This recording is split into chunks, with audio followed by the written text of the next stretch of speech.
Good evening, everybody. I hope you're excited. This is going to be a fantastic Friday night. I'm going to be your host, Nat T. And joining me for Division 1 of Western Europe here is Syndrin and T-Gov. Oh, big old wave there, T. You excited for Friday? Yeah, it's a good day, isn't it? It is. Especially because it's our penultimate day here of Division 1. So a lot of things not yet decided yet, Synd. Yeah, there's so much up for grabs today. EU has been cutthroat this season. It's generally very competitive, but this is like, I think beyond anything I've seen before, nothing is set in stone on the second to last day. Yeah. It's amazing. Oh, the only thing that we do know, and we'll get there eventually, One team has is qualified. Three teams. Oh, three. Sorry, yeah. Yep. But nothing is set in stone for, there's no, okay, let me rephrase There's no this. really bad team that's already out. Nothing is set in stone for placement. Who gets relegated or the full-on outcome for the end. Yes. So everything is up for grabs for a lot of teams still. Yeah, 100%. And the things that we saw on Wednesday have led us into the position we are today, because the day started off with Order Thunders up against Entity on that Wednesday night. And a lot of people favored Entity. We thought that they were going to be able to take it out, but in the classic Western Europe fashion that it is right now, it was a 2-0 in favor of Order Thunders, T. No, I'm just very happy with how Order are playing, and I think in this game one, their draft was just beautiful. Noob's playstyle was beautiful. It was very aggressive. It was punishing a very greedy lineup from Entity. Just to refresh people, they last picked a Faceless Void through flexing the TA, and then they had a Tricore of Beast TA Void, where they naturally all would like a little bit of access to Ancients at some point. They don't really want to farm forwards if Beast having a bad game. So Entity's game one draft, not the best, but OT, 2 games in a row, just super aggressive. And yeah, I'm happy with their playstyle, really just kind of finding its form within Division 1. It's kind of fun that this team has beaten 3 teams that made the last major, right? Now they have to play the last one. And if only they could have beaten one of the easier, quote-unquote, opponents, they would have probably already been qualified for the major, which would have been amazing. But, you know, they're taking the hardest possible path, and I guess the upside for Order Thunders is worst-case scenario, they stay in Div 1, and I believe this team, so first of all, they obviously qualified from Div 2, and I think many people didn't expect this team to be able to even stay up here. So this has already been a really positive surprise. The other thing I like is the confidence. Like, the interviews that we've been able to get from Order Thunders, every time they always express how they know that they can be beating these teams. Like, they know what their matchups are, and they're very confident that if they do end up making it to the major, at least staying in Div 1, that they're going to be really tough contenders for the future to come. I mean, they've already said it themselves, right? They just need to try and stop throwing their games. But like a couple of examples on Noob, at least, he's playing this super aggressive playstyle, but then he doesn't really kind of tone it back when it gets to the more kind of clutch late game scenarios. And that's where the games can get a little bit volatile for OT. And, you know, they're very clear of how it's an issue with the team. They are trying to calibrate themselves back into a more stable position, but I kind of hope they don't change it because they are able to provide such entertaining games as well. Yeah, and it was interesting drafts coming out there in that series, but Tundra up against Gaming Gladiators. This was an interesting series. I thought Gaming Gladiators were going to come out on top because of Tundra's recent performances, but this was a whole new Tundra that showed up today. They were aggressive. Their lineups were just fantastic, and we got to see a carry Night Stalker. Yeah, they brought everything to this series. I think this is the best Tundra has looked all season so far. They played carry Night Stalker, they played safe lane Anti-Mage with Radiance in the second game, and they just ran over Gaming. It wasn't like, you know, a lot of viewers will be like, oh, Tundra's games are so slow, you know, they get ahead and then they just control the map. We had the interview with Nine afterwards, who was like, yeah, we're making an effort to try to play more aggressive and to shut down the enemies in the mid game rather than just play for ourselves and scaling. And that really showed in this game. There was a lot of fights, and the itemization, especially coming out from 33 in this series, was extremely teamfight heavy. Just tons of auras, tons of fighting abilities and items on the Darkseer in game number 1 being the prime example. Yeah, and then game number 2, you already briefly mentioned it, but the AM, the build that Skidder went there with the Radiance, Quinn having a little bit of a mold over the loss of game 1. But yeah, game 2 for Tundra, it was fantastic. It was only 28 minutes. Like, this was such a fun, fast, competitive game. Yeah, especially when you think about an Anti-Mage. Normally these are the games that last a lot longer, but because he is going this Radiance, you already see here, Vanguard Radiance, he's joining the team. This isn't some, if it was a Battle Fury build, he's probably like Battle Fury, Yasha, he's like, guys, wait, I need to cut 2 more items, please. But no, with this New Age build, especially with the heroes that Tundra have supporting this Anti-Mage, you can kind of poke a little bit. And yeah, I love the fact that, at least for Tundra, when they look best, it's when they're trying to be quirky within the draft, right? Like, we've had Abbott and Carry previously, we've had the series today, and when they don't show what Skidder's doing straight off the bat, that's when they are able to kind of out-mastermind some of these teams. And then the final series for the day, Liquid up against Manaspa. Maybe that could have been something, maybe a potential other upset, but no, Liquid did what Liquid always do. They came in and provided another 2-0, and this, I don't even know what more you can say about how fantastic Liquid are looking, Sind. No, they're continuing on their great form from the major, right? Like it's this is a team that is primed to get another top 3 finish if they can keep their form. Against Manaspa in this series, I think Manaspa got a little bit too creative in the drafts. I love the fact that they were trying to be creative and trying to, bring something new that could take Liquid out of their comfort zone, but ultimately they ended up picking, in particular, their safe lane carry, who I think is their star player, Nande, got some pretty rough matchups. In the first game, he was playing Pudge against Lifestealer, Clockwork, and Pango. And then in the second game, also pretty rough time playing this Faceless Void plus OD and Lycan. This Tricore is very anti-synergistic, I would say. OD Void can be okay, but it's very greedy and it's pretty slow, and Liquid as a team just play very fast. So. Yeah, when we got to interview Zai after this series as well, he talked about how when they prep, they like to, pick that poison, the Primal Beast being one that Manaspa are very much known for, and you see it picked up in both games. It was something Liquid were really comfortable coming up against. So maybe back to the drawing board for Manaspa as well on where they want to place the priority of the Primal. Yeah, I think for Manaspa, it's always, they either go for super zoo, push you out the game strats, or it's this like other side, which is OD carries, Pudge, where they need to kind of find that harmony of both strategies, and then I think they'll be a contender of like staying in a division. But when they're so volatile, I am going to already lean at the leaderboard and say they are most likely contenders for that 7-8 spot. Yeah. Again, everyone's tied for it, but that volatility of draft and play, unlike other teams right now in that kind of bottom portion, aren't showing those signs right now. What a positive wording. You're contenders for last. Yay! I you realized really after that raised. Okay, good job, yay! But come on, look at There's this. so many times. I'm just so happy to look. Every time I look at the score, I'm like, this is awesome. This Yeah. is so good for the region when it's this competitive and this close. I guess for some of the top teams, it's not so good because it's like, oh, we're never really safe. You're like, OG could get relegated, Entity could get relegated at this point. Enigma Galaxy could get relegated. I guess the overall biggest positive of all of this is how amazing Division 2 is going to be in the coming season. Already it looks so stacked when you look at it. So you have OG coming in, you have Secret, and now you're going to have 2 of these, probably 4 teams on the right drop down. I don't think Alliance mathematically. What? And Alliance, yeah. Into the Breach is there as well. Yeah, Into the Breach from last season. Sind. Yeah, I can't believe you're doing that, man. Doing him dirty. It's I can't name everyone. Can you name the rest of the teams? Yeah, so it's Into the Breach, it's Alliance, if you it's actually Secret, can. it's PogChamp, it's OG, it's Ancient Tribe, it's D2 Hustlers, and the final one is Ivy. You got saved by production. I for did. that one, but that was still really impressive. Wait, did production actually? He did what's You knew 7 out of 8 by heart. Okay, I did but not. 7 I actually forgot Ivy, to be fair. Yeah. Because they went through a major roster change where they lost a lot of their players. Moby moved to Ancient Tribe, and then they picked up 3 new players. So I kind of forgot Ivy due to their identity being changed. Saving myself here, but yep. Yeah. I love European Dota. I know all the divisions. I mean, Div 2. Just digging that grave more and more. I think, honestly, you can make a point for Div 2 Europe having the same quality almost as Div 1 in other regions, which is kind of crazy, right? Like it's reaching that point where Div 2 is so strong that, hopefully the viewership is going to follow and people are going to be more interested in watching that division. Yeah, for sure. Yeah. I mean, I know everyone out there watching right now is interested to see what games they're going to be watching today. So let's bring you guys this schedule. Let's have a look. It's going to be Gaming Gladiators up against Enigma Galaxy to start off our day.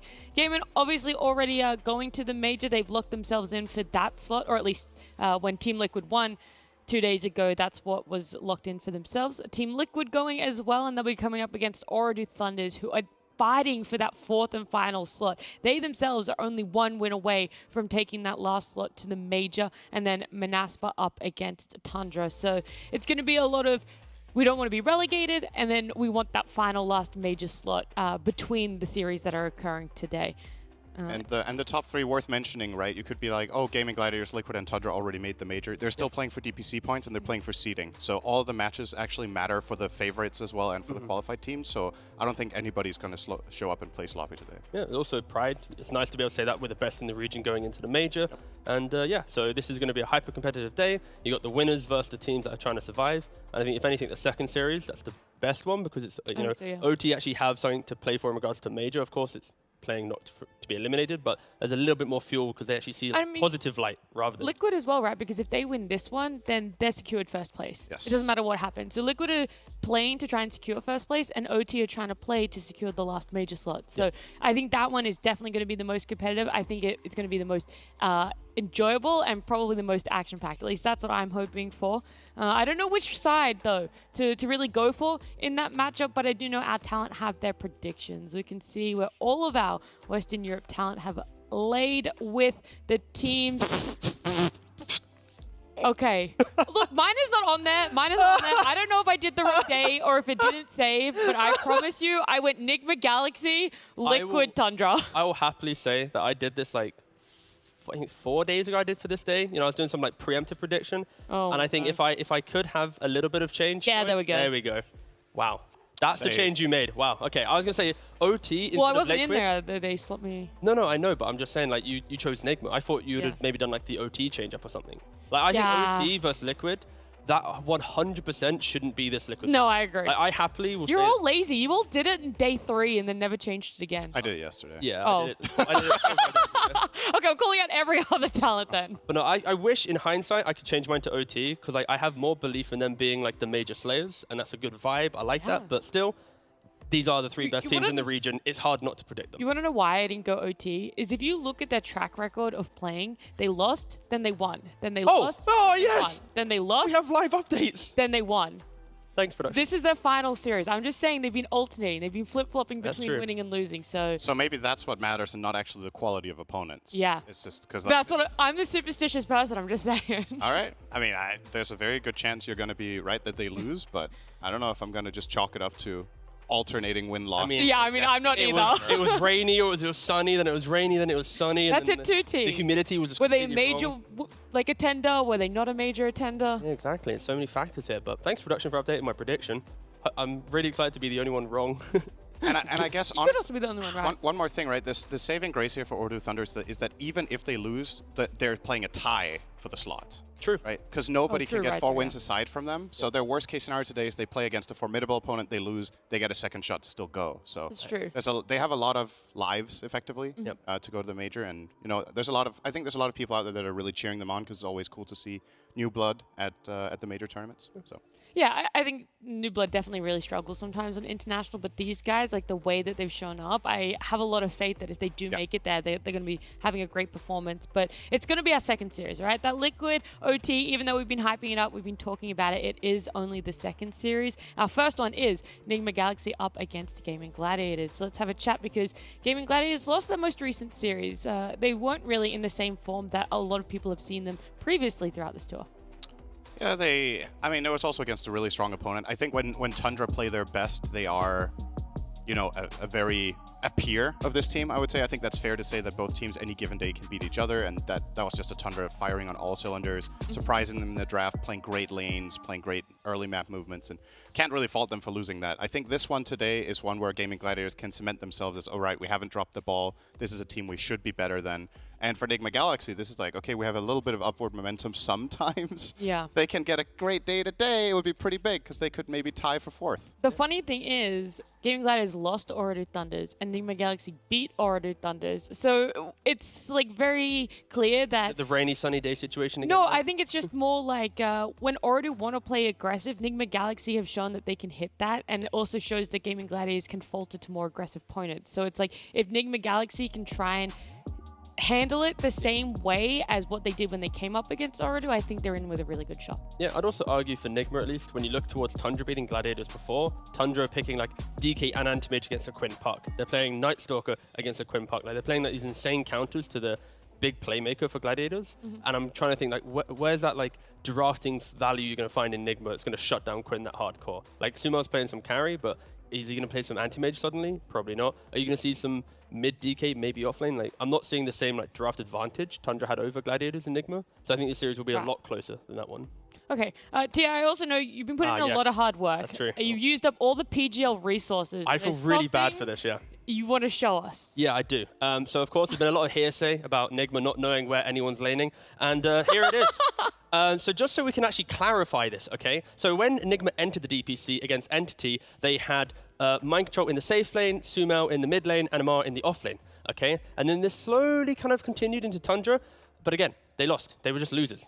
0-2 at the start. Against Liquid, this is where the stigma hit them. The shenanigans came afoot. Sumo went to the safe lane, then MC, then back to Sumo. Amar was trying to do mid lane stuff. Like, everyone was going everywhere. But look at the trend. Manaspa, OT, OG, Nigma, they found their positions in life, in the DPC, in the lanes. You've got Sumo playing the safe lane. Amar, now the mid laner, and Mind Control back to the off lane. I'd be surprised if this shift of map distribution and farm is to change coming into this series today, but they are off a loss. Things are getting shaky. Maybe they change up again and do another Liquid shenanigans. But as you see here, we know where they're laning. The stats shouldn't be lying.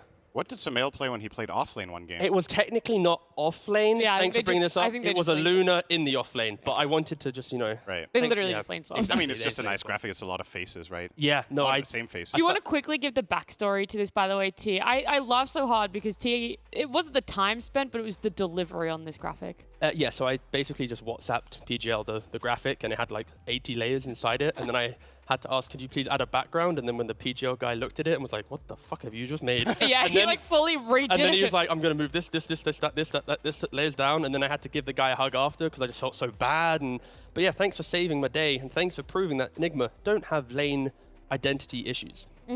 Perfect. I loved it so much, T. I'm glad that you brought that one up on our screens because No, I'm you're going to... Yeah, I am. Okay. That was great. But it's not as good as our sponsor, esportsbet.io. If you guys didn't know, they have a new watch to earn platform where you can earn 3,000 free tokens, which is roughly $3 per hour. All you have to do is head on over to esportsbet.io, create an account, and start watching over there. You don't even have to start betting to earn these tokens. So you guys can head over there, find out some more information. But we're going to be heading into draft. I do know draft is going to be jumping up on our screens very soon. So for game one, you've talked about the lane identity. Is it really going to continue? Because we've interviewed them before, T, and they go, hey, it's just down to confidence. We don't even know what's going on. Oh, I thought you were going to say, wasn't that the GH interview? He's like, we don't know what we're doing. Yeah, Sumail as After well. they He said, he's going to be playing Pose 5 next. We don't know what we're doing, but So we won. it's two out of the play. They were told to say this. It was Yeah. part of their interview media Oh. training. It's like, guys, try and convince the Oh, opponents. that's good. They do that in sports all the time as well, right? Oh, how do you feel about today's win? We didn't know what we were doing. They always say that. in Exactly. interviews, right? I didn't know I was going to play It really in makes goal the today. fans believe in the team Yeah. and feel connected. I thought I was Yeah, we midfield. don't know what we're doing. Yeah. It's like, oh, that's relatable for me. I don't know what I'm doing. Exactly. So that's exactly what's going to happen today. I would like to think, all jokes aside, that they should probably keep it as is. Amar going to the mid lane, Sumo playing the safe lane, and Mind Control in the off lane. I think the hero pool of Mind Control is better suited to the current patch, so allowing him to play off lane is good. There are more obnoxious Amar heroes that can be enabled from mid, and then Sumail has a way deeper carry pool than either of the other two core players. So they actually have depth to potentially pick up that PA or that anti-mage or Terrorblade and have the confidence that he's going to buy the right items, play the same way or the correct way. I think that's the biggest part of putting Sumail safe lane, to be honest, is you unlock that pool. I don't really think you unlock very much on mid by having Amar there. I think Sumail's mid pool is also bigger. So it's like, So you want two Sumails then? yeah, basically. It's Okay. like you look at like if you made like a diagram of what the hero pools look like in each Okay. position. I think you have most options by doing it this way, but I would like them to not be 100% locked on having a Mar mid, because I think there will be games where maybe Mind Control has a So better like mid Death matchup Prophet and a Mar style offlane. situation? Something like that. I Okay. think that would probably still be better, but Sure. I mean, it's fine if they streamline their way of thinking to one way. But We can okay, update the graphic next time, don't worry, Sin. This is a live graphic. now at this point, I'm pretty sure it's already Mind Control offlane, because we haven't. Have we seen Amar play Beastmaster? Maybe we have actually. I remember this was a hero he used to not play. He never really played any of the micro offlaners, but for some reason it's. No, I he feel- rarely I was gonna played say- any Zoo. Yeah, next to no Zoo. I'm pretty sure in officials we haven't seen a Yep. beast, but we saw him pull out the Brood. So like there is a realm in exactly. which maybe. That He was- last played Beastmaster on Creepwave in 2021, where he lost to... I knew he lost. When you said that, I was like, "There's no way he won that game and then never played it again. Yeah, he must have lost." And that's back when Necro 3 was in the game. So even when Necro 3 was in the game... 2021 Necro 3 was. Yeah, in it there, was. man. It's actually been so long. Time flies Wow, so I'm slow. so excited for the next big Right. patch. So slow. On the same patch. 7.32F, don't forget, coming pre-major. 7.32G after major. After TI, then we'll get 7.34. Thanks, T. You're just leaking the whole script there. No, I just want people to be sad for a second. Aww. They're like, wait, what? No big Relatable. patch? Something that's hype. I want to say hype because it's a new hero. We're seeing Shadow Demon Yep. here being pulled out for them. don't really know what the idea is for it. I assume that this is what they think is a good counter towards Disruptor. Yes, it's a very good hero against Disruptor. You can disrupt the Glimpse, you can save people in Static Storm for 2.5 seconds, which is about half the duration. And especially when Disruptor inevitably, if the game is long enough, gets Ags, having a hard save that is a banish is actually very powerful against this hero. So it's cool.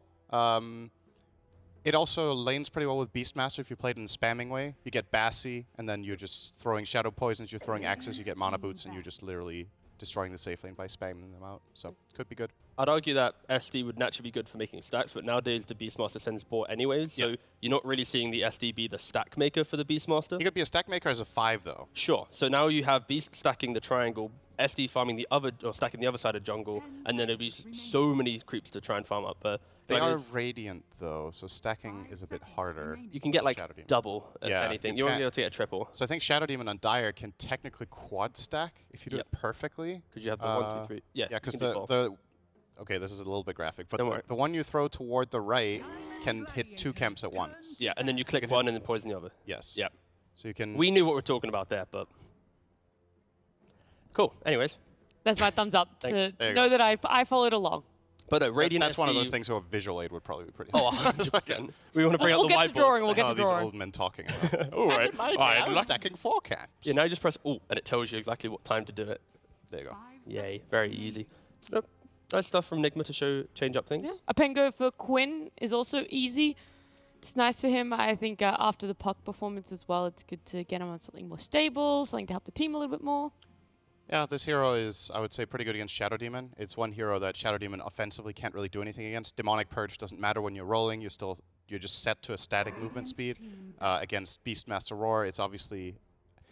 I'm not going to call Beastmaster a counter because, yeah, roaring the Pengo roll can be nice, but generally you're not killing in it, and then you've used that disable. It's only a counter if you have the correct carry with you. So like Drow, some TA Dragonlance. Like, it can't just be... They pick Pango, we pick Beast, we're good. You need to have extra layers, and already Gladiators can think about it. It's like, if they want to counter this Pango properly, there's a range core. So now they start picking heroes to preemptively counter range cores as well. But of the Huskar man. I mean, it's just the... They picked Beastmaster, most likely MC. Let's pick up, at least ban off the Amar mid lanes that can stop Quinn from having that active nature. Yep. What's the other Amar hero here that can actually be very disruptive for a mid Pangolier? So far, Amar has played... Viper, I think, is a pretty rough matchup for Pango.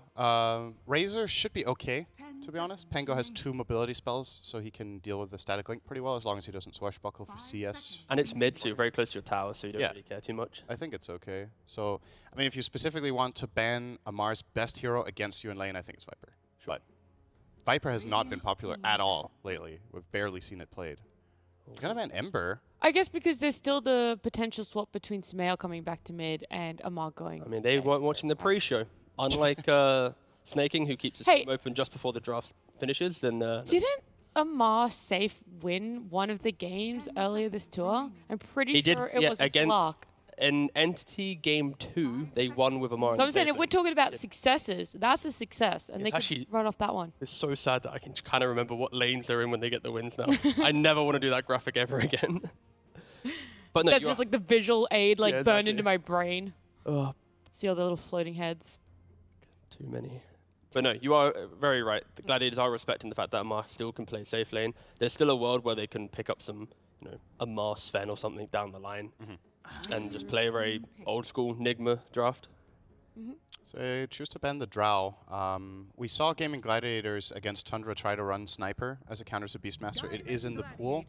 And I think, knowing Nigma, that they might not have access to the same playstyle or heroes that Tundra used to win that game.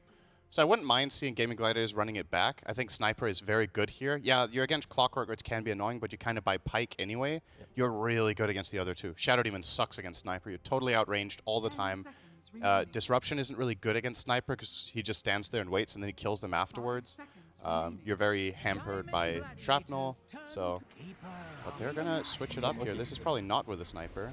I mean, so Gladiators that don't have control in the draft, right? So now it's Monkey and Coddle in conjunction. Could easily be, Monkey your 4 or your carry, Coddle is your offlane, most likely in the scenario, but they're keeping Monkey a little bit flexible so that they get to see one more hero before deciding. But it's a very fluid skirmishing lineup from Gaming Gladiators, right? It's after lanes, Pango, Coddle just kind of syncing up, pressuring. For Nigma, Beastmaster is like who you want to play behind, and if he's shut down by one rotation, now your supports don't have purpose on the map. They're not enabling anything, not supporting anything. So Nigma either need to decide on 2 cores to help join that early fight, or just kind of greed up and go, if you're fighting over here, we're just going to push out lanes and just outscale you. And when I think about good friends for Caudle this patch, I think Pango, Ember, and Tiny. Those are probably my top 3 with Chakra, just because of how incredibly valuable the CDR is on that. Pango gets 2 swashbuckles and 2 crashes very quickly in succession, and that makes for an amazing team fight. I like this pickup from Nigma. I think obviously it's speaks for itself against the Pango, but I also think in terms of pacing, the way these fights are going to work out, I think if Nigma pick the right last hero, they have a good way of entering fights and doing some pretty meaningful quick damage with Clock Beastmaster +1, and that can ramp up the Bloodseeker and he can go to town. I don't really see any solutions as far as gaming are concerned against this Bloodseeker when he BKBs, except Monkey King ult. It's the only thing they really have. I think the only thing for Nigma is their damage. To give Bloodseeker early to mid-game thirst is going to be kind of hard. It's like Beastmaster Raw, you go for that guy. There isn't like that one casual hero that... The last hero has to do it. Exactly. But then I think it works. And like, but of course, clock down the line, some like ag spam, etc. You like Widow, like, but there isn't like that natural early game. We have Tiny plus CM SK hero, which like, okay, boom, they're half HP, Bloodseeker rips in through and takes over the fight. It's very long fights for Nigma. The thing they do have though is they have two really reliable catches, right? And that's what Bloodseeker wants. He wants the fight to start on his terms, where his team gets ahead. Yep. And that's why I think, again, the last pick hero needs to deal meaningful damage. I think Zeus looks really interesting in this game. Could be a ban for Gaming Gladiators. But again, also got to keep in mind, like, what does Amar play that performs this role that we're looking for from them? Well, I was actually going to ask the opposite. I was going to say, is Bloodseeker an Amar hero? It is, actually. That is an Amar carry, so they could definitely put Sumail mid here. I personally would love to see that. I think it's a better solution than brute forcing Sumail safe lane every game, Amar mid every game. If it's the best game for it, swap it up. Sure. Hopefully we see that Death Prophet taken out, Terrorblade now taken out, so Nigma Galaxy thinking this Monkey King is more likely to be laning with the Coddle and being there for. I feel like for Nigma, their 2 bans are, they're already banning Terrorblade, probably Naga as well. Just anything lane skipping that can play behind all this skirmish and fight, and now you're never really connecting. Like Naga this game. I think that would be rough for Nigma to play into. I would agree. What's the... I love the DP ban from Gladiators, because I think for Nigma, there's already so much annoyance, but if they have one more hero to play around, if Beast gets shut down, then you lean on the DP. I'm trying to think of what's that like plan B style mid hero that can like take the reins of the mid game if another hero is shut down. I mean, I still really just want to see the Zeus, because I think there's a lot of merit to it. He's going to have an easy lane against a mid Pango. He's going to be able to find Monkey King in the trees all game with his ult or with Nimbus when he gets that. He's a natural great partner for Bloodseeker in the game overall. And Gaming Gladiators have, I would say, multiple heroes that don't buy BKB, right? Like they can buy a pipe, for example, if they want to get a little bit creative, but you're probably not going to see BKB Coddle. Like, it is a thing, but it's like 3rd item maybe. So a lot of his damage is going to be very reliable. Here goes the puck. I mean, I think both of these bans from Gaming make sense, but as far as I'm concerned, Nigma don't necessarily have to get a mid laner that's a true playmaker or a catch, because they have both Clock and Beast. I think it can work without it. Yeah. I mean, Nigma have last pick as well, so Gladiators will have to reveal something first before they need to decide all this player flex, not hero flex. And again, we've already mentioned Naga for Nigma as their final ban. Maybe they have a different option. Some Ursa as well could be kind of annoying. Is there a different way Gaming Gladiators can go? Well, they're going to have to. Is there a different way that they can go with their draft now? Like, is there a different tempo that can be hit with these 4 heroes so far, and you pick up a carry to match that? Monkey King could also be carry. Yeah, you stand your ground against Bloodseeker with your Rupture. Beastmaster, you have Spring to get on top of him in lane, and you can fight a little bit better. So I think there's a... Completely reasonable to put him carry. And they just go CK instead. Sure. Right. I mean, it's just a strong lane, and it's... For Nigma, they, again, like I mentioned, they want to play around this Beastmaster, early on at least. If he doesn't have a good lane, that's going to be really hard. So they pick CK to prevent that timing, to stabilize their game, to get to their skirmishing. So for Nigma, it's like...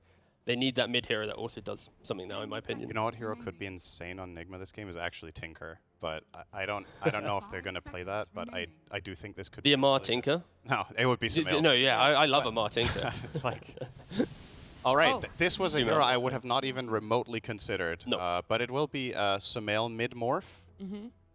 Very interesting. I mean, the lane matchup against Pango is definitely good. I'm a little bit concerned that this is a bit too farm heavy from Nigma. That's why I liked something like the Zeus or I mean, you could argue Tinker, okay, isn't that also farm heavy? But his pacing is a little bit different. I think Morph needs more time before he gets involved. So you think the timing's a little bit off with their last pick of what the other 4 were indicating they wanted to go to? It can definitely work. And one thing Nigma are not going to go down on is if things are going fine, if they're floating the game, I think they have really good scaling and good core-to-core matchups. When Morph gets BKB, he's very strong in this game. And his laning should be good, so just a little bit worried about, like, let's say 15, 20, 25 minutes. Our gaming just going to run at them and catch them off too much. But that's a little dip that hopefully gaming can take advantage of. But T, how are you feeling for the lineups? Which team? You're going to make the hard choice for the whole panel. The whole panel? Yep. Gladiators. Any reason why? No, I think for Nigma, like Sin was mentioning, the lineup has not enough fail-safes in it. Sure, they have this like ultimate scaling hero, but I don't know if there'll be enough map to get it into the game. And I would be surprised if Gladiators make that many mistakes to give them entry. So I think, yeah, Gladiators, it's like 60-40. Okay. It's not a lot. There's not a lot. Just a little bit of an advantage, but feels like a lot is riding on us. Male Morph here in game number 1. It is Enigma Galaxy up against Gaming Gladiators with Beakup and Lacoste. Thank you very much. Coming into this first game, Gaming Gladiators looking to get back into form. Nigma trying to continue some success. And taking a look at these drafts, Lacoste, personally, I feel like I'm favoring Gaming Gladiators. I don't know if you're thinking the same. I'll join you. I feel like this Morph last pick, it's going to give them good matchup in the lane, but it can be greedy. We've seen, unless Amar wants to play like a slightly earlier timings, if he wants to join some of these early fights. They have Clockwork, they have Beastmaster. These heroes come online very quickly. They can move around the map and get stuff going. But Gaming Gladiators, and as we see, like Keeper of the Light plus Pango. This has been one of my favorite combos in Dota. I think I talk about it a lot. And this is the third time that Gaming Gladiators do play it. They played it against Manaspa and Entity so far, and it looked really good. Just lowering the cooldown on Swashbuckle and Shield Crash, like this is going to be some big timing that they're going to hit, because compared to the offlane Beastmaster, like we've seen in some Chinese DPC games that they do go for Guardian Greaves build, but I'm just looking, Guardian Greaves, Chakra Magic maxed out, Swashbuckle with Diffusal Blade on. It's going to be the timing that Gaming Gladiators will want to go in and take these early fights. Yeah, we've seen some devastating Coddle even in China. We saw YBB defeat Aster with that Coddle 2 games, and it was really strong. They tried to go to the high ground, and Monet, who at the moment was on Wraith King, was blown up in a half second. We've seen what the high ground defense can be. We've seen what when you've got a lead can be with the Coddle. To me, it feels like a very strong hero and still feels kind of versatile. We've seen it mid as well. Yeah, and looking at the lane setup, it looks like Sumail's going to be playing the safe lane with Kuro. Ooh. And Amar, mid lane Bloodseeker, coming to your pubs. In the next 30 minutes. Someone's got to queue it up. I feel it, Some guys got to be like, oh, this is great. I'm doing it right now. Who would ever just see it one time in a game and then queue it up all the time? Not me. I wouldn't do that with an offlane Witch Doctor, would I? So, yeah, I think maybe they want to have earlier level 6 to have a counter for Pangolier and have Morphling in the lane against Keeper of the Light, where you could easily dodge some of these things, and I don't think you're going to be blasted, but you got to be careful. Well, this is level 2 Monkey King. Once he gets a point in Boundless Strike with Keeper of the Light Blast, they might actually burst you. So the odds had flashed up, brought to you by esportsbet.io, and it was favoring Gaming Gladiators 1.5 to 2.5. With the swapping lanes and with Bloodseeker, the matchups that you're seeing, what are you thinking? Is it that favorable for Gaming Gladiators? I think Nigma has a decent shot in this game. It's just they can't really lose the early game too badly. Sometimes it can be slow, but I also talked about, Amar maybe hitting his earlier timings, and they put Bloodseeker on the mid lane. So Pango, whenever he uses roll, Amar will try to use Rupture. So in this game, I feel Lincoln's here a lot of value. Might even be his second item. You're playing into Beastmaster and Rupture, so you definitely want to pick it up. So straight up like Diffusal Blade, maybe Shard in between, but you're opting to go for that Lincoln Sphere as soon as possible. So we'll see when those items progress, and we can see Quinn already getting into the bottle. That'll be showing up. Enigma, they've been doing a lot with their 1-2-3, as we could see here with Sumail in the safe lane, Mind Control. He's been in the safe lane, he's been in the off lane. You've got Amar moving around a lot. It feels like it's fluid in some ways, but can certainly be detrimental, right? When you're moving here players like this. It can be. I'm also waiting for Kuro to go back to carry role. It's definitely on the table, seeing the way these players have been moving around. A lot of spam. Looking at the top lane, Axis, Constant, Shadow Demon with the poison. Does give a lot of move speed to Amar on the mid lane. Level 2 in Thirst, sitting at the 350 movement speed. Just trying to keep up mid, and right now it's 8-2 to 11-0. Not too terrible. GH, Thunderstrike on him, Disruption on Dyrachyo. He's on the CK. We've seen the CK a couple times, you know, going back to also that Monet series when they were up against YBB, the CK. It's just been, it shows to be a strong hero at times. Oh, he is strong, because I checked the stats, and the CK was always up there. His win rate overall, Division 1, it kind of dropped. It's still looking good. 56% win rate over 23 games. And I think this is a really good CK game overall, because he doesn't, like, he's one of the heroes that doesn't mind if he's getting Demonic Purged, if he's getting Ruptured. He can stand his ground and still fight back with the illusions. Glimpse into stun, GH. That 2-second stun. Mind Control going to try and help out the best he can, but the Thunderstrike and the right clicks, are they going to be enough from Dyrachyo to run him down for first blood? Should be, as he catches him and kills him. So GH will drop, and that puts Gaming Gladiators on the board. Need to be careful about the positioning. They also cut down those trees and push the lane. Level 3 on Beastmaster right now. Let's see if he glimpses him back. Celery. Ooh. 2, 3. He's fine. All right. Didn't use the glimpse. I think, you know what? Holding the glimpse, I'm okay with that. Use it for a kill instead, right? Oh, if you glimpse him back, you're giving free farm to your CK in the lane. It's just way too good. Amar dropping low, going into phase boots as his first item. This is Bloodseeker we're talking about, so he does not need to get any mana regen item. GH. Yeah, again, in some trouble. He gets hit down low, and Celery's going to be some right clicks here from Mind Control, but nothing doing in terms of kills. Interesting build from Celery. This is 5 Disruptor we're talking about. 2 points in Thunderstrike and only 1 point in Glimpse. Most of the time we don't even see point in Thunderstrike, but this is a killer lane. Like, they want to get the most out of it. Sumail will dodge it this time. And the Cogs, Tofu, just trying to fight back on Kuro. And he'll get the Jingu and throw the Balance Strike, but not a lot of health regained off that.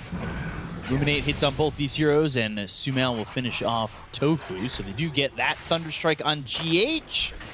Ooh, 9 health. Close. Not close enough.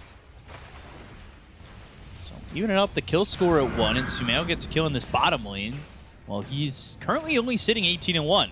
Oh, GH might drop here, might need to use Disruption on himself. Actually does it to buy a little bit more time.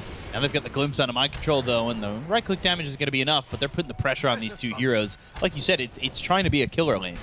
They're playing so aggressively, and this Raindrop not saving GH in the top lane. Though, like, isn't procced by 2 points in Thunderstrike, so very nice read there from Celery. Puts another point and another slow.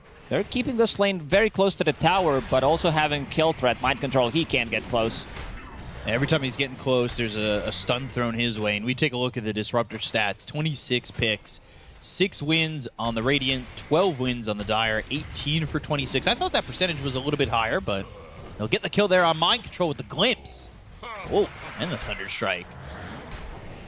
Killer lane it is. Celery.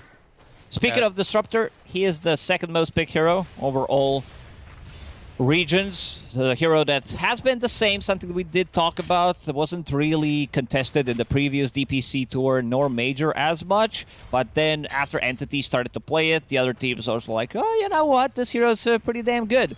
Amar, level 6 on Pango, level 5, sorry, on Bloodseeker, level 5 on Pango at the moment, level 6, not gonna really change things much here considering you're playing into Rupture. Stun. And the Reality Rift, GH is going to disrupt him, but they've got the Glimpse again, and Dyrachyo is going to try and get the damage out onto GH, but just doesn't have enough. But Celery will fall to Mind Control, so he tries to get a little bit too far forward in terms of getting that kill there onto GH, but unable to get the right clicks in. Also, they try to make an aggressive move on the mid lane. Maybe get something done. Amar was sitting on half HP. Does have Raindrop, does have Magic Wand, does have Fairy Fire as well, so very tanky. And he's not only keeping up with Quinn, but he's beating him at the moment as Ace. And get caught in the cogs and killed off by Sumail. And that is another kill here for Nigma, and it feels like, honestly, these lanes have set up quite well to go to the mid game for the side of Enigma Galaxy. Kuro managed to find 2 openings, giving the last hits to Sumail, and a good block. This is Warcraft 3, Night Stalker, Vampire block, sleep, surrounded with the ghouls. You don't know what I'm talking about. I'm just looking at you with a blank face. I have no idea. All right. Chat will know. Chat is old school. Chat's all old school? Damn. Yeah, these guys have a lot of information in that chat. But they also get to look at Wikipedia and all that while they're saying they know it. Let's see if they can burst them. Level 1 stun. Not enough.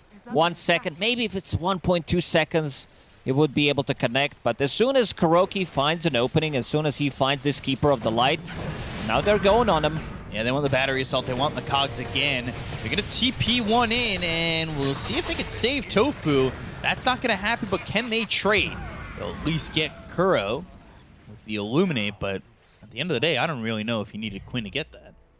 Quinn wanted to get something done. Maybe if they overextend, maybe they're going to be able to find some mail, but didn't happen. And now Amar, the farmer, on top of the net worth from that mid lane, going into the same item build as you see from the safe lane Bloodseeker. Rachio's level 6, and he's going for mind control. Thunderstrike on him, as well as Tofu coming into the top lane.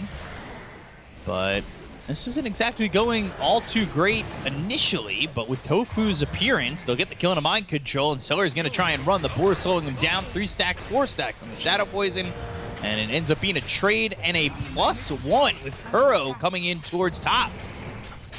Cool. Rupture. What about the Rolling Thunder? Stunned him once. And stopped No it mana for Swash. Reality Rift stun onto Amar. He's going to try and chase Quinn, but I don't know how confident he is going in for that. Nicely done by Quinn. They need to play slightly more around him. We're going to refill his bottle, try to hit that Diffusal Blade timing. Even the Rachio TP'd mid. I love the way Gaming Gladiators are protecting their lanes. I also like that Nigma Galaxy, every single time their supports are having a good time when they are making these aggressive rotations, Nigma looks the best. Yeah. I'm happy that they saved Quinn there if you're a fan of Gaming Gladiators, but I just think that Nigma's forcing so much out of Gaming Gladiators too, right?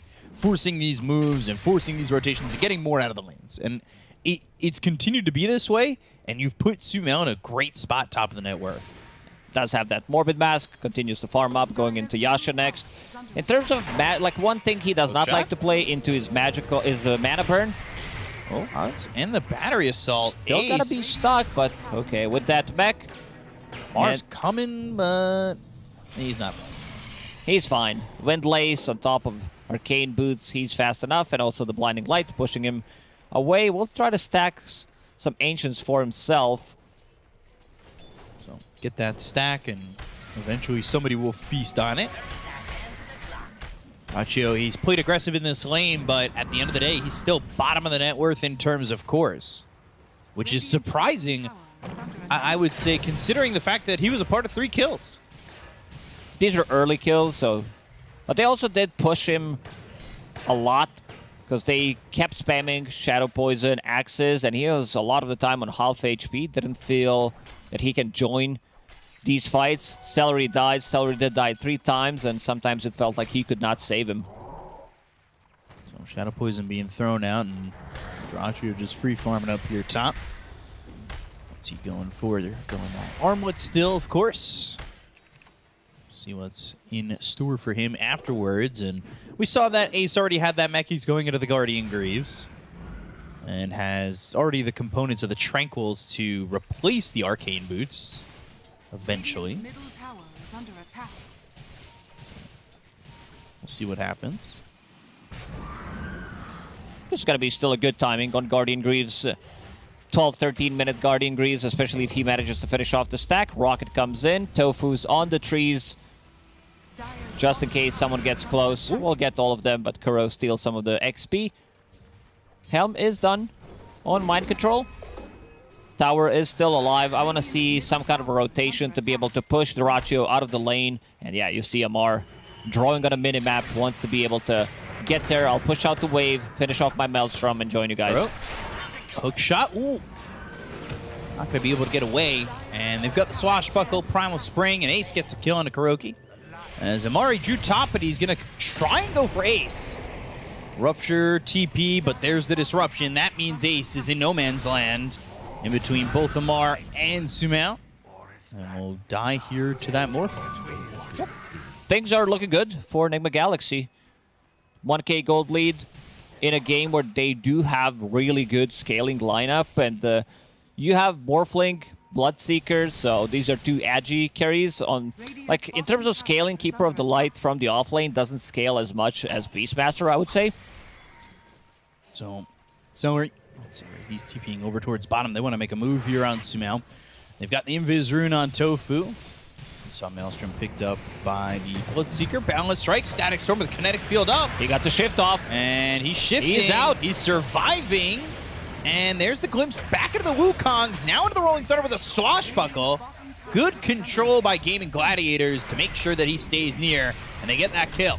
They've got Kuroki, GH, and Mind Control all going here for the CK Dyrachyo. He's trying to survive, goes to the Reality Rift, pulls over to GH. Armlet toggling, but not toggling enough.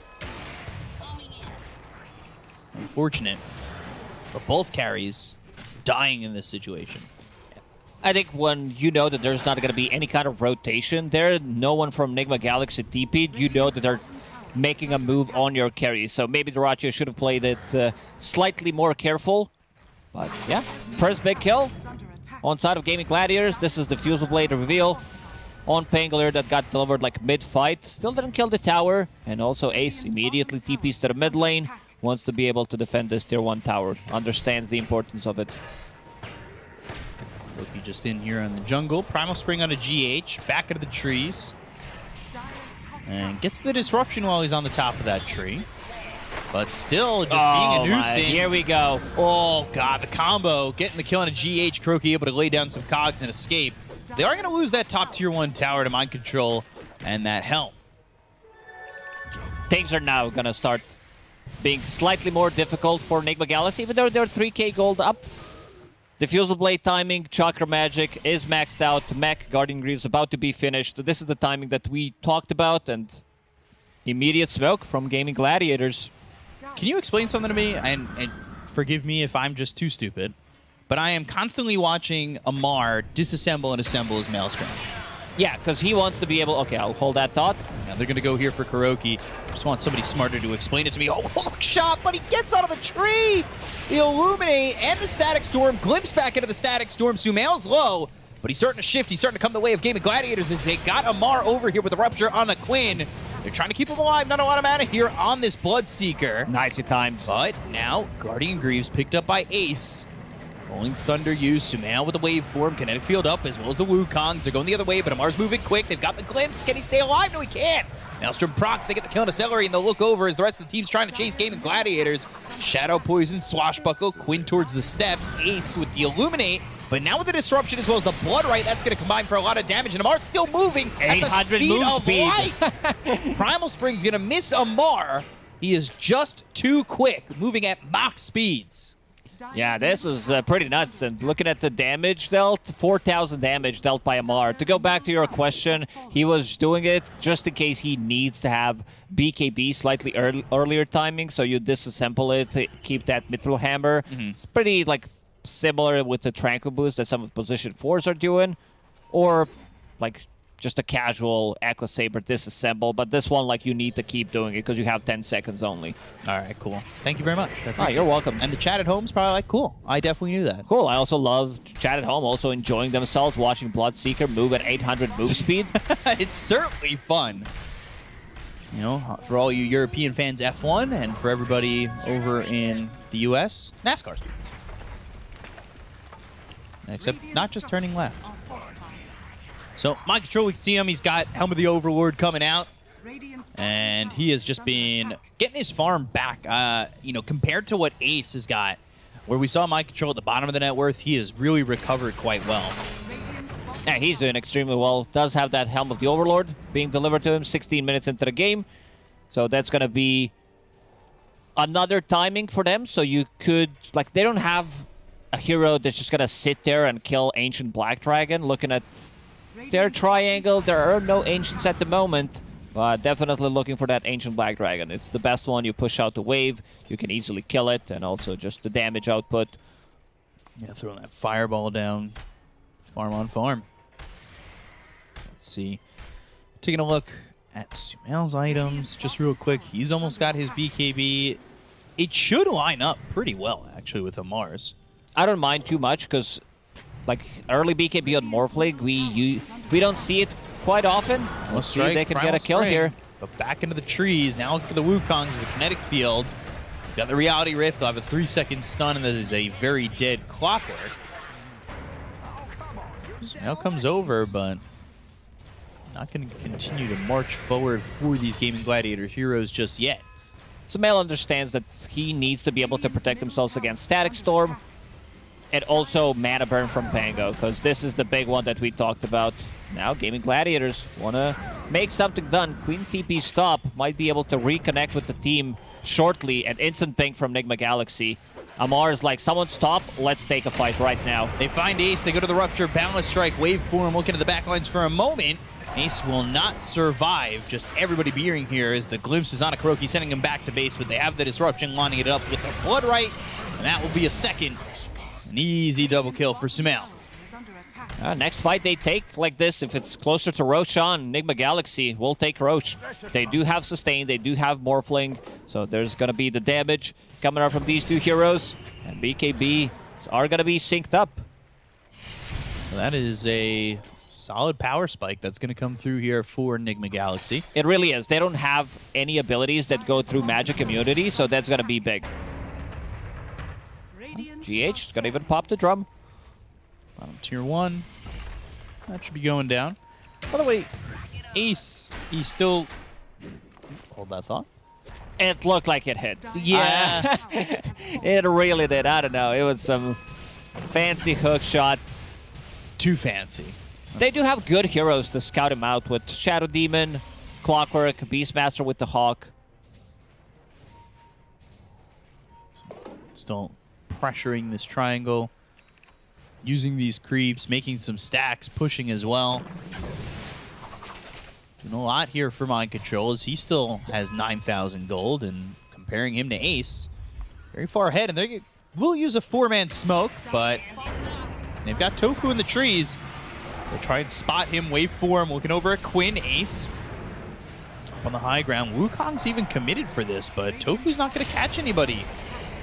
Rupture used, and Ace is going to try and run, but that Rupture is going to be doing a lot of damage, and Amar's going to get the kill on Ace. They'll look over at Duraccio. Quinn over to the side with the BKBs being popped by Sumail as well as Amar. That means they could just run down this CK. Hook shot lands on a Quinn. They've got the glimpse. So no cogs to push him back, and the rest of the team immediately after getting those 2 kills, they said Roche. Fight no more. Let's just go Roche, get this Aegis, and expand our lead. 30 seconds without a CK. Let's see if they're going to maybe try to poke with Pango, but doesn't seem like it. Quinn on a different side of the map. No one's going to try to steal it. And as we talked about, get a smoke. 2 BKB timings. Very strong on Nigma Galaxy. They get Roche after this one. And now they're going to be, I'd say, in full control of the game for the next 5 minutes. Next item on Sumail is going to be Dragonlance. Mind Control. What is he bringing? That's going to be, okay, just Aetherlance straight out of nowhere. It was 16, 17 minutes Helm of the Overlord. 20 minutes Aetherlance. What's the road back for Gaming Gladiators? Is it to turtle this game? Just hold high ground, hold positionings, and not let Nigma kind of snowball even further out of control? I don't know if they can, to be honest, because it feels that they want to play these longer fights where you get multiple swashbuckles, shield crashes with Chakra Magic. Pango also does have Arcane Rune in the bottle, but he's also looking for a big item for himself. That Linkenseer against Rolling Thunder, against Rupture, gonna come in very handy. But they're gonna get outscaled. I feel like Monkey doesn't scale, especially with the items that he decided to go for. This is Pipe we're talking about. And also Keeper of the Light. Like, yeah, he did hit his timings, does have a 4-staff being delivered to him, I believe. What do you think the comms are sounding like? Like if LC Pro was in the comms, what's he saying? Which team? For Gaming Galaxy. Or Gaming Gaming Gladiators. Galaxy, all right. Hey, I'm making new teams up. We're combining rosters. We're going super teams. Guys, we can take this one. Just chill. You know, I'm lying, by the way, but... You have to say it with confidence? Yeah? Let's see if they can get some kills here. Quinn, Arcane Rune pop, hook shot. Shot lands onto Quinn. They've got the glimpse. And he's out of the cog, so is Quinn, but he's going to try and TP with the Throwing Thunder. Oh, no. Whoa. No! He bounced off in the base, was at 100 HP. I thought he was going to die. Pupil's Gift actually making a difference. Extra 300 HP. Ace, trying to run. Has those Greaves and will be fine. So he'll survive. And there's the Lincoln. So maybe, now maybe when Rolling Thunder's back up, Gaming Gladiators, they can make something happen. The BKB pop by Amar, and the damage won't quite be there. I'm still looking at the abilities that go through Magic Immunity. Maybe down the line, once they get next set of items. Pangolier with the Basher, level 20 on Chaos Knight, where Reality Rift pierces Magic Immunity. Disruptor very far away from Aghanim Scepter, but right now they're going to try to strike. Axes, BKB, Sumail, Duraccio trying to Armlet toggle, unable to do so, so GH will get credit for that kill. Glimpse back on Kuroki as they're going to try and chase the team. Sumail wants more. He smells blood in the water. He turns into the Disruptor. He's got the glimpse. They'll get the kill. They'll take it a second. Well done there by Sumail. Wise thinking to turn into the Disruptor and have that glimpse. Well, their damage output right now in Gaming Gladiators is very limited. Duraccio, he gets into a fight, uses Phantasm. I can't really lock onto a target and kill it. Morphling, Bloodseeker, they have way too much armor at the moment. And GH positioning, he's up there if needed to use the disruption, save people. Has Boots of Bearing as well, so you can't be slowed down. Trying to defend this tier 2 tower over mid. Still a minute 41 of the Aegis. They'll TP in this Disruptor.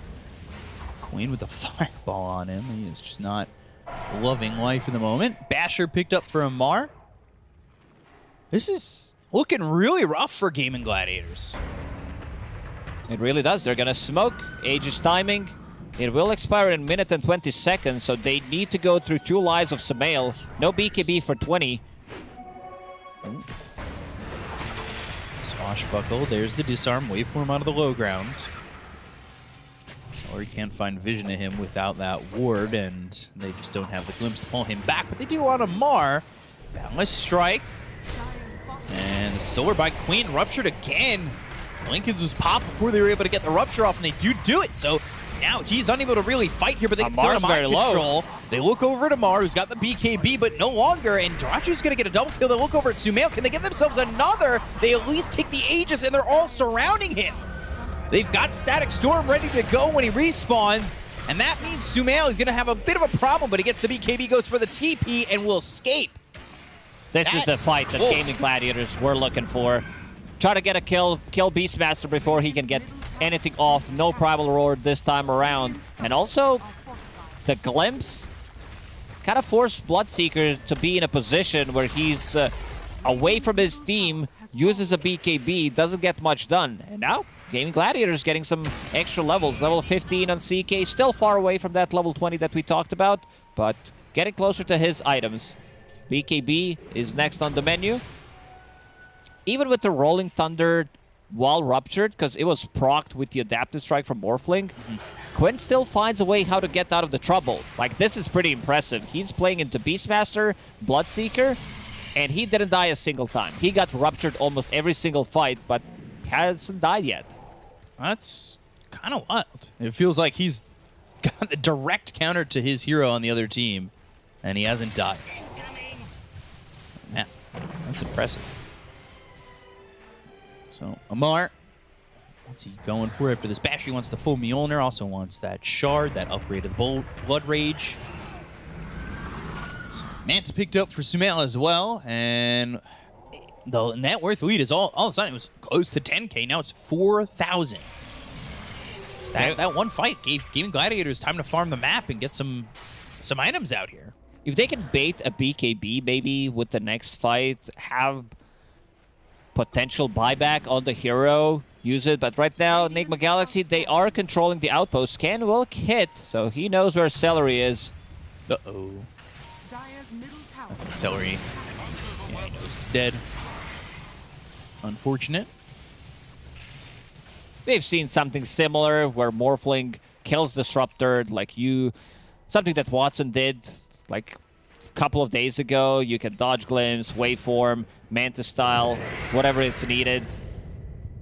Kind of a difficult one. Sumail uses scan, knows exactly where he is. 20 seconds until Disruptor's back. He does have buyback. So we'll see how much they could hold out for the moment. And they are on the other side of this lane. Both teams kind of peering in as Tofu, he's going to be in the bottom lane. But he could come over pretty quickly jumping through these trees. Hookshot lands on Ace. They'll have the cogs to split up the team. They go to the Blood Right on the ground with a Rupture on the Dyrachyo. Forces out the BKB, the Primal Roar stops the TP. Ace is dead, so is the CK. Oh dear, Tofu tries to join the fight, and that's going to be a problem. Boundless Strike is thrown, but they've got too much damage. They'll take out a third. Nice, clean execution from Enigma Galaxy. No, I'm a little worried that they don't have a single Force Staff on their side. Keeper of the Light, I think he needed to buy one for himself to push him. Because Monkey's not going to buy it. Like, he could, but Disruptor also didn't go for one. So you're playing into Clockwork, you're playing into Beastmaster. You want to be able to reposition your allies to push them out of the trouble. Also, maybe in that fight, like Lincoln, since Pango saw that there was Rupture used on Keeper of the Light, maybe a Lincoln's on CK to stop the Primal Roar from going off. This is like a bit of a difficult task, because if you're the one getting jumped, you don't want to die there. Yeah, it's split-second thinking on whether or not it's going to be enough or worth it. Otherwise, if they see the Lincolns, they could just hold the Roar and maybe go the other way. They've got some other things to pop the Lincolns as well. They did it before with the Adaptive Strike, like you said, in the fight that was where Enigma were just a while ago. So 10k lead, 5-man smoke. Gaming Gladiators, they'll do the same. See if they can win this fight. Sumail in the trees and Swashbuckle. Boundless Strike, hook shot, and Static Storm, no cogs. With the waveform forward from Sumail with the BKB, they'll go to the Guardian Greaves. Kuroki's on the other side of the Static Storm as well as the Kinetic Field, so they should be able to get the kill there onto the Clockwork. But Dyrachyo's the trade. That is a hard trade for Gaming Gladiators. They're still not done. Glimpse back. Glimpse, Kinetic Field, not a lot of mana left on this Morphling. Illuminate's thrown forward. Sumail still trying to run. Boundless Strike lands. Solar Binds on him. Rolling Thunder from Quinn for nothing more. Maybe they could have tried to get something else done. These are the type of fights that Gaming Gladiators wants to have, where they use multiple Swashbuckles, low burn mana on Morphling. You feel that Sumail doesn't really like to play into it. Like, BKB has already been used, and now Roshan did respawn. Dyrachyo immediately blown in the fight. Like, they blow him up with Roar. Maybe like another Lotus Orb, something protective that can be thrown at the carry. Or just a Force Staff. Like, give me one of those two. Yeah, I wouldn't mind seeing... I mean, I'd like to see both, to be honest. Yeah, Lotus Orb wouldn't be bad if, like, Monkey King were to pick it up. Hook shot, Quinn. Swashbuckles away, but they've got the Glimpse. It's on a Kuroki, Kinetic Field. He's working with a haste, so he throws down those cogs, and they're not willing to move forward. I like Lotus Orb on the Monkey King, but he's going for the Wraith Pact right now. Wants to be able to reduce the damage from, like, all three physical damage from all the cores, and oh man, the odds 1.05 for Enigma Galaxy. Yeah, 9.35 for Gaming Gladiators, and I only wonder what it was a second ago when they were only 4k down, but they have taken 8,000 net worth more into their lead for Enigma Galaxy.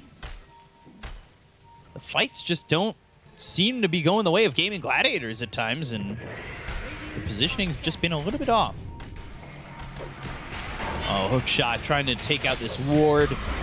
Kuroki, though, on the low ground. Tofu surviving. Cogs down. They get the kill to Kuroki. So that's a 4v5 by the Roche Pit, but Tofu goes into the Wukongs, and that should be some zoning material for them as well as the Glimpse, but no.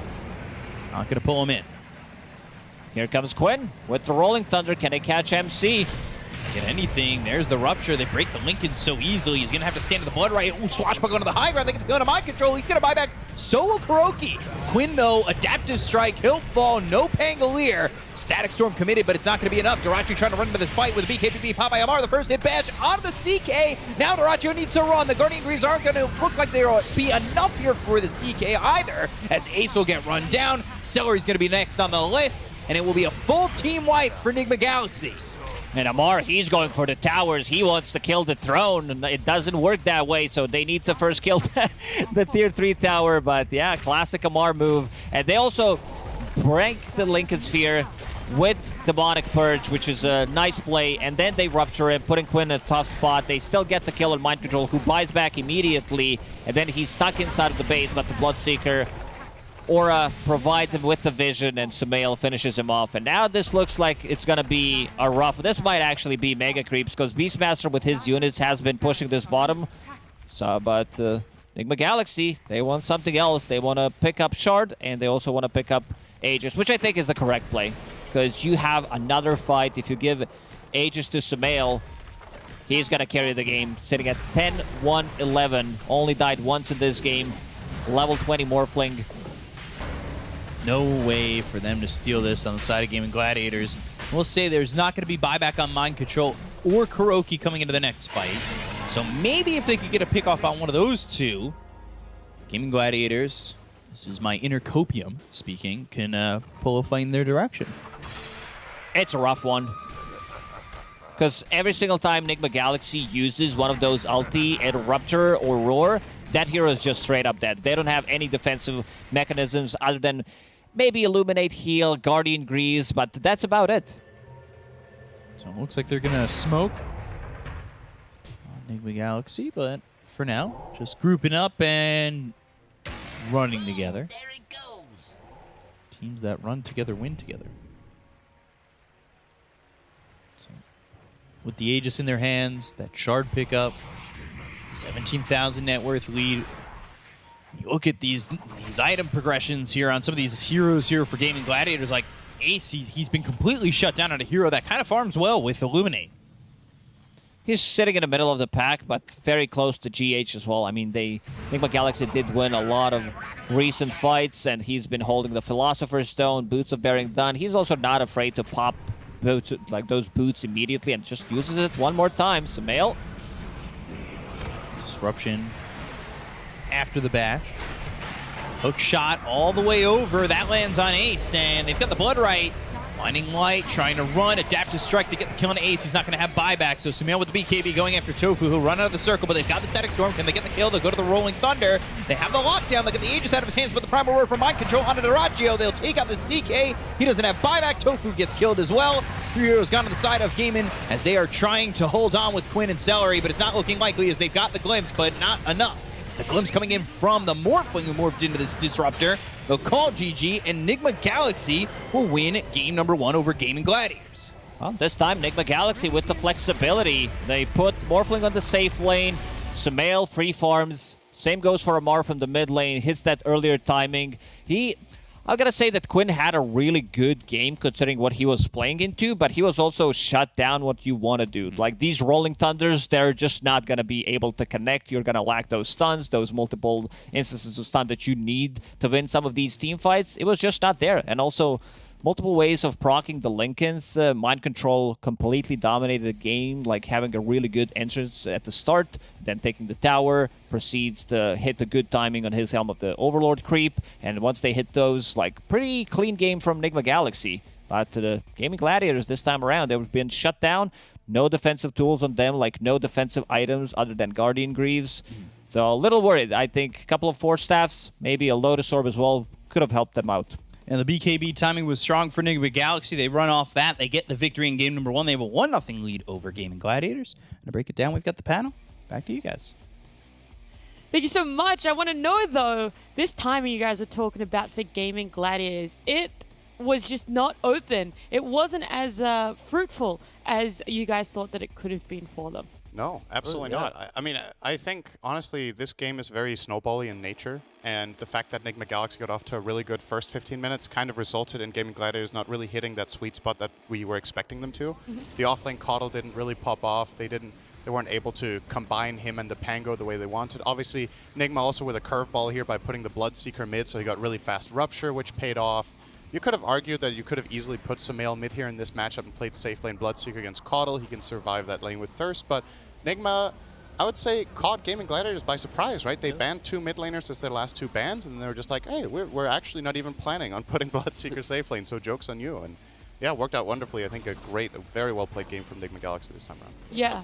I was gonna say, Amar also just made a lot of nice rotations from mid. Yes. Like he made this. That's what I was Bloodseeker. about to pull out. He run up top, he runs bottom, like he utilizes SD to set up, he uses clock to set up bottom. I think if they did put Morphling mid, they wouldn't have had that amount of rotation, so their draft would feel very static, and it's kind of what we were leaning towards. Like it, in theory, it looks static, but because they put the Bloodseeker mid, it's completely different. And this Beastmaster, we're seeing for all the highlights, he was like the key to making sure this game had no comeback potential for Gladiators. Because as long as he positions nicely and he roars the CK, there is no damage to be done, and kind of fear factor for Bloodseeker or Morphling in reality. So yeah, for Nigma, they lane really nicely, they build an early lead, and then they get to outscale Gladiators like by 15 minutes. It feels like they basically fast forward the game.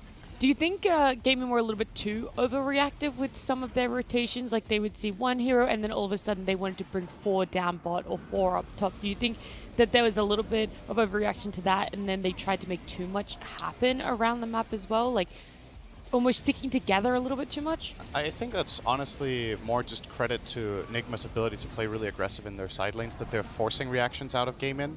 I don't think Gaming Gladiators necessarily bring too many heroes, but it's the fact that Nigma are the ones making the moves first every single time. It's just, you know, it's always going to be more difficult playing Dota on defense than offense because you have the team, you have the town portal delay, and then even if you get there and get the trade, your heroes are now pinned down on the map, the enemy team respawns and they can go wherever they want.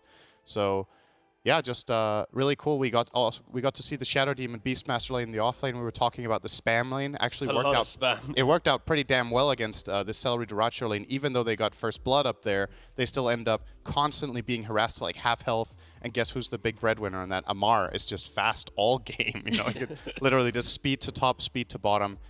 That's the kind of heroes that you want to play with as Bloodseeker, and why you usually see this hero paired when it's played carry with the type of mid hero that does a lot of just AoE damage across the bat. Let's talk about the Shadow Demon a little bit more because it's a hero we're not really seeing in support. Like practically no one is favoring it at all. Did you like this answer that they had? I think they came into it mainly answering the Disruptor, but did you like how it went with the whole lineup for Nigma Galaxy and how it counted even more than just the Disruptor? I mean, it helped, especially against the Pango. When he rolls up, you can now break the Lincoln through the roll, and then Bloodseeker, sorry, can then rupture or roll on top of that. So it had kind of soft layers on top of it, and it was just nice for this overall lineup. I'd be surprised if you see SD a lot more coming into meta, but also don't forget that you're SD going into CK, so you just steal over the CK clones and you're battering them down. So there's a lot of layers for SD to feel very comfortable in this game, and it was quite nice. I do feel like it was specifically a counter pick to Disruptor, though. Sure, I do think this is a prepared strategy for Nigma. They know what first phase Gaming Gladiators are going to roll with, and they brought this hero in. Putting him MVP, I don't know if that's a bit of a stretch. I think he played a really good game. I think GH is exceptionally good on these, on some of these rather niche fours. Sometimes, you know, he had his Caudle in his repertoire in the past. His Shadow Demon is he's no stranger to this hero. He's played it a lot. It was a very solid game from him. I love the Boots of Bearing. I think it's a really cool approach He loves to this playing this item hero. all his Oswalds, to be fair. He's for sure. But I think I think Nigma might be a little bit ahead of the curve on this item, to be honest, by playing it the way that they do it and putting it on GH this much. I think this item is really powerful. And yeah, can't really put a finger on his play this game. I think he did really well. You say Shadow Demon, maybe not MVP. Who would you like to give it to then, Sin, for you personally? but without the graphic. Yeah, I was going to say, it's already gone to Shadow Demon, so you can't take that one, but you can't take back an MVP, Yeah, you know? exactly. We've not done that before on this panel. No, I mean, absolutely not. I just think there were multiple candidates this game. I think this was an outstanding game from Amar, personally. Sure. No, I agree. From a mid Bloodseeker. It's one thing to be set up like this, but he made really good judgment calls on where to go when, which is very difficult on this hero, to be fair. He just makes it look really easy. I think Sumail played a great Morphling game as well, so, you know, there's many people that could... All right, so then 6 to Shadow Demon, definitely, then. Yeah. If you can't decide Sin, it means everyone played hard cut. amazingly. Yeah, exactly. We also haven't praised the supports in their vision. Like, how many times did Nigma move into an area and there's still a high ground ward that, you know, maybe you could say Gladiators didn't deward it. Maybe they were being a little bit lapsed in their judgment on where the vision was, but I feel like Nigma had perfect vision for nearly post-laning to end the game. It helps when you're ahead, but there's a lot of wards up that Gladiators weren't even touching, and You're it was ahead a with big Master undoing. and Clockwork Rockets. I know, You're gonna they- find things, right? Yeah, it's. It's, I mean, observers were still like up the entire time. Like, Yeah. vision was really hard for Gladiators in this game. So just a fantastic game from Enigma Galaxy. It is only game 1, so Gaming Gladiators can bounce back in game number 2. But first, we have to head to a break.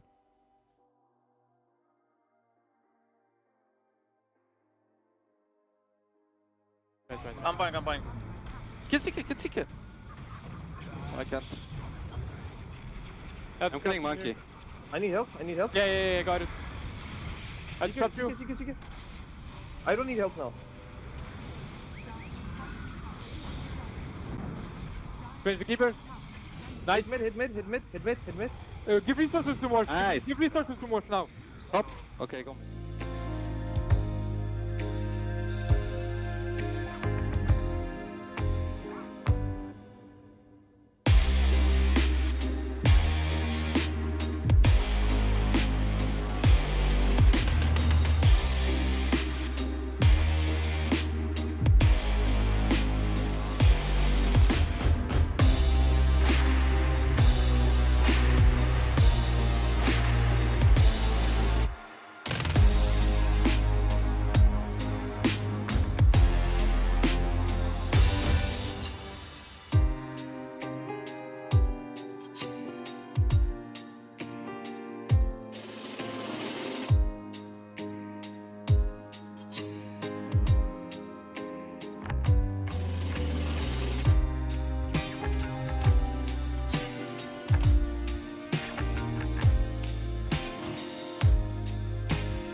Welcome back. We only had game 1 so far between Gaming Gladiators and Enigma Galaxy. It did go in favor of Enigma. So in game 2, Gaming Gladiators, to bounce back, you think the advantage would be in the draft. You were like, oh, if they had second pick, then my, that'd be an advantage. Well, Enigma Galaxy have second pick. So it's going to be the same pick order as game number 1.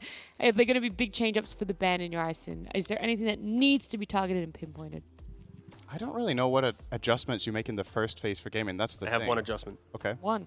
They banned Snapfire. They did Timber plus Snap. After how good of a game this SD had against Disruptor, you maybe just shift it to be Timber SD as a ban. And then pick you- up the Disruptor again. Yeah, and it's like, oh, whoa, they picked up some Snap, whatever, you know? But like, I think that could be one very glaring change they do, especially with draft and side being the same. Other than that, it's more respect towards the niche things that Enigma did in game 1. But don't overreact, I'd say. Do you think gaming are going to go back to Undying? Because we normally see Celery on Undying. Maybe. We've joked about in the interview how, he's the Undying player now. That's all he plays. He's a spammer. It kind of went fully ignored in that game 1. I thought maybe taking out the Snap, that's what they were leading up to pick Undying for themselves. I think the reason they picked Disruptor is that it's Nigma's single most played hero. So Right. there's value in stealing it because it's their most comfortable support. They played both 5 and 4, and I think in particular GH has looked outstanding on it this patch. So there's a lot of value in that, and I do foresee the same thing happening here. If Gaming Gliders have first pick and Disruptors in, I think they don't want to give it away. I think they're too worried about Nigma's potential on this hero. But yeah, the Shadow Demon ban could be an approach. I'm assuming Nigma will still ban Brood and Nature's Prophet, right? Yeah. Like, that's probably just That'd be happening. kind of wild if they let either of those ones through. Yeah, I think so. I mean, there's So- only 2 teams in the region that get these bans, and it's Liquid or Gaming Gladiators. Yeah. Brood plus Nature's Prophet if they are first pick. Oh. Death they banned Prophet Death ban. Prophet. Okay. Yeah, you guys can't see that now. You can. Gaming Gladiators do change up their bans to now include the Death Prophet. So it was last phase banned in game 1, and now they go, all right, we'll just shove it all the way to the start there. So Death Prophet and Beast. Okay. Wow. So it's like they don't even care about Timber or Snap. Obviously, again, the Snap ban was a weird one for me in the first game. So wow, they just shift these bans all the way up to the top. And just strong second pick heroes, if anything. There's nothing too crazy to read into. They go back for the Disruptor. But this time there's no Beastmaster, so this was the other approach, right? Maybe you're giving the Shadow Demon away again, but you feel like, okay, it was the pairing with Beastmaster that made it this scary. Because like, if you pick SD again now, which offlaner do you pair it with that has comparable spam? There's not that many options that Nigma would be running. Especially considering what makes Beastmaster so nice there is that it's a pretty... such a strong hero that even when you counterpick it, it still finds impact, right? Yep. Some of the other SD pairings might be good on paper in the lane, but Gaming Gladiators can pick literally anything right now, right? So it's a lot harder to find an open-ended pairing there. Yeah, Enigma Galaxy definitely thinking a lot harder, taking more time for their opening this time around than in game 1. I mean, there's still the IO available if they want to do some like True. IO Lesh. But of course, Disruptor with the Glimpse, I think the trade-off is, does it really matter of a counter? Because the Lesh will be so farmed up and big that you don't really care. It's an option. Other than that, again, most of their combos have been around Disruptor. So we are going to be seeing something new. That's why I think Gladiators did go for this Beast DP ban. These are the kind of the easier heroes to pick from second pick. I'd be surprised if Nigma did do some Timber-esque type thing, but with a Snapfire, does change it a little bit. Was that, wait, did you voice the hero? Huh? Yes. Wow. Give us your favorite Snapfire voice line. Yeehaw! There you go. Runs back. Oh, they pick it again. All right. I actually didn't think they like. Part of me was like, okay, so SD was really good against Disruptor, and Snap's a good second pick hero. Would they pick both? It's like, nah, surely not. It's like too, not obvious, but like the heroes show a lot in the draft, if that makes sense. And I didn't think they'd go for it, but no, they did. Yep. I guess this lane works pretty well. It's spamming in a different way. It's not. I guess calling it a spam lane is a bit unfair, probably, because this lane works differently, very differently than the Beastmaster does. Snapfire has really significant burst, but actually, in reality, this lane is pretty damn strong when you think about it. You land a stack of Shadow Poison, Yep. you disrupt them, Yep. you poison again, you cookie, Damn. then you scatter shot, and then you hit a third poison stack. So the amount of potential damage this lane has is actually very scary. I think it's pretty cool. Are you laughing? There's no change up. It's Yeah. Pango again. So, what's Gladiator's going to pick? What'll it? This time, though, they banned the Bloodseeker. Oh, absolutely. There is no way to get that away again. Yeah, you probably banned Bloodseeker. So what did they ban out last game at least? It was the Bloodseeker. Did they care about? They banned out Dragon Knight, Huskar, yeah. and Ember. Yeah, they'll ban Huskar again. Yeah, like Huskar, Bloodseeker, I think are two very Yeah. easy bans to lock in. And then the Ember one, that is the one that can change up. Yeah, very much so. I'd agree with that. Anything else that you like to see from these teams, right? Not so much what we have seen, but something that really sticks out when you see them play that you like. What tempo do you want them to keep running with? Would you like Enigma Galaxy to be just as aggressive in this opening and the rest of their lineup?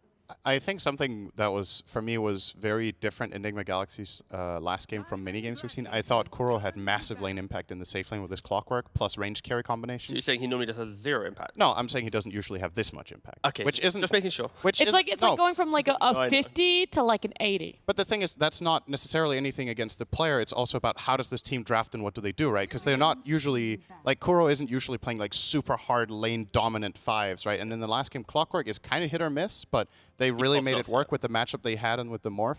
So I would love to see them do that again. Get Sumail off to a really hot start by putting Kuro either on this Clockwork if it's good again, or get him a true dominant 5 like Undying, or whatever they can run. Yeah, I thought to they would really have picked up help that out. Snap maybe Undying for themselves in the first phase. I thought that was a... They just think SD is this good against Disruptor. Can't blame them after game 1. It was yeah. very good. So Dismantled the hero. The amount of times that Celerud, even SD just TPs the lane, and he's like, "Gone. You want to glimpse me?" And I have Disrupt available in the fights as well. Celerud was always scared to go for that glimpse because if I waste glimpse, he disrupts. Now we're kind of out of the fight as a hero for like 20 seconds. If I don't have Static Storm, it kind of forces a lot more like kind of a logical approach to fights where Disruptor normally is why it's so broken is you just enter the fight. It's like he's running away, mine. He's running away, mine. So yep, exactly.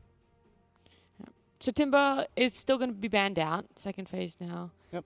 Are they banning Huskar? Or are they not banning Huskar? Yeah, I was Oh, gonna say, that- you seem adamant about banning the Huskar. It's just like the Amar mid hero. Like we saw from Amar's mid lane in Bloodseeker, it was disruptive enough for Quinn that he doesn't freely make all the moves. He was the one making moves first. And if you put Huskar there, you naturally will farm quite nicely. So now Quinn's retreating back, not towards jungle, but like on the back foot the entire time. And I Do you think it's going to play out in a similar way if Yeah. Huskar's I mean, I've seen enough clips of Quinn in pubs where somebody last picks bat and he's like GG end, you know? Yeah. Like, and if he's gonna have to play Pangolier against Amar's Huskar mid, that's one of those you last pick cheesed me, I'm out of here kind of Exactly. things. But it's on third pick, so that's like even worse, right?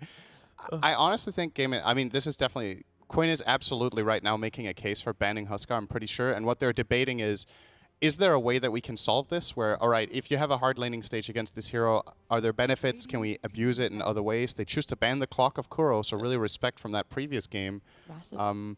Maybe they have a counter pick up their sleeves here against the Huskar, and maybe they just don't put Pango mid. Because I think this is going to be a very terrible lane for Quinn, to be honest, if he has to play that. The trade-off for Nigma, at least, if they do go for a Huskar strategy, they're going to have an off-lane Snapfire potentially, plus some Huskar. Like, everything can be very like one-dimensional, where if you like get a certain kill, there's not that like big tanky front line. It's very skirmishing. So maybe you play around like the wider map and just force them to feel really awkward. What would you suggest? Like, how do you take advantage? Let's say Enigma pick Huskar now, or end rather. They don't pick it right away. Let's say they end phase 2 with Huskar because they don't have to pick it yet. I mean, Gladiators have to be very careful with their 2-hero response to Nigma, because Nigma have to show something now, entering the phase. Like, let's pick one hero. And that will at least will give us some information on what's happening with the Snapfire. And then from there, then you can try and decide, let's at least pick something for the Huskar down the line. Because this, I think, next pick for Nigma is very critical in their ability to keep putting pressure on gaming. Ban the IO. Obviously, Gaming Gladiators play Disruptor 4 and 5, just like Nigma do themselves. So, covering their bases against potential IO Lesh, I would think. Do you think there's a way in which they can flex the snap if they want to do the Huskar and pick up? Okay, don't worry. That's immediately put to the side. There's no way you can put Phoenix in anything other than this port. Oh, you meant Snap 5? Yeah, and then they picked up something else that could have left it open to if they did want to go down the Huskar route, and I mean, the draft didn't feel as 1D. They definitely could have. They could have found maybe a hero that overlaps between 5 and 3, so that both Snap and that new hero could have played that role, and then complemented it with a phase closer here. We keep harping on the Huskar, right? Gaming Gladiators definitely have some decent solutions now. I think both Undying and Drow actually fare pretty well against this hero.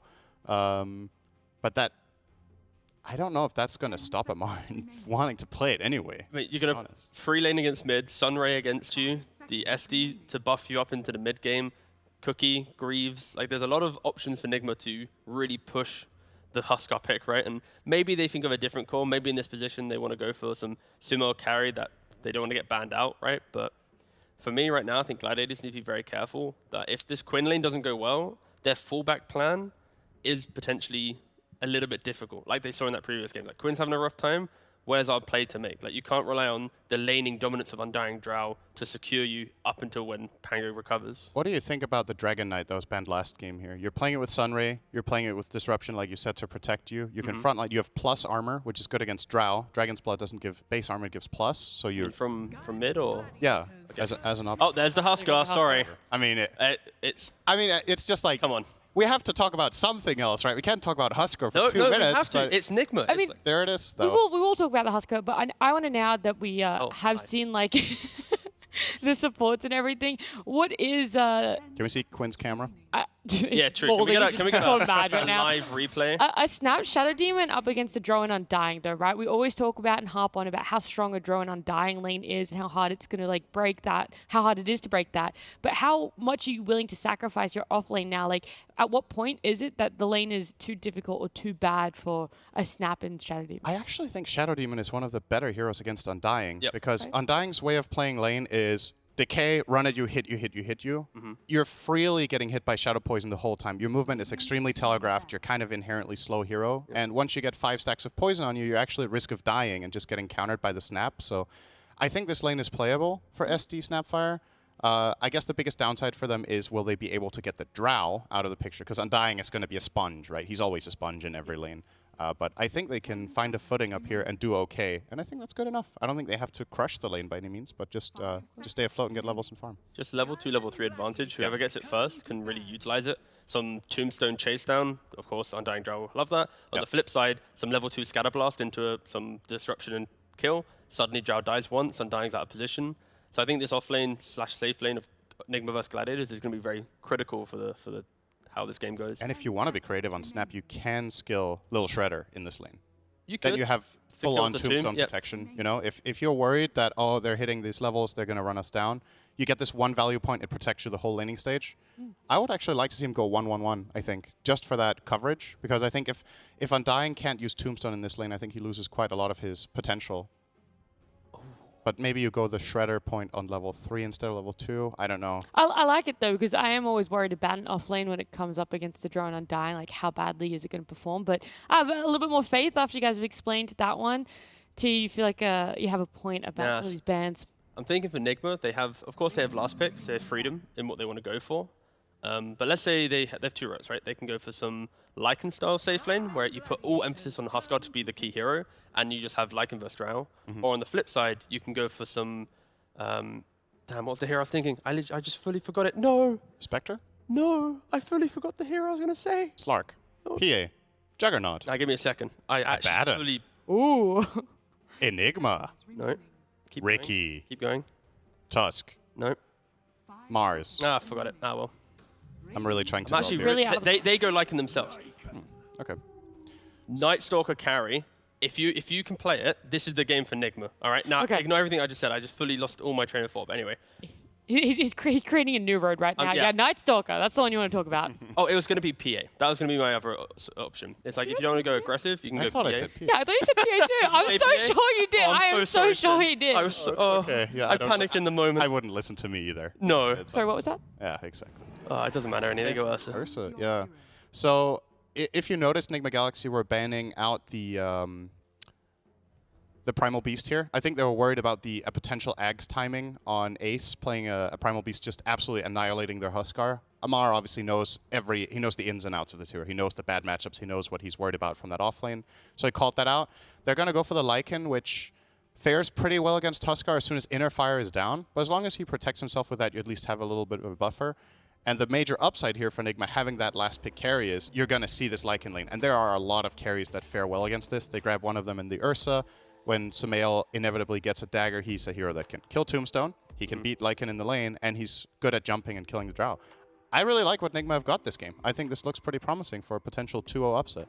Yeah, for Gladiators, I think you mentioned Lycan. If he can get out of lane and dictate some early game, Nigma, they don't have this natural frontline defensive That's hero. very true. It's a lot of frontline aggression, where Huskar wants to go in, Ursa wants to go in, and then Phoenix SD, they can be left on by themselves very easily, and that's where Gladiators can play around in the bigger team fights. But I'm really looking to see how does Drow and Lycan get out of laning phase to then give their team some structure, because Nigma are very spooky. Yeah, how are Nigma gonna fare up against like the potential split and like the map presence of a Lycan? Click it down our lane. It's like you want to go play down here. We're just gonna take a tier 3, take a Rax, Okay. reset, go again. So.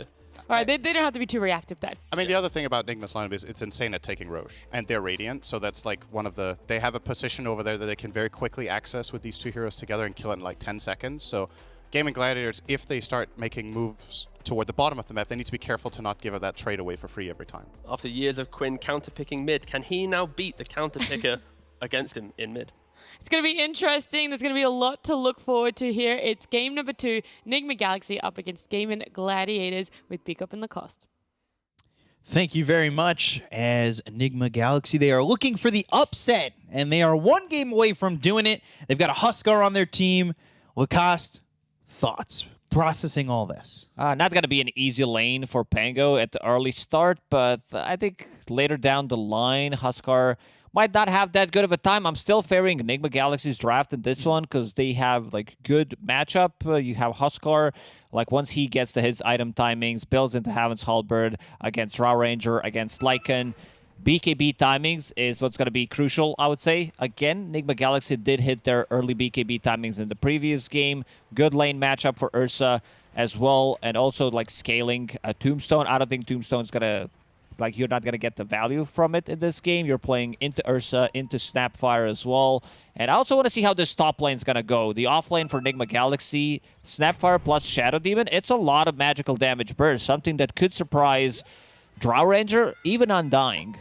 And we've seen hot and cold Drow performances, and we've seen players like TA2000 played Drow just out of control. They find the right positioning, but we've also seen it struggle, where it's late on shard, it's late build up, and all of a sudden, Drow kind of feels like it's struggling to do anything in these fights.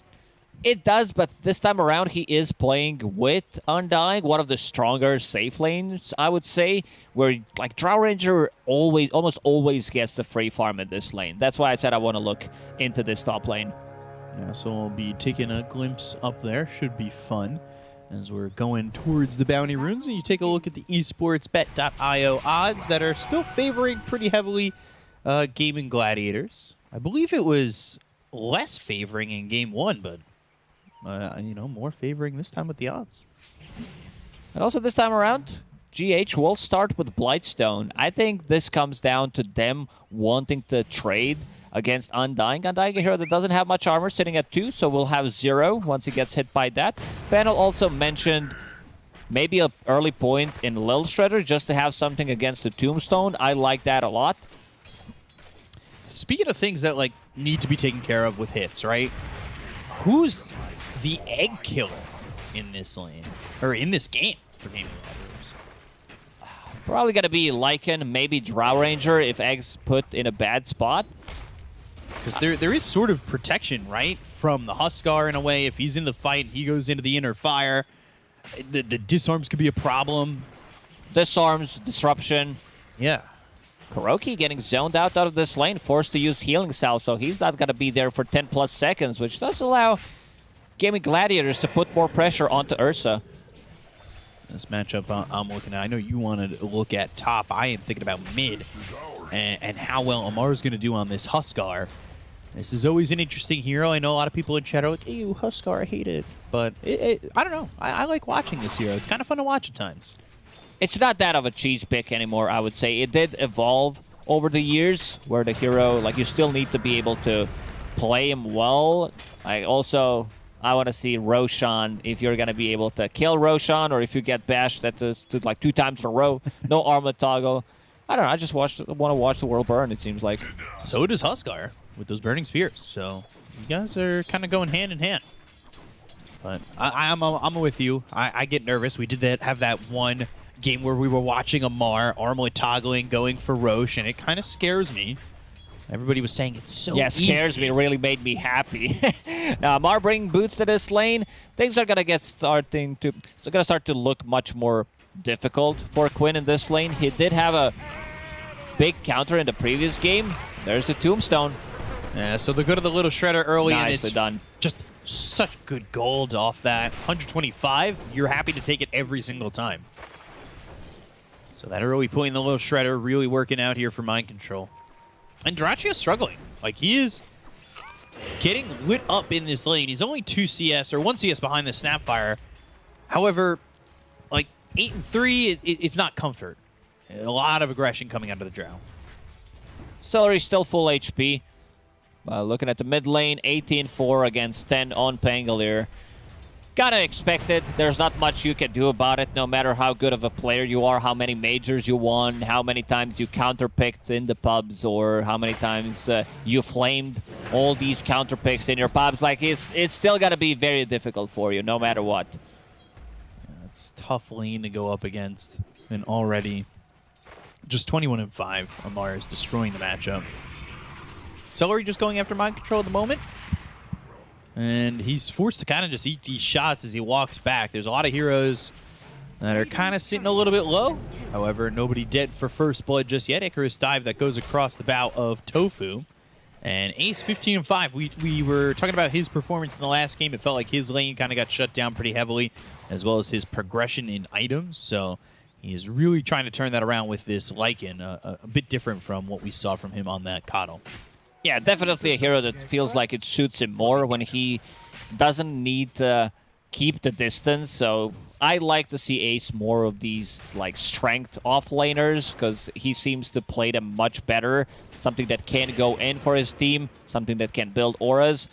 Tofu doing a very good job in his bottom lane, zoning out Kuroki. Kuroki constantly on low HP, using Fire Spirits. Again, lowering his health pool, and Sumail going into Morbid Mask next, so this could mean that he might swap Battle Fury. Usually if you want to go for Battle Fury, or if you want to have some kind of a sustain, you buy Ring of Health. Yeah, so we'll see what the deal is here with Sumail. Because he's only 16-2, and I was talking about how Duracho is kind of getting zoned from the lane a little bit. But as the levels have gotten higher, he's found himself a little bit more secure so far. I'm looking at the top of the screen. Blitz. Ursa. Sumail can run down towards the tier 1 tower and will fall for first blood. Tofu, you said he was doing a good job in this lane harassing Kuroki. Well, he also gets a kill on Sumail, so a good first blood for Gaming Gladiators. I said I was looking at the top part of the screen with the hero icons. Everyone is at half HP on side of Enigma Galaxy or below, while the rest of the Gaming Gladiators is pretty much at full. So in terms of harassment, in terms of opening things up, but yeah, Tofu, great start for him, getting that first blood. Man, Mind Control, look at where he's forced to just play right now. He's not able to get close to the creep wave really at all for the moment. But he's getting that health back. He's going to stand tall and hopefully get something out of this. GH is only level 2. You would definitely want to be level 3 to have that extra point, but he puts a second point in Disruption. They can't find any openings, and the Gaming Gladiators did stabilize this top lane. Drow Ranger sitting at 27, 28, 10. Mid lane, it's looking rough. Question is going to be like, it's going to be like that. So the question is, are you going to be able to get stuff done? Amar picks up Invis Rune, does save a point just in case he needs life break. Picks up that Invis Rune and still going to decide to sit mid, which is pretty much the case, right? You said Armlet and then maybe go. Last time we saw Huskar. Armlet BKB, pretty much. That's the build. Maybe a casual Sanj if he's feeling himself. If he's like, yeah, I don't need to care about this Glimpse or Rolling Thunder. If he's the one controlling the map, does have Aegis on him, probably will skip a BKB. And now rotation on the mid lane. GH lurking around. Quinn trying to get himself closer to that level 6. Yeah, because there's a level 7 for Amar. We've got the creeps under the tower, and Quinn is just forced to sit in the trees. Swashbuckle gets that 6, so have Rolling Thunder available to him now. This is a tough matchup, and like you said, we'll see how they recover, and this might do it. They could get this kill. Rolling Thunder, but the ult on the Tofu, and Rolling Thunder hits again, turning it around. Swashbuckle, not enough just yet. Inner Fire, Celery coming from the side. The right clicks on the Fire as well. Queen, and now the Tombstone, the decay from Celery to kill off Amar. Didn't pop that Fairy Fire in the end, dies. But if he was, like, if he had Armlet, they're just 300 gold away. Gaming Gladiators going to the mid lane and securing a lane for Quinn. Yeah. You know that he's going to struggle. Where's he sitting at in terms of net worth? Really low. Almost as low as Mind Control at the moment. Mind Control level 5.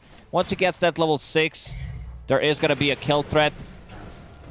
Yeah, I wouldn't say that one death exactly shuts down Amar in his lane, but if it happens again, it could be a problem. Sumail, though, I don't know if you could say the same about him. He has died again here, bot. Fire Spirit's thrown over towards Tofu, and it looks like Kuroki's going to die to Quinn, so all of a sudden he's got a double kill.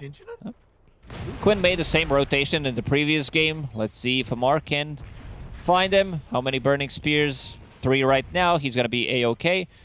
Nothing to worry about. Armlet is just finished. Needs to use the Courier. Duracho on a mid lane. Only level 5, but here's Quinn again. So he's coming all the way from the steps, and oh, okay, Amar. Ball goes over his head.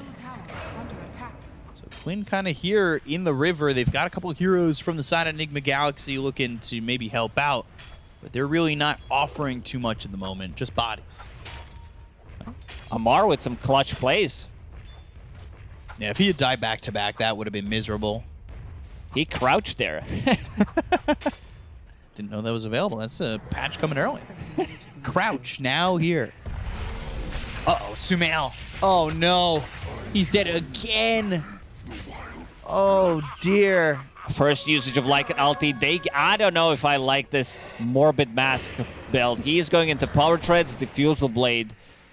This is, like, this could be very bad. Maybe they think, okay, I can play a bit more of a, like, semi-carry because I do have Huskar on my team. And now Kuro in trouble. This is level 6, Disruptor, 9 minutes. Yeah, Static Storm, another kill. Gaming Gladiators, 6-0. 1K gold lead. Yeah, it's still relatively close. They got that first blood money. Amar's, like, still doing okay, even with that one death. But we'll have to see how the next couple of minutes are going to go. Duraccio. I was going to say Sumail wasn't doing too bad. He was only a bit under Duraccio, but he's picked up the farm while Sumail has just been juggling himself in the grave in the lane. It also comes down to, like, who's going to pick up that Aegis. You want to give it to Huskar because I'd say he's a better Aegis carrier than Ursa, but you also want to have, like, Ursa to have Aegis. So kind of contradicted themselves with those two picks. Sumail. Oh no, Kinetic Field, Tofu. Ooh, he wants to grab this glimpse. He wants to kill off Sumail again. He already used the ulti. He's trying to right-click to survival. And he'll end up trading and getting that Brazil scoreline on the trade, but this is just... Oh no. Sumail hits them with the be right back. A bit under level 6, so he's going to respawn. He was not wrong. Will respawn relatively shortly. Still doesn't get XP from that. Amar does pick up solo XP, level 9 at the moment. Yeah, but Sumail struggling. Bottom lane is too hot. Mid lane is too cold. Maybe he'll go top and see for this bear. It's just right. I don't know. Every lane has been unbearable for him. He can't get there, can't find any farm, so jungle is going to be the place for him. Yeah, it has not been fun. So, see what he can do. See where he can farm, because it is now really heavily on Amar to open up the game and space for this Ursa. They need to get some big kills. GH they get blown up. Yeah. Win, he doesn't have Rolling Thunder, so going forward Nicely and done. Mid swashbuckle. Amar really knows the limits of the hero. Catches him mid-air. And now that's going to be Sanj.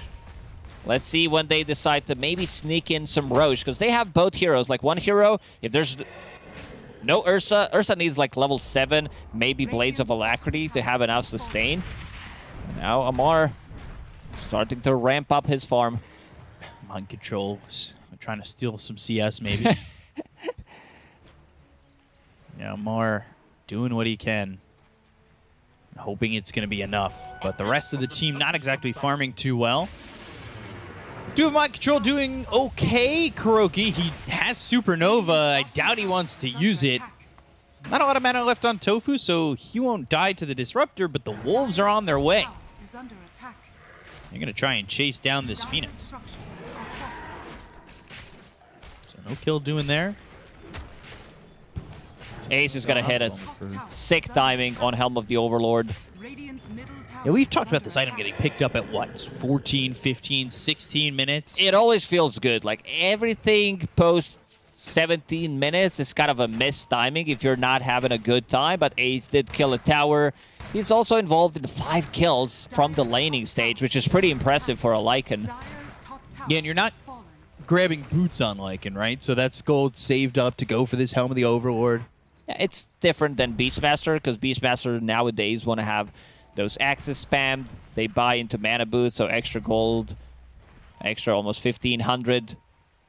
They've got him more nearby. He's not working with a lot of health, but they get the glimpse on a GH. He'll disrupt himself and disrupt the glimpse back, but Static Storm committed to GH, and this is not a kill just yet. Neck pop by Mind Control. It still won't be enough. Yeah, GH, also known as Glimpsim, is a Lebanese professional Dota 2 player.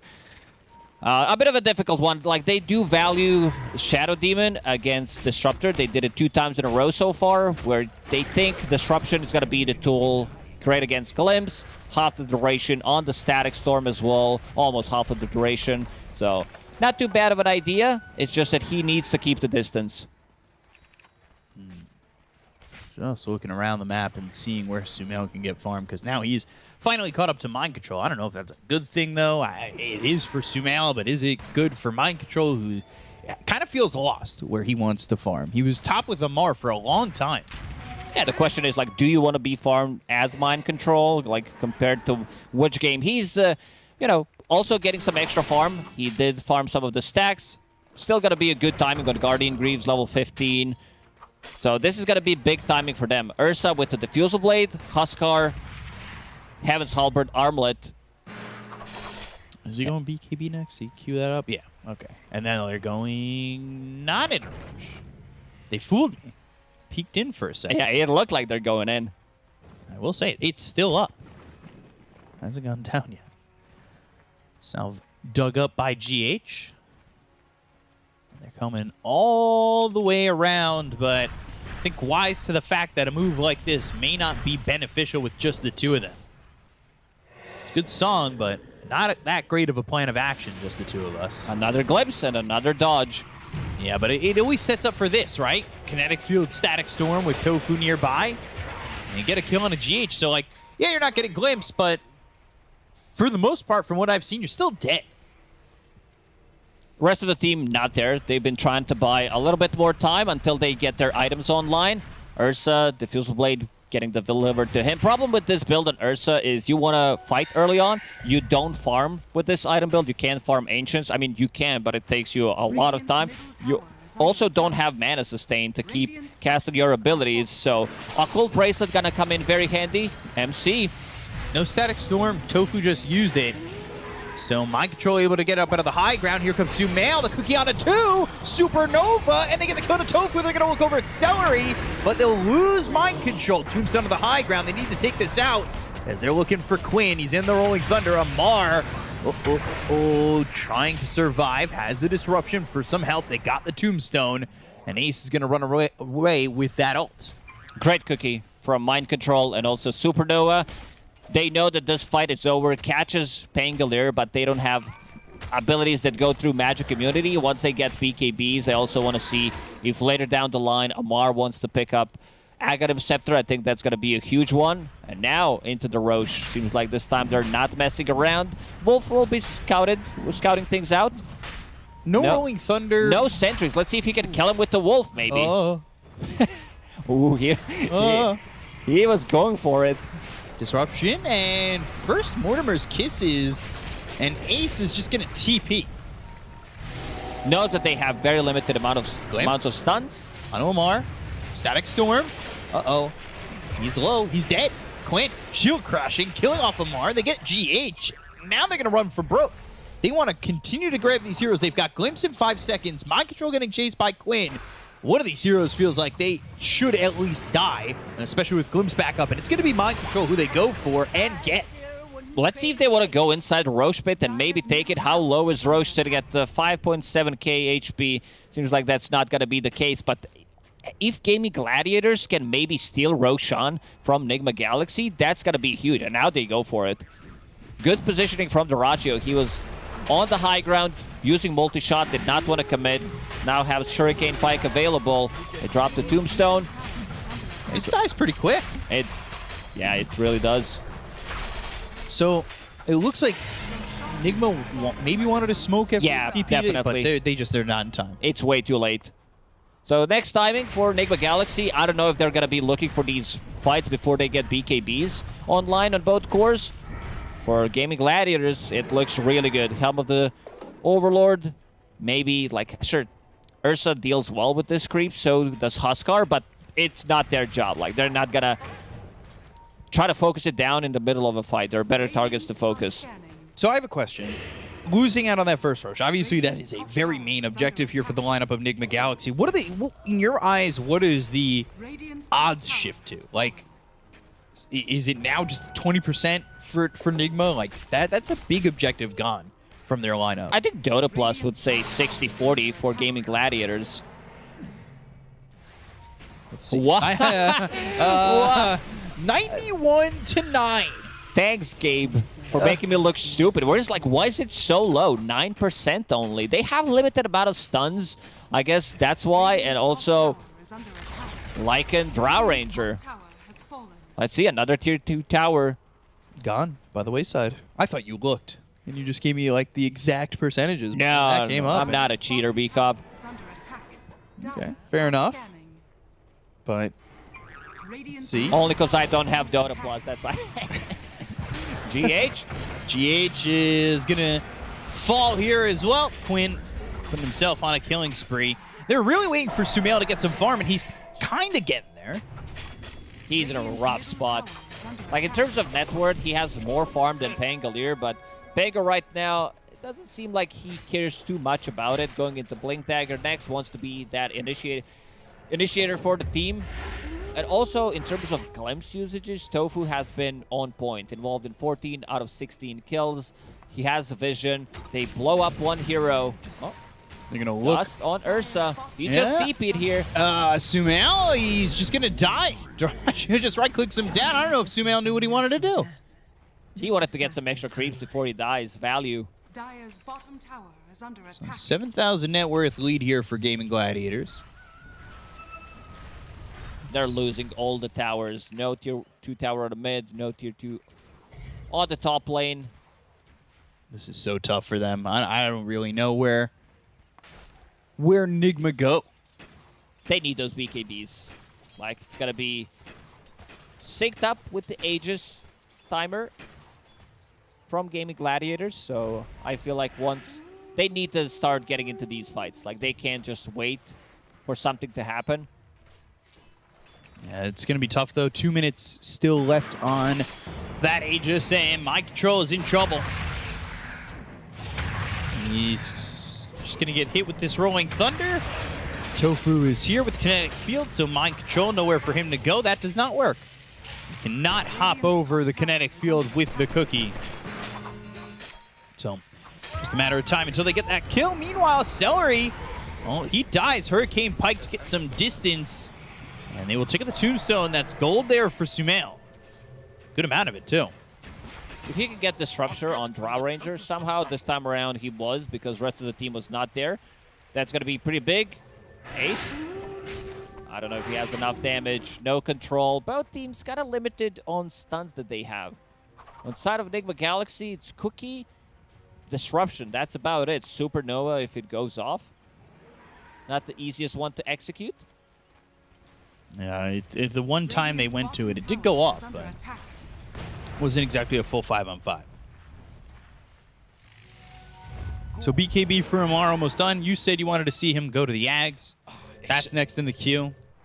They're still trying to take a fight without these BKBs, so it seems like they're going to only find Celery, which is an okay amount of gold. The Fusel and a Cookie, not a bad combo, and Sumail's going to get another kill and more gold going his way. So that's his BKB. Amar needs to find another 600 gold somewhere. Yeah, he needs to farm it, and quick. So he's going to try and take these few creep waves that he can and get into this BKB. Is that timing enough, the double BKB, or are they just too far behind? It's a lot of gold that they lost the Ratio, Shard, BKB, Pike. I don't know if they can get on top of him. Lycan, AC finished as well, level 15. Kind of a difficult game. Pango also getting his items, has a shard, so they can't really control him. That's the problem. They can't burst Pango from 100 to 0. He's a tough cookie to crumble. Now Sumail wants Blink, but as we saw, it's going to be tough for him to get there. And a 3-man smoke coming in from Gaming Gladiators. They've also got Twin Bottom. So they'll find Mind Control, it seems, as they'll send up the Ancient Black Dragon, Tofu. With a lot of range on that Glimpse, and that means Mind Control is dead again. He is no farm. Mind Control is at 6,500 net worth. A rough one for him. I do like the items that he's going for, even that things are not looking too good for him. Buying Casual Buckler just to give some extra armor to his allies. You are playing into 3 heroes that do reduce your armor. Lycan with the AC, Drow Ranger with Ulti, and Pango with his Lucky Shot. Another. That's the last tier 2 tower. And seems like Gaming Gladiators, they're not done. They want to siege the high ground. They just don't have Aegis to do it this time, so let's see how well they accomplish this. They always slow siege it. Feels like they're doing just that. This tier 3 tower is almost dead. The right click's coming in. 5 stacks on the Hypothermia and jumping in with the BKB, going after Duraccio. And with the right clicks in, it looks like they're going to get a kill here out of the drought, trying to run, but nowhere to go. So they take the big damage dealer out, but the blink forward with the Rolling Thunder. They go to the Cookie, but the disruption, a little bit of a unsynchronized combo as they drop the Static Storm on top of Lamar. They get the kill into the Huskar, and these heroes of Gaming Gladiators are trying to escape. Chase potential for Enigma Galaxy is just not there. They need those blink daggers. They need something, and now Glimpse back. Kinetic field, again, that is not working. The Cookie does not let you out of the kinetic field, and you will die again, Mind Control. Maybe if he tries a couple more times, we'll see. I mean, it's just like, oh, I'll push myself to the edge of it. Maybe it's going to save him closer to Shadow Demon, so there's going to be disruption. But still a glimpse of hope for Enigma Galaxy. Again, it feels like they need another set of items. Sumail needs BKB, needs Blink, needs that Basher. So if Draw Ranger gets close like that one more time, getting Demonic Purged, that's a great way to start a fight. So you'll have either Huskar or you'll have Ursa jumping on top of you, but still very difficult game. 14,000 gold lead for Gaming Gladiators. It seems like they're not done again. They want to repeat it one more time. Yeah, I don't think there's really too much to fear unless they were to lose Duraccio again. Maybe that'll slow down this just constant onslaught coming in. But it's still quite tough to break this Gaming Gladiator side. They'll force the glyph coming through from Nigma. And the odds, pretty much a pregame from what we're seeing. And there's the jump forward onto Duraccio. Sumail's also there to the side. They go to the defuse on to Tofu. BKB's been popped. The right clicks. They get the kill into the disruptor. Oh, the bash. Oh, boy. Quinn still trying to fight. Sumail's all by himself.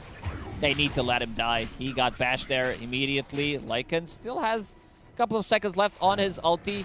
Let's see if they can defend it. Kuroki hiding inside the trees. Gets gusted. Now Mar going to jump back in, and they're going to go to the buyback from Kuroki with the Motorburst Kisses right on top of Duraccio. He's low. He's gone. They get the kill. Ace to the backlines. They'll take out Mind Control. Celery falls to Kuroki. The Supernova will pop. But is that a good enough hold? They're holding. They're keeping things at 14k gold lead. And we see damage. Like even in the previous fight, Ursa was dead, dealt the most damage. Second highest one, Amar.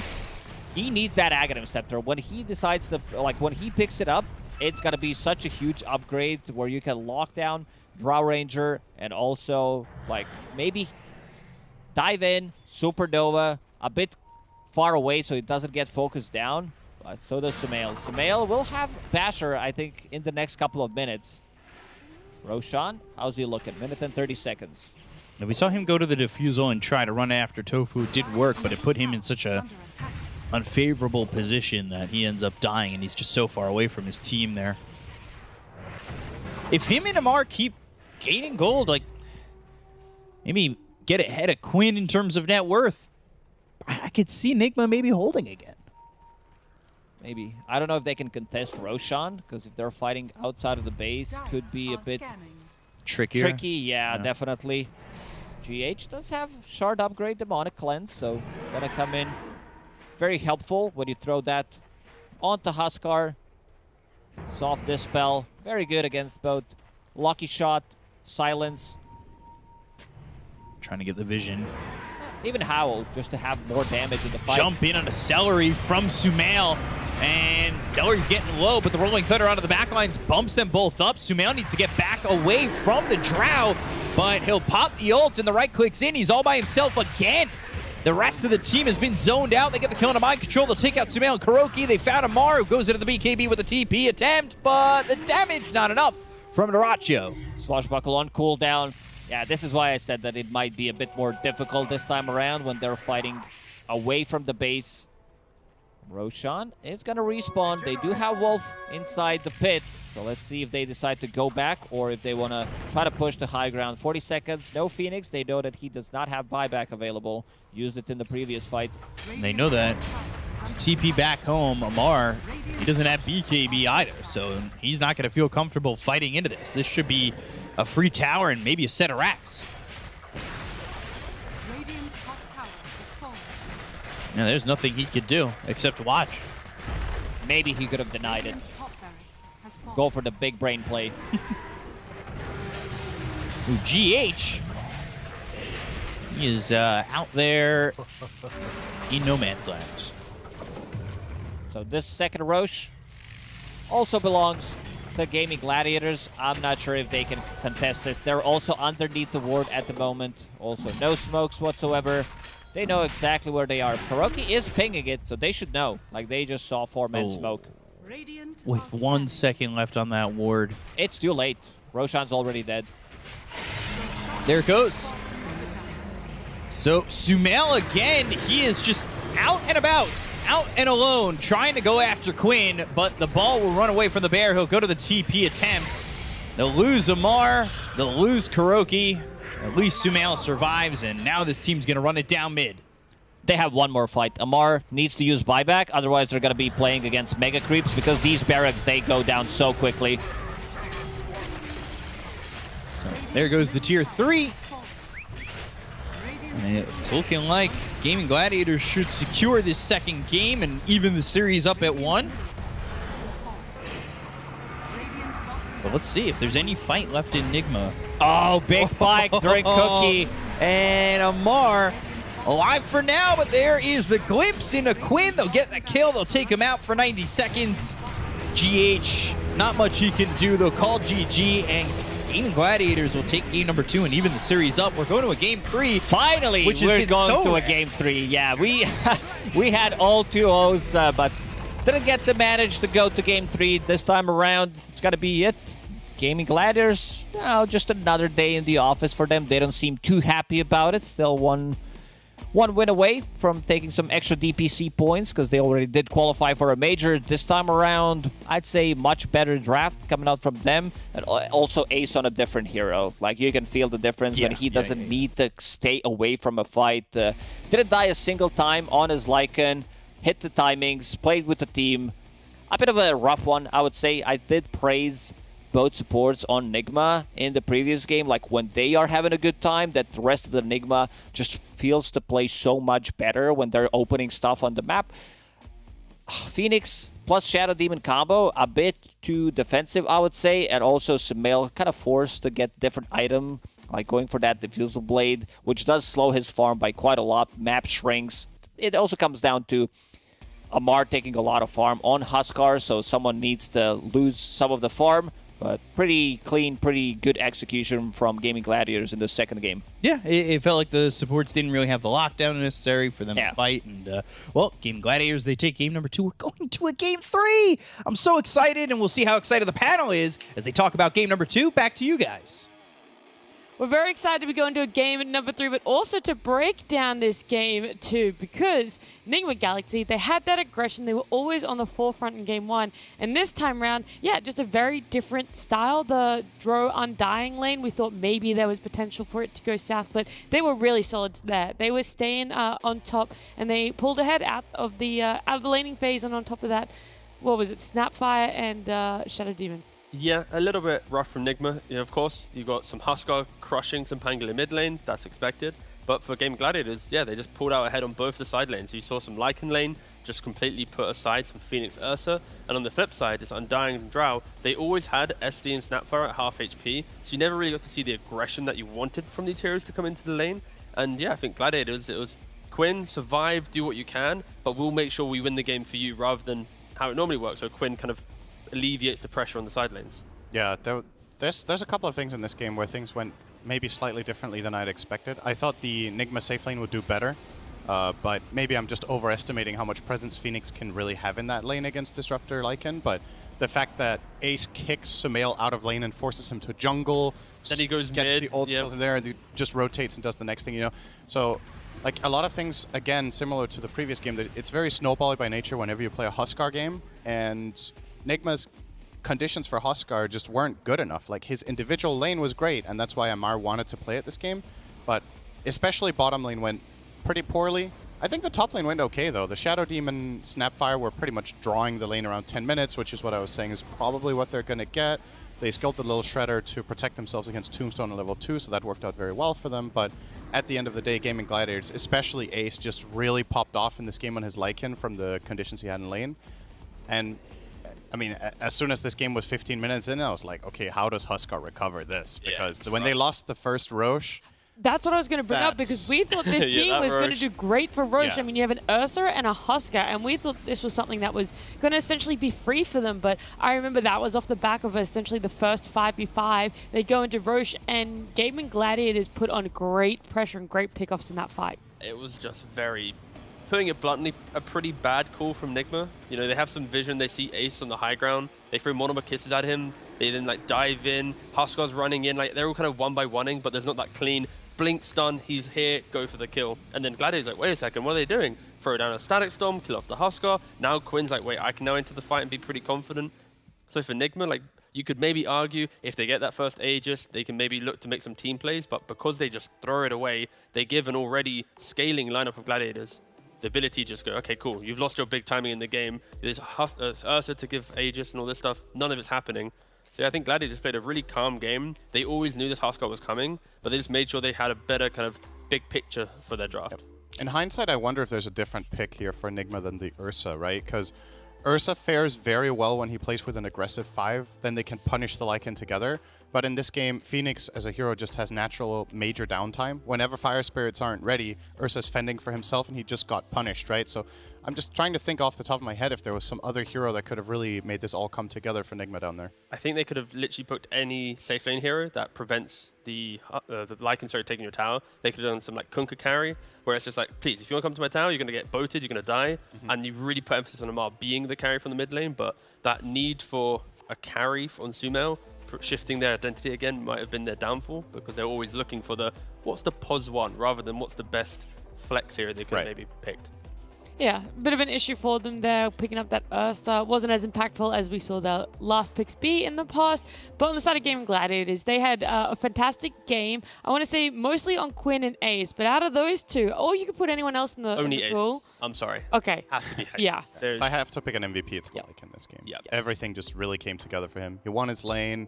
He crushed the whole game. He goes deathless. MVP is the panel. Yeah. Thank you, guys. And then Ace. Yep.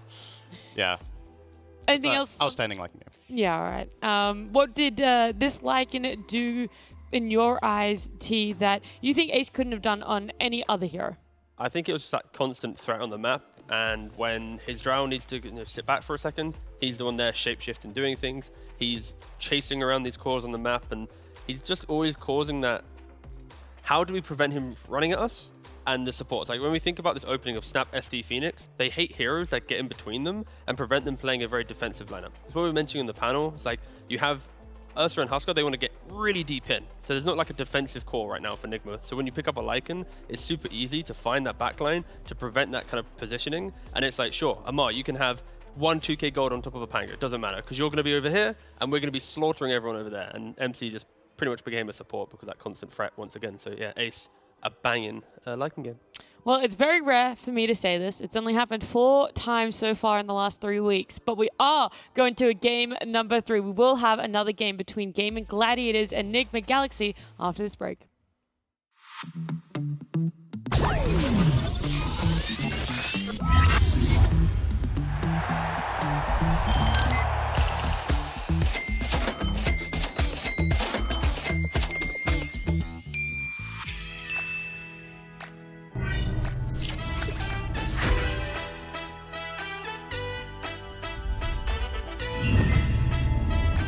Watch more. Earn more. Full TV.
Game 3, Enigma Galaxy up against Gaming Gladiators. We've seen both of these teams now have that aggression be on the forefronts for Game 3. What can we really expect coming out of them, T? Oh, I don't know. I think for Nigma at least, you need Sumo to have a game. I think when Sumo doesn't have a game, it's just like, what are you doing? I don't care if Amar gets his perfect mid matchup, but I think Sumo needs to actually be able to go, look at my 10-15 minutes of farm, look at me, enable. Like, I don't think Nigma following Amar is the best strat.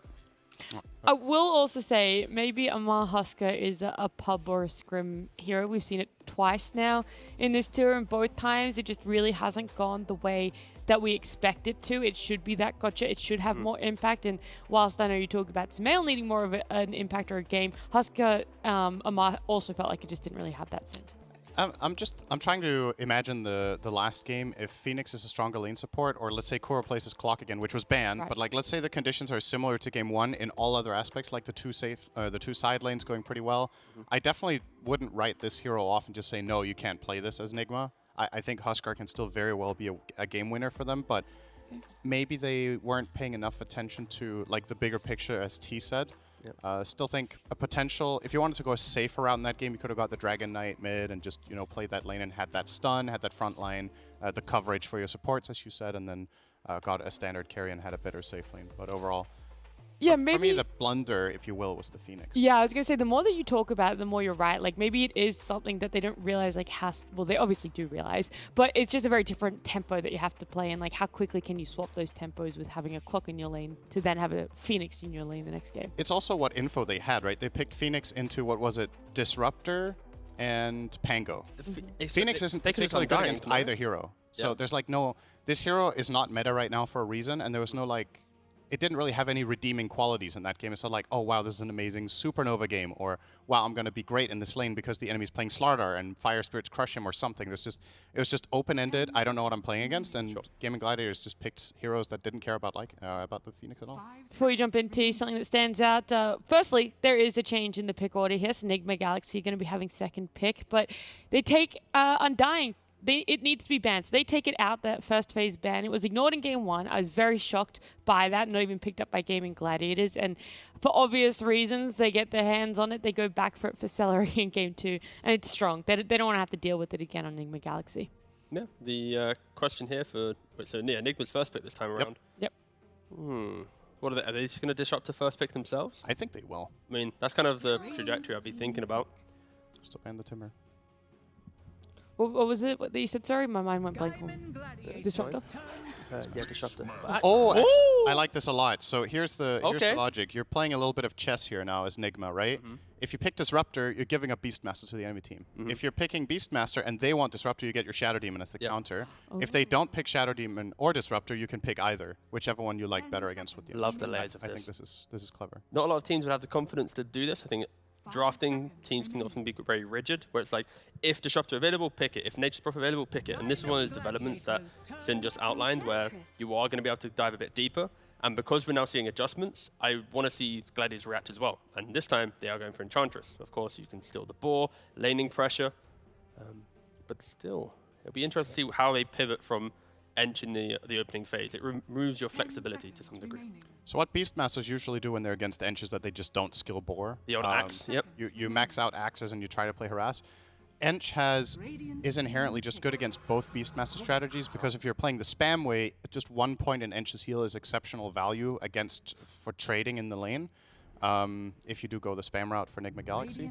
I still think they should. Yeah, because you feel just as shocked as me. An Ench Rubik opening. Yeah, it's a very good Disruptor game, I think. It's like when you open with Ench, the only flex you have is like 4 to 5, and it's like, ooh, where's it going? But it's like, it's a support no matter what, right? So they pick up Rubik, and now they're saying their second pick flex will basically be their off lane and carry down the line. They'll open the next phase with some Quinn mid hero, most likely.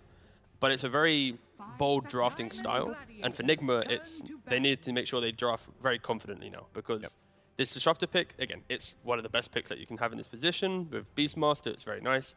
And I'm excited to see how Gladiators pivot from here. I think for Nigma, their bans could just be like Pangolier plus Puck, some like very generic mid Quinn heroes that can get Gladiators into the second phase. Yep, I think that would be a very good way to go about it as well. I'm also curious about Nigma's experience playing against this lane, right? They don't know what the carry is just yet, but what we've seen other teams do against Ench is block multiple camps and keep that control. Curious if they're going to be able to pull that off, how Disruptor and Ench are going to play around each other in the jungle, right? If Disruptor needs to start body blocking camps, how does that trade go? Especially if Celery finds any sort of meaningful creep at the right timing. Could be interesting. They're still respecting the Huskar, though. Yeah, Everyone's like, yeah, sure we won, guys, but I actually want to have fun. So can we... I don't know, bother. molding from minute one. The Tide Band has been pretty consistent as well from Enigma Galaxy. Any insight on why they're always removing that one for themselves? So, first of all, the hero's really good against Beastmaster. You can't roar him because it'll just Kraken off and he can fight back. You can set up Roar into Static Storm, but Tide is inherently extremely tanky and he's one of the heroes that can survive it, and then the counterplay is massive afterwards. So you're just covering your bases. On top of that, it's one of Ace's absolute best heroes. And I mean, Tide plus Rubik, Tide plus Ench, like, these lanes feel amazing because like, Tide's already so unkillable that Rubik and Ench, if you have time in a lane, they can just start popping off with that constant damage, more so for Ench at least. So I think it's a respect there as well. have they banned Terrorblade every game this series? It's been up there for sure. It's I can double No, check. I don't think ever. Oh, yeah, they did because last phase and then it moved Last to phase? second and now second again in game 3. So It is one of the great carries against Beastmaster because you steal, when you do Reflection, you get the aura for yourselves, right? The Inner Beast is very powerful on this hero. So I feel like Nigma rating it higher because of Beast rather than just in general, oh, it's a good Durasho hero. There's plenty of carries this patch that I would say are generally better than Terrorblade. do you want a fun little fact between these two teams? I love a fun little fact. The last 3 times they faced off against each other, it's gone to 3 games.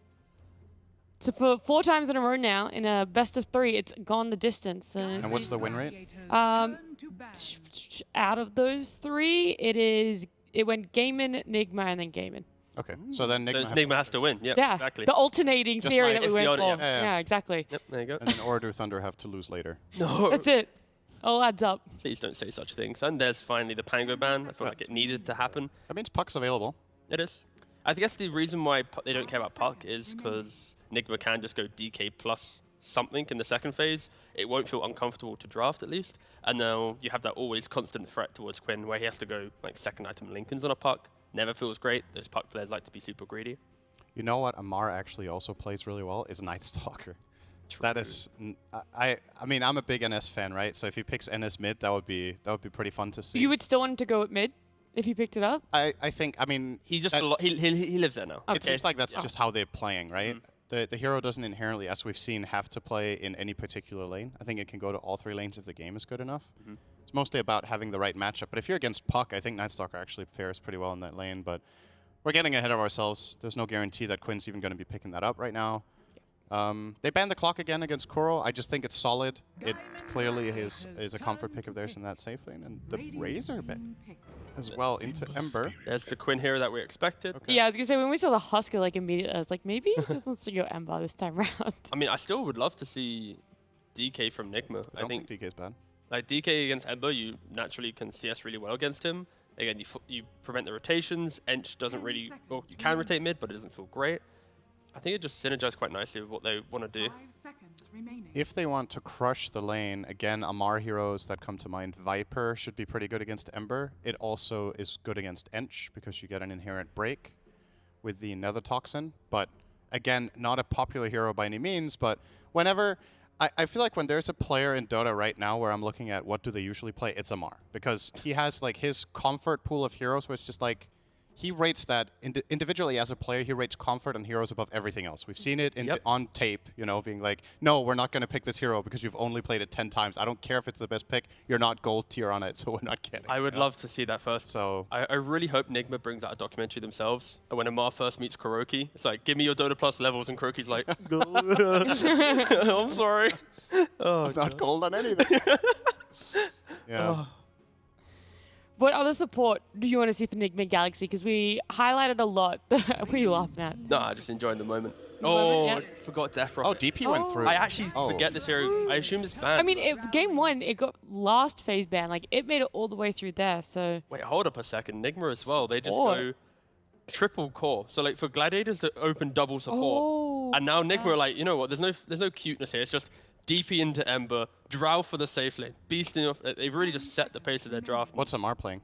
What's Amar playing? yeah. DP? Does he play it? 5 Has he played seconds DP yet? remaining. I would He hasn't played it to this tour, and I don't believe he did last. He has to play it in this game. I don't want think to there's see a anything Mar else he's Beast, playing. and I don't want to see a Mar Drow. So that leaves him only DP. Okay. No, Unless it doesn't. Kuroki's playing POS 5 DP. DP5. Yeah, that's what I was saying. Unless you move it to a Let's support. relax for a second here. Amar is not playing DP. No, guys, it's Sumail. He's playing DP and he's playing at 5. That's Oh yeah, that would what he be joked about. previous level.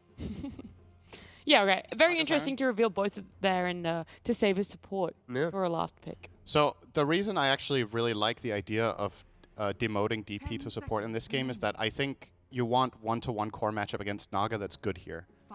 And I don't know if DP is going to cut it. Like, yeah, you can buy Shivas and you have Crypt Swarm. It's something, but I think there's a lot of merit to finding something stronger. And in that one-to-one matchup that also lanes well against Ember.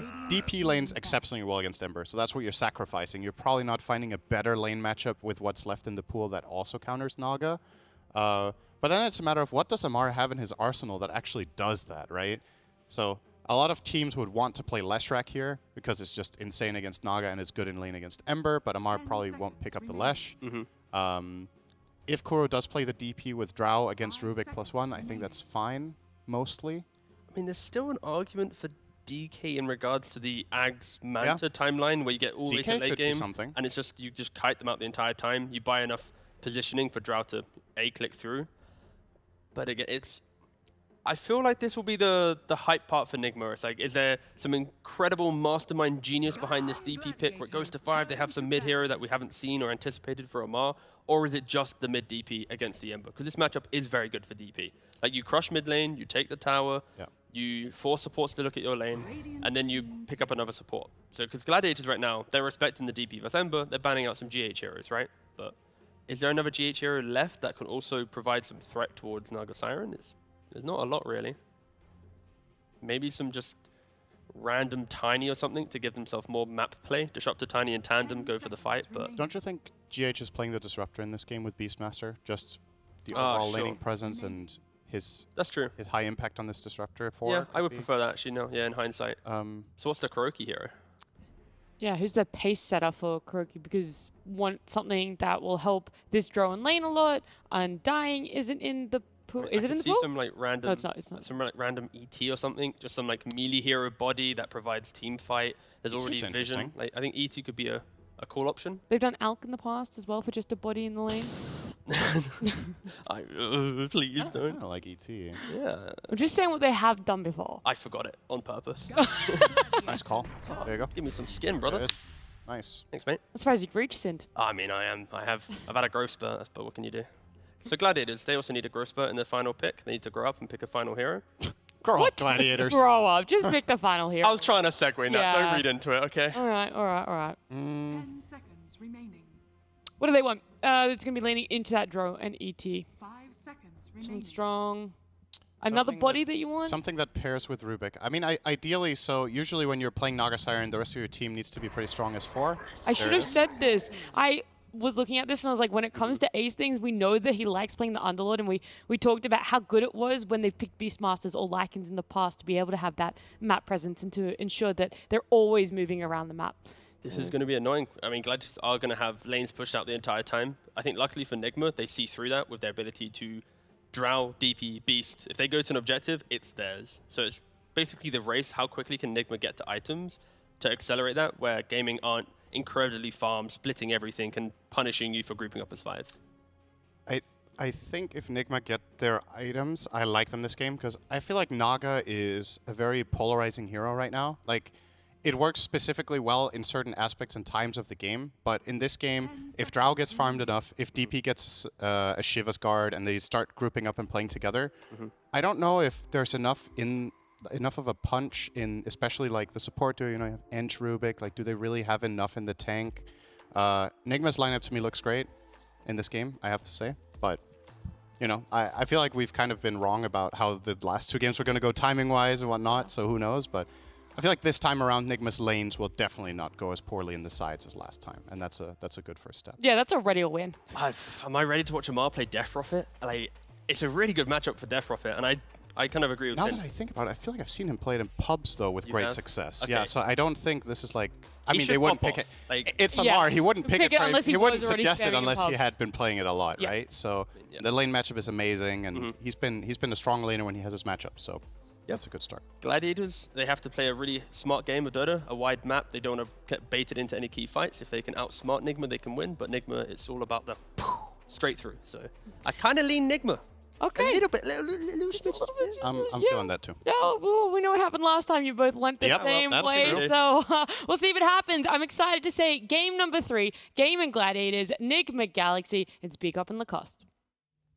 Thank you very much. Game number 3, Enigma Galaxy, Game and Gladiators. Who's going to right on through? Is it going to be Enigma or is it going to be Gaming? What do you think? I think I have faith in Enigma this time around. Very, very solid draft from them. A lot of pressure, a lot of tower push, great scaling lineup. I think lanes are going to be much better this time around as well. Outside of Gaming Gladiators, they do have like Enchantress Rubik as their support duo. Offlane Underlord, Nagasar, and Eskari. This can be really slow. Even though Celery is on one of his better heroes, if not the best hero, I'm not sure if you're going to be able to buy as much time. Like previous DPC tour, sure, he did have like, if things were not going correctly, he was up there providing time for his team until the carry comes online. But it's a very sluggish lineup, I would say, other than Ember Spirit. I think Quinn needs to do a lot for them to be able to succeed in this one. And how's his matchup over mid? Because Not we've good. Yeah, that's the big thing, right? Like we've seen Quinn in 2 matchups that have been a little bit tough, and now you're saying he needs to pop 30 off. seconds to So battle. Again, here's hoping. first game, he was playing into Bloodseeker as Pango, did extremely well, didn't die for a long time. Second game, again, playing into Huskar, didn't get too much out of the lane, still did good in the game, so not too worried about him. And so odds again here for esportsbet.io get even more favorable for Gaming Gladiators. After a loss, it shifted more their way. After a win, it's even more their way. Would you say that it feels like that much of an implied victory for Gaming Gladiators? Not really. I mean, I already said that I do favor Nigma's draft. And I feel like this bottom lane could be very difficult. Kuro on his, I don't even say signature Elder Titan, does bang it out from time to time when they need someone to frontline, deal some damage. Not going to be an easy one for Ace. But I was also wrong about a matchup Underlord a couple of days ago, so maybe I'm just not reading this hero correctly. Yeah, the Underlord just kind of popped off that game. They were using the ulti really well, moving that Fiend's Gate and coming around the map. They were pressuring, they were fighting a lot with the Underlord when we saw it last, the matchup that you're talking about. So it'll be interesting to see how Ace plays this Underlord. Mid matchup. Quinn already off to a great start. 5-2. Amar sitting at only 1 CS at the moment. And now a couple of these under the tower, so he's going to have to deal with that. And he'll just throw a Crypt Swarm to secure it. Grab the other one. So not all bad. Celery onto the early impetus, and we've seen this before. What kind of Enchantress do you want from this matchup? Do you want the Bobica farmy core, or do you want just the laid-back kind of Enchantress's healing kind of thing? Now, I want to see more damage from Enchantress. I think they have a good kill threat. I want to see maybe if Nagasarn puts a point in and snare on a mid lane. This is the build that I've seen on Dead Prophet. Stormstormer does it when he's playing into this exact matchup, going for either Power Tread's first item, or he wants to get a Falcon Blade. So, not going to have extra regen coming up from bottle, and you're going to be focusing on right-clicking him down. Taking a look top, Durantio level 2. He's already 10-1. Securing a solid amount of CS against Mind Control. He felt pressured in the second game a little bit at times, but brought it back as the levels got higher for him, and I felt like he ultimately won that top matchup pretty heavily. So we'll see if he can do it again as GH is on this Disruptor. Last game it was Glimpse him for GH. Well, now he's the Disruptor.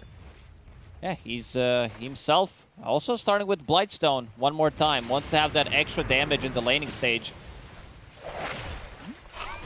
Snare action. puts that point in Ensnare, as we mentioned, just to have a bit more control, because Enchantress doesn't provide you with much. How's Ace doing? Doing okay. 10 CS, same goes for Mind Control. Yeah, it's pretty even in terms of offlaners at the moment. Right now, mid, though, you see Amar. He's just about to hit level 4.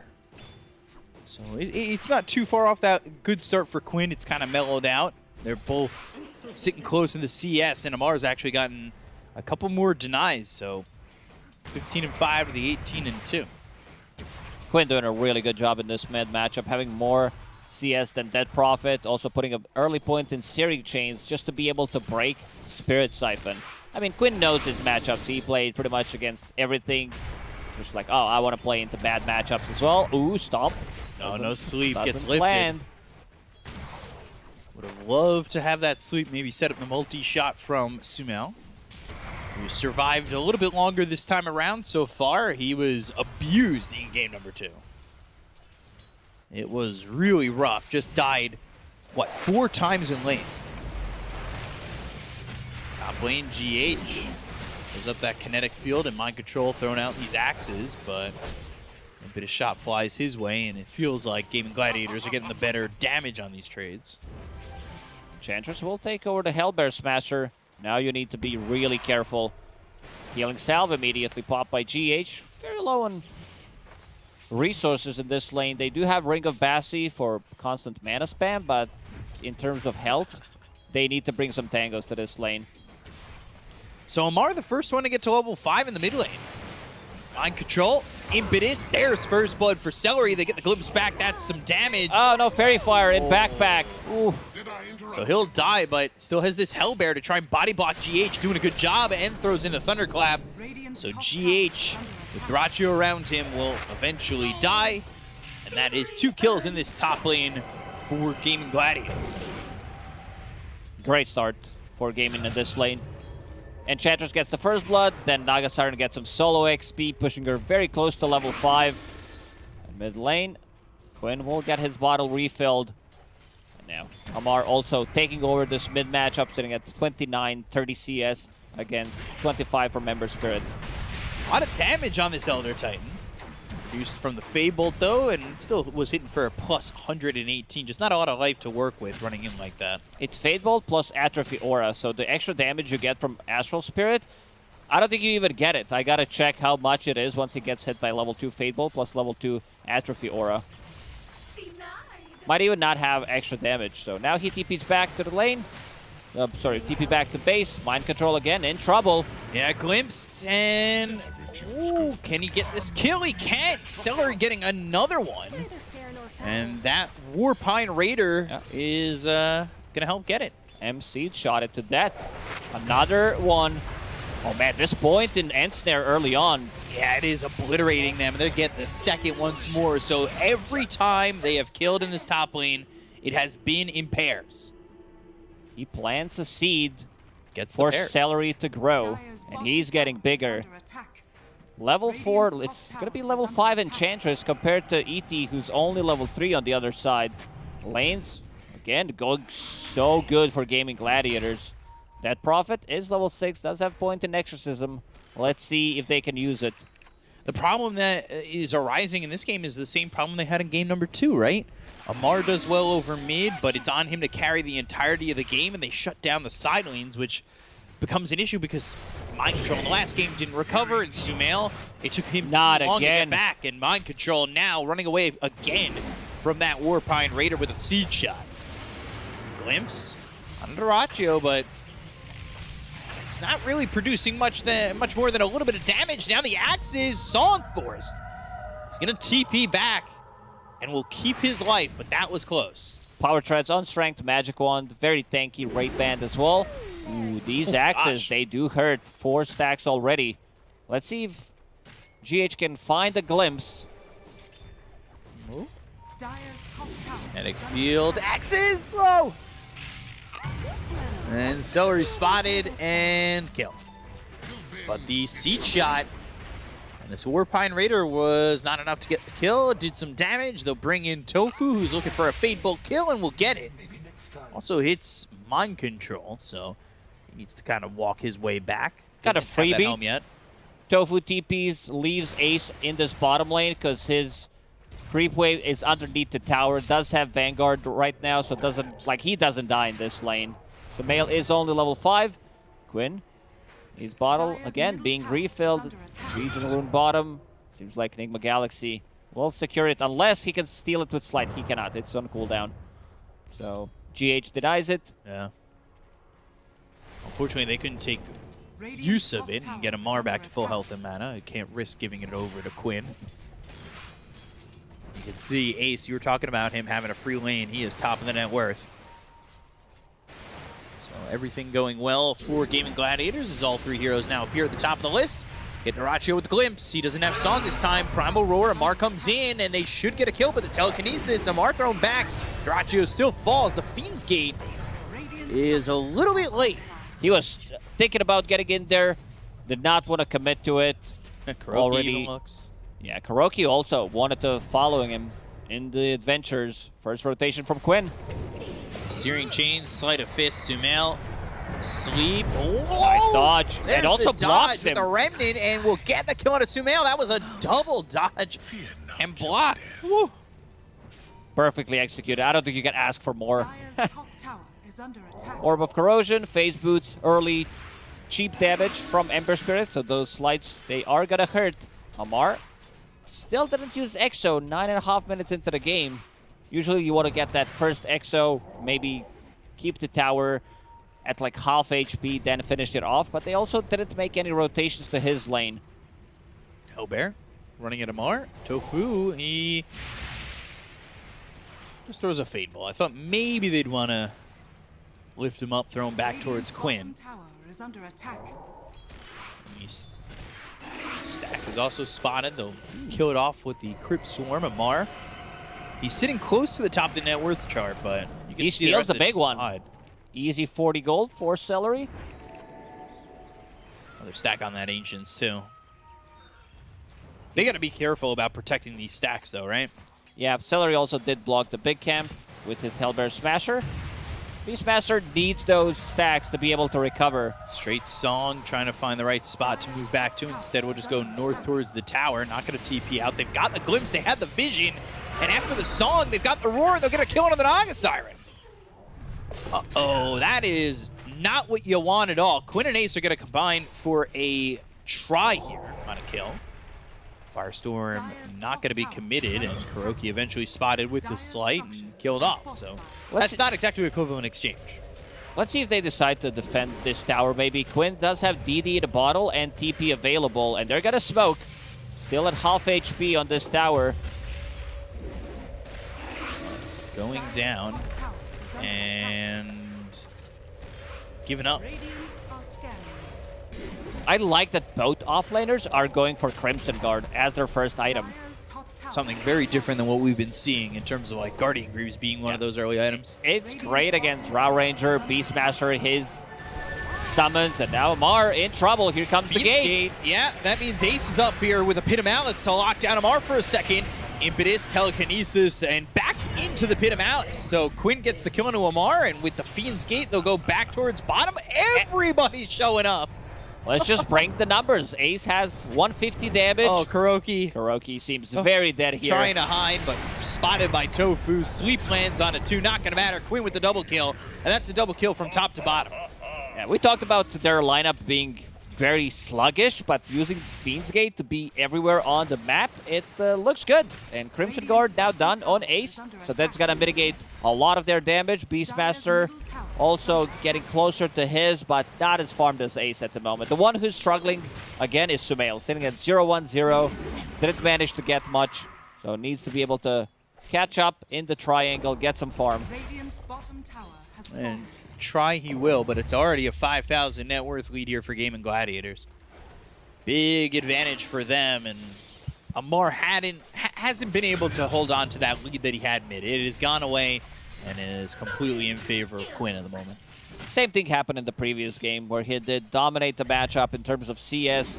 but wasn't really able to push that forward towards something else. He died 2 times this time around, died only once, going into BKB next, which is going to be a big defensive tool. But this can also open up the map so much that Gaming Gladiators, they can fight with 4, leave Dyrachyo to do his own thing.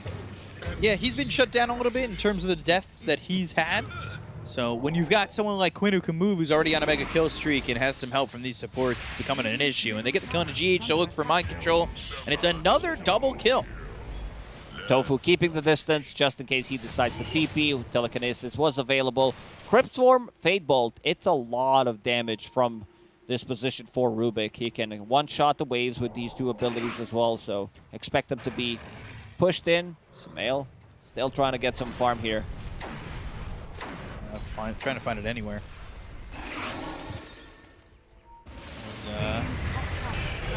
Glimpse into the Static Storm. Kinetic Field is up, and Ace is dead to Amar. First Splitter flies across, and they've also got the Sleight of Fist Searing Chains, but with so many heroes from Enigma Galaxy. Big commitment. 3 ultis used just to get a kill on Underlord, and I don't think they're going to be even able to deal damage to tower. I mean, they're pretty happy that they're getting any kills they can get, but this also allows Gaming Gladiators for next minute or 2 to be able to play map much more aggressive. And you can already see Celery trying to wrap around.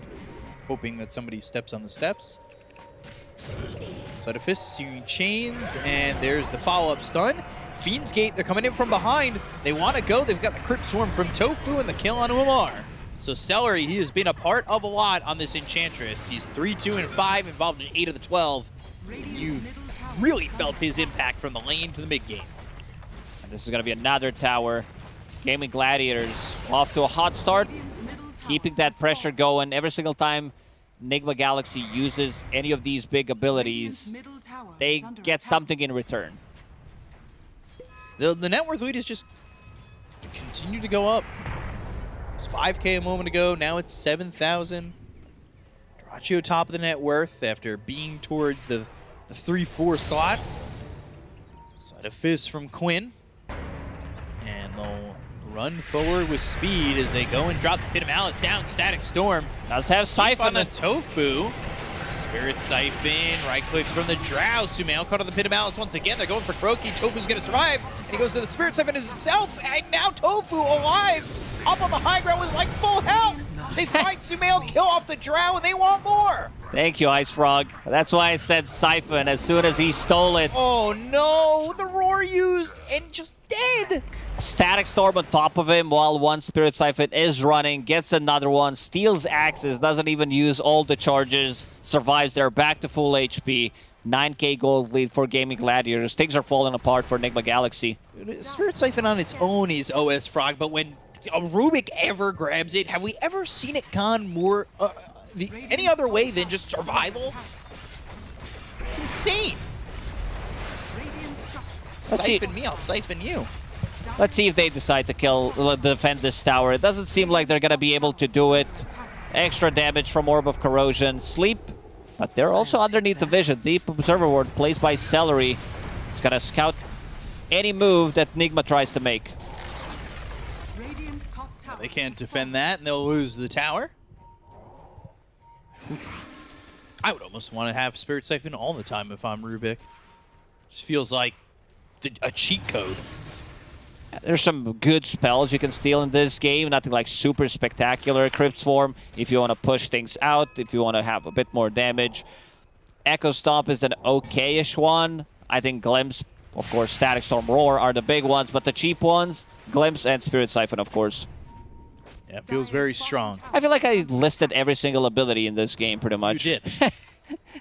I was counting on my hands. I was like, all right, he's got this. There are a couple of left, and the others want auras, so... Yeah. So, Guardian Greaves almost finished for Ace. And just the big difference from him on the Coddle to here. Really securing the farm, playing more aggressive. Felt like his lane was dominated much more so. And there it is. Dragonlance next for the Enchantress. I love it. I'm always a big fan of the high impetus Ench from the support role. This hero can deal some serious amount of damage. Now Enigma Galaxy, top part of the map. Maybe they can find Dyrachyo. Radiant's bottom tower. Fiend's Gate immediately. He Uh-oh. scouted them with the illusions. The gate opens, and these heroes, they want to leave. Dyrachyo over to the side. They've got the silence to go to the Primal Roar. They're going to try and get the kill here with the Static Storm out of Queen. But he's starting to run away, and Amar gets blown up by Celery. It's a 5 position with the impetus. Who's the carry? I am. Mind control stuck in the song, and so are his allies of the supports. Is Kuroki, GH. They're nowhere for them to go. They'll lose both their supports, and, well, you may turn yourself into a pig, but you're still roasted. They're just losing fights here and there. All it took was one illusion from Dyrachyo to scout things out. Immediate Fiend's Gate. They show up. They use Crimson Guard plus Mech on Quinn. While Flame Guard is running, they know that they don't have enough damage to kill him. Man, Drow Ranger also struggling. He did invest into a Shard, which is a good pickup against Tower is under attack. Naga Siren and her illusions. Good farming tool, but still very low on net worth. Enchantress is going to take over in a minute or so. Yeah, that's going to be an issue. Just farming so well and getting all these kills. He is 6, 2, and 9, so 15 of 19. Whoa, Nelly. So well for Gaming Gladiators at the moment. No real answers for Nigma. I'm trying to think of something, like some way to come back into the game. Somebody disconnects. That's one way to start things off. There's still Roshan available that they didn't kill in a 20-minute game, considering how much they're controlling the map and not allowing Enigma Galaxy to do anything. Sumail is going to get out. If they would have played safe, Guardian Greaves has just been finished. Celery with the enchant, slowing him down. Impetus shots, running away from the Enchantress. Oh no! Supposed to be a 5 position. Not looking like one at the moment. He almost does have carry kind of farm if you're on Enigma Galaxy. Radiant's There's no middle displacement tower is under tool. attack. Maybe they tried to sneak in, go for Roche with Exorcism, which is not that easy of a task. Amar on a different side of the map, waiting for his BKB to be ready. Tower is under attack. That's been a big thing, right? Like, you talked about how he didn't go for the Exo to take out that tier 1 tower mid initially, and oh, kill there onto GH. From Oh, thank you. He doesn't even have to go through the gates. Yeah, but it is fun. Radiant's Big fan of the bottom tower animation. is under attack. You're just flailing around, getting sucked into the Fiend's Gate. Seems like Enigma will not defend this tier 2 tower at the bottom. A lot of sustain, even with 2 points in Nature Attendance. Ace, Guardian Greaves, Crimson Guard can sit there. Doesn't need to care too much about any of the damage being thrown at him. Enigma Galaxy, very limited amount of farm that they can get. Anything that is across the river or close to the river, they're not getting it. This is rough. We'll steal Crypt Swarm, throw axes at the same time. 5-man smoke. And they might just find Celery, and that's it. 2 seconds till Nature's Attendance is back and available. He'll pop it, try to survive. Right-clicks in from Sumail. And they're still trying to get him. Eventually he'll pop. Throw down that Elder Titan ult, and Amar with that Orchid. They want to force a BKB out of him and get back. Yeah, they do finally get the BKB, but Amar not retreating immediately. Never mind. So that's He's an not issue. committing with the siphons. Uh-oh. Sleight of Fist, Searing Chains, BKB. It runs out. They've got the stun thanks to the song from Dyrachyo. They've locked him up, and with the Pit of Malice down under the feet of these 2 heroes, they'll clean them both away. Amar, he dies. Sleight of Fist in. Quinn with the BKB going out of the back lines, looking for Sumail. They'll look for the sleep, but it's not going to do anything. They've got the stolen Primal Roar. It's on a Sumail. The Sleight of Fist. They'll take him out, and down goes Kuroki. GH will be the only one who TPs out. And that was all after an aggressive play onto a 5-position Enchantress. So much done by Tofu in the previous fight. First, he has that Crypt Swarm, gets some damage done, uses telekinesis defensively, which we've seen time and time again as a great pickup against Disruptor, against Beastmaster as well. Push him out of the trouble, then steals the Roar. Yeah, this game's looking pretty over. There's Enigma has like almost no damage. As you said, they almost managed to not kill Enchanters there. Maybe if the Guardian Grease was available on Underlord, it was on cooldown for a couple more seconds, he would have survived there potentially. And would have output more damage and turned that fight even quicker.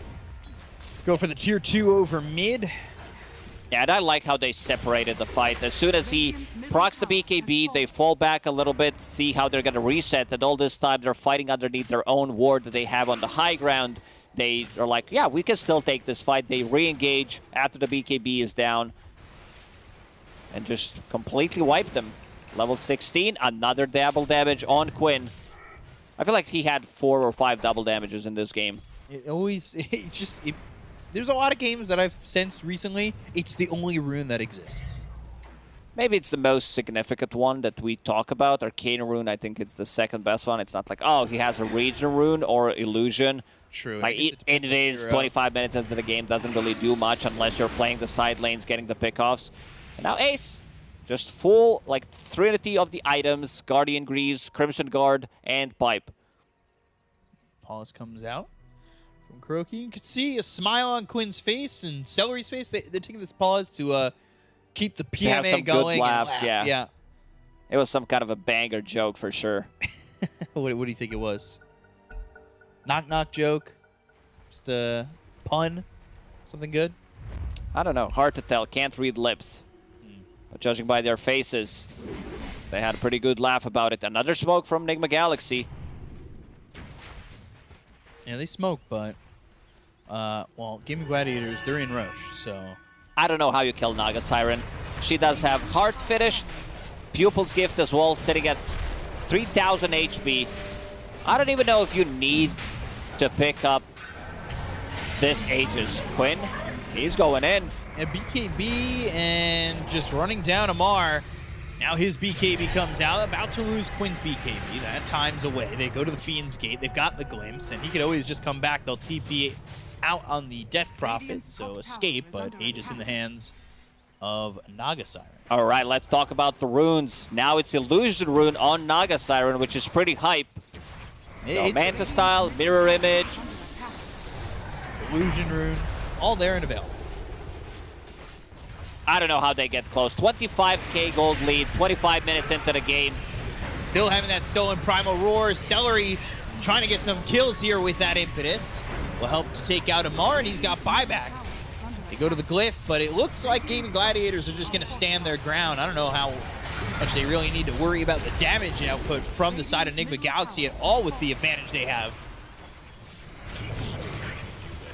Just used, so no silence is going to be coming their way. Hypothermia pops. Quinn getting a little bit low, but they've got the ensnare. The right clicks out onto the illusions. The remnant forward. There's another kill for Duraccio.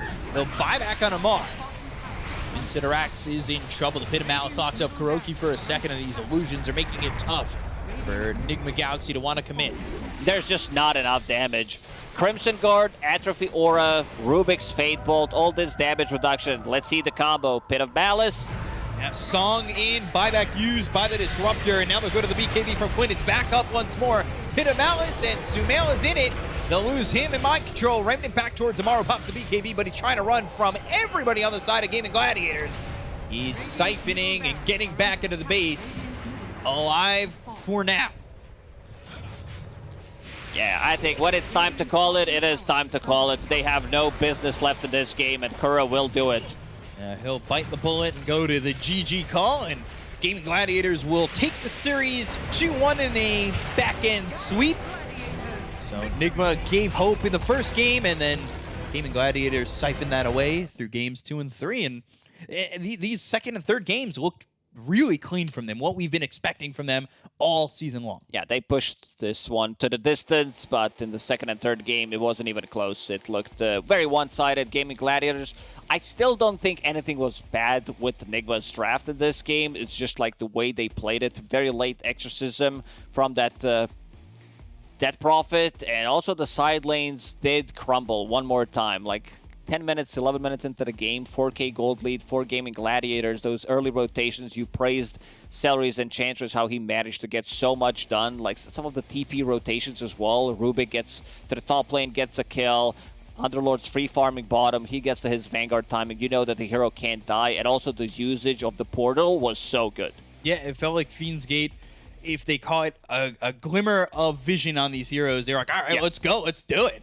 And I mean, that was the style of play that gave them to a third game victory. So, Gaming Gladiators, they take the 2-1 over Enigma Galaxy. We throw it back to the panel to hear their thoughts. Take it away. I'm not sure if we want to hear the thoughts of this panel. Here we go. Now. Here we go. All right. How are we meant to predict a Mars not going to level his ultimate, huh? Of course. It was definitely a game that didn't go how we were expecting. There were a lot of conditions as well to us liking Enigma Galaxy's draft. And look, Gaming Gladiators, they played exceptionally. They lost that game 1, but they really brought it back in game 2. And again, being so consistent here in game 3. They just crushed them in the lanes, right? Yeah. I mean, what is there to say? If you're this far behind minute 15 with this kind of strategy that Nigma are running, especially Sumail has just played 2 games where it felt like he was basically not even a part of it, right? Like the Ursa game, he got killed twice in lane by Ace, and in this game, it's a similar story. He's easily 6th on net worth and not even close to any of the Dire heroes after 15 minutes, and he never comes back. The Gaming Gladiators lineup just controls the entire map. They're pushing waves with Eng, they're pushing waves with Underlord, with Ember, and they're making all the aggressive moves and they're just making it work. So, yeah, your laning stage, it has to go better than this. I don't know if I'm wrong in my anticipation that Nigma's strategy should do better in lanes. Like, maybe they are just outpicked in lanes, but I don't feel like they should be getting rolled this hard. I mean, Ench Naga should do well against Beast Disruptor. Yeah. So I think if Beast can get even like a Dominator out of that laner at some point, then they're going to be happy. I think Drow ET, Drow should be farming quite nicely. Underlord should never be stopped. The real thing for me is, for Nigma's lineup, because their lanes are going to go at best even, but maybe lose, they need Amar to step up and be like, okay, I'll soak some time so that we can accelerate side lane cores timings to buy room on the map. But instead, he doesn't level his ultimate at 6, at 7, at 8. He does it, I think, at 9, and then he makes his first move, like middling 10-15 minute mark to the top lane. And it's like, at that point, your whole DP vs Ember matchup's gone. So Gladiators, they got to AFK farm their lanes. There was no tower pressure. They're winning the lanes. Amar's basically AFK. And then when they want to make a move, Underlord TP's in, Ember's got his Maelstrom, he's got everything they need to do. So the reason why you want to put DP into Ember hasn't happened. And then everything that Sin's mentioned just feels 10 times worse, because if you're losing lanes, your only get out of jail free card is Amar. So I think it was just a really weak game from Amar. It was overall, I think, a hard game. Gladiators, now that we see the draft play out, the speed that they can play, the way that they can shut down the map and then never allow the push to occur is very good. But the one window that they had to get into it, I think was just very misused. And you know what? What?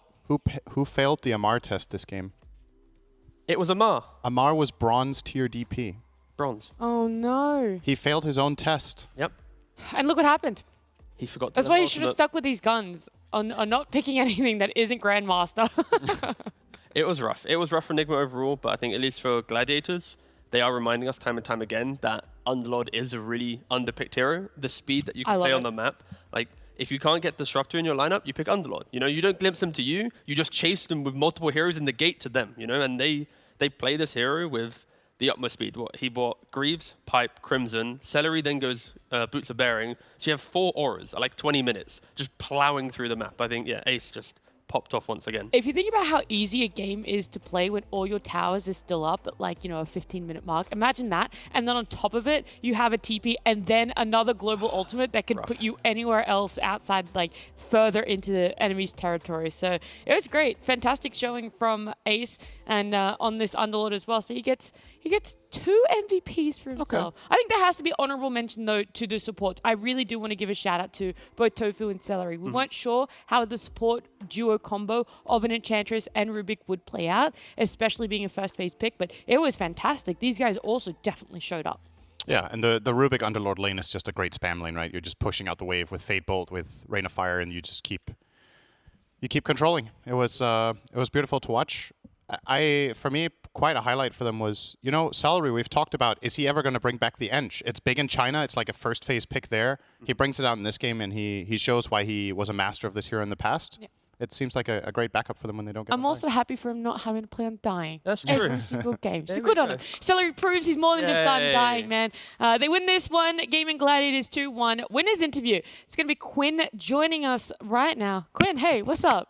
Quinn Callahan. Hello, gang. I'm warping. I have to ask, is it weird that whenever people introduce you as Quinn, they have to say Quinn Callahan?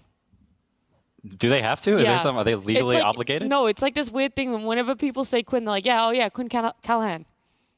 Sin does it a lot. Compared to the other one, I mean, I guess that's fair. You got to distinguish. I do it a lot. I was pointing out how it's weird. Now you're just stealing my thing. I It's thought kind of weird. It is kind of weird, but the people do it in Are you cars. stealing his thunder? No. think so. I didn't think I was. Anyway, I have to ask, what happened? What went wrong in game number 1 for you guys? Why did it go the way that it did in your eyes? I mean, I think our heroes are subpar to start with. We just forgot to ban Bloodseeker, kind of. And while that matchup is like playable, it's really freaking annoying, and you just kind of have to sit there and farm all game. Also think there's like, I don't know, our heroes are just being weird, and it's definitely not favored for us. And then on top of that, I think I don't know, we kind of just played like crap. There are a lot of fights that we could have won or should have won. It's just like a lot of random individual mistakes, deaths, etc. I think that game was a lot of like draft making the game like not free, and then we also played like crap. You spoke about forgetting that Bloodseeker ban for when you had Pango mid. In game 2, did you guys see the Husker pick coming your way? Did you expect it to be picked up from Nigma Galaxy? And if so, were you guys okay to let it through? Yeah, I mean, we considered it pretty heavily. We decided the clock ban was better because I feel like that's the only hero that fixes their heroes. And we also knew we were going to pick Drow Dirge, and Huskar is insanely bad against Drow Dirge. So, like, he can be up 800, 1k net worth, whatever, mid. It doesn't really matter. He's still going to lose. So, we were pretty chill with it because we knew we were picking next phase. Cool. All right, talking about Nigma a bit. You're winning, but we're asking Nigma-based questions. What's your thoughts on Omar not leveling Exorcism in this game on Death Prophet? I think it leveled at level 9, I think it was in the end. I mean, yeah, he probably should scale it earlier than that. I mean, we knew he was going to pick Death Prophet because he played it in a pub last night. So we banned Razor because he's, like Grandmaster Razor, and we left DP because he's level 4 DP. That's like his thing, right? So if he's gonna disobey his own rules, then that be my guest. Sure. Yeah. And how happy was Celery that he got to play some Enchantress? Of course, into Beastmaster feels quite nice. After today, are we going to see more Celery Enchantress potentially? Maybe. I think he's just elated he's not playing Dirge. We had a day the other day we scrimmed and he played Dirge like 43 times in a row, and he's just like, his brain is just oozing. And so, now he's not playing Zombie Man. I think that's all he cares about. All right. A lot of us know you as a Twitch chat aficionado. I'm curious about your top 3 all-time emotes in order and with justification. All time. All right. I think if you're talking all time, it might have to be like there's consideration for a Feels Good Man or a PogChamp just because of like legacy old Twitch. Old PogChamp, not the freaking snake. It's a Is it Komodo. a snake? Yeah. Personally, it's a I'm a Komodo Froge dragon, Concern bro. enjoyer. Which one? I think Froge Concern has entered the highest echelons of emotes. Yeah, I second that one. And then third, Sure. this one isn't all time. My current favorite emote is Cereal. I don't think it's enabled in many chats, but it's very good. What is that? And then an I've honorable never mention seen it. for Keck W being a garbage can emote, and chats that have it should remove it. But where's Where's Jabasted? Okay, yeah. First of all, I forgot about that one. That one is sick, but it's a limited time emote, So I see you using Pot Friend in real life and in chat. Where's that one? Is it like top 10 at least, or is it just more of a? it's probably top 10. Yeah, Top I 10, give okay. it a solid 8th. Thanks. Do you do it, Ira? 8th. There's a lot of frogs, There's so many frogs, and they're all so good.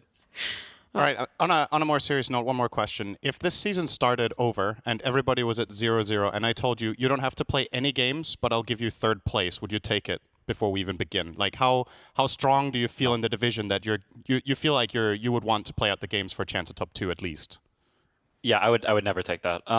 I mean, I think not only do we believe in ourselves, but I also think that's like that's a mentality I had in NA for like a long time. Like you go there, you collect your free slot to every tournament, and you go and you get last at the tournament. Like I don't want to go and just collect some free slot. I want to play games and get better and like show up to the tournament and actually have results and not be some like last place. I'm collecting my 12th. Here we go again. I've earned $40. I can get McDonald's twice, So like I'm done with that. I want to play matches and like get better and get used to the pressure of playing against good teams. So where do you feel like on a power ranking in this region you would place yourselves? Do you feel like, I mean, obviously you did great at the last major and won it. Do you feel like the best team in this region, or do you feel like you have peers, or maybe this season that you are not at the absolute top. I mean, you're not, as it looks, probably there's a good chance at least Liquid do get the #1 seed.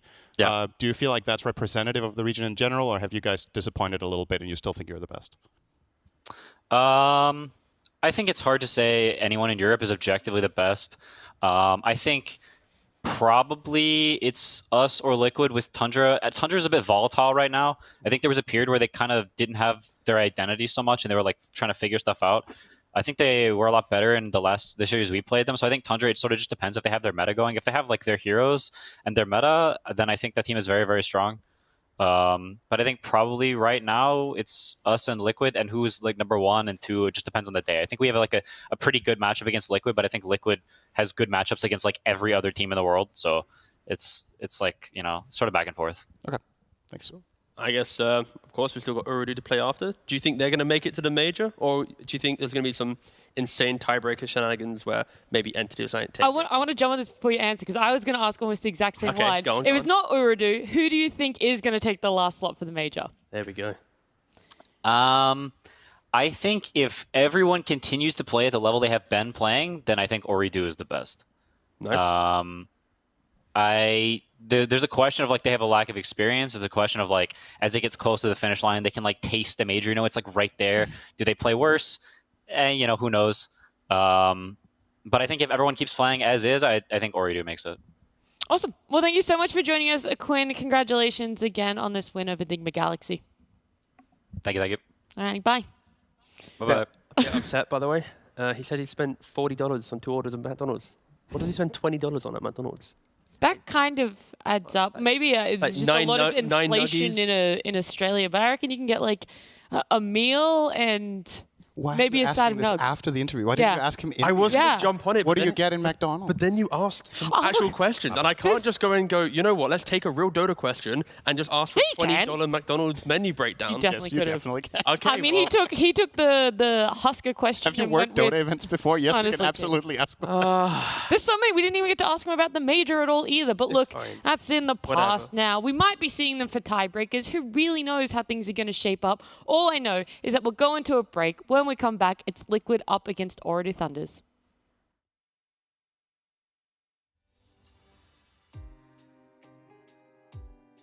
You wanna? We can. Ember can refill resources. I can sleep and we kill them all. Okay, give me a sec. Let's let them run into it though. Alright. Or they don't have left. Don't worry. Tell me when you come back. Okay, I'm just sleeping right now. They better run out. Three. TP no BKB.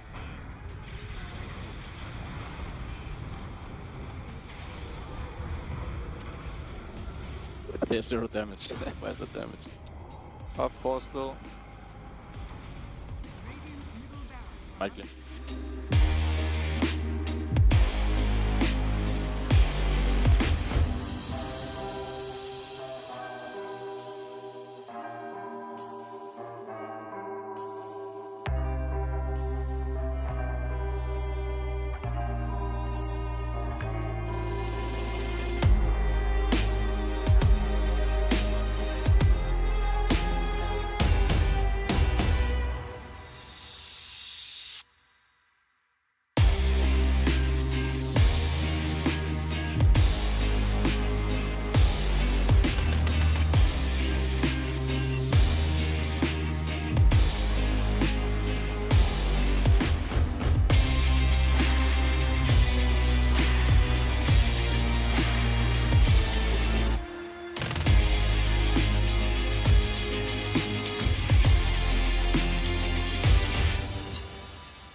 We'll be heading into our second series of the day, Liquid up against Ooredoo Thunders. And joining me on the panel, a little bit of a change-up, it is Sheepstick and Lizard. How you guys enjoyed your morning? Great. Wonderful. I woke up. I'm Morning, here it's now. afternoon. It's 7 p.m. Good afternoon. Good afternoon. I feel like a school teacher.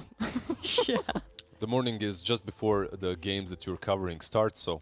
yeah. That's Good true. morning. That's true. Morning is subjective. Good morning, Lizard. Good morning. I woke up at 5 p.m. Let's just Okay, put it's it out there. definitely morning for you guys then. I like to hear it. Hopefully you're... Don't leave him hanging. All right, well, while that's going on, I'll give our sponsor a shout out, esportsbet.io. Right now, they have a new watch to earn platform where you guys can get 3,000 free tokens, which is roughly $3 USD per hour, simply by watching your favorite DPC games. You can head on over to esportsbet.io, make an account. You don't have to start betting to earn those tokens. Now, you guys. Nonetheless, you're enjoying that one. I know you're going to enjoy Liquid versus Ooredoo a little bit more, though. Ooh, yes, sir. Yes, sir. Would you like to talk about Liquid, Sheep? Oh, okay. Give us the rundown, how they've been going so far in this tour, and our expectations as they come up into the map. Well, this team truly has looked absolutely fantastic after their loss to Game, and they have won every single series, only dropping a game on the way to Enigma Galaxy. I think they have been very confident in their ideas. They've pretty much returned, in my eyes, to the kind of glory of Tour 1. Maybe I'd say a little less dominant in the sense that I feel like we see Nisha lose his lane a little bit more nowadays. We see some more like bad matchups that make them have to play like comeback games, but they always find their timings. They find what they want to do. They're very good at reaching that. So yeah, I'm all in all the time on Liquid nowadays. Yeah, we had our talent prediction graphic before. I think there's only one person. It was T-Gov, who Wow. wasn't all in. He's not here, though, so Lizard, you'll have to do his job, and you'll have to bat for Ooredoo Thunders here. Give me some insight on them and the matchup against Liquid. Okay, there is no comeback story here. It's the first time that they are around in Division 1. This is the dark horse story. This is the dark horse story, and honestly, the Turkish guy, Witter, like we were talking to him a little bit, like he enjoys playing with this team. He knows what they've got. He believes that they can win every single game unless they throw here and there. But what I'm seeing from them is something that I saw from Entity in Season 1, right? So I'm very excited to watch them play every single time. They have some crazy strategies like that. Clockwork that they can move on 4, on 5, whatever. And TA 2000, like I've been flamed by this guy like 15 years ago in pubs. Now it's my time. No, he's great. He's amazing. He's amazing. Seriously, like his Drow Ranger is out of this world. Like he joins the fights 12, 13 minutes in. Like everything that you want from your carry player, really. Plus he finds farm, obviously. I like that so much of this small patch change has promoted teams and prompted them to be more aggressive and to have some of those later farming carries be more aggressive, more involved early on. I know Liquid can do it. We definitely know Ooredoo Thunders can do it, but who do you think does it better? Let's say it's very even matchups, but who do you think is more likely to be proactive rather than reactive?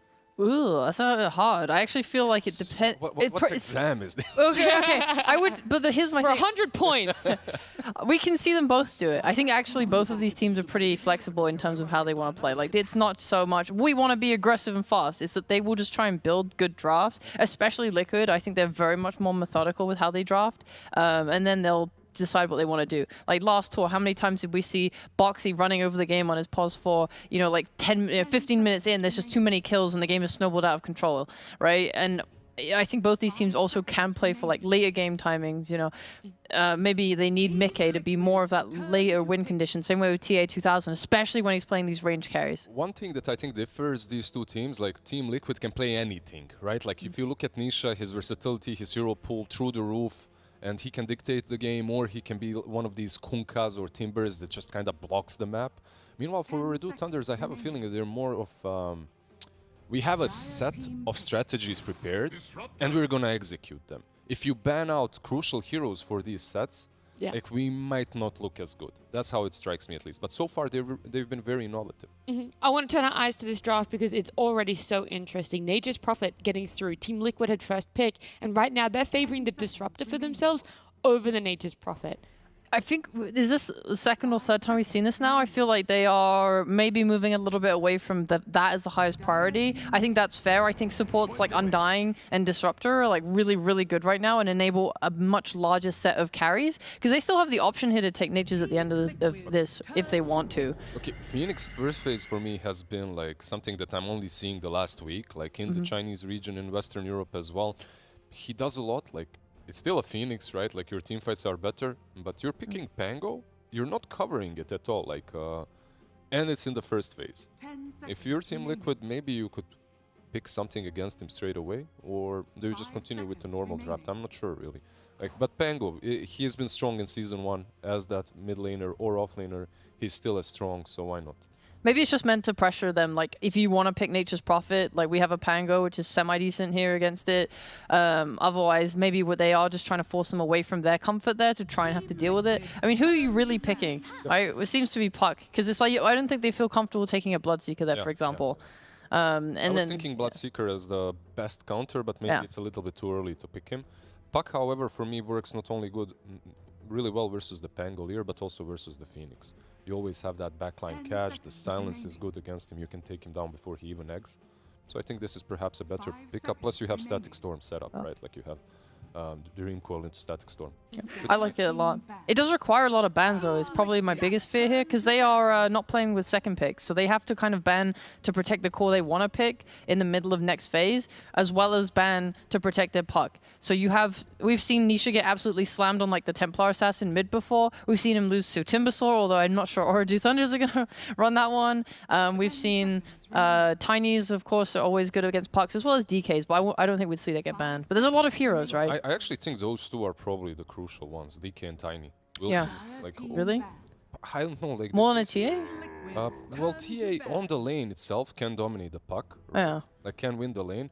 But mid lane TA for me is a little bit awkward to play around. Okay. Like it just completely changes the composition of the game. I think you need a solid playmaker on the safe lane, and perhaps Oredu Thunder aren't as versatile for that kind of a change-up. I suppose it's most likely they'll be running the Pango mid anyway. Yeah. So they're just focusing more on like TA 2000 bans, which makes sense because he's oftentimes the guy that wins them the game, especially on this Naga Drow. I think they're like the two most played heroes he's done this tour. Yeah, this is definitely a well and truly respect ban with the Drow Ranger taking it out of the hands of TA 2000. Yeah. I want to know a little bit more about the Phoenix. You said this past week, Lizard, we've seen it more. You say it adds to team fight, but what else would picking a Phoenix here sort of offer? Like, why such a high priority? Like, the Undying was still in there, Clock was still in there. Why the Phoenix, though, over things like that? Really, I think that some heroes are falling out of meta a little bit, and Phoenix is getting some more prevalence, it's like some more interest from teams because of that, but he hasn't really been changed that much. Like, the hero is the same. You have the Sunray to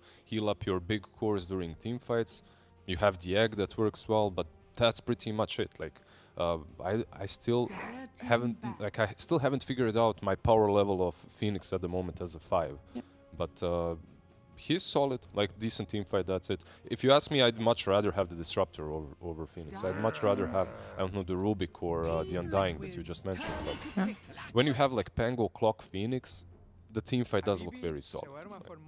I'm glad that they do pick up the Clock there. I was wondering if they were going to maybe go for something else or see if Liquid were going to pick it up. It can be awkward just into Puck. I think they need to make sure that the next, like they have heroes that can burst on top of the hookshot, right? Because if you see a Puck, your idea is you're going to hookshot him, you're going to push him back with cogs. You need to be killing him in that stun time. Otherwise, he's getting away. You have a Phoenix, no stuns. A Clockwork, no further stuns. Your Pango, sure, he can, but like at that point, you're kind of committing every single lockdown you have to just killing Puck. It would be nicer if you can just say, have a, I don't particularly like Ursa here, but say you just have an Ursa that goes in, rah, rah, rah, dead. Sorry, what was that again? Rah, rah, rah, dead. Thank you.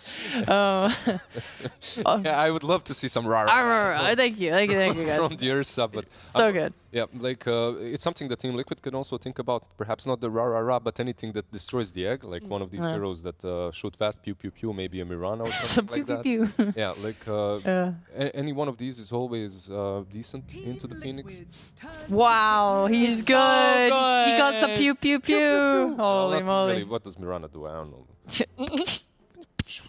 Bow and arrow, that's it. Yeah. Also, we didn't get to talk about this. I will hype it. Oredu Thunders have beaten every single team that went to the last major. So Liquid is the last friggin' team on that list. To make the square, I guess. Yeah. Triangle. It's I'm sure you guys covered this at the beginning of the day, but I'm covering it again now because Alright. we're here. We're ready. Liquid, Oredu. On top of that, though, if they beat Liquid, then that means they've beaten every team that went to the major, but they would also be securing themselves a slot at this upcoming major. Well deserved one. Like if, So- if they win versus Liquid, that would be super deserved by them. Like Oh, 100%. no one can say anything about Ooredoo Thunder that they So true. that it's a fluke or anything like that. Like Yeah.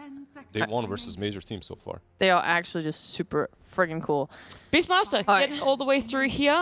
Obviously, there were more important bans to protect themselves. The Snap for the Egg, Nature's Prophet, Bloodseeker. So he makes it through and they pick them up. And Zai plays a very mean Beastmaster. I think everyone does right now. That's also. Oh, well. Ace kind of struggled. Was it a game or yeah, two I days have ago? seen? Everyone knows kind of what they want to do with the hero. Like, I think it's very normal flowchart. You know, we go to lane. It doesn't matter how we do in the lane. We stack the Ancients. We farm the Ancients. Now we have a Beastmaster. I didn't like... Was it Ace that won the Greaves? I didn't quite like that build. I believe that was 2 days ago again. Yeah. And he felt really threatened by a Night Stalker carry. So honestly, I'm not even capping. This looks like one of the best Night Stalker carry games I've ever seen in my life if already play it. Besides the fact that there's a shining bright sun on your side. That's fine. It doesn't matter. It doesn't matter. Because then it doesn't matter. Right. Then you have one power spike during one time, Yeah. and power strike Yeah, during the sure, other sure. time of day. Just But never combo your ultimate. Matchup against Liquid heroes, it actually looks so dope. He does. I agree completely. Like the AoE silence into the puck, the fact that you can eat Beastmasters, everything. Like The fact that the two supports hate being just stuck onto by a Night Stalker. Oh, You could just still run it in the more traditional offlane though. They haven't picked their offlaner, so That's- you know, so it's not his Go for priority. Yeah. Oh, this makes sense then. If I'm assuming they want to put it mid against Puck, but I guess it could also be their lane answer to Beastmaster. Because I don't like the idea of putting Pango in offlane, because I just think he's slightly weaker there, and it takes like a really good player to make it work there right now. And they do have a very wonky player on the offlane, let's put it that way. Like he played, what was it, Dawnbreaker the last time, so he's a little bit outside of the box kind of a guy. Maybe the Pango on him will work. I like that both the TA and the Beast, because some of the heroes that are really strong versus both have already been banned out. Like the Naga, the TB. For Team Liquid, I would really like Luna finisher here. Like you get that Luna, I think your draft is extremely strong. You have everything that you need from late game, from early push, rush taking. Luna is really strong into TA, another thing because of the high armor, so maybe it's something that they might be thinking about. I think it'd be nice, yeah. I agree with that. I want them to be able to contest Roche as well. Because then Luna can like kind of join up with the team. I mean, usually Mickey finds ways to do that anyway. Like if he's playing his Monkey King, you know, if he was to play a Luna, he's like pretty good at just getting involved early. So yeah, I want to see that focus on being able to take the top side of the map. I think they have really good heroes to do it. Like any smoke with Disruptor, Puck, Marana is like really powerful. So yeah, Liquid, they just get that win condition carry. I think they're kind of set with the rest of the heroes already. Yeah, they don't have the last pick obviously, so they have to reveal themselves at the moment, like with the last carry. Maybe it's some OG Mirana carry. No, another Pew Pew. Yeah. Pew pew. Okay. They're going heavy on this range there. They don't want to be anywhere near the vicinity of Ooredoo Thunder's heroes. I think it's good because it's protected by Beastmaster. Because if Ooredoo, I mean, they want to go in with like Clockwork and TA Shore and Burst, but as long as Beastmaster's there covering him, you're always going to be able to just raw TA whether she's BKB'd or not, and then they don't have the damage anymore to kill Sniper. So right now they need that extra damage if they want to take fights in that manner. This last pick from Ooredoo is really difficult to guess, right? Because TA and Pango can go anywhere. Like, you would like to play the TA into the puck, but you don't have to. You could go for some sort of a spirit that can jump back in the backlines, catch the help with the sniper kills. Because I think right now you might struggle with that. You do have the Clockwork, you do have the Pango, but maybe another playmaker in that mid game. No, not sure. Or you just get some utility-based offlaner. Yeah, I think I would prefer an offlaner. I mean, if they can, I'm gonna say his cuss name, but I do like Mars just against any ranged carry because your arena is just so good. And if you can get that like refresher late game and stuff, you're just basically hyper controlling the Sniper. I like it a lot as well with the Phoenix too, right? Oh, they went for Venom. Yeah, look, they've played it before. They have played it before. They have played it before. Did they win? But wait, they did win, but they Okay. played the Venomancer, if I recollect correctly, into an Ursa. They did, and it like pushed the Ursa so far out of lane and just continued hunting it down over and over again. But doesn't he have no range against Sniper in lane? Exactly, like that was the best Veno game. Yeah. This game, for me, does not strike me like the best. Too Veno forced. game. Yeah, it feels a little bit forced. Like if the TA was on the other side, maybe I'd understand, but I'm not sure. Like I'm not sure that I'm liking. There's a ton of magic damage coming from them in that mid game, though.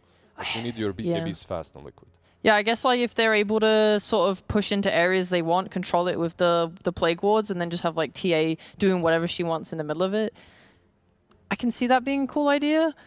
I just feel like it might get destroyed in lane. That's probably my biggest fear, because an underfarmed Venomancer is the saddest thing in the world. And we know how strong Liquid are for their lanes. They almost always come out either even or on top. Yeah, it's also like, I think one of the reasons I like Veno is because of the shard, but I don't see any like easy way for him to use the shard in this match, or like any core that's like, oh yeah, I need Magic Community to function and Completely agree. whatever. Yeah, I don't like the Veno pick, but the rest of the heroes are pretty good at fighting, so it can work. All right, but right now it's Liquid favored for lanes just slightly, team fight, and probably the mid part of the game as well. Did I miss anything while I was listening? Their map movement's good, their warding to There is a world in which you're taking over the map, like Shippo said. You have the traps, you have the plague wards. Yep. You're just shutting them down. Play on vision. Play on vision, sure. Hopefully the vision's enough, but for now we are jumping into game 1. Liquid up against Ooredoo Thunders with Kezu and Lyrical. Thank you so much, Nat. And when in doubt, Veno it out. That's what KBBQ always says. It's one of my favorite heroes too, but yeah, this Veno pick, I'm going to side with the panel. Yeah. It's not really inspiring me that much. Okay. Sniper is pretty good, stays on high range, but for Ooredoo, they can play on high tempo, and I need to see them do that. You have this Pango who can go, and you're going to have vision from the TA with the traps, with the Plague Wards. Hopefully TA 2000 on TA is going to have a good early game, gets this Deso, because, yeah, I definitely prefer the Liquids draft, but OT, they're a great team, they have good drafts, and they know how to execute. And already you can see moving out across the map, they're trying to scout out where these heroes are going to be. A bunch of wards actually placed on the top side there. So there's one that's actually over on that little cliffy thing that always is a little bit annoying to find, but they both got one down. So we'll see if any of these ends up getting dewarded. But yeah, and I think it's worth, the panel talked about it a lot, reiterating the stakes for this one. For Liquid, trying to secure themselves first in the region. Some people might think we're going into this, they're not going to be wanting to necessarily try their hardest because they already secured the major, but those DPC points matter a lot, particularly in this region. And then for Ooredoo, if they win, they're in. It's easy as that. As TA2000 going to get pulled back in, pop the refraction after. Arrow. The arrow is going to connect. And TA2000 looking pretty close to dead. Yes, Zai is going to be the one that cleans that up at the end. That's a very big first blood for the top lane. Instant Ring of Basilius for Zai in their lane. They're going to be able to spam. Also TA2000, skilling refraction level 1. Maybe not what you ideally would want, but, hopefully they're going to be able to, come back, get a lot of CS here. But yeah, great start for Liquid. And you can see already the esportsbet.io odds changing by the second. As that one, first blood, not necessarily feeling great. But yeah, mid lane, Noob facing off against Nisha. And is there any lane in particular that you're feeling like is going to be really imperative to watch? Is it like that top line with the first blood coming out, or where are you sort of looking to see the sort of danger points? I think bottom. I feel like this top lane is going to be a lot of trading. I don't really see too many kills coming out with a Phoenix and Mirana support. Zai is just going to farm, TA2000 is going to farm, but bottom, Clock can aggress on the Sniper, but Sniper Disruptor against a Clock Veno lane, I feel like Liquid, 2-3 minutes into the lane, when these heroes get level 2-3, there's going to be a lot of back and forth down here. Just kidding. As Kaori already goes down. So they do manage to find one up there on the top side of the map as Liquid start this one off 2-0. Not bad. Should be noted, I think that's a, what is that, Platinum tier? Not Grandmaster for the Venomancer, but one of his most played. For Waiter, yeah. Having a very nice time with it and trying to build in those Wraith bands already. Yeah, they're going to need these auras, I think, coming out from him. I don't really see exactly why they picked the Veno. They probably want to help the Clock in the lane a bit, but yeah. Lane matchup shouldn't be too easy, but he's going to build your Wraith Band, your auras with degrees, at least most likely, and then look to really play this up-tempo, help your TA, help your Pango. As they're going a little bit on Senia here. Trying to bring him down low, already caught with that Gale, forced back. That feels like it's the only one they can really go on, but if they go on him, they got to kill him, because otherwise it's going to be a glimpse back into a Mickey finish. 3-0 start. I mean, Liquid, I don't think they could be starting much better, as Nisha's doing fine mid, nothing too crazy happening yet in that lane. But this bottom lane, the more levels you get, especially on Sniper, like level 2 Shrapnel, then later level 3 Shrapnel, against these slow heroes, Veno and Clockwork, yeah, I think Ooredoo need to make sure that this bottom lane doesn't get out of control. Right, and that is where it's so interesting seeing this last big Veno. We saw it on the panel, all the things he said, but this is good. Yeah. If they can connect onto Mickey, the glimpse is going to be there, though. And now the slowdown, this is a pretty good power spike, hitting level 2 on the Venomancer. And a couple more hits, he might even get denied. Insania. able to bring down Mickey. Man, this is like the worst feeling. This is I even hate playing this hero. I'm Grandmaster. You do this Gale stuff. You're like, oh yeah, we're killing him. And then, just kidding, you use all your resources. He gets denied. Very nice play by Insania. And Mickey, he's just going to come back like nothing happened. And in the mid lane, you saw Nisha there. He dodged the swashbuckle. Zai is pulling the creep wave past. And Kaori maybe in some trouble again. As another round of axes. The arrow connects mid-dive. And Boxy came to play today. He's styling. That was a very cute kill. Now also TA2000. Zai's going to connect the waves here. As Noob has... Oh, okay. He should be fine, right, up top? Yeah. I like Noob's skill build. He has a lucky shot. We don't see this too often, but when you can swashbuckle through the puck, who's already very low on armor, and you have the Blightstone, you can deal a lot of pressure. And he's got some pretty good CS on the Pango so far. Yeah, it is definitely been having a pretty good time of keeping Nisha somewhat low on this puck. And a little bit ahead, 5 denies so far for that puck. We're sort of keeping our eyes both on the top and bottom lane where you can see the disparity really existing. TA2000 having a great time, Waiter and this Venomancer very much not. Yeah, it's at least he's got the wave in his tower for now. I'm really curious to see which item build he goes for later. And the closer we get to this like nighttime soon, we'll have the supports rotating as Noob in mid. Arrow, good dodge. Noob was a little bit slow on that one, might have gotten brought down. That's still such a big deal. Like, even if you don't get this kill, you give both the water runes to Nisha. Noob, he was like, okay, maybe I can go take the bounty rune. He probably asked, yo, is it taken? And yes, it is, so he has no refill. Insania bottom. Some trouble, caught in the cogs, and with a lot of harassment, it is going to be a deny again. Yes! Oh, no! Nikkei finds him, and now he's going to take 3 kills. This guy's a serial killer. As oh, boy. Tries to get out of there, but it won't happen. Oh, man. Uh-oh. That is not what you want to have happen. 2 denies already in this bottom lane. So Oridu actually have 0 kills on the board. Yeah. That feels quite bad. But, you know, to look on the bright side, he's gotten boots. He's getting some other things there. The glimpse back wasn't able to send Noob all the way back home. Seeing him making that move over and refilling the bottle. But, you know, he's at least getting, like, levels and some amount of farm on the Veno. It's going to be a lot. The next couple minutes will have to be around Noob if they want to, you know, include anyone in this game on OT side and, like, help on the map. It's going to have to be him. And the supports, I don't think they're going to be able to do all that much until minute 10. Like, you're going to look at some tomes. So, for now, it's OT are either going to sit back or make a move with Noob. Like, he's currently their only way into this game in the next couple minutes. And he does have Orb of Corrosion coming out, but not quite level 6. He's going to have it here in a second as up top, pulling these creep waves around. Trying to play around Zai, feeling pretty strong. A couple of little hits there. Ooh, another one. Boxy, and Zai gonna get brought down. Oh, they got him. Kaori with a really solid play there. 1 or 2 of the hits coming in from the Meld Strike, and it was enough. And down bottom, another one. Another death onto this Veno. Yeah, I think from now on, bottom lane has got to be damage control from OT's side. And top lane, those were some really nice blades from TA2000. He even had a Meld Strike, you know, blade go off of Boxy to get the last hit on Zai there. Very nicely played by them. Definitely, they need this. They need their rest to have a very good game because their bottom lane, it's a disaster. Yeah, it's not what you want to see. And maybe that's sort of always been the thought, although Zai coming back in, and now with the roll, they're trying to make these plays around Noob. Nisha makes the move over. And it looks like the Tango rotation is not going to bear fruit. And in fact, they might take down TA2000. Oh, a big rotation and a bigger kill. And 8-1. I'll say, for the 8-1 scoreline, the net worth lead is not feeling as intense as it might have looked that way. That is true. I mean, the whole net worth lead, it's just Sniper against the Veno. Yeah. But Wooter is still having a pretty good time.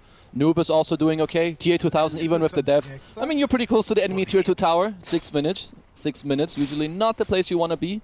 But yeah, you know, if you just look at the kills, you're like, oh, damn, this game is not looking good. But in terms of stats, still all okay. Zai comes back in. Arrow. And arrow, dodge. Kaori taking some more of that magical damage, but willing to go for the all-in play, setting up TA2000. But with the depth there of a couple creeps, Zai gets level 6. Throws out the roar, takes down the Phoenix. Okay, more trades. Omar down bottom, gonna die again. Mickey is just feasting in this lane. Yeah, Mickey's like playing Alchemist at this point with how much gold he's getting in this game. He has 5 kills. It's 7 minutes. That is kind of crazy. I mean, yeah, I don't know how dangerous this is. You're setting up for a sniper to just get completely out of control. It's definitely very dangerous because your draft is not really that well equipped at dealing with sniper. Yeah, you have block, you have Pango, but there's a lot of counterplay for the sniper. He also has the beast aura. He's going to have all this lifesteal. And Mickey with these high levels, like maybe even on one of the next coils, they can look to bring him, you know, into mid, coil someone, one little shrapnel, bam, easy clap, easy kill. So that is one thing I'm wondering about here, is like Sniper doesn't tend to build into a ton of HP items. Yeah. Do you think this Veno pick is like he goes Blink Aghanims and just tries to kill them in that duration? I don't know what their plan is, but they will find a kill onto Noob here. It looks like Leash Swash, not going to happen. Like, is there a different way he's going to try and play this? As Zai also gets brought down again on the top lane, and we're also going to be brought somewhat low. Omar tries to run in on him. Witter moves forward, gets some more of the damage out, and can they kill off Mickey? Moves on in, and he's going to TP back home.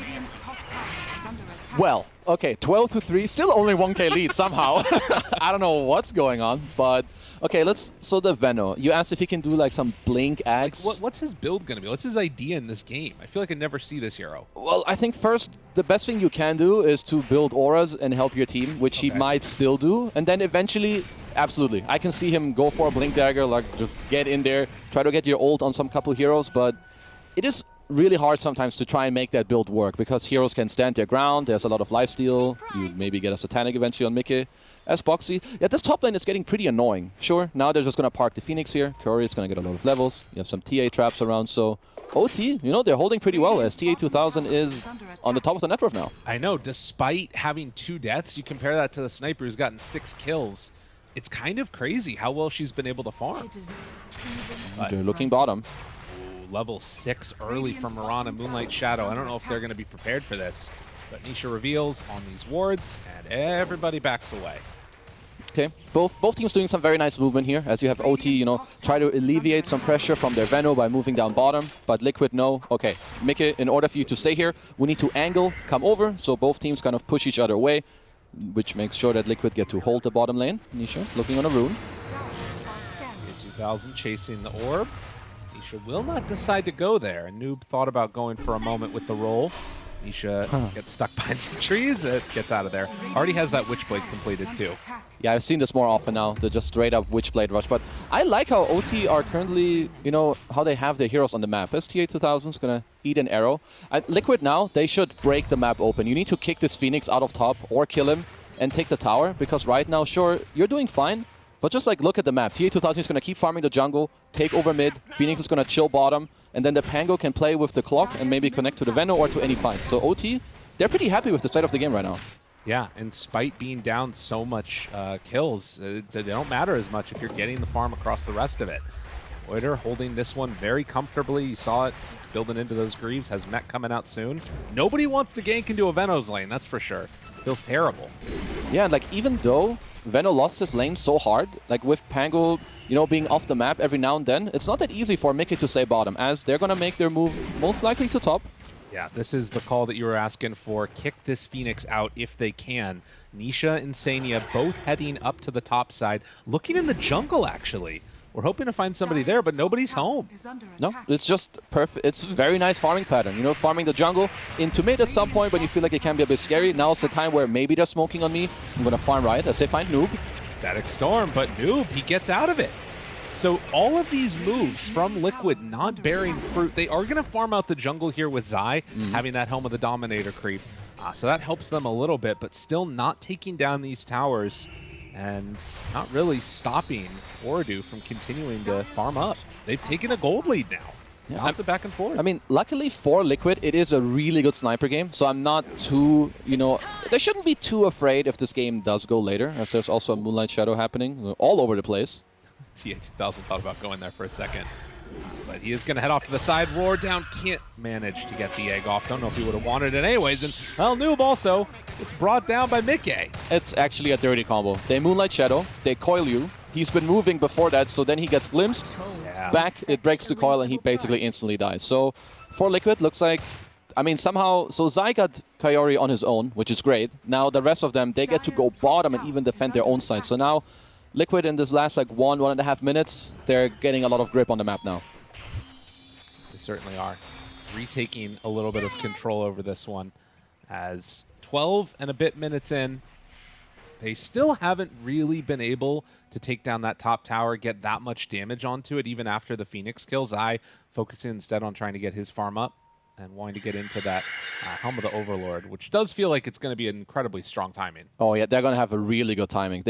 I mean, for now, it feels like perhaps Liquid are just fine with holding the map, because perhaps what they think is, okay, if we bring all our heroes top, sure, we'll get the tower, but they'll just get bottom. And we're happy if the map stays even, because we feel that we have this beast with the sniper later, so we have the scaling going through. And a few minutes from now, both teams are going to have to think about Roche. You mentioned the Overlord. You're going to have the Overlord with the sniper. Enemy team, they're going to have a TA with a Desolator. So, you know, both teams are going to have to play around that. I love that there. The fixing hotkey after you die. Like, yeah, no more, don't worry, guys. We got it sorted. Next time won't happen. He would have BKB'd, you know. Yeah, exactly. Unlucky for him. Wrong hotkey. Almost has that Diffusal Blade completed, too. We're talking about. And yeah, that first component of the Deso being delivered for TA2000 as Boxy and Noob kind of playing together here, sitting on top of a trap. And with the Diffusal, was it a Diffusal? Yeah, no, not even. Trap. Okay, the trap damage too. I still really like what Boxy is doing here. You can tell when players are really feeling themselves when they're playing to like their max limit. He goes in here because he knows the catch is so little. He screws up TA2000's farm, he blocks the Ancients, forces people to come, and still gets out. Because Omar, he's not level 6 yet. They need to help a brother out right now. It's a bit rough. And then the other issue here is, while that move is going on, Liquid's like, all right, you're going to stick the Phoenix top. We'll just come on in and take the mid tower then. And there was no real contention for that at all. No, absolutely not. They didn't want to have anything to do with that, as top lane, Coyote, going to be in a bit more trouble. Glimpse. Just is going to pop the egg. I mean, I will say, one thing that they have going for them on Ordu is this is an enormous Phoenix at this point in the game. Level 8 on him, he is going to do so much damage in these later fights because he also almost already has the shard. I mean, he's going to be very strong, but he's going to rely on his team going in as going to dive away, maybe do some little burn out of the map into TP out. Who doesn't love this play? Perfect, perfect. Woo. No way to stop that one. But he's using a pay-to-lose skin. You literally see the numbers circling on the bottom. Okay. Definitely minus 2% win percent there on Dota Plus. Don't like that at all. Change it, please. Well, they take the other top tower, so the sort of differential in the map right now is just that Liquid haven't lost theirs mid yet, while TA2000's trying to get into her item. And you can see Liquid walking again over these traps. With the Diffusal Blade done, when is Oradu's timing when they're going to try and play together? You're still a little ways away from Greaves, too, on this Venomancer. They can look at any point as long as they don't overreach. For them, it's a lot about, okay, where can Clockwork go without overcommitting, where Pango can follow up with the Swashbuckle Diffusal, because these next 2-3 minutes are going to be super crucial. Whoever wins like the 16, 17, 18-minute teamfight in this dire jungle is going to get Roche, and they're going to be dictating the next 10 to 15 minutes of the game, literally off of the back of the next fight. No vision right here as TA2000's finishing off those Ancients, but Noob and Omar, they will drop down a ward actually and get that D ward in the area. So that salvages things a little bit for them as Coyote still holding on to this top lane. Playing very, very farmed. He's getting a lot of levels too. Like getting the shard with, he's going to have level 3 Sunray. If a fight goes well, maybe level 4. That can like really help out, you know, Noob on the Pango. Perhaps he gets coiled and then the Sunray comes in with the mech. He gets to stay alive, gets his roll off, who knows. As now, Noob is forced to TP bottom because, again, Boxy is just being an annoying little rat. Constantly keeping that one shoved out there. Yeah, very annoying to play against. Hawk heading through towards mid as Mickey is queuing up the Deso for himself, but they're moving in. I like this Moonlight movement. Shadow, they find him. Coyote in some trouble on this Phoenix. Does have egg ready, but they're just going to drop it down, and it's enough. They find the kill.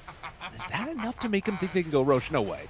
They're all heading that way. There's no way that happens. Yeah, it's just a bit annoying, right? For now, against the Dire heroes, you need a little more than that. There's Rocket, there's a TA Traps. It's a good fight for Pango as well with the roll. There's Veno Wards, but a lot of these small things. You have Boxy pushing out the bottom lane. They know they're going to force a TP. The moment that happens, they TP mid themselves and make a quick play. Because Noob on Pango, he can't be there that fast. There's no boots of travel, as he's now in a bit of a funny situation. Had to run away and dodge the glimpse that he was worried about since, again, Liquid playing very much in a big old ball together. Does look like that TA Shard is coming out now. Zone 2. And very close to Greaves for the Veno. I mean, as hard of a timing as this is going to be, like Helm of the Overlord done for Beastmaster, I do feel like the Ordu are kind of dealing with it somewhat okay. Oh, they definitely are. I mean, the fight hasn't happened yet. Both teams are going to be incredibly strong when it comes to that. Boxy just going to take out a ward. Look, man, look. Ooh, close. Would have been a kill. Super close. I do like that TA2000. He has the shard. It can really cause a lot of issues in the next fight. You know, maybe Mirana doesn't get to leap out. You know, they get to silence Nisha in the team fight. Boxy again. Just toying around with them for now. No hook shot. Has to be TPing out of there. Mark couldn't catch up with the Tumbler's toy. Still posturing on this side. Things getting a little bit spicy here. And catching onto the boars too. Easy farm. Old Omar. Or maybe easy dev. The mama boar didn't like that. Oh, see you later, bro. They're gonna kill Omar off. The Triceratops. Pretty big blow up there. Nope, just a easy kill. Looks like for now, if neither team like breaks the map really, it's just gonna be a bit of a farm standoff. Because both teams, it's hard for them to just force this Roche fight. So it's just like, okay, can we slowly like engage and take off more in your jungle? If we can, maybe then we can fall back to the Roche. Because now I think Liquid, with this pickoff and nicer lanes pushed in, and they have like some cool hawk vision, they're gonna try. But Oridu can always scout and come for the fight. They're grouped together, but you're really close to a couple key things. That Blink Dagger on Pango, and he actually gets it right now. So that's going to be delivered out to him along with these Greaves, and it feels like this is a timing when they want to try and hit it and take the fight to Liquid. I wouldn't mind seeing OT go for a fight, even though they're 4K down. If they get this initiation off, like they can just overwhelm you and overpower you in the fight. Hookshot with the roll blinking in, then there's a Sunray. TA runs in with the blade. Hook is going to be there immediately onto Zai, but they have a Static Storm. It's not going to be enough. Way too much damage. He actually went into the Static Storm, but the egg gets off afterwards. They have the control. Any way to break it? Jumps forward. Boxy, he manages to pop that egg, but look, Noob, right on top of Mickey. They've found him. This is way too much damage coming out from OT as they take down another one. A buyback from Boxy, though, wants to clean this fight up. Noob jumps in, almost gets the snipe now onto Nisha. They drop down the wards, misses on the swashbuckle. Nisha within deny range. Noob thinking about jumping, but Nisha will get out. What a nail biter. My god, like these last 10 seconds. There was a crucial arrow in that fight on the TA. Yeah, that was incredibly close. If she doesn't get caught right there, it's absolutely curtains in that couple of moments. So Boxy, very clutch play there and trying to get towards the Yules. We'll see what these next couple of minutes bring us, but does this sort of feel like the point where, I mean, they're not going for Roche, obviously. Is there going to be an attempt at another one of these fights before we see that happen? I think there's going to be another fight. Okay. We'll see what ends up happening there as 20 minutes in. Although, Liquid, no, they're just going to try and take it with no Pango roll. Wait, they have it back up again. Oh, do they realize? I mean, they're on a trap. They are fully aware that this is happening, but they have the TA on the other side there. Noob, not going in for the roll yet. The Clockwork Flare seeing all of this. They didn't bring anything to deward that trap. They do still have the blink ready. Phoenix thinking about going. Jump forward, Noob with the roll, but the Aegis is on the ground, and the stun is there. Somebody deny the Aegis. No, Zai moves in. He takes the Aegis away, and they're going to kill him off immediately. Kaori getting ran down by Nisha. As the rest of this fight continues, still some battery assault going for Omar. Caught him caught there. The jump in from TA2000, trying to hit onto Zai, was getting some cogs there for a second. But in the end, Noob will die to Zai, but with vision in the pit, a couple more hits coming out, and my god, the specialist array, I've never seen that be valuable like that before. As Nisha jumps, tries to find the snipe now into TA2000. Does not look like it's going to happen, but Boxy misses on that arrow and will be burning down, but not enough for the kill. Okay. All right, honestly, this fight was way too long. Even with the start, Zai barely gets the Aegis here. He's so close to his BKB. It's going to help him out a lot in the next fight, but even... yep, Aegis dropped too. I don't even know. I mean, it's again down to less than 1,000 gold separating the two teams, but 22-9, you'd think this was a complete and total shutout, but it's just not happening. Wait a minute, did I see that right? Phoenix is queuing up a Hex. He's chilling. He can go for the big boy items. He's got the Philly Stone. I'm surprised he doesn't want to go for Shivas, at least for now. You know, he might still swap that up. Yeah. Nope, never mind. He just bought the orb. He's going to go with the Hex. Middle tower is under attack. I mean, yeah, if you get a chance to, you might as well just keep going in for the all-in play. A dive into Hex sounds pretty hype to me.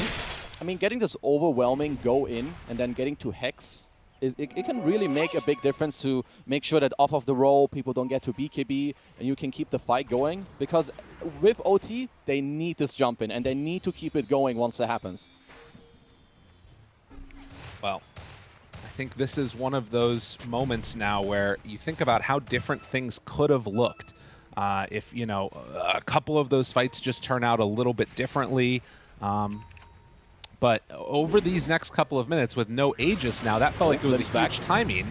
Kaori is going to get pulled back in, and he's going to get brought down. How much does the game change now? Honestly, it's going to be a lot about map play now, as Zai going to be rolled on, has a roar if he gets to see. Just going to drop it there. There are TPs moving in. Sniper in the area. Noob goes for the swash away. Trying to keep him alive, but Noob is going to die. So a lot of good things happening, and then suddenly it kind of falls apart for OT. They lose the Phoenix down bottom, now losing the Pango up top. They're getting caught out in not the best positions. Phoenix, Kaori was a bit too deep down bottom. Now you have Pango. I understand. So, sure, you see Liquid bottom killing your Phoenix, so you want to like push in and try to get the kill going, but it's not... You need TA2000 to be there, like right on top of the stuns to get the damage done. Liquid, they just get to reinforce, and if the game stays like this, Liquid are they should be feeling good. Your puck is scaling. You have the Sniper versus TA matchup with more auras. He's got the BKB. He's got a growth bow. So, yeah, it's going to be an OT eventually to keep making these moves, overpower, and try to win fights. We'll see if they can do just that. As right now, at least, Liquid are the ones that are set up on the top side of the map. Now, they do have Noob showing up here, and lots of TA traps around. At least there were some over there in the lane, but securing that there's vision in the area. Mickey with his BKB done, along with that Hurricane Pike, feeling very strong. So they're going to smoke up. Nisha also has a ED rune in his bottle for one of the next fights, and even he is about to become very strong in this game. Like, this puck is no joke. 180 damage, Beast Aura, double damage rune, Kaya Sanj. He's going to start hurting. By the way, the specialist array with TA is awesome. Freaking love that. We saw it last fight. Even when he's just farming, it helps him so much. As lives. Hook shot finds the summons. Kaori gonna live. Get silence. The supernova off the damage. He's out of there. Zai trying to escape. They have a way to break that with the BKB TP out. Sania, he's not going to be so lucky. So OT take a solid fight. They keep themselves alive, and that trap making all the difference in the world from TA2000. Didn't have to pop her BKB. Honestly, if you're Liquid right now, or if I'm Nisha, I would ask for someone to buy a gem. Yeah. Like, don't play into these traps anymore. They're going to keep silencing you. It's so annoying. He has no Dispel. He's queuing up the E-Blade, so, you know, that will help you too, but there's so much magic damage coming out from them as well. Omar potentially getting found. God, look at the damage from Mickey. All it takes there is a second, and it all falls apart. The sun! It comes out now. They find the Phoenix. So a double for Zai. These kills just keep getting traded back and forth. Okay, that was bodies. A bit too easy for them. You didn't even have the Beast BKB. You didn't even have Nisha being up. But, you know, Liquid, they're going to gladly collect those, as there's a gem now on Boxy. I definitely do like that. Like, these TA traps from, you know, TA2000 they did way too much. You know, not only even in the fights of the silences, alone the vision that they give you on the map and scouting these heroes is just such a big deal. Well, seeing if they can take away all of this vision now. And, I mean, that has been sort of the source of a lot of the issues that Liquid have been running into. Ordu going to need to find another way to play with solid vision here. And that's the benefit of playing with Beastmaster, too, for Liquid. A lot of the fights that have gone well for them have been by virtue of either Shrapnel or just those Hawks floating around. Yep, there's a lot of vision going on. You have the Moonlight Shadow, Arrow, you have Hawks, Shrapnel, Puck orbing around, and Gem already coming, you know, into play. Getting some orbs, getting wards, getting the traps. English do be hard sometimes. Boxy. Another Gotta make it out. interesting thing here that we're seeing is the latent toxicity for the Veno. So now all of these dispels gonna not be nearly as effective, which should be an interesting thing to watch. See how that one ends up playing out here for Warrior. I mean, if they can get the initiation on the sniper or the beast with maybe a cogback, and he gets to connect the shard on them, they're dead. Yeah. Sure, even if they get the BKB off, they're gonna be stunned, and TA2000, he will just shred them into pieces in like 1 second. It's a really cool combination if they can actually make that work. Yeah. But of course, that is sort of dependent upon finding the right heroes at the right time. And if you're not coming back to defend these towers, this is a tier 2 going down. OT not responding to it. And they're going to need to send somebody back because the creep is still going through the top lane. Okay, as Liquid, they're trying to be, what, 1 step ahead? They're like, again, we have this pressure top, they might leave, and they had an insane ward on all of them, sure. It was just taken out. Let's see how this is gonna go. They're not actually pushing all the way with the other creep, but they do manage to find a courier pickoff, running into the area where there's a lot of vision. Boxy sends himself forward, dropping down some sentries, but not connecting in for this chase. It looks like Liquid don't want to run to that jungle, for good reason. Oh, absolutely. They know not to overplay. Boxy looking for another courier, will not quite get it. I mean, OT were also doing a nice job. They were falling further down to the bottom, playing in their own ward. They're top tier 3, taking a bit of a beating. Now they're mid tier 2 as well. So OT probably going to have to reconsider their positioning now. Yeah, after taking that other one. They did TP Boxy down bottom, but this is going to be another tower taken by Liquid with no response yet. As Oridu still sticking to their guns, still hanging out in this bottom jungle, while top continues to get dropped lower and lower. They will be forcing out a glyph. So glyph used by Oridu, as the rest of the team going to start to make that move up towards top. They're smoking, but they used all their wards bottom in the earlier fights. Yeah, no vision here is a little bit scary. They take down one. That's the halberd. That's a big kill to get. Insania caught right at the start with the jump forward from TA2000. Nice gonna be roared. Didn't get BKB off with the roll through. Maybe a save. Not gonna happen. TA gone. This fight is not gonna work for them. Trying to escape with everybody that they can, but it's going to be Clockwork dead. And the glyph's back on to the Venomancer. Oh man, no BKB, no way to survive through that one. And perfect timing into the Roche as well. Like OT, they played the last minutes really well, as did Liquid. Liquid are like, okay, we don't want to step in this bottom area too much. If we force OT to use their wards there, they ran out of the vision now. Liquid hold their ground, beautiful fight from them, and now second Roche. A very, very clean performance from Liquid, and like you said, for this game, it's going to come down to vision, who it is that finds who, and how these fights start off. Noob now found by Boxy, and he's got to be careful also.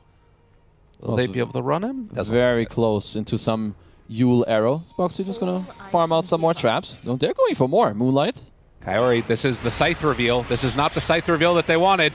As the arrow's there, now trying to kill him off, but the Hex, the turn? Mickey's here. No, Mickey does way too much damage, and Noob just has to TP out. But look at the damage! God. Oh, Blast Rig is a pretty good item. We've seen like these Pangos more and more when they play into these TAs and snipers. You need a defensive item. You need to pray that you get a Dragon Scale, a Blast Rig. Maybe you build a Halberd as he has a BKB, looking to get into a Linken's for now, just to not get roared, because he's playing into a lot of issues. He can even just get roared into Mickey clicking him down, and he's just gonna die. Yeah, you need so much right now. They presented a really big problem there with this draft. Now, the Hex does change things, I feel like, a pretty considerable amount, particularly for Puck. Like, if they manage to find Puck, I mean, I guess they still need TA2000 to jump him, though, because they don't really have the damage to kill outside of the Hex. Yeah, honestly, whoever they want to kill, he has to be a part of it, and that's a bit of a problem that they're running into now in this draft. OT could perhaps still look to fight. Like, let's say you jump Mickey with your Hex, you get him killed, and right as he dies, you drop the egg. So the moment he respawns, he's just gonna get egg-stunned in like this area that also Liquid don't want to run into. So maybe this is what OT are planning for. And this would be big if they can get it. Hook shot in, Cogs, push back, the Hex to follow, but look at the turn! And now the Static Storm is down. They gotta keep Kaori alive. Will they be able to? No. But with Puck dead too, that might salvage things a little bit. Mickey's still there, roared up for the second as TA. They can't get on top of him. Mickey is so strong. Even in this BKB though, they have to respect the power of TA2000. jump forward. Boxy survives on the Yules, and one last meld strike. It's not going to quite be enough, but they get the vision for the second. Now, Mickey trying to run away from Noob. Chase forward. No bash means no TP out, catch, everyone. which means no chance for a kill. But that fight going better for Oridu. Whoa, if Boxy doesn't hit that arrow on the Phoenix diving in, that could have been a disaster. Because on mid-dive, he gets arrowed into a Static Storm. And that honestly turned the whole fight. Liquid could have lost that fight way harder. You'll see it here. Or maybe not. It already happened. So we take a look at that replay right there. And yeah, feeling very, very crazy. I mean, breakdown, like, was this basically the way that you envisioned this going for OT? Yeah, like if you can take a fight in this area where you clearly get to go and you dive, hex, you get all this damage coming out on a sniper and then you drop the egg on top, it's really hard for Liquid to like maneuver around the fight because your sniper is dead. He's supposed to like kill the egg. So there's too much being like kind of, you know, thrown at you. So OT, even though they're so far behind, they know exactly what they need to do. Well, let's see if they can do it again now. As still have that Hex and also still have Egg since it didn't get off in the last fight. Maybe he's going to queue up a BKB next for Kaori. Who knows? This guy's gotten so much gold this game. But Boxy right there with him in terms of net worth with the Greaves and Yules done. Yeah, the Philosopher's Stone definitely helping Kaori a lot. Currently queuing up a gem. I wouldn't mind seeing a Blink Dagger either. You know, then you remove this chance of maybe I dive into a static, I dive into an arrow, so you can just Blink, Egg, use the Sunray. You know, that could help him out. The full Daedalus done. Yeah, it's a really interesting dynamic right now because 7k gold up on Liquid, and a lot of that is just sort of this Beastmaster being, you know, that much further ahead of this Venomancer, which means he's got a whole nother item, which is that Heaven's Halberd, and now a Puck finished Lincoln Sphere. So immediately upon, you know, getting hexed and killed off in that last one, Nisha's like, all right, no more playtime. He had a refresher queued up for a bit. It's definitely good that he swapped it over to the Lincolns. Just, you know, try to build items that make it more problematic for the enemy team to deal with you. So we have a smoke. Vision. They see him. Do they want to go on him, though? Boxy. Chase, Egg down, looks for it, but the jump, hook shot, tries to interrupt. No, didn't want to use it. Instant buyback. It was going to be a problem. So, with the chase down and the roll there, it's a pretty good Static Storm again. And Mickey gets jumped on, but the Yule Scepter to interrupt. He can't get the Cogs pushback. So Mickey gets the BKB off. TA2000 just having to run into him. Does he have enough damage to kill him off in time with the chase forward? Looking for it, and yes, they get the finish. Nisha there, dropping low. TA2000 barely living on nothing. And Nisha can't get enough for the kill. With Refraction and a Regen Rune is spotted for him. Gaben do be blessed in OT right now. I mean, honestly, he deserves it after that fight performance. God damn. Gaben wants Oridu to go to the major, and there are no buybacks on anybody. Ooh, that is definitely just a 3 racks. 3 racks into what? Push mid? Maybe do more? I mean, OT, I don't know. OT are going to be in a big lead after this one. Let's see. Okay, Glyph. So they're going to get another Glyph. I mean, there are tier 2 towers obviously still up in the mid and the top lane. TA2000 looking for a second. Oh, dude, are they calling for it? Dude, they don't have buybacks. OT, can they actually go for the all-in right now? I mean, it's kind of a crazy play. You can see that there's some questions back and forth of if they should or not. And yeah, buybacks are now back up again. TA2000 going for it, starting to hit the tier 4 towers. They want to force these buybacks. I don't think Liquid necessarily need to. With 25 seconds left on Nisha, they're thinking about keeping this pressure going. They'll just get some more gold. Maybe a tier 4. Yeah, I think they'll get out of there. Maybe go into the mid tier 2 as we have another glimpse back. Wow. Okay. Maybe I get to finally talk about the fight that happened, what, 1 or 2 minutes ago in the jungle? Maybe. That was a bit, I feel like Liquid, they had the W already. The egg was forced, but then they decided to go in and kill it. So here, you know, we have a bit of the dancing. So here, it's forced. Boxy wants to go out, but Zai goes in, which it looks good. But they overplay. There's a great buyback from the Phoenix, and now suddenly the whole fight gets turned around. Because Zai, he doesn't have BKB anymore. He traded it for the Phoenix egg. And now this whole fight just gets turned around because TA2000, look at him. He just chats it up, keeps right-clicking. Mika doesn't stand a chance. Press forward on keyboard. Walk at him. Very good. Yeah, and nobody breaking Blink Daggers either, so he was able to go for the easy chase. And God, living here is so nuts. I can't believe they survived that. That's why auras are good. Guardian Greaves, Pipe. Good items. And of course the regen at the end just to seal the deal. But Liquid, after being in a somewhat comfortable lead for a decent portion there. Yeah. It's a pretty steep drop-off. But still, Dota Plus right now favoring them and where they're at this point in time in the game. As you can see, the esportsbet.io odds into the favor now of Ooredoo. Where do you see this game going over the next couple of minutes? Obviously, Roche, 40 seconds till it's capable of respawning. On it, it's really hard. It all comes down to team fights. I would still say that Sniper has a very good time in this game, but Liquid, they need to play team fights different. I think you need to... The way they should look at it is that Sniper, if he just gets to stand his ground, he's going to win these fights. So you need to play long fights. They should not overplay. Let Mickey like bounce around in the fight. And Zai, I think he needs to be patient. Make sure that Sniper has your aura. Let Sniper be the one to commit on the egg. He decides. And if TA 2000 commits in, you blink roar him. Otherwise, you just chill. Save that roar if they can for that TA. And she already has the MKB done too. So those little bits of evasion, Sniper already going all the way in. Hook shots. They find him there, break him, kill him. Nisha didn't stand a chance. We're not in position on Liquid. And now trying to run away, they don't have that many tools at their disposal. I just love the confidence. You see the opening, you know, quick hook shot into the cock back. Feels great. Insta kill there. And TA 2000, he's level 26 now. This level 25 talent on TA with the bonus refractions, it ain't a joke. Yeah. Incredibly hard to deal with. Well, Beastmaster queuing up and going into a Aether Lens, and I believe that's going to be Octarine Core on the menu. But waiting for Roche, and it's a quick respawn. Oh, 50 seconds. Ooh, they're going to have to buy back on Liquid to then later on take this fight, I feel like. I mean, yeah, they definitely need to. Although right now, no trap OT don't know yet. They're looking, hunting, finding Insania there, get vision, but the hook shot on the bird!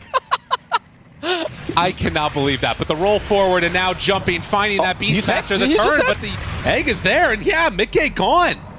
Oh my goodness, OT looking for more, but they don't have a creep wave mid, and what they will see that Roche is back up again as soon as that trap is laid down. There's also a bird in there which scouts it out, as Boxy playing around with Kaori. Okay. Catching the wave and going right into the pit. That's just a free Roche, even if you can't even buy back here. Okay, OT doing a lot of good. This Hex is doing God's work on Kaori. Yeah, what an incredible pickup. I mean, it's gotten them everything that they've needed so far. That follow-up that's there. I mean, Sheep was talking about it in the panel that, you know, you have this clockwork catch with Hook. If you can't blow them up, you need another form of disable. And, well, Phoenix gets a disable if you buy a Hex. Yeah, why pick stuns when you can just buy them? Also, like, for now, I just really love to see what OT are doing with their itemization, how they're playing on the map. Kaori now, queuing up an Aeon Disc. He can't really get bursted down. The only way they're going to stop him is what he dives in, gets stunned, Aeon Disc gets popped, and hopefully he gets static stormed. Right. But otherwise, these items and the way they're moving around the map right now is very beautiful.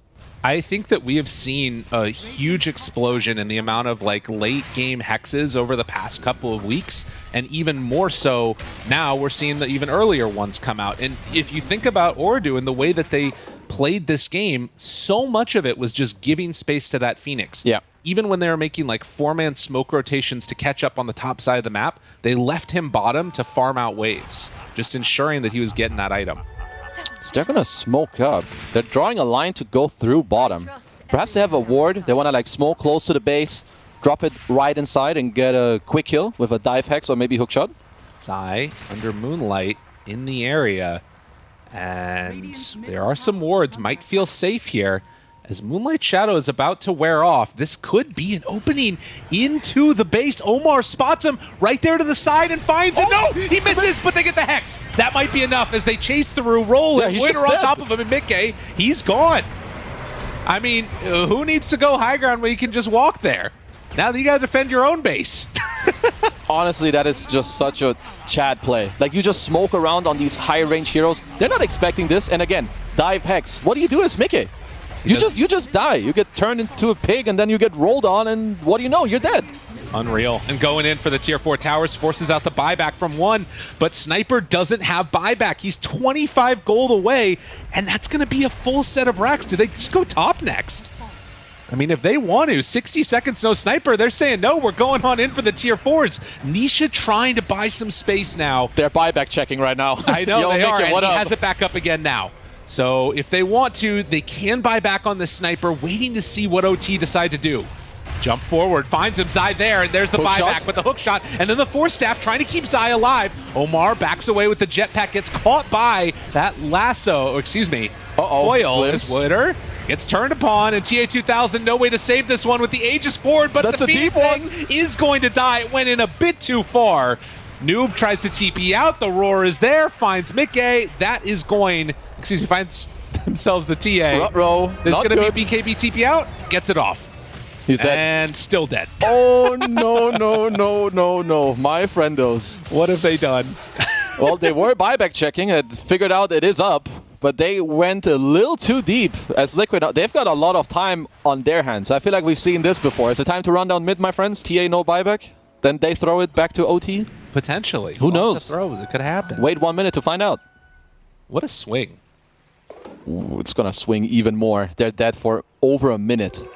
Yeah, that's a pretty big problem. And trying to get some of these bounty runes even, it looks like, oh, Noob wanted to run out there and grab a bounty rune, but maybe a little concerned about the heroes running down lanes and can't get there in time. They're even giving the Philosopher's Stone right now to TA2000 to try and get closer to this buyback with the stone and this bounty rune, but without a bounty they won't really have it, as Venno Wooter is already building the great defense in the mid lane with 7 Plague Wards. Let's see how much it really does. You shall not pass. It's gonna E-blade some noobs, hopefully make some space. Let's see. Looks like Liquid are just kind of chilling. Get the whole map in control. Like, look at it. Top lane is pushing in all the way. Bottom at the tier 2. Mid is pushing in. They also got a gem back in this last fight, or maybe they rebought it. I'm not fully sure, but yeah, Liquid definitely clawing their way back in with this insane base defense. And they just need to get this Linken's on Mickey. Like, it has to happen. Yeah. He is rushing it as quickly as he can on the sniper, as Nisha going in and, well, trying to farm up the entire rest of the map there too. But yeah, they've cut into the lead from what it was quite significantly. It's down to 4K now after everybody from Ooredoo respawns. But until that Linken's comes out, there is still this problem of what does Mickey do against Dive Hex? He doesn't have an answer. He's going to have it in very short amount of time in 700 gold. But look at Ooredoo. They're already running out across the map. They might be trying to make this move happen before that goes on. And another DD for TA2000. All right, DD smoke up, bros. This is a big timing. I mean, if he gets to hit, people are dying fast. He still needs a little bit more gold on Mickey. I think Ooredoo, you know, you can't make any half measures. They got to go for the all-in play before that comes out. At least to some extent. I mean, wouldn't be impossible for them, but it would be a lot easier to kill him without the Linken's. Absolutely. I mean, he's playing cautiously. He's chilling in his own fountain. A bit too hard to kill him there. Yeah. Well, for now. For now. Wait a couple minutes. We'll see TA2000 in the enemy fountain. Oh, good job here, though, pushing out that top lane with those Beastmaster summons. I mean, eventually someone from OT should... They're going to have to go back. That's a free tower, and if you don't respond to it, Zai will gladly hit away your buildings. Yeah, they really want to find a pickoff, it looks like. But, you know, this is not insignificant. They're running a bunch of heroes up their top, but they need to deal with this as Range Rax is dying. Bah. Bah. Starting to... Bah. Oh, that's another one that could be pretty cool. I think we just saw their Boxy trying to finish off a Wind Waker. I wonder if that's better than a Linken's, because I feel like even if you Yule him, there's going to be this egg on top. Right. So I don't know if there's enough time once he comes down for him to actually get out. But we'll see. It's a good choice. You can tell that they understand we need to help Mickey out in one way or the other. Right. Keep him alive by any means necessary.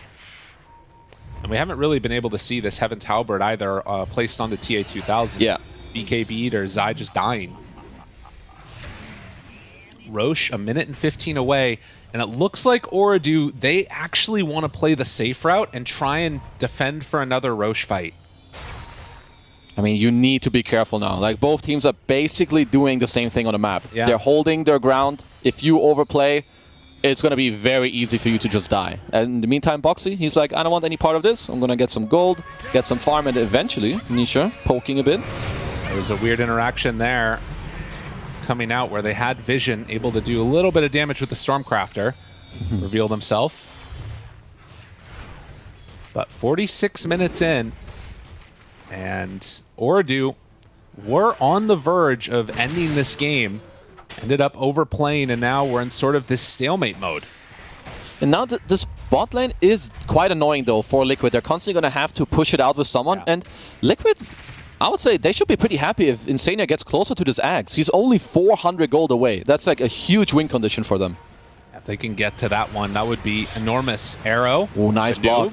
Blocks that one, keeps his buddy alive. Zai takes that Aeon opportunity. Aeon Disc, dive back, and reset. But 140 seconds where they won't have Aeon Disc. It's a minute and 40 seconds until Roche is back up. It's definitely a bit of timing in between as Nisha. Silence. Hook shot. Stun, Lincoln's broke. stun. Caught. Bounce. Back Another and one. forth and gone. No Nisha for 100. Well, it's hard to play Dota if you're chain stunned. That was beautifully done by OT. Arrow splits the uprights. They retake this high ground now. And Liquid, they're going to have to shove out these other side lanes again. A little bit too scary. Ooh, they're going to have to wait. And they don't exactly know when Roche respawns. As OT, they're just going to continuously kill the Hawks. And this is a weird situation because if you're not buying back now, I don't know if you can def Roche. By the time it spawns, OT kill it so quickly with the Deso, Daedalus, double meld. So this next Roche, it might just be OTs if they're going to be in a good position. I mean, they have to deal with these side lanes first no matter what. But as soon as they're sort of show off map, that might be an opportunity where Nisha buys back. We'll see what their decision is at that point. Still showing a lot of heroes on the ground, trying to find him. Zai, hook shot connects. And the Beastmaster going to die, and that for sure gives them a huge leg up in this window. Yep, the TA trap. It spotted Zai. They instantly TP. They get him killed, and now, I mean, the same story. Now you have even more time when Roshan respawns. Liquid do have a Hawk, so they will know the moment it respawns. Yeah. But if they don't double buyback the moment it happens, I don't think they can contest. They might even be too late if they instantly buyback. I'm not sure. Let's see. It's really tough to get out there when they need It's really, really hard right now. But look at this. Our OT, they're actually grouping to look for high ground with Roche respawning in 3. This is a very bold call. Let's see. They'll reconsider perhaps. It is up. Okay. And yeah, 4th Roche, I feel like you've got to go take that one. Yeah. Absolutely. It's going to be an Ags. You have a couple good choices to give it to. I don't really want to see it on TA2000 because he is so fat that he can just get it himself. I think the Beastmaster Hawk died right as Roche was respawning too. So a bit of bad luck there, and it is going to be OT getting it, and Noob picking up a free Aghanims for himself. Ooh, yeah, this Pango is big. And look at all these Aeon Discs too now. Yeah. It's not just the Phoenix, it's also the Pango. A lot of gold on TA2000 as well, sitting on 9k. We'll definitely like to see him invest in something. Maybe a Moon Shard, eat the Ags. You'll still have buyback. You have the Aegis. You know, you can chat it up a little bit. Do what you want. Exactly. Well, making sure all their lanes are shoved out first, which they are, and Liquid are going to have to make a hell of a high ground defense here. In terms of buybacks, again, they have it on everybody except for Disruptor, who did buy out for that Aghanims. Zai very close as well with about 50 gold away. And then on the side of Ooredoo, the Phoenix does not have it. They might look to replicate the play from earlier. Smoke around, drop a ward, get a quick jump. Foxy playing down there. Will they go for him first? Moonlights. Trying to break these smokes now. And, well, he's in a good position to do just that. Oh, they're so close. Axes out to the side. Omar walks on in. Zai breaks the smoke. Ghost Scepter back away. Jet back away, my friend. Get out. Bam. How dare you come to our base? Now you better jet on out of there. As now, okay, OT were like, could have worked. You know, not the biggest deal that it didn't. As now Liquid, they're going to have to really, really execute these next couple fights because they're far behind. And these OT heroes, they are scaling and they're becoming so damn tanky. Yeah, they are really a problem to deal with. And so many different ways to try to make these weird initiations happen. Phoenix still hanging on to that refresher shard. 25s, they just get it on Beastmaster. That's the Primal Roar cooldown now. So can maybe even have 2 of them in a fight. 22-second cooldown is not bad at all. Not bad at all. 20-second cooldown roar, as Mickey also got his 25 talent. He's going to be able to pierce the coil. Maybe that's, you know, a good condition against Pango. Maybe they get to whack away at him with Mickey. But yeah, their spell usage is going to have to be on point, whether it's the roar or this Ag Static Storm. But yeah. I don't know if they've revealed that Aghanims is done yet either. They might have seen it on one of the rocket flares. Might have caught sight of him for a second. They probably didn't see it, but they should know it. Right, well, they can click up, too, if they did reveal him for a second. Yeah, if he's ever been shown on the map, then they can definitely check. But at this point, you know what Liquid are playing for. There's like some big items coming out, or they're hoping for you to overplay. So there aren't too many options on Liquid, so make sure that you think actively of what to do. As for now, looks like OT... I mean, it's not too easy for them to just go and break the base, right? It's also why we saw them do the smoke around, so perhaps they're just going to continue to farm out the map until, you know, a play presents itself. It's a possibility, definitely. There's a lot of the areas to farm. Insania, like we talked about with that Aghanims done, but Boxy also finishing off the Wind Waker. So they have two different ways now to try and salvage. And of course, the Lincoln's shenanigans that are there too. But 52 minutes in, and OT sitting on this Aegis, a minute 40 left on it. If they don't make a go now, then they might wait for the next one.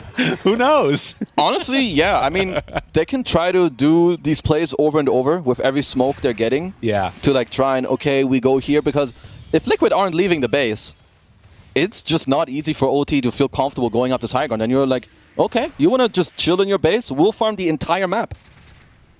And they're going to do just that, and Liquid don't feel comfortable leaving the base at a moment's notice. Now, there's probably like a couple of pain points that could come out from this on the side of Oridu. Like, if they don't have bots on these heroes and sort of a smoke out happens, Liquid could take a couple kills if they ever get their lanes in a decent position. I mean, Liquid can definitely look like on this Aegis Expire to get out. Yeah. The only reason they're not looking for anything at all is this Aegis, the double cheese. Like, let's say Liquid see TA 2000 and they go on him first, there's no save. He's gonna die, and he's all their damage. Right.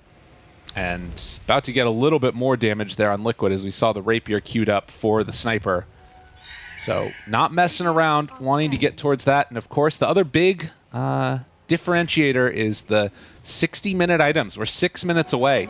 If we're getting waiting there for next Roche, we might as well wait for the other one. Might as well wait for everything. All right. And I mean, it makes sense, right? Because this is, again, for the major slot for Oridu. They want to do everything they can to come out of this game with the first win if they can. And for Liquid, trying to play for that #1 spot out of Western Europe. No, definitely. And OT, they've done it so far. They've beat every top team that's gone to the major. Liquids are the only ones left. The Giant Slayers. I mean, apparently they need this extra motivation. Oh, these guys are good. Let's actually try. Exactly. Nisha gonna backpack his Witchblade for a second as another Aeon Disc is picked up. So now they also have some of these defensive options. Moonshard eaten for TA2000, queuing up a Nullifier. Has it completed now. And going to swap that in instead of the Deso. Okay, okay. I like that. You know, just building items that are just going to take away these defensive options as Liquid are looking to branch out a little bit from their base. First damage done in 10 minutes. Love it. Let's go. They also placed a decent ward. Yeah. You know, they've stepped out more than, what, 1,500 range of their base. They're finally able to. It will definitely be difficult to keep that ward alive if they ever leave this side of the map. And Oridu still holding on to a good chunk of it themselves. It's going to walk back towards mid, parry there, along with TA2000. And just shoving out this wave. But sort of in a holding pattern at the moment. Moonlight. And I mean, if you're looking at sort of the graph of this game again, even though it's such a significant lead, you look at that win percentage chance, it's still only about 65. I think that there's something to be said for how much this game has the capacity to turn on its head. Yeah. I mean, there's a lot of scaling and a lot of damage on these heroes. If Nisha can pop off, which he's getting closer to some big items, so he can really cause chaos to these supports. And we said it before, if they can ever catch TA first, the entire damage is just gone. And they soon have a Hex on Zai once he decides to buy it. But probably wants to hold buyback for now. One of these matches where anything can happen. And you know, we talked earlier about the potential that Oridu did have to just close this one out. They were up pretty far, ended up going in for the all-in dive play. Got punished pretty hard there. And we'll see if that ends up being enough to have gotten Liquid back into it. For now, it looks like Oridu's still the ones in control, but every second that creeps by, got to get a little bit of a tingling feeling there. I think, is it Quinn talking about it in the interview? He was saying that, you know, when you get this close, sometimes the nerves can get the best of you. And third Roche getting closer to respawning. It's going to definitely have to be a talking point for both of these teams. And it is just a lot harder for Liquid to branch out into this area, but they're going to have to consider it soon because Roshan falls really damn quick in this game. So 20 seconds till it's capable. Almost at that overwhelming blink for Nisha. And Abyssal play done on Pango. Been playing a lot of this game without a basher, but now has access to those what feel like broken bashes. I mean, everyone is holding so much gold. They can all buy whatever the hell they want. TA again on 9k gold. Pango finishes his Abyssal, still has 6k gold. Buybacks are gonna be super crucial in this next fight. And 26 seconds on Roche. Very quick one. Will they be able to realize it fast enough? I mean, I think that they've been doing a pretty good job of killing off these Hawks. Beastmaster, I believe, is sending one over that direction a second ago.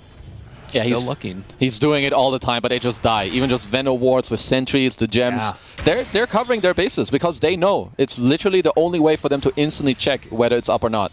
And 2 seconds away, Zai, he has 5 seconds on the Hawk summon, and in that time period, OT might have already taken it. It is dropping so quickly. The Hawk moving on in. It'll be too late. They're going to see it just as it falls. So vision is there, but the full Monty, they get everything here. Give the axe to Phoenix, Veno.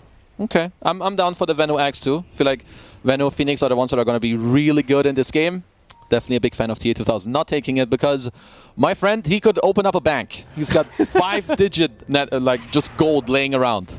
Now, Kezu, there was a game, I think it was either Tour 1 or earlier this tour, where Tundra went high ground a minute before Tier 5 neutrals. Are OT going to do the same thing? Are they going to wait around for their next round? They definitely should. You're up this much gold, you own more of the map. I would say in 30 seconds from now, you play aggressive. You push out Liquid, you farm their Ancients, you have one guy maybe, you know, place a ward around your Ancients, then you farm it out and you just swing across the map.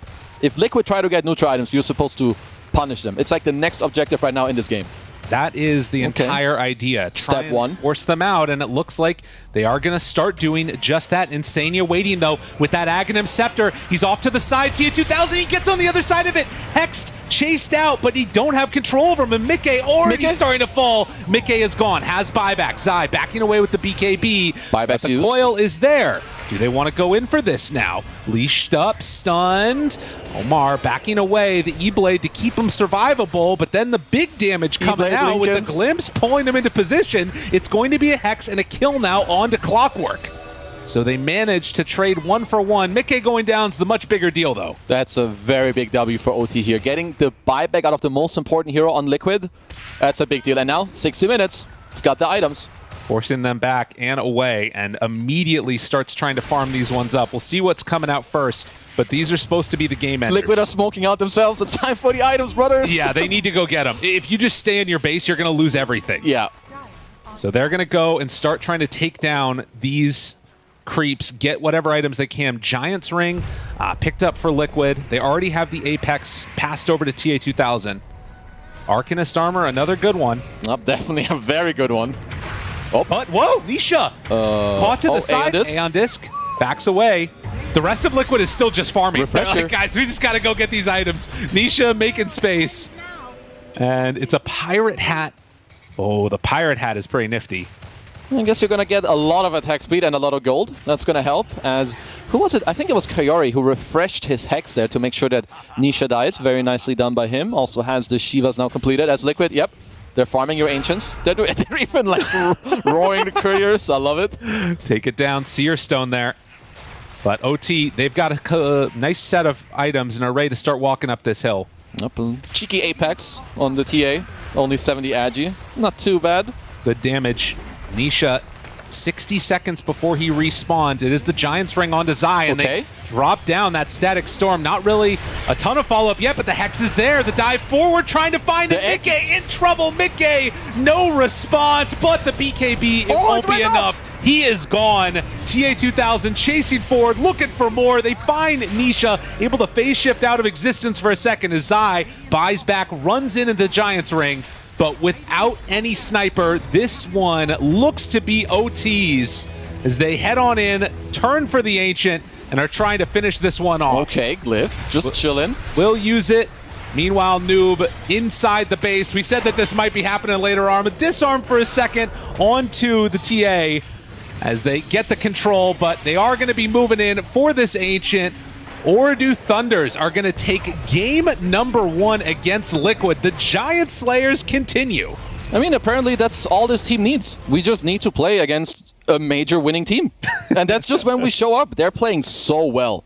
The way that they play in these team fights, the way they move around, it's honestly incredible. I love it. Really impressed. And you can see the smiles, the slight pop off. They're feeling themselves. I mean, it's still like game number 2 is not going to be, I feel like, an easy task for them. But if they can come in and play this similar type of Dota, so patient, I mean, they've got a great shot. Honestly, they're just playing great. The way they move around the map, the way they're holding areas and going in together all the time with their itemizations. Yeah, I don't know. I'm just impressed. Very impressed. We'll see if they can do it again in game number 2, or if Liquid are going to force us to another game number 3. Let's head on back to the panel. It was a little bit of a shaky start for Ooredoo Thunders. Not the best, but oh my goodness, they brought it back. They piled that money into TA, and she did a fantastic job there. What an insane game. Like I was telling Sheep in the middle of that game when they were still losing it, even if they lose this game, they're really good. Like I'm impressed by this team. They're playing really well. My God, the TA just on fire from the get-go, keeping up with everyone else on the enemy side, even though they were getting crushed in all the lanes. Oh my gosh, the lanes was so feels bad for Ooredoo. Ah, that's Venom. What the hell? Yeah, well, that's the funny thing, right? Is that he ended the game with 3 deaths on Venom. Like this guy just got his feeding out of the way in the lane and then never died again. Like honestly, props to him for that. And I think that goes to show like how they wanted to play this game in terms of just map control. They took an area, like you saw them just set up bot, right, when they're taking that tier 2 tower. There are traps and plague wards on every single entrance into the jungle. There was like Liquid smoke up and thought about trying to go in there, and they were like, this seems like a terrible friggin' idea. And they had to relent that to them. You just can't go anywhere, right? Like you just get scouted by traps or by the snakes. Even the Hawks, they just die constantly. This is probably the worst fight and probably the most crucial one Liquid lost.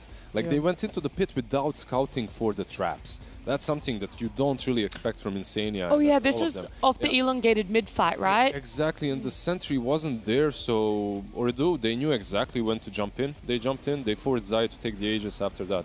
The fight was a little bit easier for them, but later on, like they went for that crazy Ancient play, like they went a little bit too hard into the push mode when they could have ended the game earlier. Yeah, I think they were worried about, like, you know, if they do give Liquid any space, is there a chance for them to come back? Unfortunately, in doing so, they did give them that little bit of a space, but there was great itemization across the board for Ooredoo Thunders. I am so impressed with how they were able to shut down some of the biggest issues for Liquid, especially Mickey and Nisha. I think could have had so much more impact, but Ooredoo did fantastic to itemize against that sheep. Yeah, it's amazing. I mean, obviously, number 1, Phoenix Hex, this thing, he rushed it. It came out at a great time. It made the fight so much easier. I think it made Mickey's game absolutely impossible to play into this, as well as the Halberd on Clockwork, because the way that they're initiating is so fast that he's not going to be able to get his BKB off first, usually, and that's how we saw it play out. Like, we have the dive-ins with the Hexes, and he's just stunned. We see the Clockwork hook in into a Halberd, then if he BKBs, it doesn't matter. He's still, like, disarmed and can't hit. And just the amount of damage from TA2000 to follow up on that was fantastic. So yeah, this is super hard to play. Everything, even the small items, like you mentioned, all the bigger ones, the more visible ones, but the smaller ones, such as a Ghost Scepter on the Clockwork, allowing him to always go in. Also, what else was there? Wait a second. There was a big one that I'm thinking of. I'll let you look while you are. I'll ask the question of, obviously, what could Liquid have done differently? Were they just initiating fights incorrectly? Were they focusing a little bit too hard on a different hero? The shard on TA. Okay, the shard on Yeah, TA. that was really Yeah, good. that's true, yeah. The small shard on TA just made Puck's life much harder. I don't know, like Liquid overall could have played a couple of team fights much better. Like the one around the river in the on the mid lane. Didn't really go their way. Zai gets initiated on first. He can't really commit. He can't use Roar. And because of that, TA 2000, he survives. Later on around the pit, there were a couple of really crucial fights that they lost. They took a lot of fights in which Sniper is sitting on the low ground and he's under vision. And you can just approach him any way that you want on Ooredoo Thunder. My biggest problem was that whenever they had an advantage, like if they took Aegis, Roche fight, whatever, got kills, they didn't seem to take the fights after that very well. Like, for example, there was one where they were mid, they were smoking, sorry, mid, and they're obviously moving to get into the triangle. But as they're about to get to the triangle, they see a Veno on mid lane, tier 2, next to the tier 2 tower, and half the team goes up onto the triangle, and half the team tries to go onto the Venomancer, like using Disruptor ult and stuff on that, I think. And as a result, like, you're just splitting your forces, and now you're getting picked off and dying because you don't have the numbers advantage. Yep. And like that type of thing is absolutely impossible to play into. And you bring up the TA shard, it's a really good point, because as soon as they're split, half your team is silenced by these traps that are everywhere, and it's just impossible. And exactly where these fights happened were around the Dire Triangle, right, around the Ancients, because TA 2000 always has traps on the ramps. So if you're running uphill with a puck, like, you're getting silenced immediately. And they tried that a couple of times, but they couldn't really do anything about it because Omar, he stuns the Beastmaster, and then TA goes on the puck. There's no one to break the BKB, no one to stun her through that. Easy puck kills. I feel like it could be very easy to give TA 2000 MVP here, and I think it would be deserved, but do we have an argument on who does deserve the MVP? Are there any other top contenders for it? I feel like every time I saw Phoenix with his Hex, I was like, oh, my Polyr, this guy's owning. The refresher shard as well that killed the puck in the end. Like, he hexes him, then he uses the shard, hexes him again. Yeah. Some really nice plays, but overall, I don't think you can take away. It has to be. It has to be TA 2000, yeah. Like I thought so. What was the score? Like 15-3. And yeah, it was right at the start. And the net worth was the same because of TA 2000. He single-handedly was like, no, guys, I'm not losing this game. Dude, it was insane. Like, as well, it's just the small things, like the little bits of vision. They got a gem on Liquid at 25 minutes, but pre that, they were, anytime they walked through the jungle, like Dire's jungle, they're just being spotted by traps. So, like, all their moves are not working out for them. They're getting less than what they usually would because of this vision advantage. The silence from the traps was, like, Nisha had probably one of the worst games I've seen from him because he felt so, like, pressured and by these silences and struggled super hard into it. Everything that TA did this game was insane. They had a lot of respect for his heroes. I think you have to think about Clockwork 2000 as well now. Like, on this team, both Omar and Kaori, they play the hero really damn well. Like, they played it on 5 and 4 yesterday, today as well. A ton of impact coming out of the hero. Also from the Phoenix, like you mentioned. Perhaps not the hero itself, but the Hex on point. It was beautiful. We had our question answered then. The Vision game can definitely win out, even if coming out of draft you seem to have a little bit of a favor towards Liquid. Ooredoo Thunders had a fantastic game. We'll see if they can have that consistency in game number 2 after this break.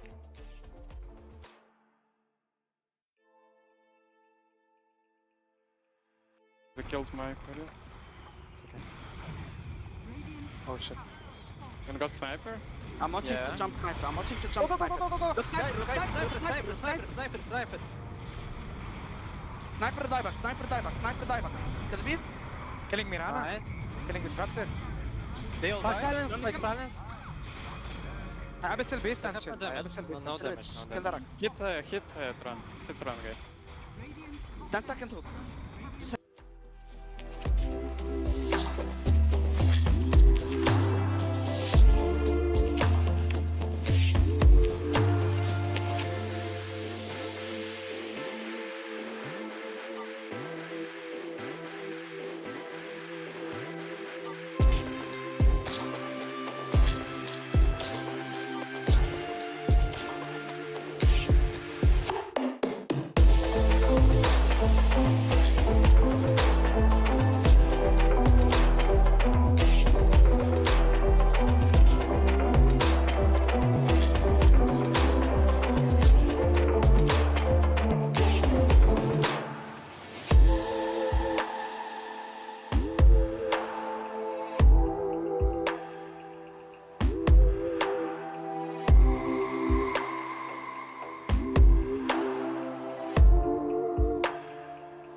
And an absolute pleasure of a game number 1. Ordu Thunders took it. And now for game number 2. Guys, Liquid, they need to come back if they want to secure first place in DPC.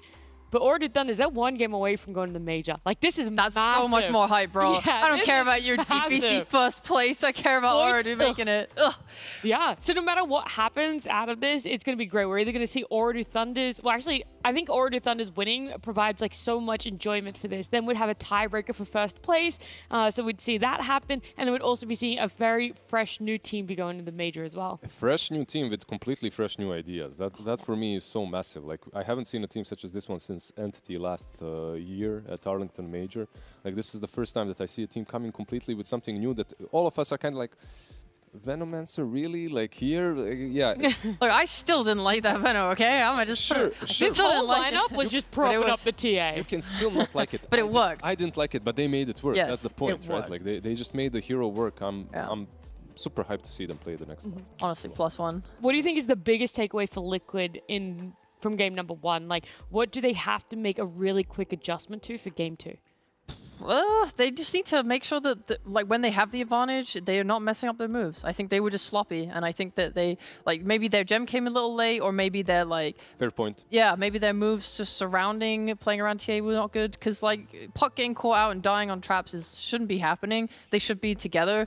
And, yeah, these types of little pickoffs and the way they took their fights were just bad. It was not good. Pango banned out. Yeah, I was going to say, Okay. surprisingly, I thought it would have been the clock that would have made its appearance in a first phase ban, but a Pango. Yeah, I was thinking the same thing. I was hoping for a clock here from Team Liquid, but they don't want to play against Pango. Yeah, what if they want to pick up the clock themselves? Because I do believe Liquid have first pick.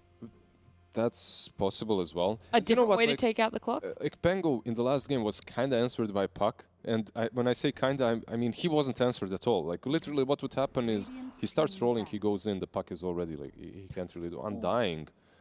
Okay. Okay. Another cool thing, by the way, that Pango was doing was if anyone got set up on to be arrowed, he would blink blocks in it, front, yeah. use the shard, and tank it. I always love that. I love seeing that. It's like one of the most... Yep. It's like, oh, you know to do it, but it's still so hype every time. It's like, Yeah. God, that guy's good. It's all the small things. Help me. You love it. Nature's Prophet this time having the priority to be taken out. Last time, they didn't care. Ordu Thunders were fine if Liquid picked it up. And Death Prophet now getting in the pool. Rubik being in the pool. And Ember Spirit being in the pool, which weren't there before. Yeah. As well as the Disruptor and the Clock, which I think are quite notable. I think Disruptor on DP, maybe, yeah. These two are the most... the easiest ones to open the draft with. Like Ember and that stuff maybe a little bit harder, but instantly that Prophet and Rubik get picked up. Yep. I prefer the Disruptor. I just think Liquid are not a team that lose one time and go, okay, we'll never do this again. Of course. Right? Even in their like series they lost to game in, what was it? They were playing their Primal both games or something. It's like, oh, we got owned. Well, let's try it again. Run it back. I mean, they have very solid foundations of ideas. This is a very smart team. So they're going to just adjust and hopefully not make the mistakes they did last game. Because let's be real. We looked at the score. They were owning that game. They probably, they know they should have won. Right? So there's the problems. Hopefully they figured it out and then they can come back. What's going to be their smart closing to this phase then, Sheep? What the hell? I don't know. Don't put Sheep on the spot. Whoa. I mean, you see a Death Prophet, you see a Rubik, they're probably going to be laning together. Sniper, send it back. Yeah, oh yeah, straight up. Don't do that. I mean, the Drow Ranger is usually... Yeah, Drow is great. Probably, maybe they want to open up with that. Maybe they pick their offlaner, like a Beast still in the pool. That's an option. Think for Zai. Oh, okay. Nice. Hell yeah. Let's go. Ask me anytime, I got you. Pleasure doing business. Good work. Thank you. Yeah, you're welcome.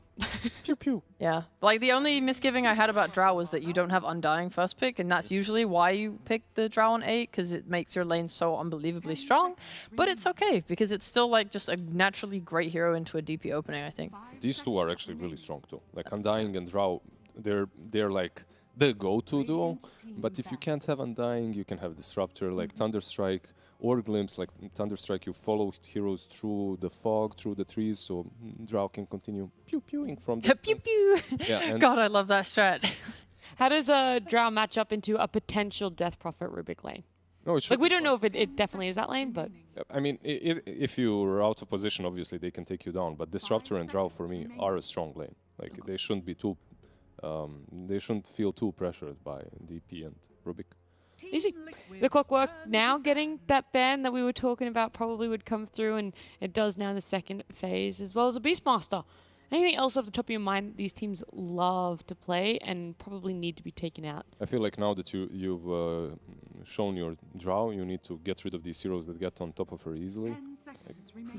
Who is that though? Because I feel like everyone always talks about Spectre, but I actually don't like that hero. we very much, haven't so- seen her in a while. Yeah, And it doesn't even get banned, right? There's Slark. Slark has been banned out in the last game. Some teams, I know Drow is good because of the ulti, but some teams are picking Morphling too, which is maybe an option, but not the best. You can go for the Tundra way of CK or something like that with the Blink Dagger Yeah. possibility. So there's a lot of different options that they can go down. What else could there be? They could potentially run some Faceless Void as well. I think that playing into silences sucks as Faceless Void, but Oridu have kind of shown that they're willing to just build a draft that lets them get to the point where that he will carry, where he has like his BKB and damage, and they can just end the game like that. It's like, okay, you're chronoed, what are you going to do? Absolutely nothing. Sounds good. A Naga ban coming out here. Does that one feel pretty normal for you guys, just knowing what they've picked, or is this more like an idea of what they could be leading into for the next phase? I think it's just TA 2000's comfort of what they've played this tour and what they've looked good on. Because whilst I think Drow is pretty happy into Naga Siren, it's like, why give him a hero he likes a lot? What's been the go-to so far? Drow, TA, Naga, right? There you go. Okay, TA 2000, Drow, Slark. TA, Naga, Morphling, Void that you mentioned. Okay. Yeah. I think Slark, that's right there, the second. Yeah. I think the Slark is pretty solid here. Like you Sure, are playing notes into over there. you're playing into a Disruptor. Static Storm is you don't enjoy that way too much, but you are playing into a Drow. For Drow though, now for Liquid, I wanted to see bodies. I want bodies, boy. Big tanky boys. Yeah, I want stuff that sits in front of this Drow Ranger. I need like some. What could they possibly pick? You got Tiny. Huh? A Tide. Tide. That was weird that we said almost the same hero. Yeah, I thought you did. Starts with Yeah. T, it's close With the enough. first two letters, TI. Yeah. We had. That was it. I'm sorry. We're on the Close same enough, lane. close enough. Oh, No. I tried. I tried with her. No, I get your point though. Like these offlaners that can frontline for the Drow, and usually when you have TA or the Drow Tide, it's just so natural because of the Gush as well. Opens up the rush easier for you. You don't really see a lot from Oridu Thunders at the moment, but you already have the Disruptor per se. So one of these heroes that's good against the Tide is already on your side. I wouldn't mind seeing it. Yep. There could be some potential for another range support on Liquid, I suppose, where you can put the body on like your mid and off lane, and you can pick another support that's more utility, like some Shadow Demon potentially. Like, oh, we're just gonna play to keep Drow safe and make it so like DP, for example, can never run around. Mirana is still in the pool, right? Like Yeah, Mirana's fine. You have the Drow, like she benefits from that. The problem with Tides and these heroes is the fact that you haven't banned Ursa, you didn't ban Monkey. Like you have these heroes that are good against him in the lane, that are still in the pool. So maybe that could be a problem. You could leave that for the last phase though, and then just pick. You should probably pick Anisha's hero here plus another support. Silencer though.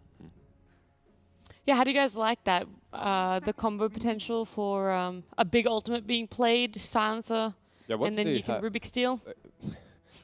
Nice little combo there. You just, Nice combo. You know, help yourself. Global silence into Rubik stealing your spells that you didn't cast because you're silenced. No, you do it straight after. You do it straight after. I'm messing with you, but I like usually when they have silencer, these teams get like Bat Riders or Relocate or something like that. You have a reason why you pick the silencer. Right now, I don't necessarily see the idea behind. Like Oridu Thunder's draft is very open. Like these last two picks will define the draft. Cuddle, and then Tusk. Okay, I'm going to say Tusk is Nisha's hero in this, and we're most likely going to be seeing Cuddle as the support. So the Nisha support here. It could easily be a boxy Tusk and a Nisha Cuddle mid. It could. Oh, yo. I don't know if Zai wants to be playing Cuddle, but we've seen Cuddle off lane a number of times. Well, I think my only problem with Cuddle being on a support is that you no longer have a support that breaks smokes for you. Like if you have or saves as well, right? Because like at least if there's a Shadow Demon, for example, you're sitting behind Drow who has a smoke broken on her, but you can then save her and reset up or something. I think Cuddle is like not gonna help that much. So I'd probably prefer to see it as a core. If we do see it as a core, or if we don't, it doesn't matter. Like I want to see any sort of a backline catch for Ooredoo Thunder. Right now, like spirits are left in the pool. Puck has been banned out. If you can jump this disruptor, Kotl, Drow, they're gonna be really sad.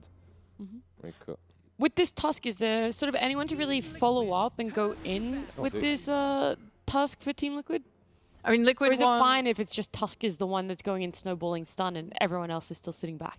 I think, well, the point is that Drow will be doing damage from behind, right? So, like, Tusk will go in, probably with the offlaner as well. Or maybe the offlane will be some guy with just a load of auras. And then you want to be there just as, like, a unit. And it's like you catch someone with some shards, and then you're just there blasting them, casting your long-range spells. You want to glimpse them back. You want to punish them. And it's like, Ooredoo are not meant to be able to walk into you because you are just stronger than them when you are as a 5. We've seen a couple of games where Kotl is just bringing all that sustain, right? Yeah. Like just constantly healing up. He gets Greaves early on. If he's a core from the offlane or the mid lane, so maybe that's the idea that they're going for. Like, it's possible. Tide gets stolen from Team Liquid, like something that we thought they might take. For Ooredoo right now, that transforms the DP into the mid lane. Like, this means Tide off, right? Or could it be some crazy Tide into Tusk mid?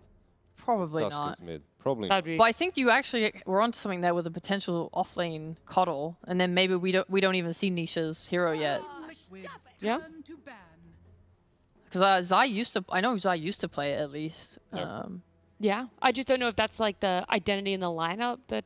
It's just that they would Nisha be has running. played so many heroes, and Tusk he played quite a lot in the He last did. season on mid. So that's much.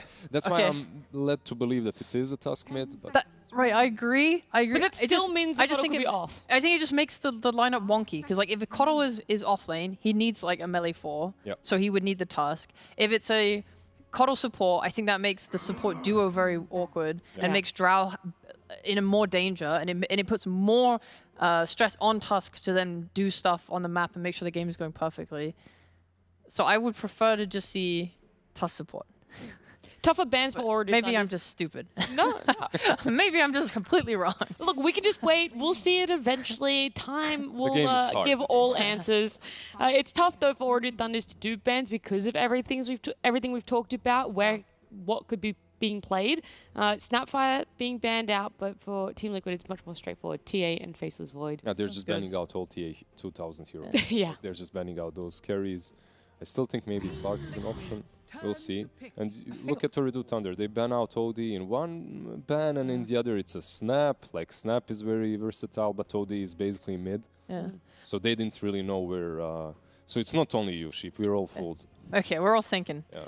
I want Ooredoo to have a bit more damage because right now I'm just like they have a pretty, I'm gonna use a T word, robust lineup. You know, you got your tanky Tide, your tanky DP. You know, you got a global to cover it. But I want to see like if Liquid do just sort of move together and do stuff. I want to see them ravage, but then have the damage to kill on top of that. So this is most likely now a boxy for Tusk, right? Like, Kotl offlane, I suppose. Yeah. With the Tusk 4. And basically how this lineup is played, you just want to keep distance constantly, just snowball out of hand, because you do have 3 ranged cores. For Ooredoo, like, it's hard to answer these heroes with a single carry, I feel like. If there's a good carry with jump, now is the time to pull them out. I don't know. It's like they're so squishy. They're so abusable. Who is there? There's Slark, there's Monkey, right? That can get on top of you easily. Is there anything else that we're missing? Like, because you have to keep in mind the Team Liquid will play Spectre. All right, we go all the way. This is late game. Yeah, we go all the way to the first thing that we called. Yeah, we were like, oh, that's Spectre. It's not so good though. Would you like it overall last pick? They got to see everything, the core-to-core matchup, the lane matchups. Is Spec going to be able to bring it all together? Yeah, it's a great Spectre game. Like, Beautiful. That's what I'll say. For Ooredoo fans, that's great to hear. If they can draw the game out. Yeah. If he gets his farm like he did in that last match, it's a great Spectre game. If he doesn't, though, Team Liquid, they have this Kotl that will bring so much early on. Like, he'll bring the Greaves, all the healings. Like, Team Liquid is looking to really pressure and control this game from the get-go. Maybe Spectre won't find a farm. That is a high possibility. All right. It's a tough one. There's a lot of pressure because remember, Order Thunders, if they win this game, they secure the 4th slot and they're going to be going to the major. But Team Liquid, they want to get first here in Western Europe Div 1. So a lot comes down to it. It's game 2, Liquid up against Order Thunders with Kezu and Lyrical. Thank you so much, Nat. Sometimes when you're just so close to something that you want, you reach out and you try and grab it. And you're like, it falls through your hands. It might. And that's what I thought when I saw the Spectre pick. Yeah. Honestly, what do you think? It was the first hero that came to mind too, and then it's like, it might just be too slow. You're playing into a lot of tempo. There's a Drow Ranger giving his aura to the SF. You're going to have heals and auras coming out from Zai. So for OT, I think Noob is going to have a really good early game, set the tempo, and allow TA2000 to farm, because I feel like this Liquid train is about to crush you into a third game. I mean, it's really scary. I just think so many of these games where I've seen Death Prophets try and get off to a hot start. Yeah. Obviously, a lot of times it's out of the offlane. You get like Greaves or Pipe or whatever it is that you're picking, and then you just get like physical damage down to death. Yeah. And I want to see what Noob's like change-up is, what he does to try and make that not happen, because there is way too much physical right-click coming out. It might just be hard for him eventually to run in, but again, we're going to have to see if they can do well in their lanes. Maybe they can do some rotations to like really help him speed up, because I really think he's the key to OT in this game to like really unlock it. Because yeah, I'm definitely vibing with this Liquid draft. I think the SF is great for them, this physical damage. But yeah, maybe OT, you never know. Last game, I didn't like that draft that much, and they won. Absolutely. Veno, Spectre, same hero basically, right? Same. Let's get into this game, though, as we get ready to go underway. And, of course, for Liquid, we talked a lot about what it means for OT. Again, they're trying to secure #1 in Western Europe. See if they can make that happen for themselves and get a really good chunk of DPC points for it, too. Yeah, I mean, that would be pretty happy with that. They're already doing well, but you never want to drop any games. And I feel like they've really set themselves up nicely here. So we have a little smoke action. They know what's happening as Omar gonna break the smoke and just walk it off. Omar Ramadan. If it's nighttime in game, I think that means you can eat. That's true. Do it right now. Do it. You have 40 seconds left, Holmes. They're gonna run on up towards high ground, get down the ward, and does look like they're going to take over this side. Yeah, I believe for Liquid they might start as 3 top. One way to like abuse Spectre in the lane is that your offlaner is gonna kind of chill. You have Kato with high move speed. I also see a Windlace on Kato. I see a Windlace on Boxy. They might start 3 in the safe lane with a tag team. And Zai is just gonna be chilling bottom with Illuminate. And later on in the game, if they don't start with it, they can also do that. Because Boxy, I feel like he's gonna be very free in this game. So let's see how they go about that. So it's basically just gonna be trying to hunt Zai constantly and kill him down here, right? That's what OT should look to do, and honestly, their heroes are really bad at doing that. Yeah, that's super interesting. A very unique way to try and see if they can bully him. Omar sees the Boxies up there. I caught sight for a second as well of Insania, but it is, as you can see, esportsbet.io, a slightly better edge than we saw in the last game for him. But Nisha back on this SF, wanting to start off in a good way, facing off against Noob. Yeah, I think he's going to be doing well in the mid lane as Boxy. I think with him being spotted, they're going to call off that play, but there's a high chance we might see it later in the nighttime. And other than that, I think top lane is going to be a lot of aggression. Oh, we already have a bottom too with some nice ice shards from Boxy.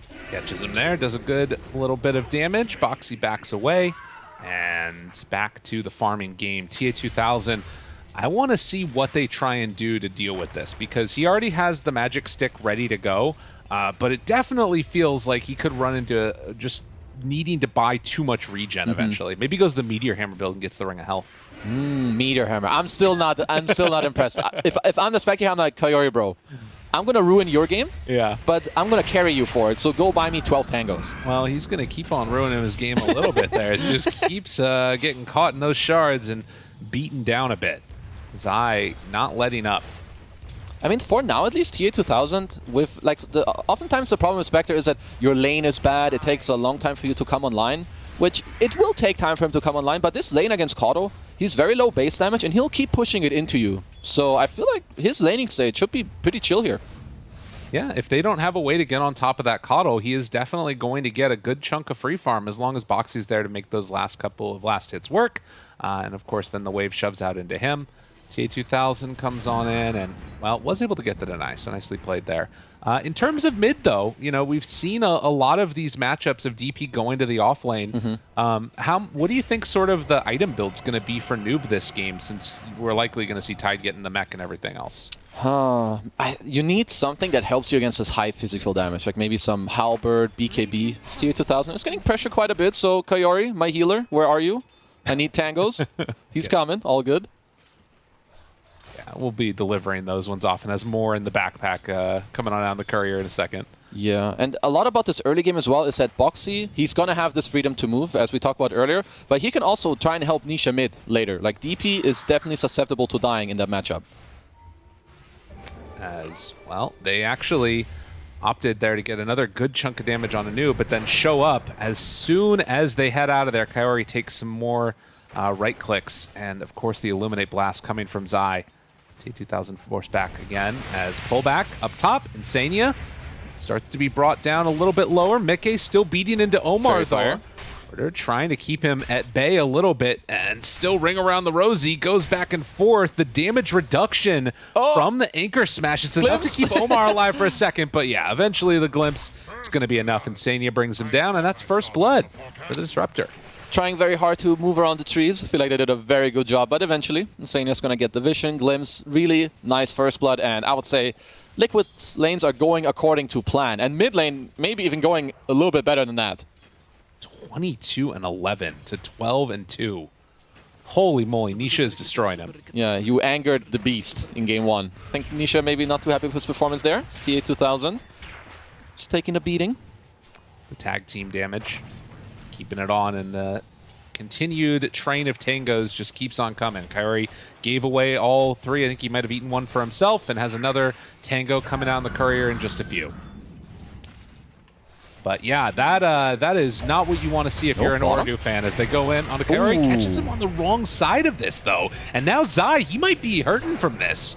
They decide to turn instead onto Boxy. TA2000 secures that kill. Oh, big deal. Not a bonus kill for the Spectre, and at the same time, Zai is so low that he can't really contest too much. Might even have to drop a salve or some tangles for Boxy. So, yeah, I mean, this bottom lane is going well for OT, and it really has to.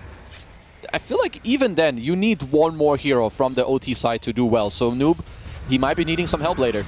Yeah, I completely agree with you. I've been watching mid a little bit while this has been going on. And yeah, obviously up top, they're doing pretty decent job against Mickey. Doesn't get the gust on Witter, though. Keeps that pressure on a little bit more. Are almost going to get him. 20 HP, able to live through that. But yeah, in mid, Nisha has been able to continuously bully him back. And was wondering if they're going to go for a Fade Bolt snipe there onto the Drow or not, but doesn't decide to go for it. Yeah, Mick is about to... Oh, we have a glimpse. Hello, Gust. Chance. Mid lane. More hits, also going down. Wanting to find that kill on Nisha isn't going to be enough, and well, now they're going for the all-in play, trying to bring him down, and Nisha just dies! Oh, that was not supposed to happen that way. Wow, that's huge. That is such a huge play. Like, he was losing... Oh, no! And 1 second! TPs! Oh, God. Oh, that is such a salvaging kill from Liquid. Oh my god. The fact that Noob gets to kill Nisha there and then they kill him and cancel his TP. Honestly, this kill on SF could have really snowballed a lot into OT's favor. And now it won't. Now it's honestly, it just all went down the drain. It's like it never really happened. Damn, dude. That is brutal. Oh, God, yeah, because Nisha's just going to get everything now. He's going to get the 6-minute rune as Omar. He's going to get dropped by the domination of Insania and Boxy there. And Nisha moves on in with a haste. He wants to get more action going, but they did see him on a ward. TA2000 immediately hides back behind the tower. Stay in the trees, my bro. Gotta hide. Gotta get out of there. So Nisha, with this level 6 rotation, will not be able to move on in for the kill. And in fact, Kyrie even giving him a little bit of a curse as he passes by. You know, not the best usage of haste, as, you know, OT did see it. They back off nicely. Very good for them. As now we see OT trying to reinforce the mid lane. Boxy also has been freed up a little bit, as Nisha has to be careful. Wards drop down. There's another TP moving in. Omar making that move, trying to find Nisha. They get the lift back. Boxy from behind. Now Boxy trying to salvage this one a little bit. Looks like they are going to bring down Omar. So this Exorcism not getting as much value as they would want. It goes in for the Requiem. Is it going to be enough damage, though? Exorcism wearing out half a duration. Is he can keep this one alive long enough? He actually tries to turn now and go on to Nisha. Nisha starting to drop down lower and lower. No salvation for him as the burn. Will it be enough to find the eventual kill? Does not look like it. Instead, Noob goes on to Boxy now and gets that kill. Nurse Spirit Siphon, please. My man. I mean, I love how aggressive Noob is playing, and he's He lived through a Connecticut field Requiem combo with 3 raises. That's pretty crazy. What a hero. Shouldn't have brought 3 heroes against him. It makes him stronger. Yeah, just keep no one there. It's better. Exactly. Jeez. I mean, Noob is hella back. He's been slowing down Nisha quite a bit with this one play earlier. Now this aggression here. Sure, Nisha is still doing fine, but with his laning stage, I wouldn't have been surprised if he was at like 4K net worth right now. Yeah, he was set to be significantly further ahead than he is. It's only 400 up right now onto the Death Prophet. And the fact that TA2000 hasn't really been impeded that much in farming either, they're kind of getting away with this pretty well. It's a 2K gold lead still for Liquid, but it could have been a lot worse. Oh, absolutely. And TA2000, he needs Noob to do well. Like, he's going to need more in the game because him alone, it's not going to be enough. Liquid's ball later in like 6-7 minutes with some mech, SF. I don't know what Nisha's going to opt to buy. Maybe Dragonlance, BKB, Yasha, BKB. They're going to be really strong. So what Noob has been able to do in the last couple of minutes is crucial. Well, they have some interesting item builds coming out too. This Death Prophet queuing up and wanting to go for the Atos. So a pretty unique build. Does this turn into a Gleipnir later to try and deal with the push or something? It's a bit of a weird one as Omar is going to get caught and brought down by Boxy. Yep. So to go back to the Atos, I've seen him do this once before, but I think it was against a Puck or an Ember. So it's going to help them play together with him and the supports and the Tide because their catch is kind of... I mean, let's face it, their catch is lame and bad in a way. It gives you a lot of stats as well. You want a little bit of this armor and stats, so it's just going to be a casual Atos, give you some stats, help you with the catch. So, yeah, I don't hate it. Okay. It might be pretty good. Well, Noob now wanting to make a solid move as Zai keeps this pressure on down bottom. They're going to send the Death Prophet top with an Arcane Rune.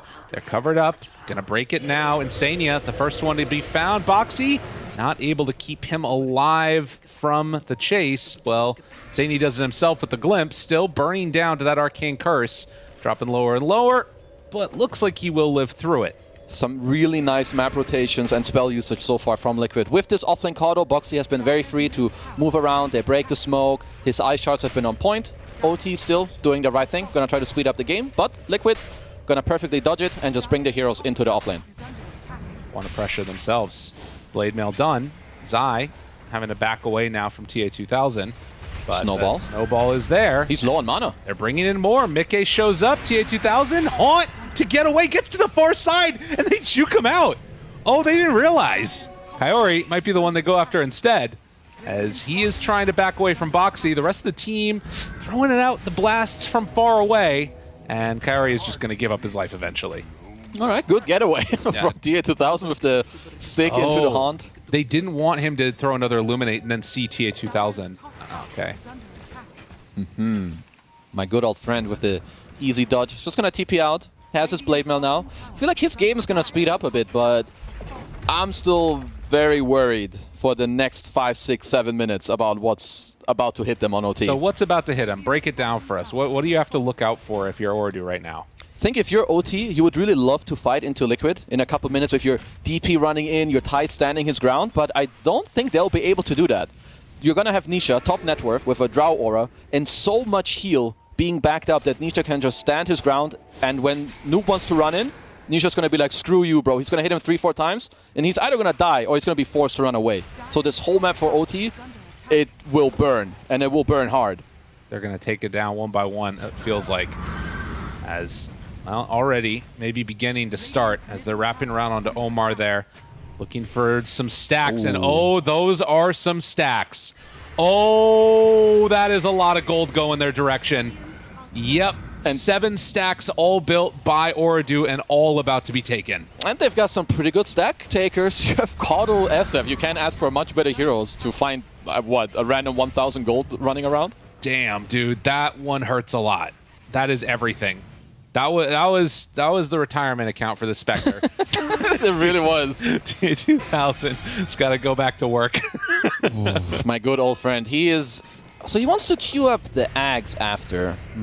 I've seen this before, and I only like the early Ags when you can actually join your team and fight. But with what I've been explaining, I'm not sure that's really gonna work out. You're not strong enough to go fight in a few minutes. I feel like you might have to be more greedy. Yeah, I wonder what their thought process is here, because also I will say it's an amazing blade mail game for the Spectre. You've got, you know, obviously a ton of return damage back onto Coddle. You know, Requiem, all these things. Maybe there's some capacity that he's thinking he needs to be able to fight with his team, and this is the way to do it.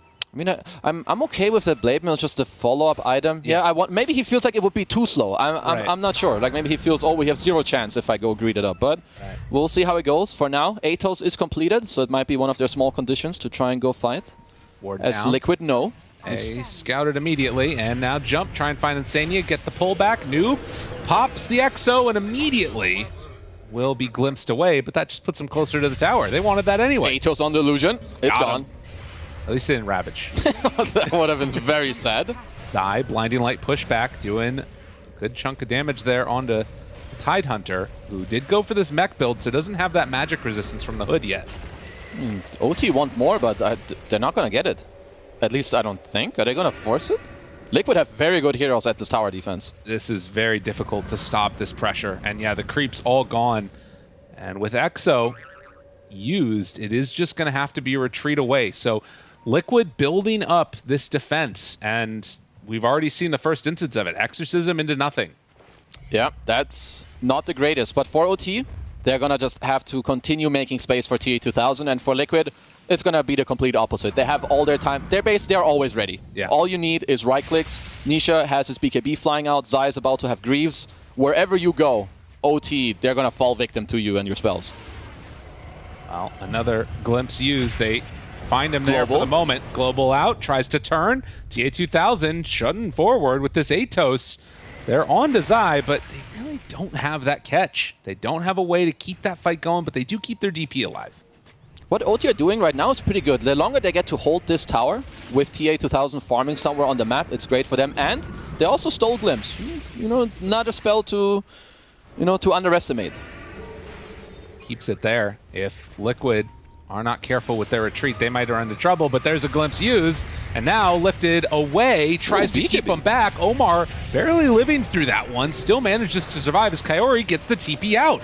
So now Liquid, they've gone in pretty far, and with that BKB used from Nisha, still need to respect the potential of that Requiem.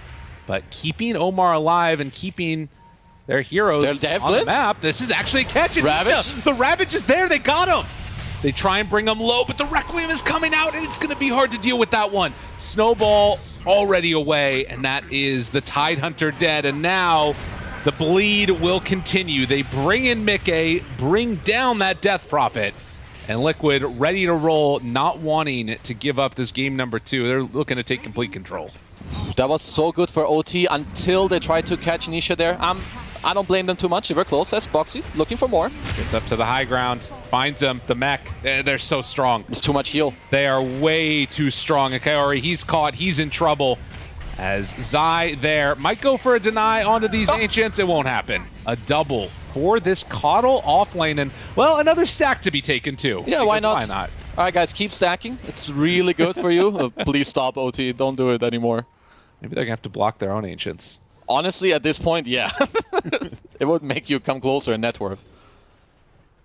Well, 16 minutes, 4-10, but 7k gold. A very different story from game number 1, where the kills were this desperate, but net worth was not nearly. It's hard for OT currently to get back in this game. I'm looking at some of their timings. Maybe level 12 on Noob. You get this Exo. You try to play around the global.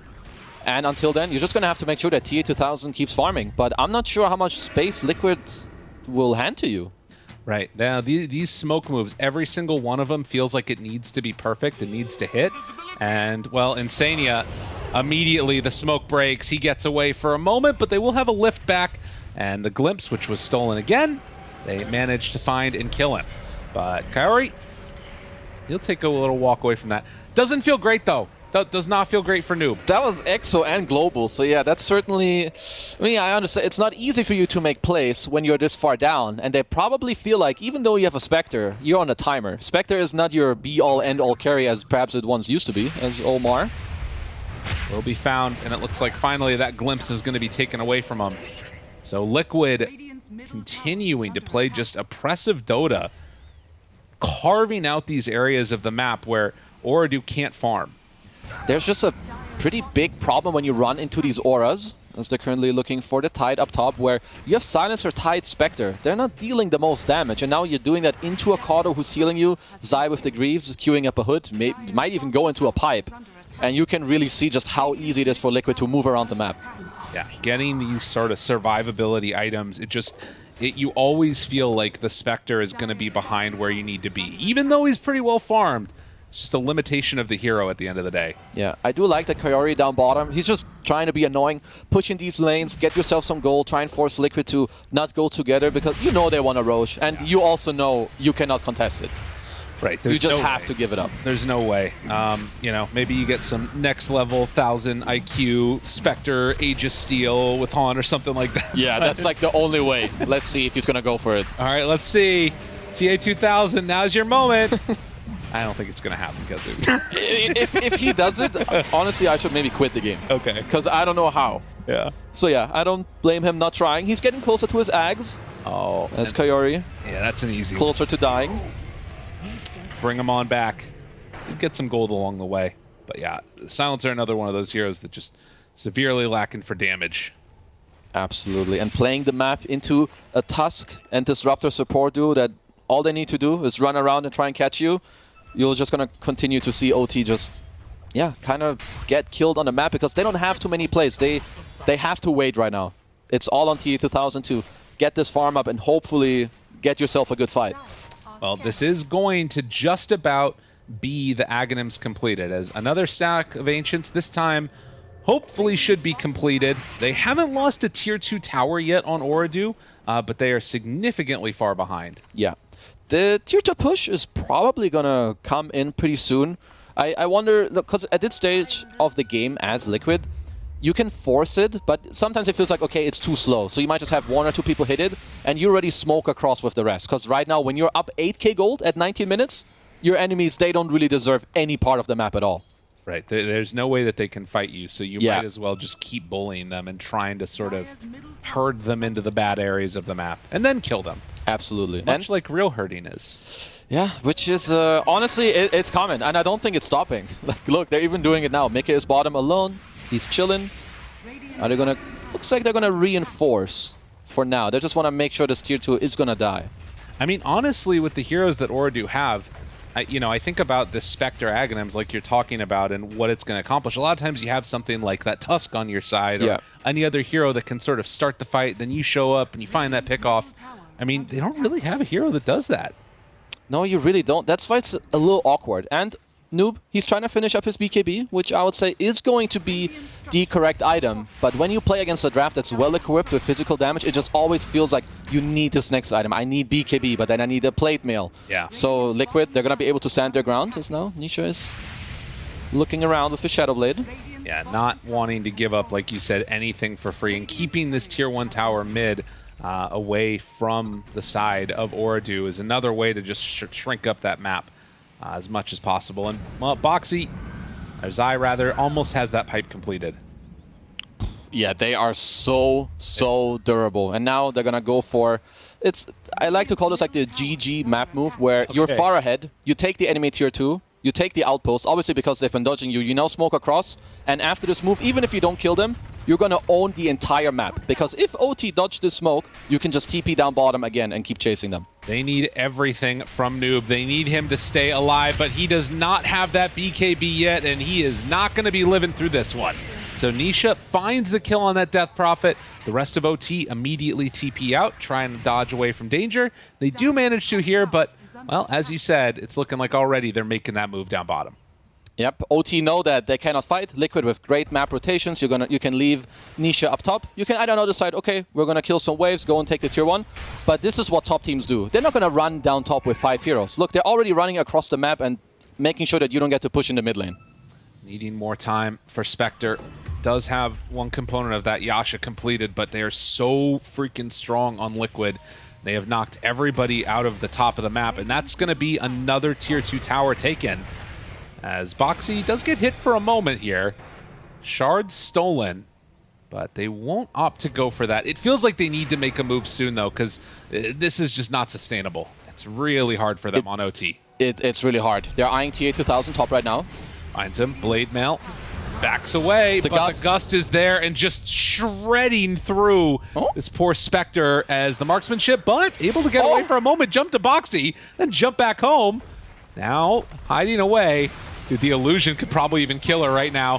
He continues to dodge away through the trees. Fancy footwork from TA 2000 there. Going mid during the multi-shot and then goes back top right after to live. Good stuff from him, but again, Liquid, just very nice map movement. They go top. The Boxy single TP to the bottom area forced everyone from OT to back off, and now you've lost your last tower. 12k gold lead, and Shard about to be completed for the Shadow Fiend, and I'm pretty sure that was a butterfly done for Drow. Yeah, which means a lot of damage for you, and even more damage also for your Shadow Fiend. So Nisha should be feeling pretty good right now, as Kayori is hitting the bottom outpost. Let's see how long. Never mind, he stopped. All right, yeah, you gotta go. Gotta run. Nope, there's nowhere to run. Okay, guys, they're here. Push top, push top. Yeah. Making space. Hide wherever we can. Get some creeps. This has just been a complete and total domination past couple of minutes here. I mean, you can tell from how freely some of these heroes are moving. Like, Boxy can go wherever he wants to just try and catch heroes, because for OT, it's just not easy. They might be waiting for this Blink Dagger on the Tide. Perhaps you need to, I would say game not work. That's unlucky when it happens, wouldn't you say? Oh, no, that's not great. Game not work. Game not work. What to do? I would say for OT, you get the BKB on Death Prophet. You get the Blink Dagger on Tidehunter. Hunter. You try and smoke up, and you need to jump. I mean, you don't even kill people. You need to kill the supports, I feel like, in the Ravage. I don't think SF or Nisha are going to die in a single Ravage stun.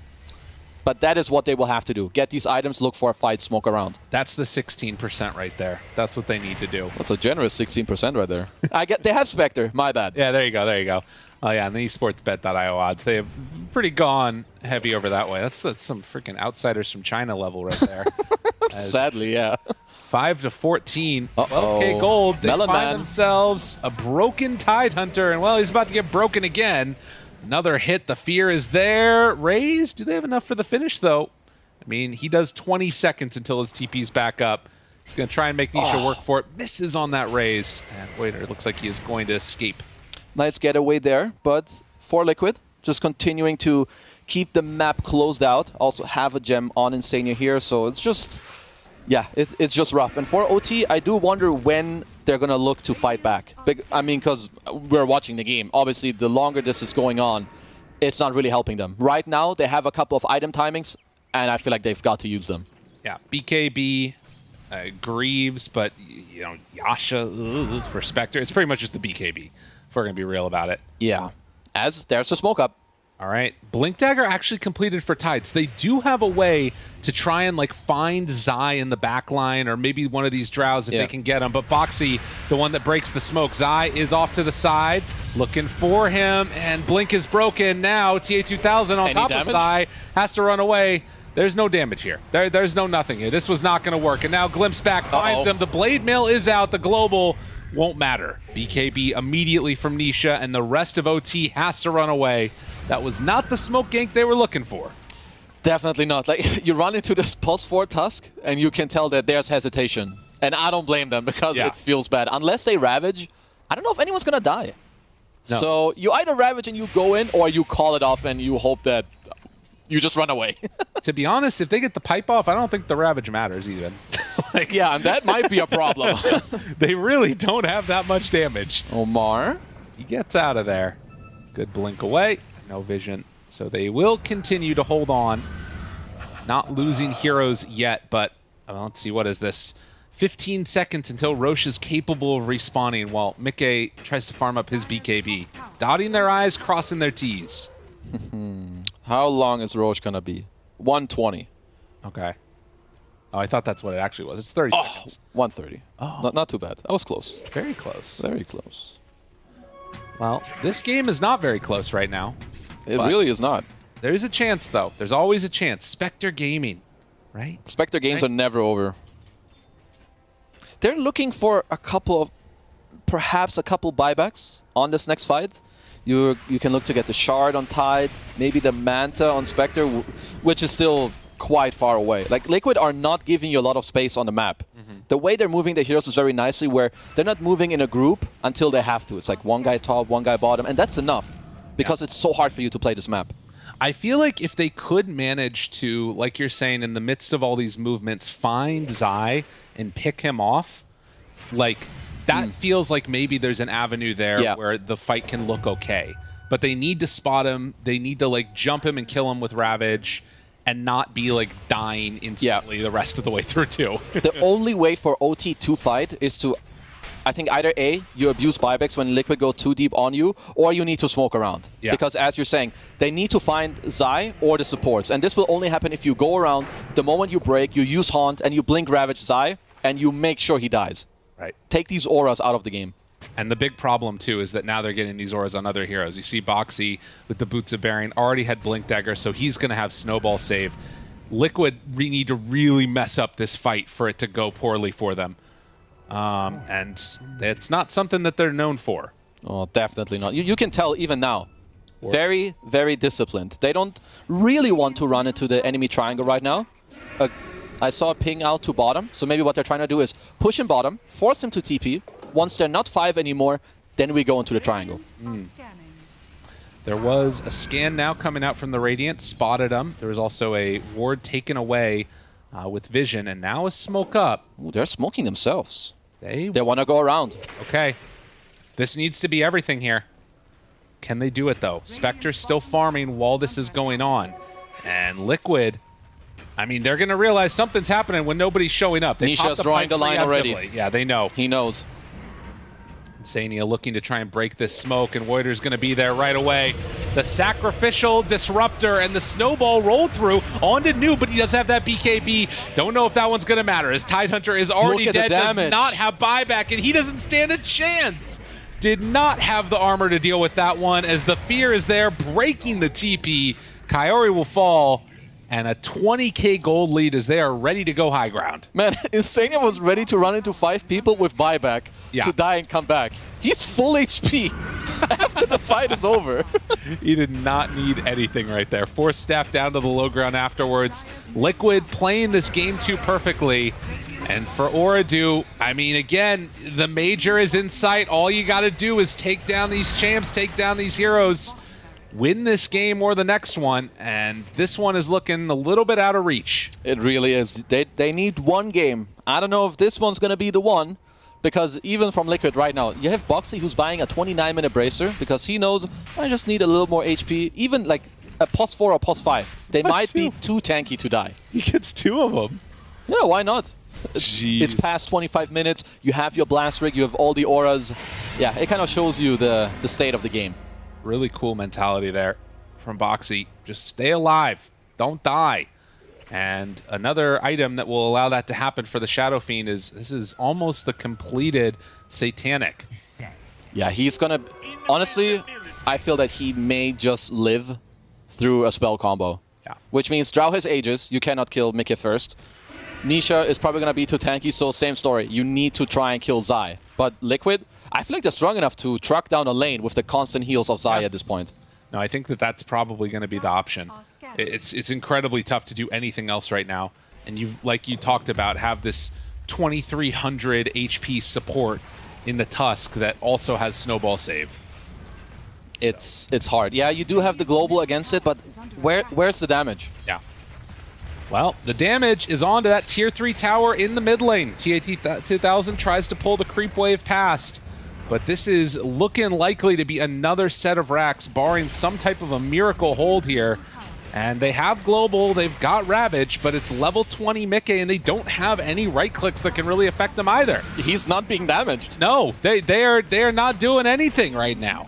Mickey, perfectly comfortable with this one, takes down the other set of racks, and Oradu They're about to get mega. All right, knock, bros.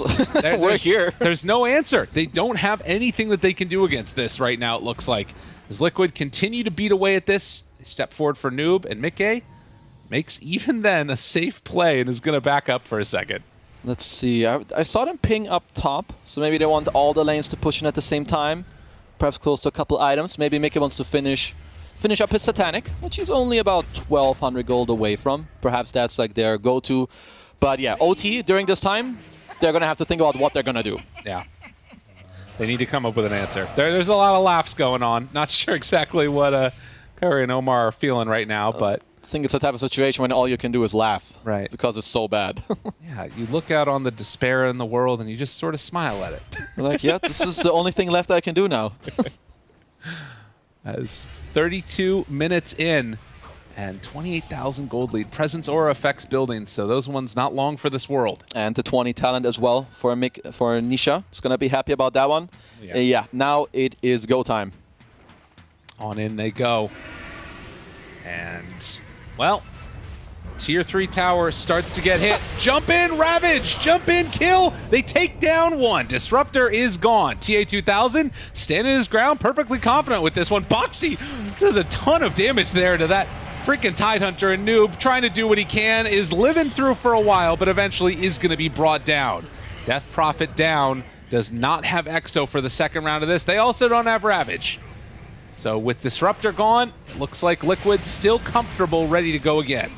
Yeah, why not? You have all these heals coming out. I also love... Okay, hold. Jump in. The tendrils of the deep, and then he's gone. As the Tidehunter is now out of there. Noob, no buyback Snowballing available. in the fountain. Snowball into the fountain. Boxy is going to be eventually brought down with a little bit of help. That's all they need to do. Get him into the fountain. See if Liquid will go there willingly, as GG is going to be called. We're going to a game number 3 again. I mean, Team Liquid striking back in this game. I feel like with the ban of the Pango and making it harder for OT to be the ones to run at them and really executing their draft, yeah, they look damn clean in this game. It was really impressive. I think that it again speaks to the danger, as Zai's turning on a light back there. It got dark during the time the game was being played. It speaks to the fact that, you know, you can never sort of leave anything open. Yeah. And when that sort of early push came out, the Drow pick, all the rest of it, Ordu just didn't really have a great answer for it. I feel like usually OT are the ones that have these heroes in the draft where they overwhelm you in the fight with the Phoenix, with the Clock, then a Pango roll. But in this game, it didn't happen. I hope they can find a replacement for Phoenix and Pango in the next game. Because this game, I didn't see much from them. No, they did not really have anything that they sort of were usually comfortable playing on. And again, I just kind of got to wonder, like, if it was you right now, you know, you're on the verge of going to a major, you're on this team that sort of made all these crazy upsets happen. What do you think is going through those players' minds right now? Do you think that it's sort of like a bunch of adrenaline? Do you think that they're... What would you see here? They might feel scared, and they have a coach, he's going to have to tell them, boys, it's okay. We've done it the whole season. I'll give you a good draft next game. Let's go. All right, we'll see if they can do just that as we get ready for game number 3 coming up in just a few. Back to the panel. I'm very excited for that game number 3 when we do get there, but for now, game 2. Ooredoo Thunder's a very different team, felt very lost is how I want to put it here. I don't know if there was a clear image on how they wanted to execute this, and it just didn't come to fruition, but either way, there wasn't much that they could do in this game or on the map or even with their heroes. Yeah, I think they had 2 problems. Okay. One was within their draft, and the other was Keeper of the Light. Like, they couldn't kill anyone because Zai was just healing left, right, and center. Like, Nisha gets glimpsed back. Perfect. This is it. Thank you, exactly. production. Perfect. Thank you. Like, look at this. They're trying to kill him. 3 of them. He gets healed up. He gets healed up again. He uses Requiem. Like, you just cannot kill this man. The other problem that's kind of apparent once Noob goes for an Atos. Like, once he buys that Rod of Atos, you understand what's happening. They have no ways to play this game properly. Like, they have no ways of initiating. The 2 supports, you have Omar on Rubik, you have Kaori on Silencer. Like, we've seen them do wonders on different stuff, but these 2, they just don't allow them to do much. With the Tide, with the DP, it's a very static kind of a lineup in which you're super reactionary, plus you have a Spectre. So you're just kind of waiting. That's all that they were doing. They were pretty much just waiting. Once the Exorcism is on, yeah, you can pop it, but you don't get any kills because you have no ways of catching targets. Our waiting game is not going to win out against Team Liquid's lineup, but also how they play. They were very aggressive across the whole entire map this game, Sheep. They can do whatever they want. I mean, this is the power of them grouping up. They just have too much sustain and like ability to be a presence like the OT can't deal with. It's like in this silencer pick, I just didn't really see it when they picked it up. Like, what is the purpose of it? Because they've already picked Drow Ranger, right? It's like who really on Team Liquid needs to cast spells? The silencer doesn't do its one function as a hero. If they're silenced, they still right click. And you talk about Noob having to buy an Atos, that feels absolutely miserable. You're playing into two like sniper type heroes who are just dealing physical damage. She needs a Shiva. She needs so much armor. The plate mill, right? Like at least that very early on, but he couldn't. Like silencer maybe early on helped out a little bit, but that's a little bit, yeah. It's just I, for one, did not like it. I think as well their moves just became very desperate towards the end in what they could and couldn't do it. You saw them smoke around. It breaks on Insania. He just throws the ult down. It's like, okay, enjoy. Good luck. So yeah, it just felt like they had no angles to ever take fights. Yeah. And that's props to Liquid. They really came back from game one. I like their draft, obviously for all the reasons you guys pointed out there, but MVP. Who really does it go to? Who are you guys considering right now to give MVP to? Maybe Zai. Yeah. Yeah? The Kotl did what he had to. I believe that he was the driving force of the team in the mid game, like healing everything up, just constant chakras, constant illuminate. Like no one could die on that team. Mickey, I believe he had 0 deaths. Yeah, 0 deaths on Mickey. Only 1 death on Isha. Yep. And that's pretty much all enabled by this old man on a horse. Yeah, there was so many good plays just in it. This is it. Whenever Liquid win a game, I'm like, I don't have an MVP. It's too hard because like Insania did some really nice things as well. I think Nisha crushing mid as hard as he did was legendary for this game, and then Insania comes mid. You know, we saw that little cheeky glimpse cancel the TP back home. So DP's just having the worst game of his life. Yeah, they just all moved seamlessly across the map and knew what their role was. I gotta say, at least for Noob, props to him. Like he managed to kill the SF one-on-one after losing the CS. That was battle. cool, yeah. Yeah, that's cool. But then he still dies anyway to the glimpse. Okay, he has to walk. Yeah, so it didn't turn out well for him. Even that bright shining spot. 2 mid for me, easy game. One small step forward and then a couple backwards, but hopefully they can have forward steps for Ooredoo Thunders. It is going to be a game number 3 in this series happening after this break.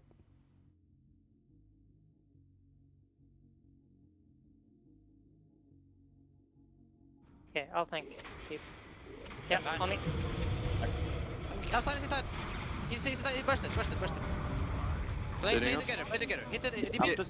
Go ham. They have no damage. Funnel, sorry. Watching you, yeah. Oops, I'm blocking you inside. Go high ground. Fuck rush. Yeah, and then got it on. I pick armor from Nice, bro.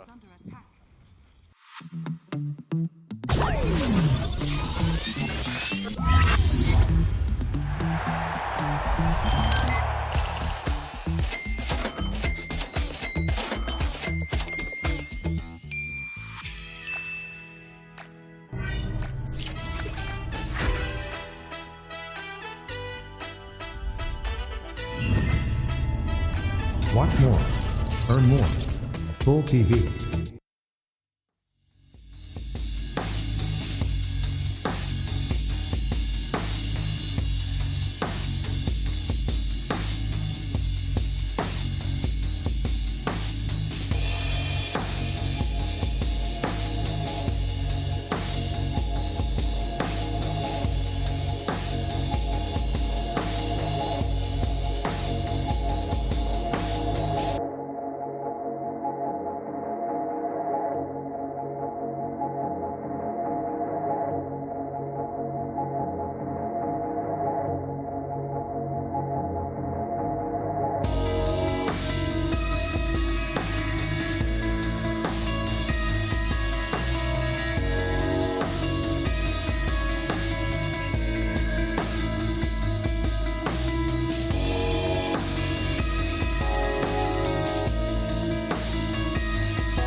we've been blessed with another 3-game series. Liquid up against Ooredoo Thunders. The weight of this series, guys.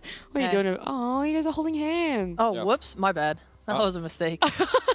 What an accident.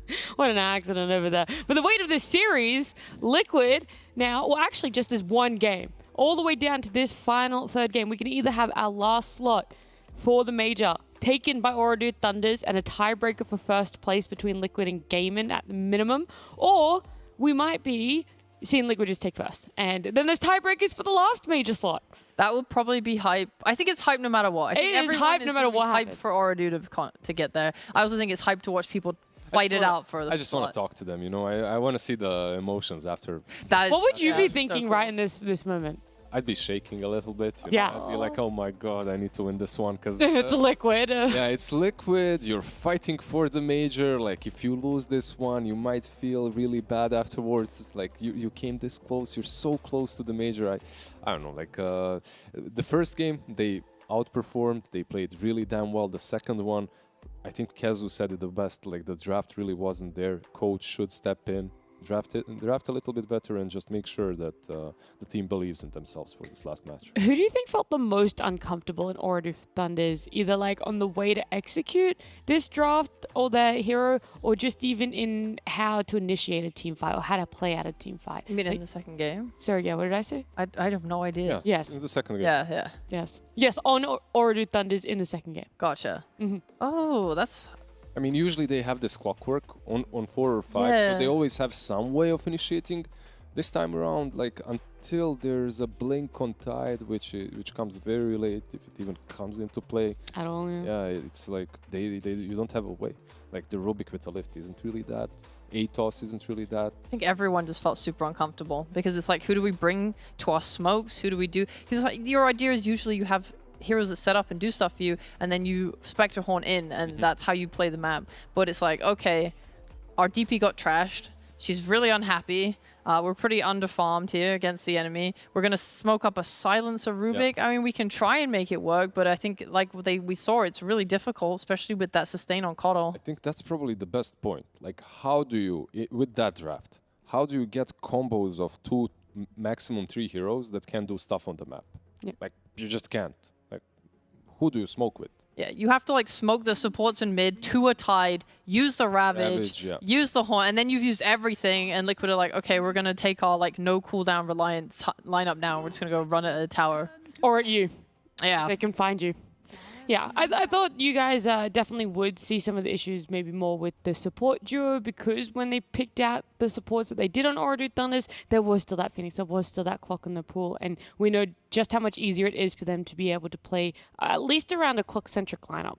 So I'm interested to see if one, it gets let in the pool, and two, if they're going to pick it up, despite the fact they have second pick again. Clock-centric team. That's Yes. what they do, Thunders, yeah.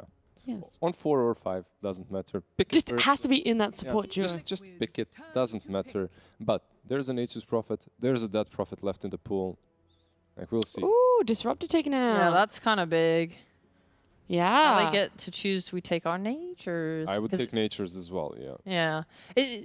Natures of the... But then Ooredoo could just respond with like a Primal +1, which I think is pretty okay. But then Liquid would take Clock, so they would have to take Primal Clock.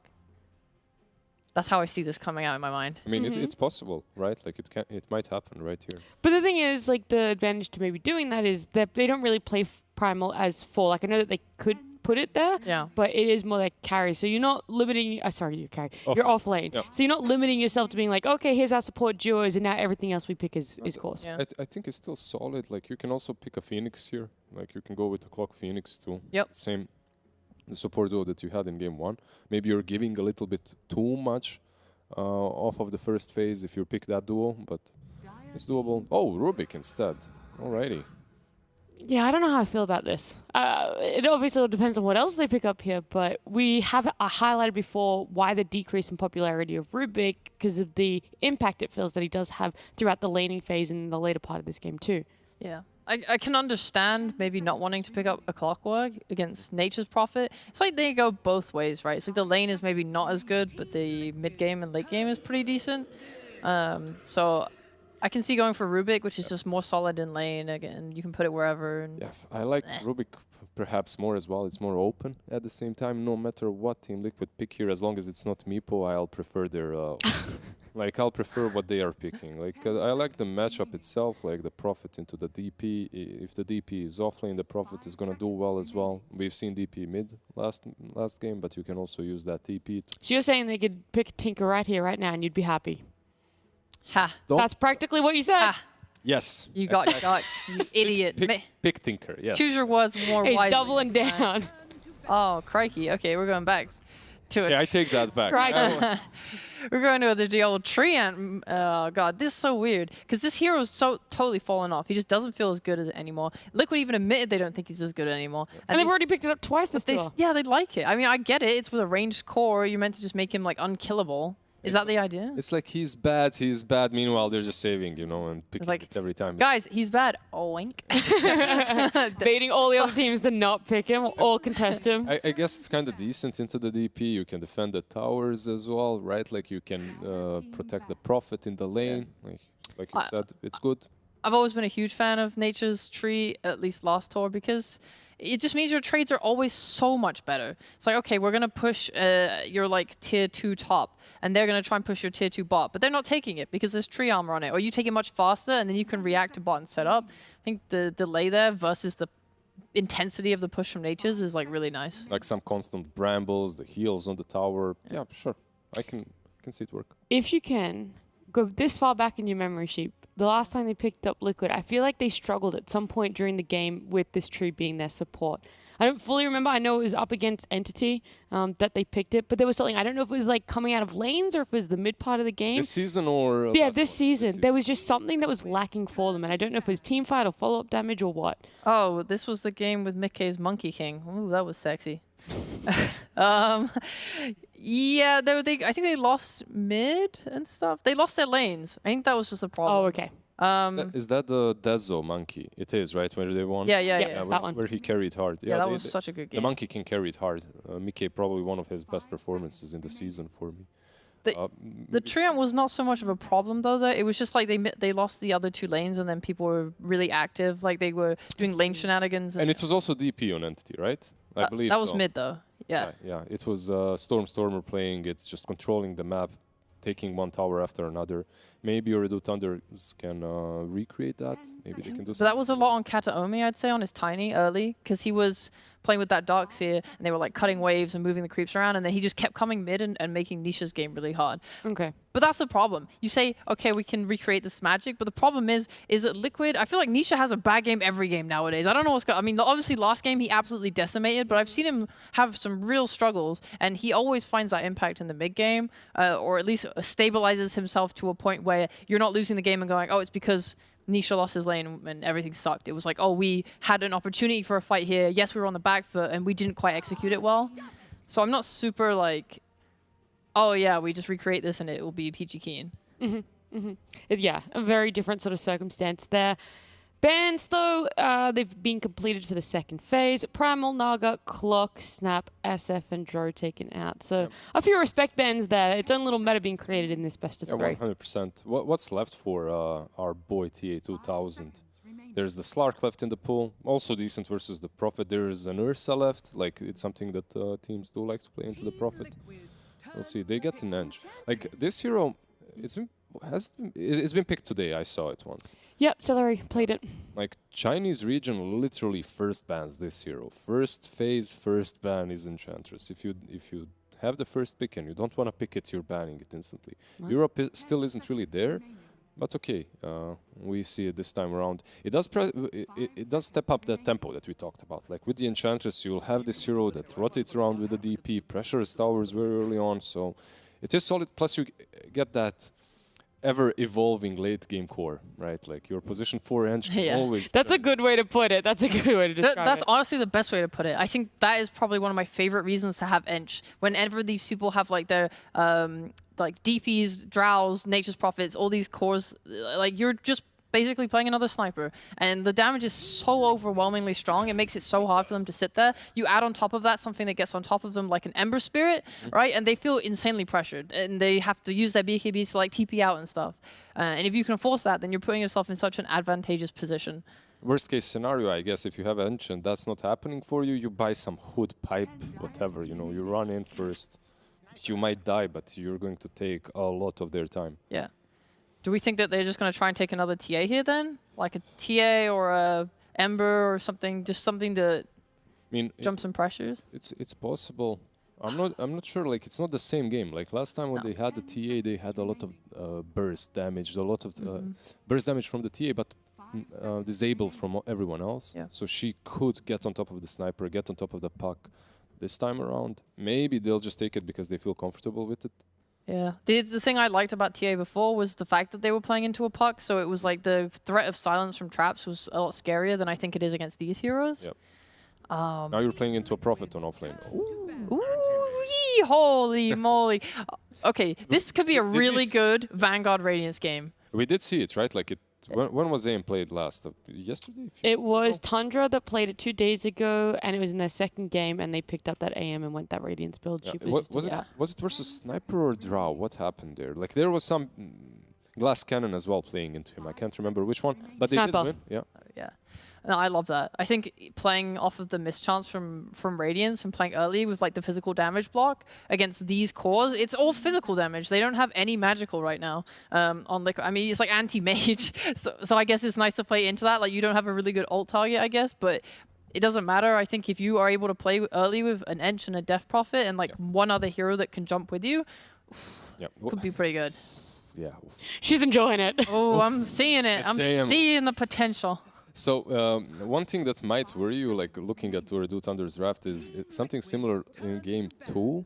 They don't necessarily have a lot of ways of initiating, but the draft plays itself a little bit differently. Like, you have the Enchantress DP. That already can pressure the map. Like, you don't necessarily have to smoke up and make big plays. You can just go from one tower to another, from objective to an objective, wait for the AM to get farm, and complete the draft with something that perhaps initiates on that offlane. Yeah.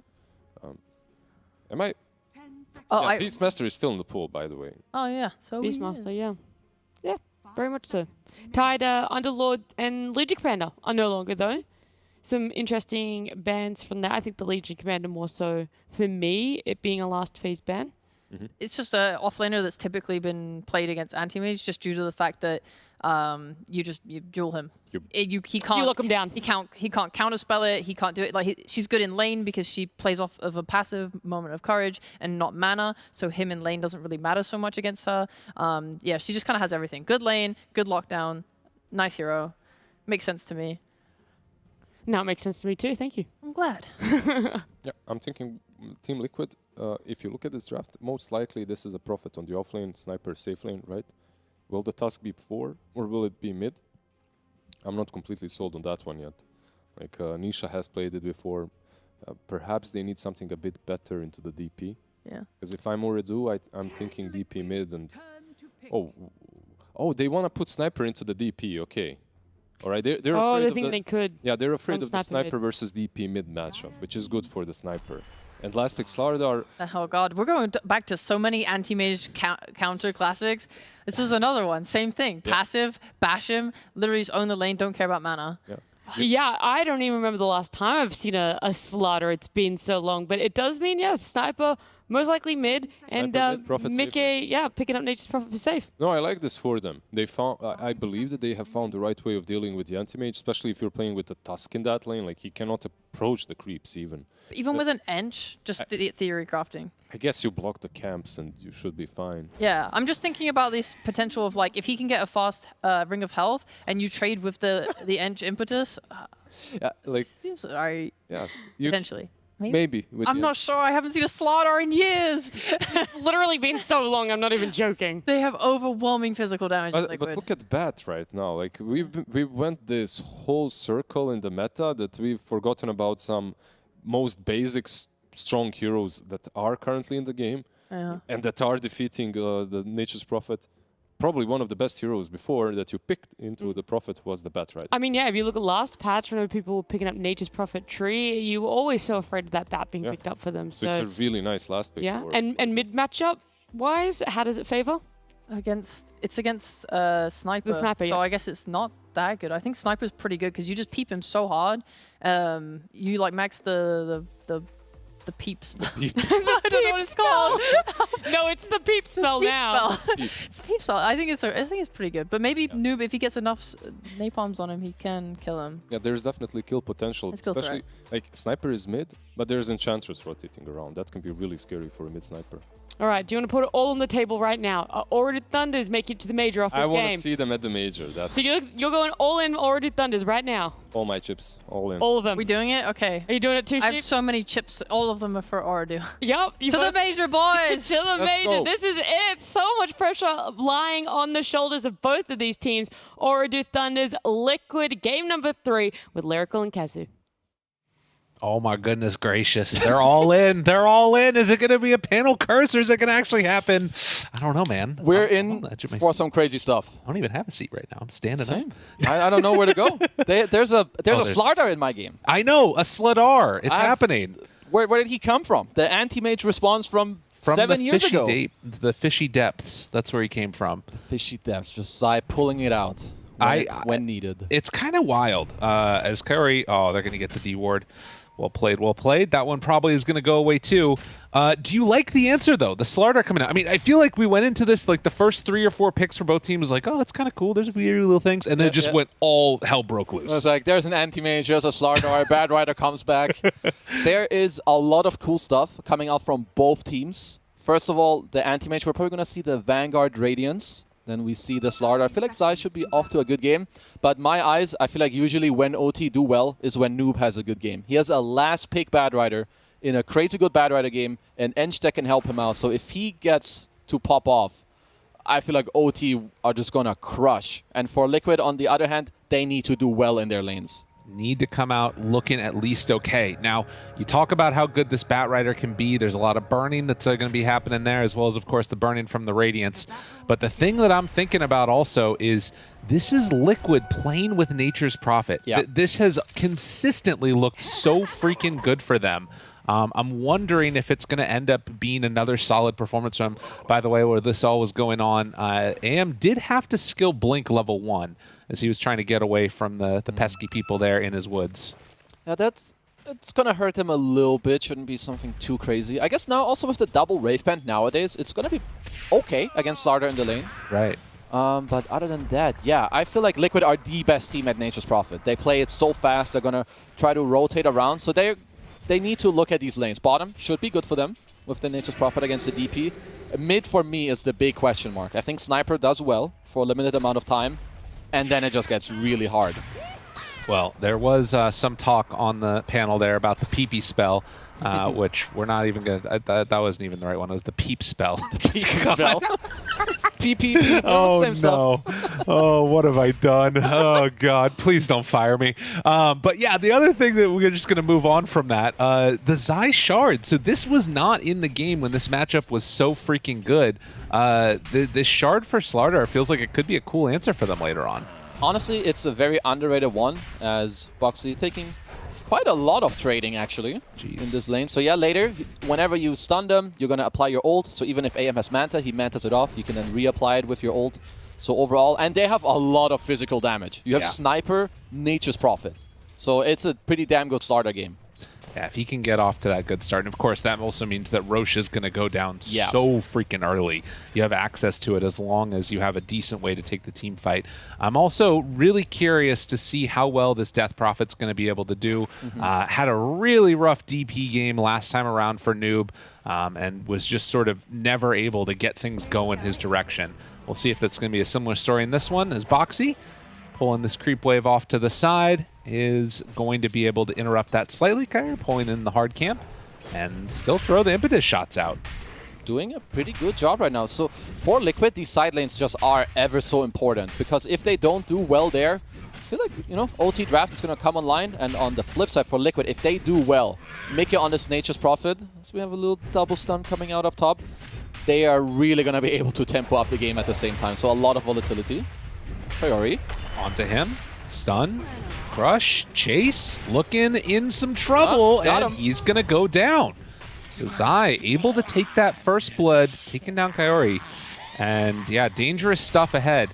You talked about the Nature's Prophet down bottom. Mickey already 14 and 8, keeping that pressure on to this Death Prophet. Yeah, they're playing really well in the bottom and even just out-CSing, continuously harassing them. And for Zai, getting this first blood is huge. Like, any injection of gold in this matchup is so big for you. Getting this added attack speed to get more bashes on the anti-mage. So Liquid, once again. Snowball in. Want to see if they can bring down this NP. The bash comes through. The damage looking strong and going to be another death for this Enchantress. This is not what they were hoping for, and she will not have a TP to get back to lane.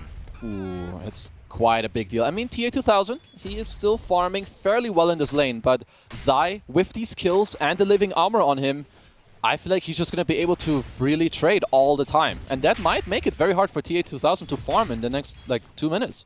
Yeah, that could be really, really tough for him. And Zai, like you talked about, bringing out items, had the Wraith Band done along with Boots of Speed and Windlace, and that also sets up for Boxy to make these moves around the map. The scan comes out, so Dire realizing that Boxy was in the area there, and at least not now going to be able to gank. It's going to be a whole walk back to base for Noob, as he is not feeling comfortable sticking around that area. Yeah, once again, just a very nice play overall.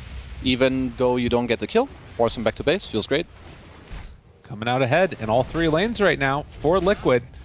Not by an enormous margin yet. It's really a lot of those denies down bottom where I feel like the difference is lying. And then, of course, Kaori being a rough time. Definitely having a rough time. Had to smoke himself back to the lane. He's getting closer to level 3, though. Might be able to pick up a better creep, but he needs to be really careful. They snowball on him, he's just going to die. Yeah. Does not have any points yet. And Snowball is there, but they do have the Wild Wing Ripper. Woo, that tornado. creates a little bit of extra Never separation, but no. It is not going to work, and he is just going to die again. Man, that is devastating. It really is, and this is exactly what Liquid need. Eventually, these lanes, they could hit a rough timing where Zai can just stand here, right-click the anti-mage at any point. Wow. Yeah, he is not going to have a good time. TA2000 still, able to survive. It is the Ring of Health done on both of these heroes, trying to get into that Vanguard right now for the anti-mage. They'll pull back Zai a little bit more, but the bash is there, creates some separation. Now the blink forward, tries to get the slow, but didn't get the hit. So mana lost, while Insania down bottom is going to drop. So OT able to make a little bit of a comeback down here on this lane. Very nice kill down bottom. Very needed here as well. I wonder if OT want to look to bring a hero to the mid lane around the time where Noob does get level 6, because I want them to really speed up Bad Rider's game. Right, we haven't looked much at Noob as Zai is going to get the salve passed over, but does have that level 6 now and can go in for some type of a play around the 6-minute mark. Of course, runes that come out are going to be imperative. Kaori making that move, but he's coming in a little bit later. I think that he should be able to steal away the top one, and Noob, he's going to get blessed with an invis, but not the best rune in the world for the Bat Rider. Yeah, not the best. At least he does get it, a bit of refill, as Boxy also came to mid real quick, got to kill Noob's mid ward, so that's definitely going to hurt him a bit. And we'll put pause into insta-unpause. Great, good stuff. Pause again. Yeah, they did also, by the way, see Noob move down bottom. So they are going to see that this Bat Rider is here, has the Invis rune. He's even on top of a Sentry right now. This should not translate into a kill onto either Mickey or Insania, I don't believe. Yeah, I think Noob is going to have to go back to mid pretty soon. You don't want to stay around here too long. The clap. As Zai up top. Starting to get dropped. Will it be enough for the finish? Yes, it will. So he gets brought down by a range creep, I think, of all things.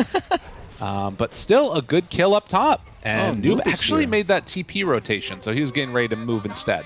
Probably, I mean, someone has to go back to mid soon, because Nisha has done a great job at pushing it in with the Shrapnel. Currently has a Siege Creep hitting there, so we'll see how long Noob does decide to linger around. I mean, he's staying because they have a Siege Creep of their own up top. Okay. Want to ensure that they have a good time, and Noob still invis. Nobody showing mid at all. Zai TP's back there, shows for a moment. Snowball onto Kaori. And Noob ready to go. They decide to go now onto Zai. So have him in their sights, and well, the good crush comes out, but the pushback is going to be they're trying to slow down Zai, and there's going to be the enchant taking off the living armor and finding Boxy to boot. Insania doesn't really have a great way to stop this. They're trying to keep him alive with that leech seed, but it's not enough. So OT coming online quickly, and with an Enchantress creep, this is a dead tier 1 tower. That was a sick move. So Nisha doesn't have a TP. I feel like Omar may have cancelled his TP in this top fight because he would have been a crucial aspect to turn it around. But OT, tower dive kills into taking the tier 1. Right, and if they can manage to take those tier 1 towers all the way, you lose a lot of value on that Treant there. Granted, probably the least important tower in the game, but, you know, it's a tower. Yeah, and a lot of gold. Like TA 2000, nearly up top there, as well as a lot of experience that they really needed. Now, some active runes. Let's see if Noob can continue to speed up the game. He already did such a great move just now. Omar going to get hit, and Mickey makes the move over. So that was always going to be a death when he went in for the rune check. It's going to be a bottle of regen instead. And apparently they've got some more lag there, trying to sort it out. There is also a stack over in the jungle on the Dire Ancients. So ready to go with that one. Are they going to stick around, do you think, and try and pressure mid and finish it off? Yeah, right. You could even just maybe pop your Treants on it if you feel really scared. I feel like that alone and like 1-2 shots from Nisha should do the job here. I mean, Boxy's even pinging to go for more. Oh! I mean, he snuck into the night there. Nice shot from Kaori. Well done. Yeah, that was very well played. They also do, of course, Boxy now running into him. Drops down a sentry, pops the heal, finally has it ready to go. Tag team. And Boxy, he might be dead. Oh, Snowball, good play. But the pullback's going to be there. And Noob looking to run down this Tusk. So finding a couple of kills on this map. Batrider doing some solid work. So I know that OT did lose their mid tower, but their map is going to start to look pretty good. So if we look at TA 2000, he has double Wraithband, Vanguard. So yeah, you do have the Slardar into this matchup, but I feel like Zai can push him out. And he might be the one to actually get forced out of this lane, because TA 2000, he doesn't have to be afraid. And soon, Noob, he's going to have his boots of travel. As a matter of fact, he has them flying out right now. Right. Yeah, that's kind of crazy. No, and I think that this is a way that this matchup has changed in a lot. Wraithbands are just so insane. It's only, well, I say it's only, it's minus 10 armor on Corrosive Haze. Only. Anti-Mage has 16 as Noob is clearing these out. So a dangerous proposition to try and step forward there unless you're bringing a lot of numbers. And even then, they really don't have the lockdown for him right now. It will be there to some extent when the NP Ags comes out. I would assume, so for OT, I feel like they're in their strength right now. They have once again a lineup where they can overwhelm you. You have this Batrider who's going to fly at you. You don't really have too many counters. No, none of you really protect each other that well. You have the DP running in, and TA 2000, even though he's an anti-mage, it can fit the build with this Vanguard. He can go fight. He's going to most likely go the Radiance build later as well. So I think OT are doing great right now. They're in a really good position. Kaori, he is going to be found and killed off. Noob made the TP onto the creep happen.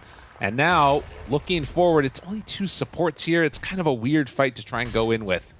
So they won't be able to get any retribution there, but still farming away on this anti-mage. I really want to see how Liquid will respond to these early moves that OT, have in store. Do they want to contest it with like these max level shrapnels? Are they going to look to just farm or smoke break? Because now if OT get to take this bottom tower, this map for Liquid may not look very good, because taking OT safe lane tower is very hard against this anti-mage. Yeah, no, he's very comfortable just standing his ground. Insania is going to try and keep this tower alive as long as possible, but they do have a troll creep, and they've also got that exorcism ready to go. Although they are tanking right now a lot on the troll. Doesn't matter. It's gone. Yep. It's way too quick. Okay, mech now also completed on the DP, so OT definitely hitting a couple of timings. So he's queuing up the Fury, so I guess you can still do the Vanguard into splitting it. I wonder... So I personally would like the Radiance, but I'm sure that TA 2000 knows better than I do, so there must be something about that. Wanting to still have some more scaling, and I guess there could be some worry there about not dying if he doesn't get enough items quickly enough. But yeah, it's a little bit of a departure from what we had seen before. I mean, in terms of just a traditional anti-mage game in general, how good of a game is it for this hero? Honestly, it's in terms of map play, it's really good. But teamfights later on, he's going to need help from his supports, because there's a sniper and there's Slardar. So if they get to stand their ground and hit him with this minus armor hitting away at him, he's not going to have a good time. Okay. But because he has this backup from the DP running in and the Batrider, I think TA 2000 is going to have a good time. All right. Will be something to watch for. Also trying to figure out what the hell he builds the Vitality booster and 2 later, because I don't know. I guess, maybe just rebuilds Vanguard and goes Abyssal. But yeah, I guess that's probably your best go. It might just be a casual Vit booster for a while. Looks like it's going to be the Fury. Did buy his first component, Omar. Gonna get caught there. Boxy gets the punch, and, well, he did manage to deny a DD rune, but this game right now, Liquid, even though they've lost their 2 side towers, they're still not backing down from the challenge. Kaori running away. They are smoking, and Noob does have a Blink Dagger available now. Okay. That's a big one. Will they have the damage to be able to do enough to bring them down, though? They do have Death Prophet in the area. Mechanism is done, but they're going to go up top, try and find Zai and see if they can kill him off. And with the pushback, it's more than enough. Now the counterplay is coming down bottom with a kill Kaori. Witter just going to try and TP out, but the overgrowth is going to be there. So I think he's got enough there to bring down this Death Prophet. Finding her off in the trees, and Mickey shows up too, so gonna be enough for the kill. I think he got level 6 off of the kill maybe or something on Insania. I think he did. That was a good punish from Liquid. They really needed that, as Zai, wasn't as lucky. Did die in the meantime as tier 2000. And we can see how aggressively he can play on the map. He's basically controlling the entire top half on his own. And has committed in fully for that build. The Battle Fury is gonna be online. And it will be looks like pretty decent-ish timing after going this Vanguard build. Has been able to get very well farmed and wanting to just turn into that late game scaling core that we've seen a bunch of times. But will it be enough? It's hard, really hard to say. I feel I need OT as well to build aura items, and especially armor items to help offset that. Sniper's going to be fully physical. You have the Slardar ult as well to help with that. You are getting the Greaves on your DP, so that's definitely going to be step one. Like Vlad's and stuff like that too? Yeah, like maybe on your Inch, like some casual medallion into a Vlad's. If you can build it in later, of course, it's hard to get it now, but like 15 minutes-ish from now, right? It's going to be a big deal. Well, Liquid smoking up. It's going to be hard to find TA2000. Smoke breaks, he blinks. No chance to go, but we'll steal away some of the jungle. Okay, looking to invade, maybe slowly take over this top tier 1 tower. Snoop getting himself, even more gold. He's also scaling very well on this Bad Rider. Yeah, he's been off to a great start and trying to get into a BKB for himself. Well, Zai, this item that so often opens up the games for the Slardar, the Blink Dagger, coming out now. See where that one ends up going. But right now, Ordu Thunder making the moves. And I think, just in general, I really like the mentality that I think Ordu did with this draft, where it's like, there's obviously, like you talked about, so much potential for fear, so much potential for like things to go crazy. Just, put this player, your star player, TA2000, put the whole game on his back. Let him try and carry it for you. Yeah, I feel they've done a great job as TA2000. Nah, you're good, you're good. Or no, you're not good. Oh my god, I cursed him. The silence, good though, silence. the turn. Root. A bash. Is it going to be enough? He's dropping lower and lower. Oh, I'm sorry, TA2000, I cursed you. But the lasso, the pullback onto Mickey, and surviving through it with the rest of the team. Does he have any way to break it? Yes, they will. They had the lift ready, so they bring down Mickey. And Kaori, trying to get out of there too, does not want to be victim to another jump.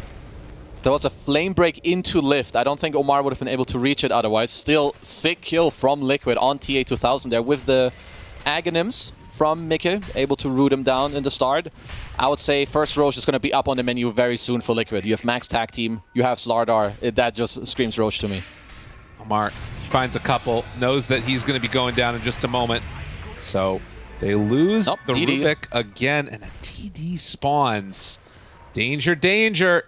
I think they're heading on in pretty soon here. Gaben definitely trying to tell you to go Roche. Nisha is pinging it. Thought about going for more there, but decides not to. So they head on into the pit, a DD for Nisha. And Omar did see this, so they're going to know that this is being taken most likely, but obviously do not want to come on in to try and contest it. Yeah, they have to get more items. You're going to want your AM to get this Manta style, take a bit more of these scrappy fights when you do play Bad Rider Anti-Mage. Liquid doing the right thing. They're going to Roche, and they'll try to speed up the game. Well, after going in for that full Battle Fury, the AM did go back for a Vanguard, as Nisha Farms up that wave. Batrider trying to catch the next one, but is he in He's a rooted. bit too deep? He's in trouble. Does still have his TP, but there's no way to get out. So Oridu losing out another hero. It's getting a little bit spicy. 11-7. And Liquid, they're making great use of this NP ulti. Yeah, I think he underestimated the sniper night vision. They saw him run over. Zai was already going there. Then the MP ult to root him and finish him up.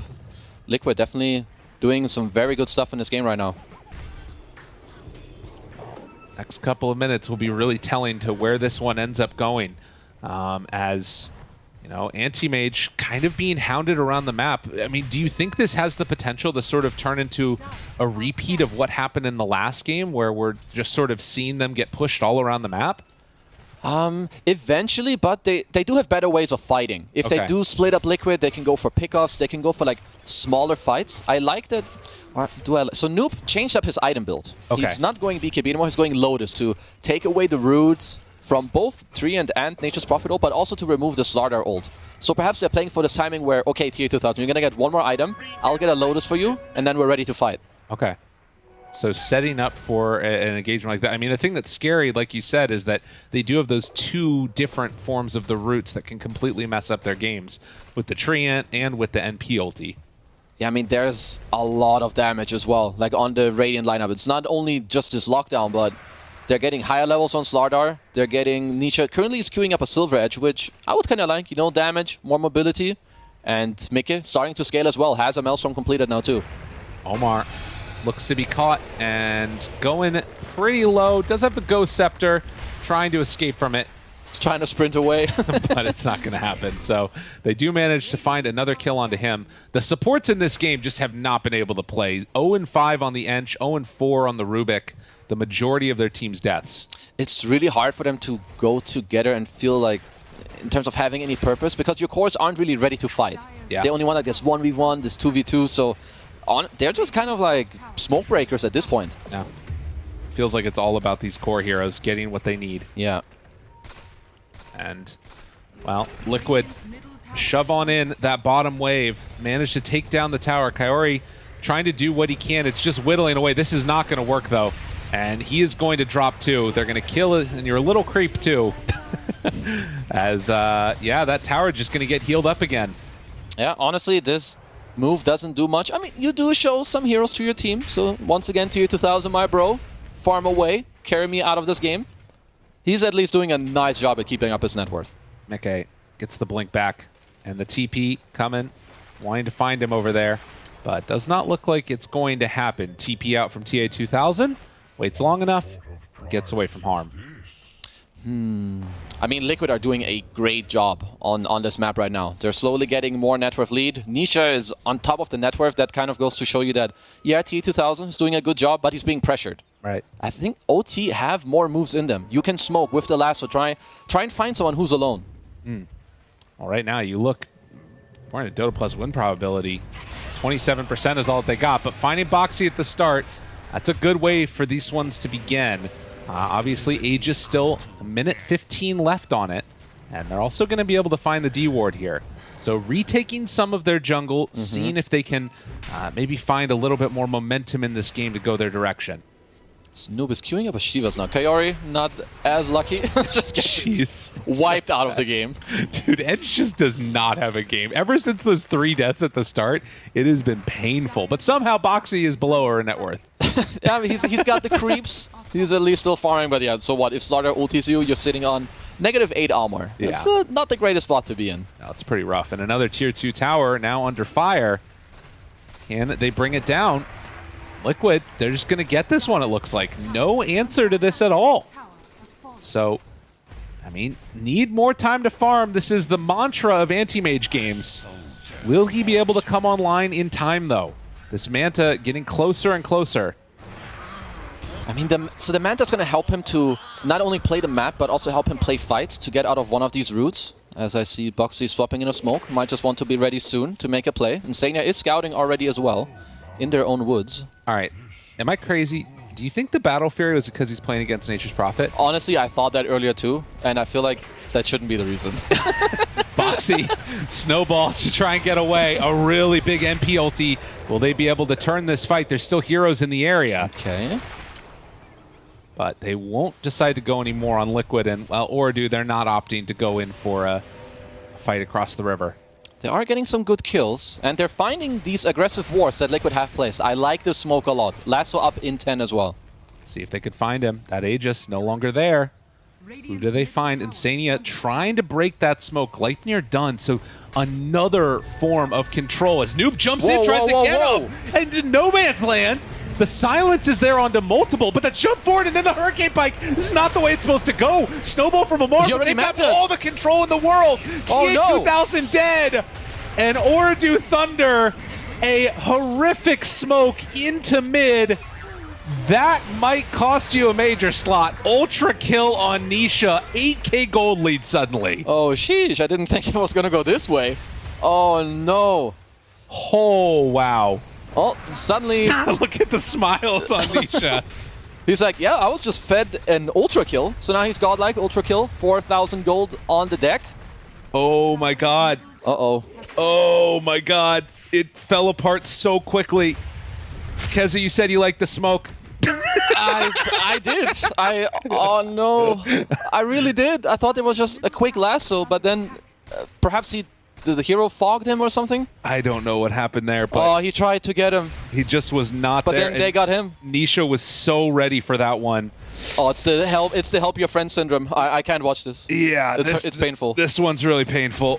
So much control. The Gleipnir being completed right as that was happening. Oh, wow. What a finish. Nisha just getting to play pew-pew in that fight. Just right-click, get the hits off. Oh, shit. Yeah, that one hurts. Yeah, I hate to see it.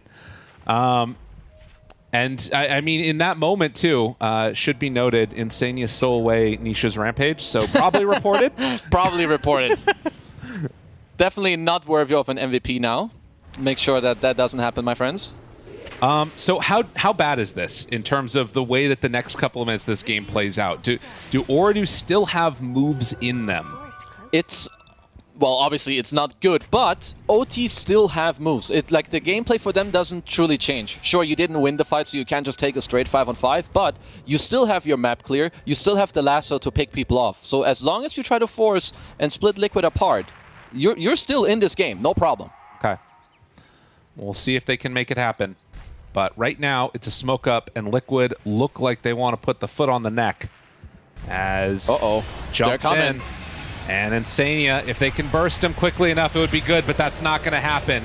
The homies showed up, and now they're going to find the Death Prophet. They're going to kill off the Rubik. And the moves are being countered. A little bit of jiu-jitsu from Liquid here. Well, they just know where to go. These kills... They're taking too long. It's just a bat and Rubik. They can always just reinforce as Coyote. God, that bash hurts. Donk. Here comes Gleipnir. Donk. And there's the snipe. Mickey gets that one. Wow. What an absolute just brutal move from Liquid as they are taking over this game. And for Oridu, I mean, you're coming so close. I think back again to a couple of those moments. Feeling real rough for him now as Boxy blinks right on top of where TA2000 was going. Tries to get away, broken, jump to the side. Mickey looking, hunting off to the right. Does he go for a Gleipnir throw? No. So they won't catch the anti-mage. He gets away with that one. Still, once again, sure you don't kill him, but you force him away. They just can't catch a break. They're getting ran at entirely all over the map. Look, they go on you bottom. Now Boxy's like, okay, where are they going to go? They're going to go top. So he instantly already sets up and TPs to the top outpost. They saw that one on a ward and realized that he's still over here. Obviously, the big danger is that if Boxy's set up top, Mickey can just TP in at a moment's notice. And it looks like they're thinking about going on that right now for TA2000. Nope, they're not going to. Don't like the look of it. Just debating a little bit, keeping them on their toes.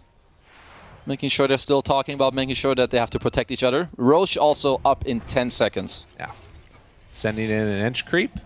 Will likely see it. Insania is going to come on in and try and take that one away. And Nisha not wanting to reel himself, but does see that Roche is up now. Okay. Liquid are probably going to look to force this one soon, especially if they can just hold some buybacks, because how are OT going to kill you? They need to lasso a hero to really kill him, so maybe just hold buyback, TP tier 1 mid. Do they feel strong enough to just force it? Are they going to wait? I mean, there's a lot of different options there for him. I think that the world's their oyster, and the fights right now for Oridu, they have to be absolutely perfect. Yeah. Any mess up and the game just feels like it's over. Absolutely. They do have good vision in their own jungle, at least for now, on both of the high grounds. We'll see how long those live, as one is going to be taken out now. Head on into the pit now. Liquid start making that move. And in the meantime, down bottom, Boxy is already getting set up while Roche is being taken, trying to find Noob. He does manage to get the blink away. But nonetheless, Kaori, he's not going to be so lucky. He gets brought down. And now second Aegis in hand, ready to go. Ooh. And there's the Slardar shard we talked about earlier. Yeah. Oh, it's super strong. Oh my god. Omar needs to get out of there. Stolen Crush. Crush him. Chasen has the vision, gets the bash. And this is the second Gleipnir kill in this game. Zap. As Nisha is just pew-pewing away at the mid tower for now. Yep. Lasso. Oh, but the overgrowth. Reaction was there. Has a Hurricane Pike, but he just walks away invis. Oh, no detection. No nothing. Weren't able to go for the all-in play. Nisha gets out of there. Oh, they did have dust on him. Just didn't want to commit for it. Too scary. We have Butterfly now on TA 2000. But this whole game is just on him. It's Lasso into hopefully TA 2000 gets to clap someone. He does also have that the Blast Drake, so a good way to sort of just throw his body in there and try and reduce the damage that Nisha can do. But this needs to be perfect. He's looking to go around or cut the wave. What's the play here? So they know how hard it is. He is going to be cutting this wave on top of a ward. The root. Manta backs away, looking for the chase. TA 2000, blink back up in a second. Curse the O-Growth. They have him caught for a moment. Snowball keeping vision on him. Oh, good play. And now he can blink out of that one. Yes. He can't. But they see him. No. Oh, TA 2000. Sheesh. He could have blinked earlier, but he's in trouble, and they got eyes on him. In the meantime, they do take down Insania. Still, vision is there. He's and so TA 2000 living for a very long time. Manta back up in a second, able to Manta dodge and then jump away. No. They catch him. Mana Void doesn't have enough for the blink. In the meantime, Nisha is just casually 1v3ing the entire OT team. 29 minutes, 16,000 gold lead. Oridu lose their carry, and that fight mid, something they're going to be thinking about for a while. For sure. They have a 4-staff on Ench. They need to really look at who can we lasso, and then how do we bring him in to actually make sure that hero dies? Because Liquid, they were really quick on their fingers with the root in that last fight. Oh, they were super ready. Yeah, that move right there, it feels like it needs to be sort of like catching somebody completely alone, which, speaking of which, down bottom, Kaori going to be caught completely alone and brought down by Zion, Mickey in tandem. That does mean Nisha's alone here, but with no TA 2000, does Noob feel confident going on him alone? Looks like they're not feeling it. Yeah. They're just gonna wait for the anti-mage with Boxy. Gives a little punch away and a big snowball. Yeah, finds Omar. Nisha's still there. Has vision. Good Hurricane Bike push back. Oh god, and Mickey has him there. They turn the BKB TA2000 trying to do damage into Mickey, but he is so strong. And the Sprout, he's trying to cut through it, trying to get in on the fight, but it's just not going to happen. They take him down. TA2000 dead. Buyback only available for the death profit of the heroes that are left. And another punch connects onto that Enchantress, as there is just no answer. 12 deaths for her, and GG is called 31 minutes in. Liquid, they are going to secure #1 in Western Europe. I mean, they are just so damn good at playing these lineups where you need to play fast around the map. You have your Nature's Prophet. I've said it before, this team is just so incredibly good at playing this hero. Yeah, they're so unbelievably talented. A really solid showing from Liquid in general across the board. And after dropping that first game, there was some questions I had of like, are they going to just be able to run away with this on Ooredoo Thunder? What do you think the issue was that sort of came under them? What was it that changed? I mean, the Phoenix was available there in the last draft. I don't know why they really swayed away from it. Perhaps they wanted to play faster with this Eng in this game, but I feel like Liquid, they surprised me a bit with their draft too. Like the Slardar pick, and again, executing with the sniper. I feel like they were just one step ahead, especially in their gameplay as well. Yeah.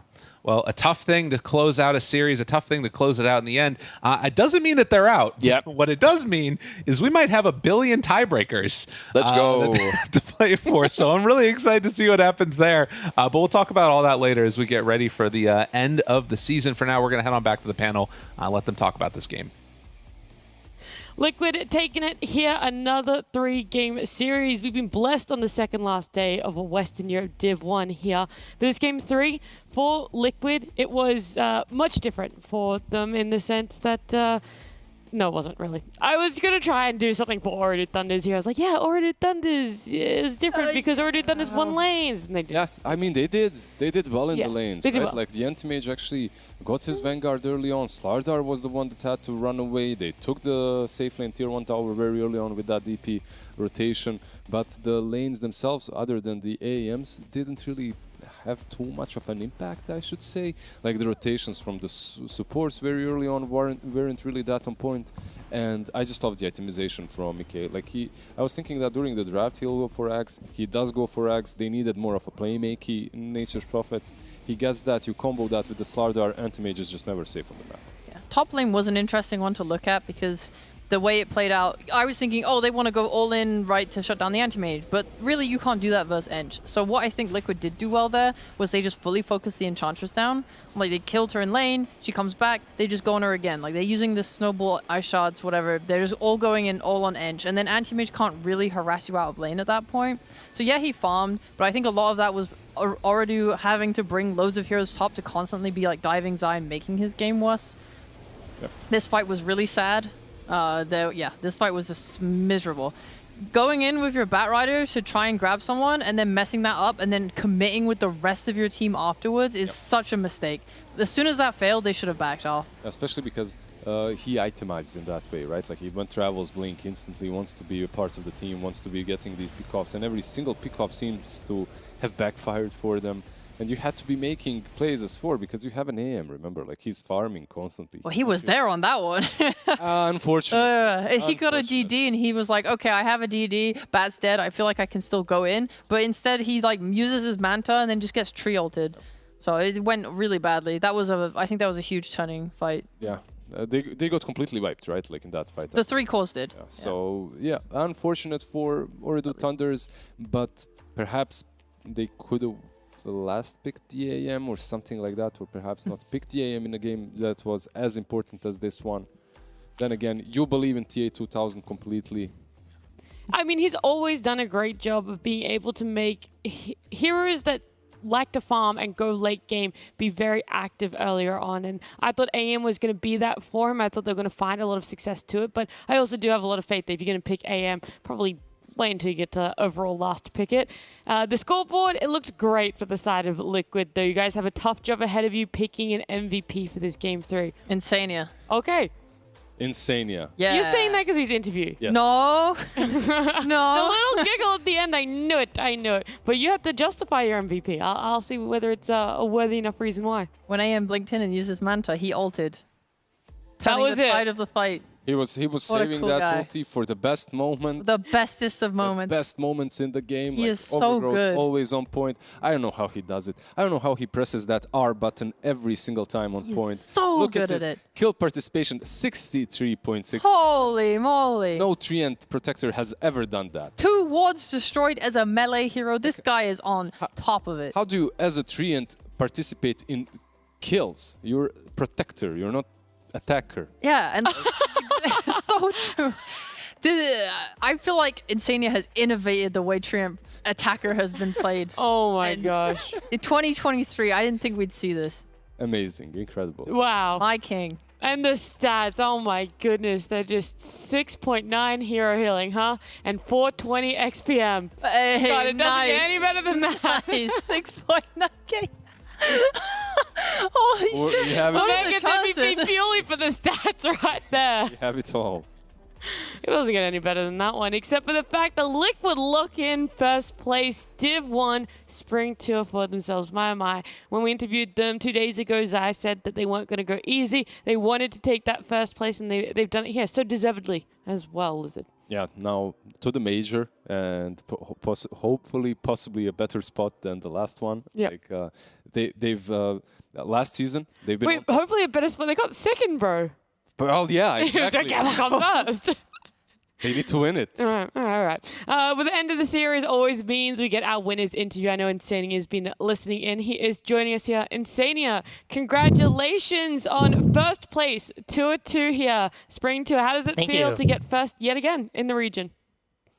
Feels good, but I have to say, you guys are actually so bad at giving MVPs. I don't know, like, how? How do I get this one? Okay, game 2. Okay, game 1 MVP is the Pango. Game 2 is me. Game 3 is Nisha. He cooked them solo. Whoa, if you want No, input, We try and give this you man can come here and kindness. say, you know we have a fourth Bring me on the headset. panel. Okay, Oh let's get him Yeah. in here. Bring me Tiebreakers. on. Let's Fly get me to Insania Romania. in right now. All right, done deal. Done deal. You said it there. And you can give out all the MVPs you want then. But all right, well then. Wait, hold on. Where do you disagree with our assessment of your gameplay on Treant Protector? Did you not think that we had Did you really not see your solid stats? reasonings?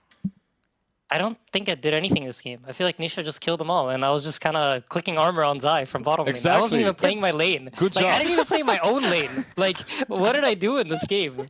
Nothing. You were Treant attacker, bro. You were innovated the way of playing tree. Yeah. Did you see your I think if you stats? want to give me MVP, it's game 2. Game 2 was perfect. You I can tanked all the have smokes. all of them. all Even of them. William Lee said I did a good job. That that's- happens like twice a year, guys. Really? So that's It's it. rare. You just want Yeah. to be praised for game 2. That's where all of this is Yes, going. yes. Ah, okay. Who gets the most good jobs? Who gets the most good jobs Ooh. from William then, in general? I don't know. He's pretty scared. Maybe Mickey. I don't know. I don't know. He doesn't really say good job. Oh. Oh my I god. He's hate more a carrot than more stick than the carrot kind of guy, I guess. Gotcha. Oh. That's a good saying. Sorry, now I talked over your question. No, you go. I'll go last. All right, cool. All right, Insania, it's time. The Liquid Naruto merch drop just dropped online. Thank you, Liquid. It's crazy. What's your favorite piece from the drop, bro? Weebs. Liquid's gonna be mad at me for not knowing the exact name, but it's a Kakashi hoodie. It Yeah. looks really, really cool. We have like all these LQD hoodies that you see me wearing at events all the time. It's like in the same style, but with Naruto on top. So I'm like over the moon. It literally could not be better than what they made. I'm so happy. When? This Naruto drop is sick, and you guys should all check it out. Unless it's all sold out because it is 25 minutes past the drop now. TL.gg/store. Yeah. When are you gonna stop watching anime? That's my question. I kind of haven't watched anime in a while. Ever since I finished Naruto, I just haven't watched anime. I've been watching House. Yeah, and, I wanna- this I TV wanna- show called Chuck. I want to save myself. Last time we asked you, my brain had the biggest amount of lag. I was like, nah, bro, I have no idea what show that is. I do know what show you were talking about, the house show, right? It's the dude that ends up. dude. It's the dude, and he walks around with a cane, and he It's like. the dude. Yeah. That one, yeah. There's this guy. And then there's in this a guy, place. and then it's he's always got does like this this thing. chick, and then the patients, and they're all sick with different kinds of cancer and Yeah. diseases. Yeah, that one. I got you. Anyway, sorry, Lizard. Uplifting. Yeah. What do you think about Oridu Thunder? Like these guys show up out of nowhere, kind of surprise everyone in Division 1. I think they're actually really, really good. I've been watching their 5-player for a while now. I think like almost before whatever. I don't know what team he played on before this, but whatever team he was before then, I was looking at a lot of his replays. He has this crazy playstyle that I think is like, he just he dies a lot, but the way he dies in is really annoying to play against. It's kind of like reminiscent of old Pylai Dai in a way, but I feel like he really finds a lot of good pressure with this hero, and his understanding of Dota is really, really good. So I really enjoy his gameplay. I think there's a lot to learn from how he plays, even though it's very, very different from what I do. I think have a lot of respect for Kaori. I think he's very strong. Okay, and then a real question, I guess. Going into the Dream League, do you have a approach that you guys are specifically taking to it? Is it full try-hard? Is it just experiment with things pre-major? Like, what's your ideas? I mean, I think our approach for Season 2 was try having the cores playing as few pubs as possible. and that worked out. But I think for ESL, we're gonna probably look to switch it around and have our cores probably play a little bit more Dota 2. And we're gonna be going to boot camp, so we're all gonna be gathered around together, and you'll see us probably in the Alienware facility next time we're on a stream. Do you guys miss boot camping, or do you personally miss boot camping with the team and having everyone together? I mean, I do miss the team, but it's like I know now that I'm gonna go, I won't be back home for like so long that I just really enjoy being home. Like, it's nice to get to spend some time with family and Agnes, and just like get to be home and not like have to be so.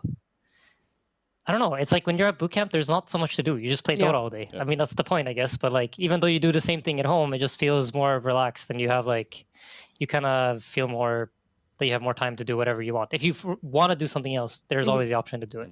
Yeah, a little bit more freedom and stuff. What do you think? What's the boot camp buff percentage for Liquid? Quite a lot. I mean, like I said, our cores have been chilling. So I think getting them on bootcamp usually gets them playing. And then just being around each other and having people around you to talk about Dota. Like, let's say you're just watching some random stream and you see something cool, but it's not for your role. Like, I see some 3-player doing something cool and I want to show Zai. And then, like, I don't know, messaging someone through Discord doesn't feel the same as just like walking over me, hey dude, you should watch this, like look at this. Like and it sparks conversation and you start talking to each other. Whereas like if you just send someone a message, they're just gonna reply when they see it. Does he leave you on red? No, I think he usually replies. Zai's a good boy. There are definitely others on my team that leave me on red though. No names will be called out, but no naming and shaming. All right. By the way, say hi to Agnes for me. But I do have a question. Who do you think is going to be the last team taking the Western Europe slot now that you guys have beaten Ordu Thunders and there's going to be tiebreakers for it? Who's the tiebreakers between? Is it all? It's really terminology. I think okay. It's Ordu. No need. Okay. Essentially, just say any team. Just say any team that isn't already qualified. They can still make it. Out of all the teams that we played against, I think Ordu Thunders were probably the best, and I put Nigma as a second, actually. I think they're really cooking something up. They're starting to click for them. I think they have some bad games here and there, but I'm an Enigma believer. Let's go, King. Okay, alrighty. Well, perfect. I love to hear it. Well, we are excited for those tiebreakers, but congratulations again, Insania, on such an amazing performance this tour for you guys over at Liquid. Thank you. Congrats. Bye. Our MVP. Let's go. PGL like in the back rooms right now, trying to like shift through the budget, see if we can fly Insania here, get him on the panel for the tiebreakers. He's gonna have his own little spot here. He's actually not going to do anything else. We're going to put him over in the corner. We're going to give him the Telestrator segment, and it's just going to be MVP each time. We're going to break down the game, and then we'll go MVP. We'll throw it over to Insania, and he'll hand that one. How is he not flattered? What a response of anger! Like, oh, Insania, I really like what you're doing. How dare you? I played awful this game. I deserve game 2. He just wanted to say that the second game was where he was actually the MVP. We Yeah. didn't give it to him. Because of that, disruptor uphill walk on the stairs with the catches, all of them. It was pretty good. It's an MVP deserving play, but game 3. We'll say he deserved it in this series, all right? Games arbitrary, series well deserved. He played fantastic in it. But esportsbet.io, I do want to give our sponsor another shout out. If you guys didn't know, they have a new watch to earn platform where you guys can get 3,000 free tokens. It's the equivalent of $3 USD per hour by simply watching your favorite Western Europe DPC games. You can head over to esportsbet.io, create your account, and just start watching. You don't even have to place a bet to earn those tokens. But for now, Sheep, Lizard is out. Well, actually, just Sheep. I'm not going to have you on the panel for the third series. So wrap it up today, or how do you think the final series, Manaspa Tundra, is going to go? I think Manaspa is going to 2-1 to the team.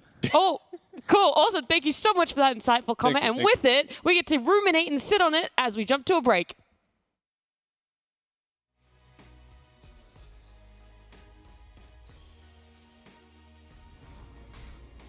Hey, Permit. He fucked up. I grabbed there, guys. Yeah. He blinked in. Mata, use it. Yeah, here. He's up. Help Jankos.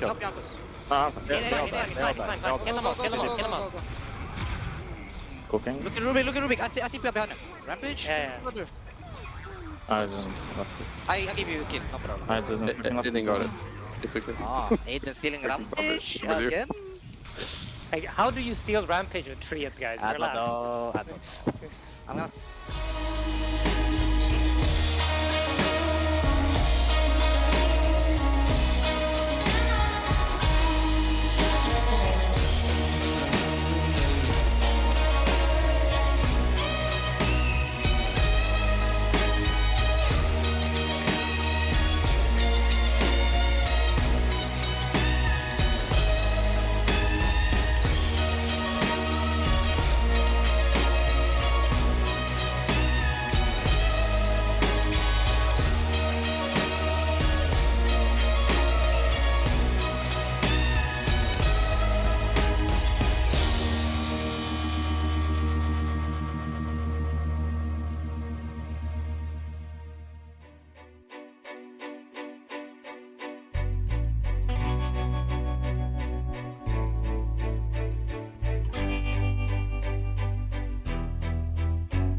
Welcome back. There's absolutely no long breaks tonight because all of our series so far have gone to 3 games, but we do have our third and final series for our Friday night. Manaspa up against Tundra, and it's going to be with Syndran and Lizard. Syndran, what were you doing in the back? You enjoying the green room? Just a little bit of downtime? Enjoyed that middle series there? I had a nap. Oh, yeah? But I also watched Dota. I did both at once. A combo. You napped and what? Did you sleep with your eyes open? I watched parts and did not watch other parts. Oh, that's a Had a little bit of a rest. It was good. Yep. I gotta say though that series, especially, I mean, the fact that I went to 3 games was obviously what a lot of people would have hoped for. You but slept as well? It's a little bit. Yeah, I slept through the whole thing. I didn't watch it. Yeah, give him more time. No, I'm a little bit. I'm sad that the last game wasn't more competitive than it was. Yes. Because I think that would have been, it could have become such an interesting game, but Ordu Thunder's kind of just cracked a little bit under the pressure there. Unfortunately, there's a couple of key moments where, especially the mid-tier 1 moment, kind of just totally dropped the ball and got team wiped, right? And it's a shame because I think this team's really good, but the upside for them is, worst case scenario, now they have to play a tiebreaker for the major slot, so they still have another chance. That's right. It's not all doom and gloom for Ordu Thunders there. Tundra and Manaspa, though, this one for Manaspa could be a little gloomy, okay? They do have that right on the edge right now with the scoreline that they have, so they might be falling into that very tough zone of being relegated, but it's a series that's going to be difficult to them, for them, no matter what the pressure is going to be, Lizard. Yeah, Spartan is going to be leading the charge for Manaspa. Like, we had a couple of interviews with them. Like, everything that they said is basically, I believe it was Desire that we interviewed, and he was like, yeah, we can win against every single team. We're confident, but the problem is we throw a lot. So if they can pinpoint where exactly they're throwing, what mistakes they're making, and if they can fix it, maybe they can take Tundra, but it's an uphill battle, and the hill is very, very steep. Like, they're bringing a lot of chaotic energy to this game, and maybe they can catch Tundra off guard, like with some crazy Legion commander or a Tinker pick. But if the game is just played out normally within the meta, I think their chances are a little bit small here. I think even if they do bring out something crazy like that from the back pocket, it's going to be tough seeing how Tundra have played. Their series against Gaming Gladiator Syndrome, they were a whole nother beast. This team stepped it up. They looked fantastic. I would genuinely put them, if they could play like that every day, or most of the competition days, I would put them right up there beside Liquid. Yeah, I think potentially by any individual team in one series, that might have been the most impressive that any team looked relative to the level of opposition they had, right? They kind of made gaming look like a walkover for themselves almost. So that was very impressive. I think if Tundra show up in that form today and with a similar kind of approach to the game, strong laning, more emphasis on putting pressure on the opponent rather than just starving them out, that kind of play style, and crazy ideas, right? Like they also picked Anti-Mage, they made it work. And a Night Stalker carry. And the Night Stalker, exactly, a Night Stalker carry, goddamn. Like into a Beastmaster, I believe. So it made a lot of sense, but they're a team that maybe they were finding themselves again a little bit. Maybe they were a little bit rusty, a little bit. After TI, obviously, Season 1, like they came in, they did well for the first week and then just kind of mediocre, I would say, for their standards. But it's understandable, you just want a TI. Like. Before we get any further into talking about this matchup, though, esportsbet.io, our sponsors, I want to give them another shout out. These guys have their new Watch to Earn platform where you can get 3,000 free tokens, roughly $3 USD per hour, simply by watching your favorite Western Europe DPC games. Head on over to esportsbet.io and start watching to earn now. You guys don't even have to bet to start getting those tokens. We're excited. Our little platypus is excited. Woohoo! Is that it? Any other? Does he say anything else? The draft has started. It has started, Sin. That's a very good... I mean, platypus. That's a very good observation he's made there. The resemblance is uncanny, isn't it? I'm so sorry. How could I possibly get you two mixed up? It's crazy. It's crazy. I'm so sorry about that one. No, you aren't. No, I'm definitely not at all. Which heroes do you think are going to have some interesting first phase ban priority? Last time we saw a team come up against Manaspa, it was Liquid, and they banned out the Primal. They kept the Primal in. They didn't mind coming up against it. Do you think Tundra are also comfortable playing up against it? So I think one of the primary reasons Liquid let it through was that they managed to counterpick it with Clock both games, which was a really big thorn in his side. Tundra are not afraid of playing that hero either. I wouldn't say it's like one of their absolute best, but Soxa plays a solid Clock if they do consider that a counter themselves. And more than anything, they're just going to take their standard approach to the game. They're going to first pick this Undying for snaking. And I wonder if Manaspa have lost faith a little bit in the Primal after last time. And look at that. They're going to get the Clockwork instead now. Clockwork with an Enigma instantly opening up. This I might see in China, but not in any other region, I feel like. But okay, they believe in it, especially because Rubik is still left in the pool. Like you could play that position 4 Rubik, put Undying 5. I'm not sure for Manaspa is this Clockwork going to be a 5 or a 4. I believe a 4. Could be either. Could be either. Yeah, so far they've only played it on Desire this tour, and I think even in Tour 1. It's like if I'm thinking of Spartan... for me, it's like a perfect hero for him. But it should be. It just loves to go in, run at the enemy heroes. I'm not sure. Like, it has too many skills. Like, it needs 1 spell, 3 passives, and just to run in. Oh my god, listen, you can't say No, that. I'm kidding, obviously. But he really does like... But for real. But for real now, even Desire said it. Like, he needs one of these bully heroes. Like, he needs to be up front. He needs to get in your face. Clockwork perhaps does that, but more subtly. Like, he waits for the hookshot, the right angle. So what's your, like, top 3 Spartan heroes? Ench, definitely. Undying. What else can we give him? Something that runs up... Snap, toss? Treant, Snap, sure. I'd say he used to play a lot of Crystal Maiden as well. He did. The way I remember. Yeah, that's he still does. That's his, I think his it's one of fancy side, you know. He has his bully side and he has his fancy side, Crystal Maiden. Yeah. Is that like some sort of Tinder profile? What's going on here? Okay. Good. Well, there's always 2 sides to every coin. 2 sides to every coin. You mentioned the Rubik still being in the pool, but Tundra favored picking up the Beastmaster. Does allow Manaspa then to ban it and take it out alongside the Pango. Yeah, interesting Pudge ban. I don't know. I mean, this was obviously a hero that Manaspa ran against Liquid and that got counterpicked by multiple heroes, but this time around, Tundra won't have... They had the Clockwork, the Pango, and the Lifestealer against that Pudge, and in this game, Clock is picked, Pango's banned, so you're kind of down to only the Lifestealer if you consider that a counter. So probably just covering their bases. I would say Beastmaster does decently well against Pudge in general. Can block hooks with the Hawk, with the Boar. You give Vision, which is one of the absolute most important things against Pudge, but they're still going to respect that out of Nande. Not going to try to be. Well. It might also just be a familiarity thing, right? Like, it's just, we're not used to playing against Pudge. It's going to throw us off. Let's just play a normal game. I'm thinking, like, you have this Beastmaster. You're banning out Pudge, you're banning out Anti-Mage. Isn't maybe something like a Naga a bigger deal? Like a hero that you should think about a bit more? Like, that's a better ban for the lane itself, at least, right? Right. It might just be that Tundra aren't worried about that playstyle coming out from an aspect. Yeah, does Nande really like to play the Naga? And they yeah. I feel like he has played it, but not much. It's more, when I think of him, I mainly think of like Morphling or other harder carries that, you know, aren't really illusion-based. And it seems like every team is just respect banning his Morph second phase, right? There's been many of his last games, so not going to get his hands on that. Snapfire, probably 5. No, 5, it's fun. 5? I think Spartan can play a mid. Yeah, could be as well. But if Spartan gets to play it later on, you Wish have a could. way of dealing. Yeah, you have a way of dealing with the Tombstone. Yep. Too, so absolutely, a lot of decent combos with the Snap versus the Beastmaster. I think there's a really good case to be made for playing Snap in the offlane, actually, instead of the clock. What do you do with Enigma, though? Yeah, maybe it's too tricky with Enigma. Like, you would need to actually do a double lane swap. You would need to swap it around entirely and play the Enigma in the safe lane with another hero. So maybe not. Yeah, I take it back. It's actually not worth it. Look, there you go. That's why they didn't ban the Naga. Yeah. Well, there you go. So when I was mentioning her, I was looking at the first pick of the second phase. I was thinking maybe they have the first pick, so they're letting the Naga go through. They didn't have it, but they still get it. And this draft just looks so Tundra-esque right now. Like, yeah.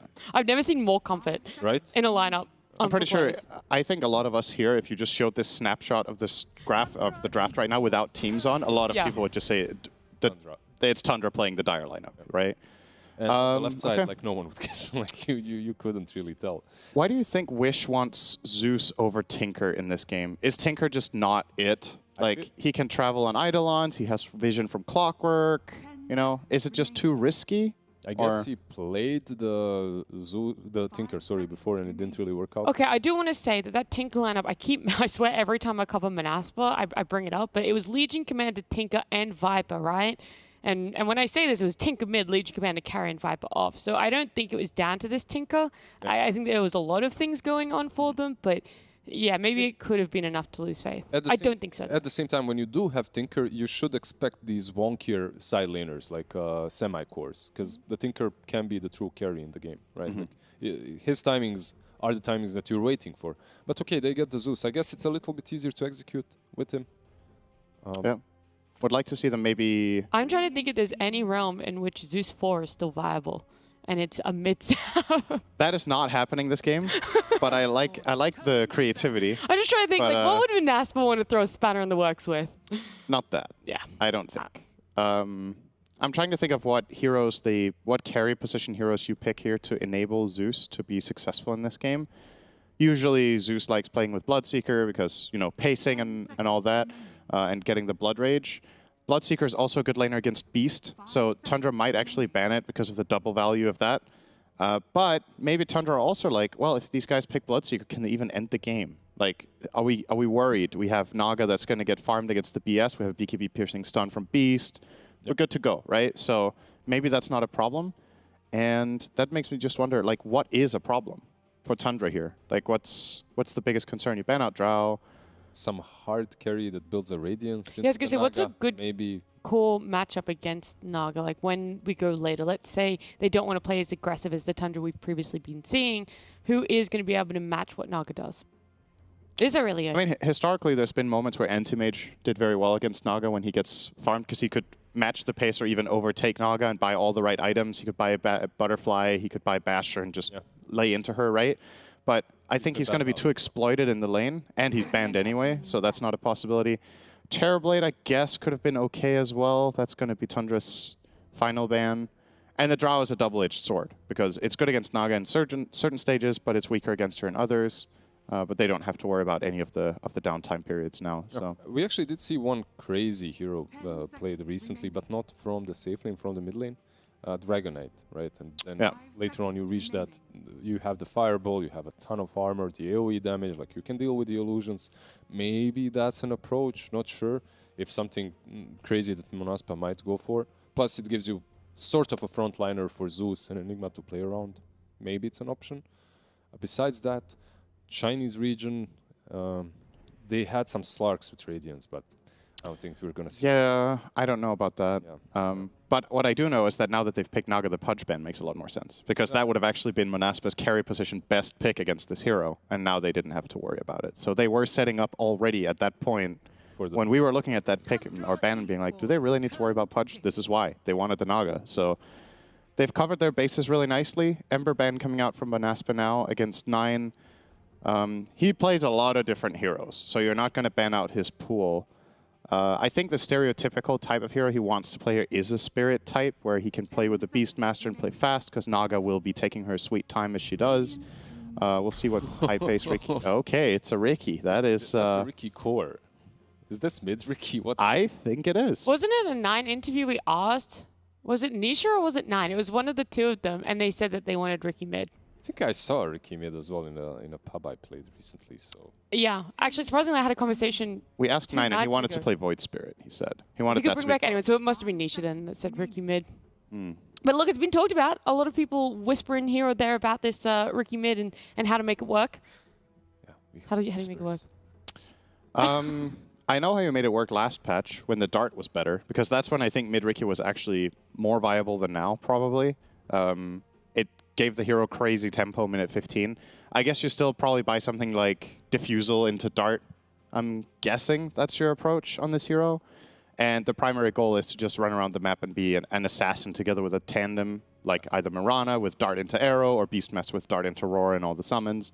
So he has good partners here. You can scout out the Zeus always, right? Yep. That's something that's... He can scout you out too.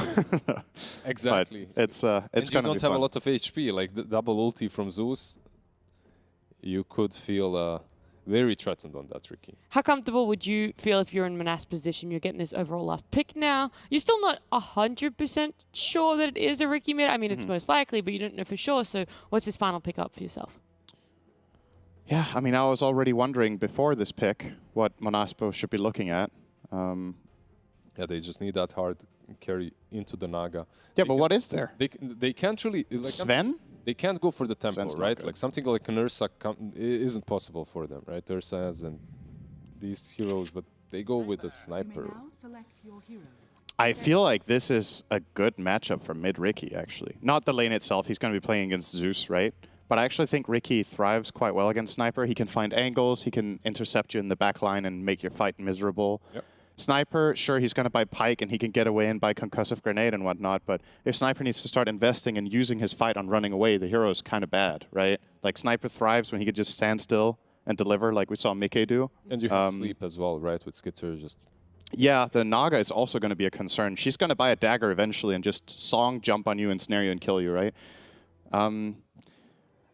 I don't really like the Sniper pick, but I don't have a better choice with what the bans were. That's the problem. I can't be like, oh man, you really should have picked Sven, because Sven isn't good here either. There's a very hands tied behind the back situation. Yeah, I think Tundra really set up for a great Naga game here. I'm still not sold completely on the Ricky. Like, but the Sniper is good against Beast, at least, in lane. This is like a mystery for me, the 9 Ricky. I believe in him. Like, he's the one that innovates from the mid lane. I feel like surely even if you struggle a little bit as Ricky mid, like you have impact. Like Ricky as a hero still has a purpose and an impact, even if you aren't coming out top of net worth or anything like that. Sure, there's just a problem of there's a ton of heroes that can catch him and scout him out.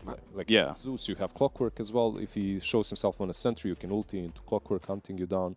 And Enigma, okay, you're playing into a Beastmaster, but besides that, the hero seems very strong in this game. I will say, though, I agree with your point about Ricky having a purpose, but I think it's very much tied to which teammates he has. Like, if Ricky's own game is bad and his own lineup is mega greedy, like, what do you do then? Like, then you're breaking smokes, you're running around, scouting, and effectively you've just demoted yourself to position 5, right? You got 3 spots. So, congratulations. Yeah, I don't know about that, but I think in this game, Beastmaster's a good pairing. Okay. And I also don't think 9 is going to get crushed in lane. I actually think this is okay for Ricky against Zeus, but we'll see. It's just a mystery box, you know? It is. I don't know how it's going to go. We never know which Tundra is going to show up on the day. We never know what they're going to draft, but a Ricky mid, I'm excited. It's a surprise. It's going to be entertaining. It is game 1. It is Tundra up against Manaspa with OD Pixel and Fogged.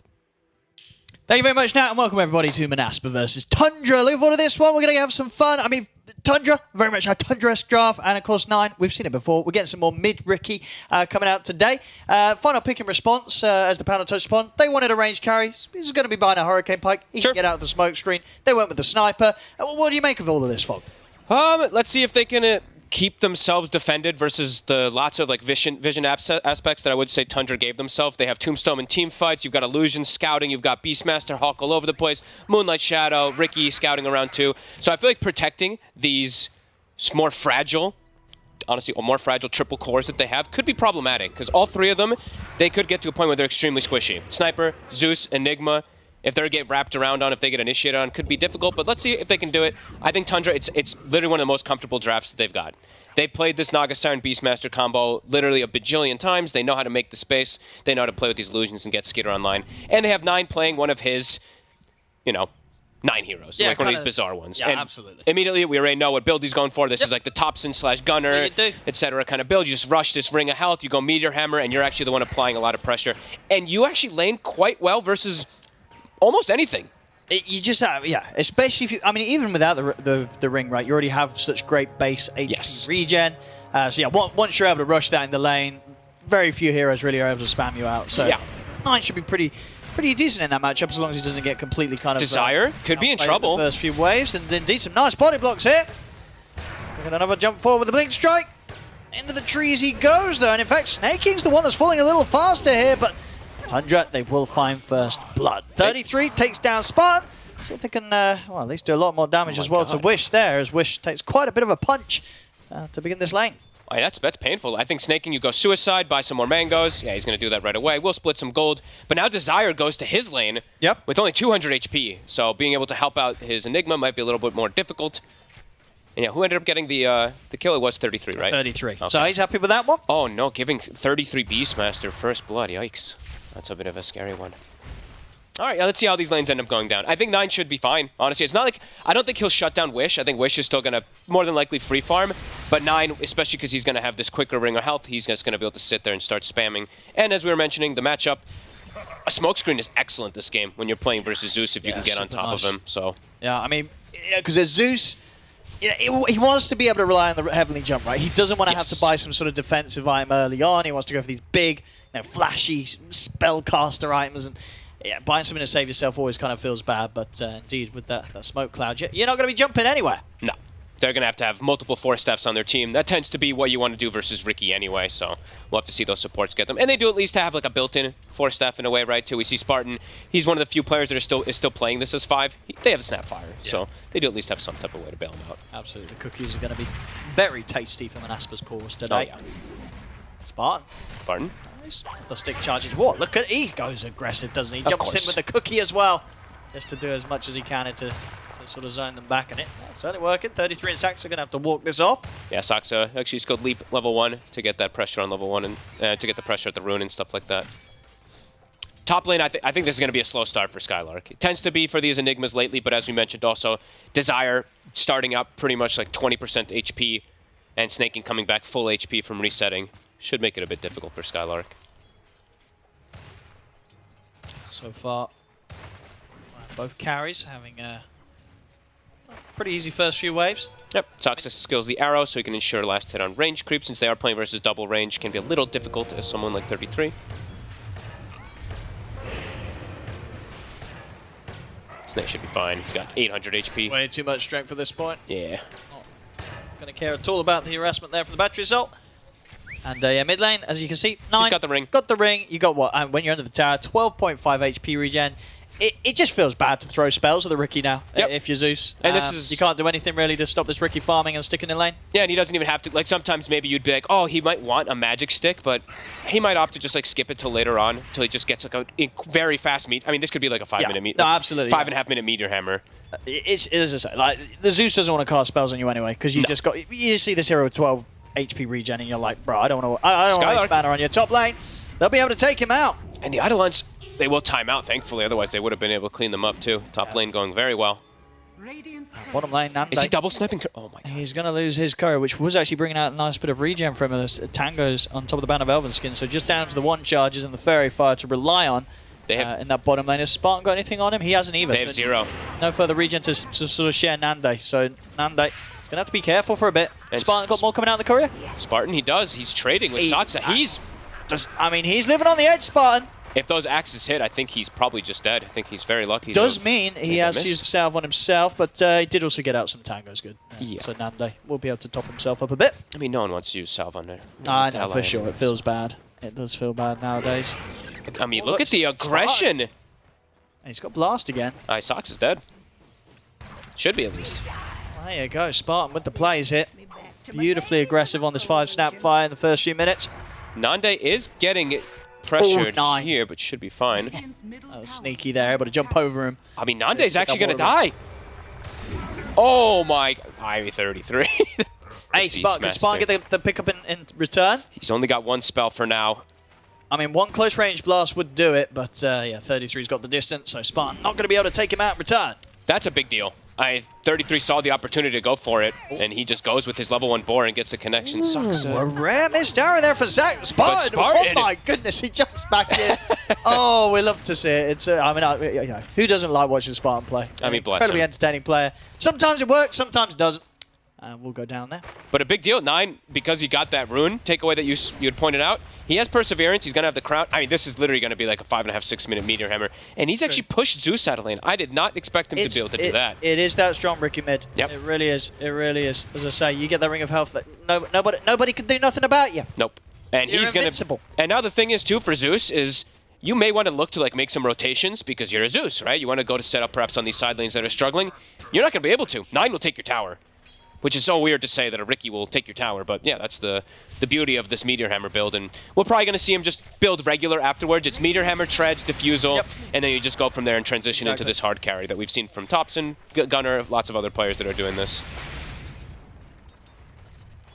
Yeah, I mean, at this point, when the 6 is there and you've got the ult, it's very hard to kind of see us against him. Desire. He's going to get caught top, Tombstone down, and the Illusions ready to block him off. Trying to use the Malefice on the Illusions to stop them from being able to catch him. Cogs end up working to his deficit there, end up dragging the Illusions closer, and he'll still go down. This is a pretty devastating start already. Tundra, 2k lead, 9, he's got the Meteor coming out. Rune also spawns bottom, so Wish gets very unlucky. 9 should just be able to grab that one. That would have been a beautiful one for the Zeus to get, that regen rune. Yeah, 14 stands at 9. Desire? Okay, we'll get Snaky. Wait, was that denied? He dove. Tower. He just died. He dove to the tower. tier 1, yeah. I think Skylark may have gotten XP for it. I wasn't. It was very close. Yeah. I'm going to check fight recap. So there. I mean, so Desire's come back on the map. He's come over towards the mid. It's kind of difficult for them to really set up onto this Ricky, though. You can't kill this Ricky. No. There's no chance. Bottom lane, meanwhile, Nande just continuing to feel the pressure. Trying his best to dodge these axes that are being thrown out by 33, but this is... It's not a fun place to be. Constantly living under the threat of being dove upon, and yeah, Sax is just straight in. They're ready to go in under the tower. They got him. Oh, Zeus ult will get Saxa, but indeed, he's hit the 6. He's got a roar. He could just go for the wrong Spartan. He's got to watch out for under the tower. He might have to do it to save himself. So many axe stacks. And that'll do it. One more touch. Double kill. 33 popping off on the bottom lane. A great place for the Beastmaster, not so much for the Sniper. Got to be careful sometimes. It's like, oh, you know, Roar doesn't do that much damage, but when you have 6 stacks or 5 stacks of those axes, it will add up quickly, and yeah, they're going to get that dive successfully onto Nande again. Lane's going unbelievably well. I didn't even notice how many lasted snaking has, too. Holy... I mean, a lot of them probably are just like cogs or something like that, but it's got 15 lasted. I think they're all cogs, actually. I see Spartans sitting around mid. They really want to try and make some sort of move on this area of the map. This is a hard kill. He's just too tanky. Yeah, he's regenning up. He jumps into the river. They're trying to chase him. Has he got something to jump to? He has. He's got Saxa over there. And of course, Salt has already been used in that earlier move bottom. Oh. Rocket Flare misses. And 9, he's going to be perfectly fine. Tango is munched upon. And yeah, 21 HP regen. He's healing up. Where's the rune going to be? Oh my god, it spawns bottom again. Poor Wish. 9. He's under the sentry. What's his plan here? They get the arrow connection. I mean, 9's going to be ready to jump down and... Oh, he's trying to get the Meteor Hammer onto Wish. He actually lands it. To do so. It's the Meteor Hammer from the high ground. Now looks to jump over to Spartan. One more jump in with the Blink Striker. That'll do it.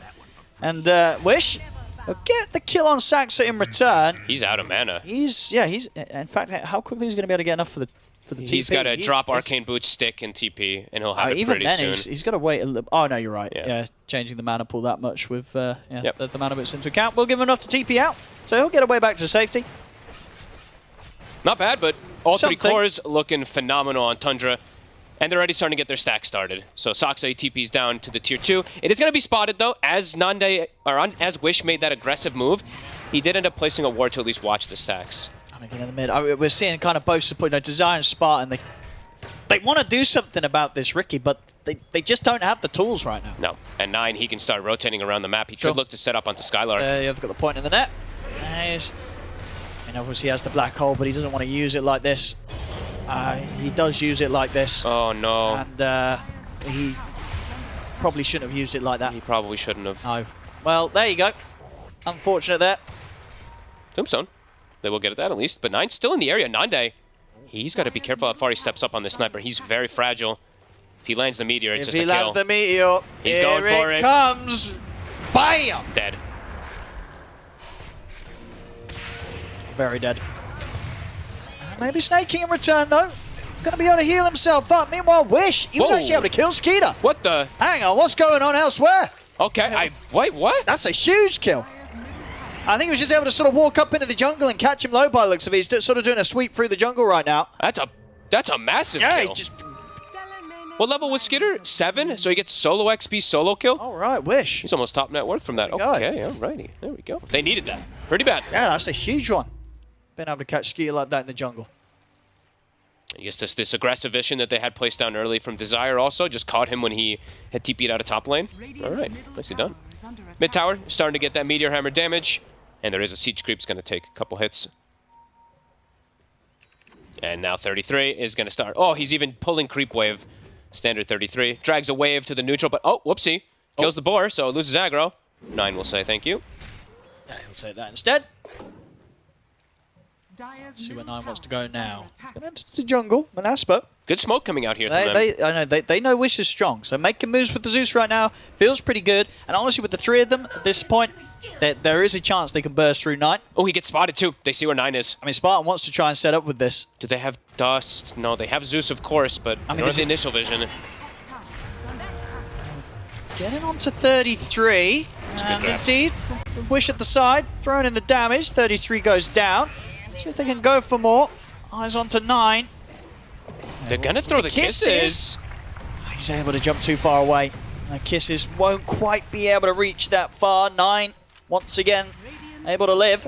They wanted the big kill. They could have probably... I mean, Sox actually had 3 leaps also, so probably couldn't have gone for him either. They wanted to go for that big kill, but at least they get the Beastmaster. But they're getting pulled all over the place. I mean, Nande, he was mid, he was top. Now he's back toward like bottom side jungle, but he's not able to actually stand in the lane very nicely versus what he's up against. They have to have sentries everywhere when you're playing versus this Riki. Otherwise, heroes can just die every time they show up to a lane. And mid tower takes another hammer. See what we got in the 12-minute power rune. What's it gonna be? He's hoping for it top. Manaspa, they're actually bringing in the full 5-man mid. What? Every single member coming into this mid lane at 12 minutes in. We'll see what they want to do with this. I guess contest Ancient. That's the only reason they would straight do to the this. Ancient with the 5 of them. They have Black Hole back up in 20 seconds, but yeah, 5-man smoke at 12 minutes from the mid-tier 1 tower. They're pinging it already. Saxa, he saw them. So they're just going to have to stall out. Them clearing the Ancients is way too difficult on the side of Manaspa. They can contest if there's like a fight happening around there, but them killing it, their heroes just don't really at this point. Of course, well, meanwhile for Tundra, it's only going to take 33 a few moments, a few sets of axes, and he'll work through them pretty quickly. When he has the time and space. Back in the mid, Snake King shows his face. Wish and a Skylark take him down. It's a good roll for 33 though, as he's able to just find the free opening, but the black hole! Oh, great hole! Oh my goodness, it's going to save him. Wish, he's able to walk away. They've got the hook shot across. Skylark able to step out. And with Desire jumping on a 33, he's bringing the Beastmaster down low. In fact, with the Iron Lock, they'll get the kill. Oh, what a black hole. That time round, absolutely, the absolute time and place there for Skylark to come in big and allow his Zeus to walk out alive. That would have been, it's a big kill if they get Wish, because he's on a 5-kill streak, so that would have been massive if they get him, nicely but done. Nicely done, yeah, Skylark there with the little bit of a dance as well, beautiful. Yep. Now their rotation around mid, actually, you know, even though they don't contest that Ancient probably, They do get 2 kills. See what they can get top now. They want to keep going in Manaspa. I like how top lane. I like how aggressive they're playing. Like, look at Wish. They're constantly kind of playing with the 4 of them. When Skylark's not got the black hole, and when he's got the black hole, he joins them. But outside of the black hole cooldown, you're seeing all 4 of the members of Manaspa just go, go, go. The only struggle about this is that, like I was mentioning from 9day, he's getting pulled all over the place. He's like, where are we going next, boys? He's really just like, he's looking to get involved, but it's really starting to hurt his net worth quite a lot. And Skitter, he's starting to just be able to sit in the jungle as this Naga Siren and farm. But again, a quick smoke, Manaspa, they want to pressure, and they will get the mid tower, and maybe now they can go into that triangle and contest. Because 33, he started it. All right, I mean... They've got kisses and hookshot. Not easy to kill the Ancients themselves. Do you just use Mortimer kisses on it? But, I mean, I was going to say that as a meme, but you said that unironically, and that's just disappointing. No. He ain't going to... I mean, it is Spartan. Oh, and I mean, honestly... Hey, like, I've seen Warlocks drop golems on Ancients before. I have too. You know, anything can happen. They're zoning him. But Spartan, he's dead. So, who's getting it? Which support? Saxa. He'll take it. His kill. And, yeah, this, of course, will give 33 the space to finish up the Ancients. Up top, 9day. 9. He's found him. He might have enough damage. It's close. But indeed, 9 takes him down. Desire will catch him in the cogs. And he might just find the kill in return. This is going to be a very tasty kill. Oh, baby. In fact, well, Nande. He's Oh, actually the one to get the gold here with the shrapnel damage. That'll take 9 down. 9 felt like he needed to use the tricks there. It actually puts him into a position where he's right on top of Desire. Might not have needed it, but gets punished. Tundra, they may still have the lead right now, 4K advantage, but we're seeing some good moves coming in from Manaspa. And in terms of the odds from our partner, esportsbet.io, very much considering that Tundra are to be the favoured ones in this one. But as I say, Manaspa, they may be behind, but we're seeing some potential. Definitely. And, especially if those sort of moves get made again, if 9 does continue to kind of overplay his hand a bit. Look at this aggression. Fine snag. Good kills. Just have to keep playing fast, keep looking for this setup. They have an Arcane Rune on Wish too. Do they have another smoke? They don't, but they know people are in their jungle. They get a rocket, they get the vision of 33. Tundra now setting up for themselves, can't quite get Wish, but they'll get the wave. I gotta be careful of Skylark having his black hole back up. It's just a lot of ways to stop it. So many ways to stop it from a distance. The cloud early on is very annoying. Same thing for Roar. But good Greaves timing. And he will get the deny. Tundra starting to take over the jungle of Manaspa here. Skitter Naga Siren things are starting to happen. He's taken the entire triangle. So Nande, he walks up and he's like, hey, got nothing to farm over here. And now the defusal is already finished up for 9. Yeah. So even more aggression that he can put, even more solo kill potential onto almost anybody. For sure. It's just going to speed up how quickly he takes these heroes down. Something that, last time ended up costing his life. Sort of the amount of time and resource he had to put in to get the kill onto Nande. And soon it's going to be Tundra looking for Roshan. They have this Naga Siren, they have the Helm of the Overlord almost finished, they have Undying, so their lineup is going to start screaming that Rosh very soon. So Manaspa have to keep playing aggressive to get control of that area, and maybe they can get 9. He's got a lot of backup by him. Yeah, he's fine. Many a target to jump back to the safety. I'm still liking the way that they're playing with this aggression, but it's just still not enough. 6,000 gold lead. Skitter, the money's he's going farming up. so much. Same thing with 33. They're massive. Snaking. Oh. Okay. Maybe a little misclick there. Maybe he thought he was playing the Mirana. The team called from Moonlight Shadow. Snake's so used to it. He presses on. He's like, oh, hang on. Honestly, I'm not the Mirana this game, am I? That could be true. The jump. Oh, that's maybe with the heals. He's holding his ground. He's in trouble. Another jump. Illusions are on him, and indeed 9. He's just going to be able to jump in and take Skylark out of the game. It's insane how much damage Ricky does once you get even one item. Yeah, now starting to control areas. They're shoving bottom in. Top should be pushed out into favor of Manaspa, but mid soon, and yeah, Rosh very soon on the horizon. And they should be able to kind of walk in and do it. I think even if there's the 5-man up from Manaspa, they've got so many ways to disengage. As long as you say, even if the Naga Siren gets caught in the black hole, there's going to be ways to cancel it, and then still a song can come out, they can reset. They can also just set up for team fights with Song Tombstone, which is devastating, even though you don't really see it too often. Manaspa? Snaking. He's going to get caught at the front of this one. So as long as Tundra don't lose anyone else here, they'll be okay with dropping the Undying to this attempted move from Manaspa. It's 5 deaths for snaking. I mean, he's kind of catching a lot of these smoke rotations, which is honestly very nice for Tundra. Those kills are not too valuable. They want to try to slow down something, and they're not slowing down the 2 important ones, the 33 Beast and that Skitter Naga Siren. Do you think, what sort of options do you think Spartan's considering? Because I see him on the 5s, saving up his money right now. I hope it's just a Force Staff, honestly. You're playing versus Ricky. You need positioning for your Zeus and your Sniper. The Shard is technically a better position. It gives you more range, of course, that they bounce. Yeah. Cookie. I mean, I'm okay with that, but I still would prefer just a Force. Because then they have 2 different... he's going Shard. He wants, he just wants the greater range on the Cookie, and wants to use that as the save. No, he wants damage. It's Spartan. Damage. Let's be honest. No, I mean, well, he's telling his teammates, though. He's like, guys, I don't need a Force. This will get you further out the cloud. And speaking of Spartan, takes an arrow. Oop. Oh, they'll drop the tombstone for this fight as well here, Tundra. Ready to chase them down, but honestly, with the cogs out, they're going to be able to separate themselves from this, and this will be a tombstone put to waste. He got fogged for a second, so the Starstorm didn't connect with the initial hit.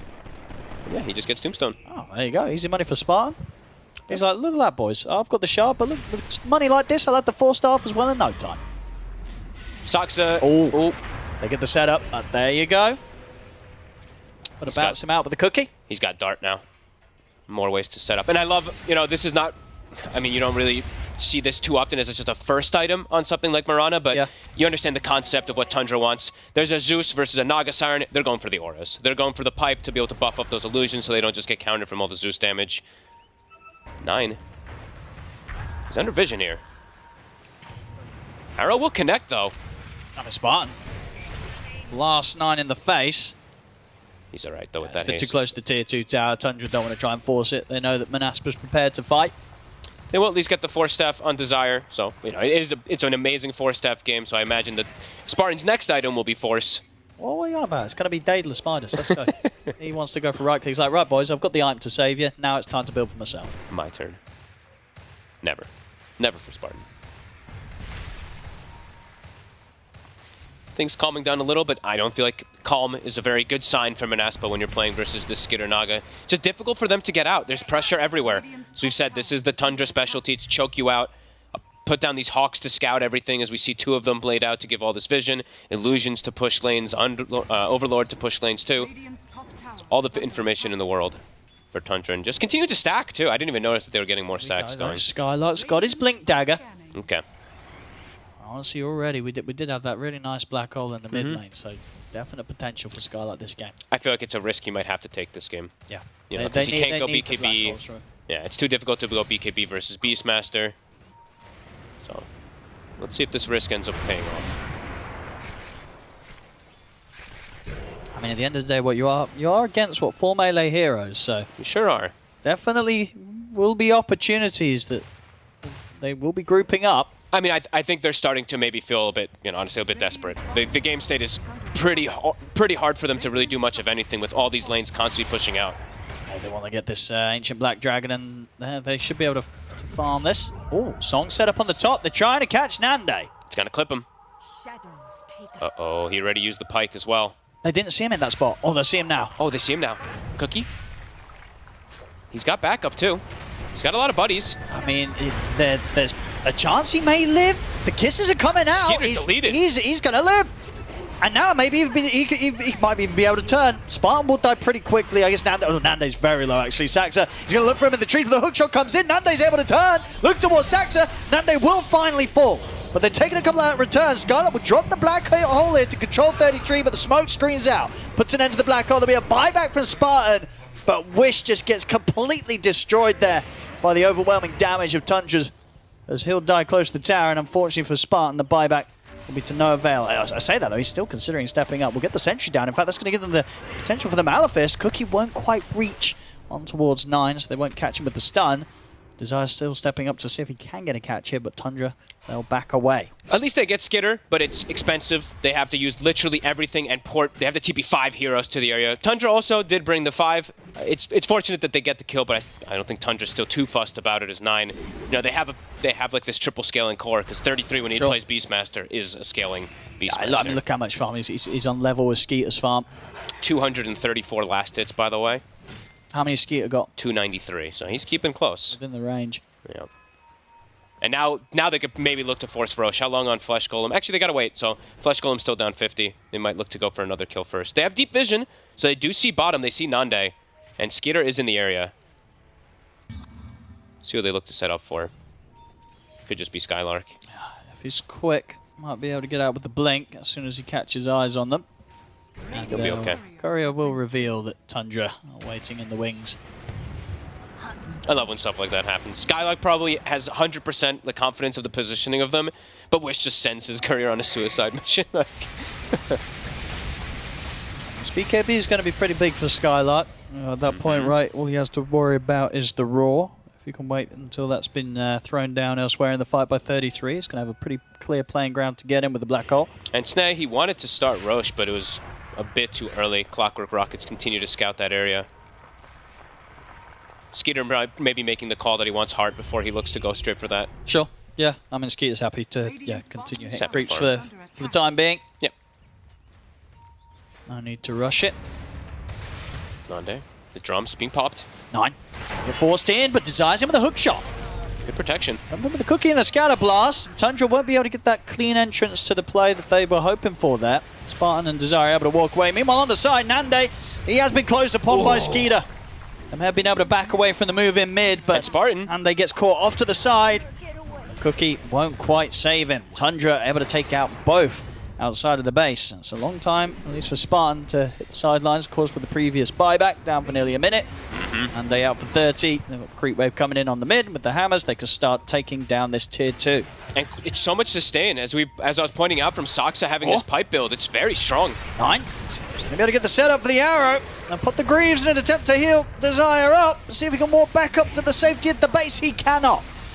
Another kill for Tundra, catching Manaspa just on the edge of their base. And snaking, I mean, even though he did die the 5 times we were talking about this game, with Philosopher and so on and stuff like that, look at his net worth. He's actually got 4 staff, he almost has Glimmer, plus the drums into Boots of the Bearing. He's pretty large.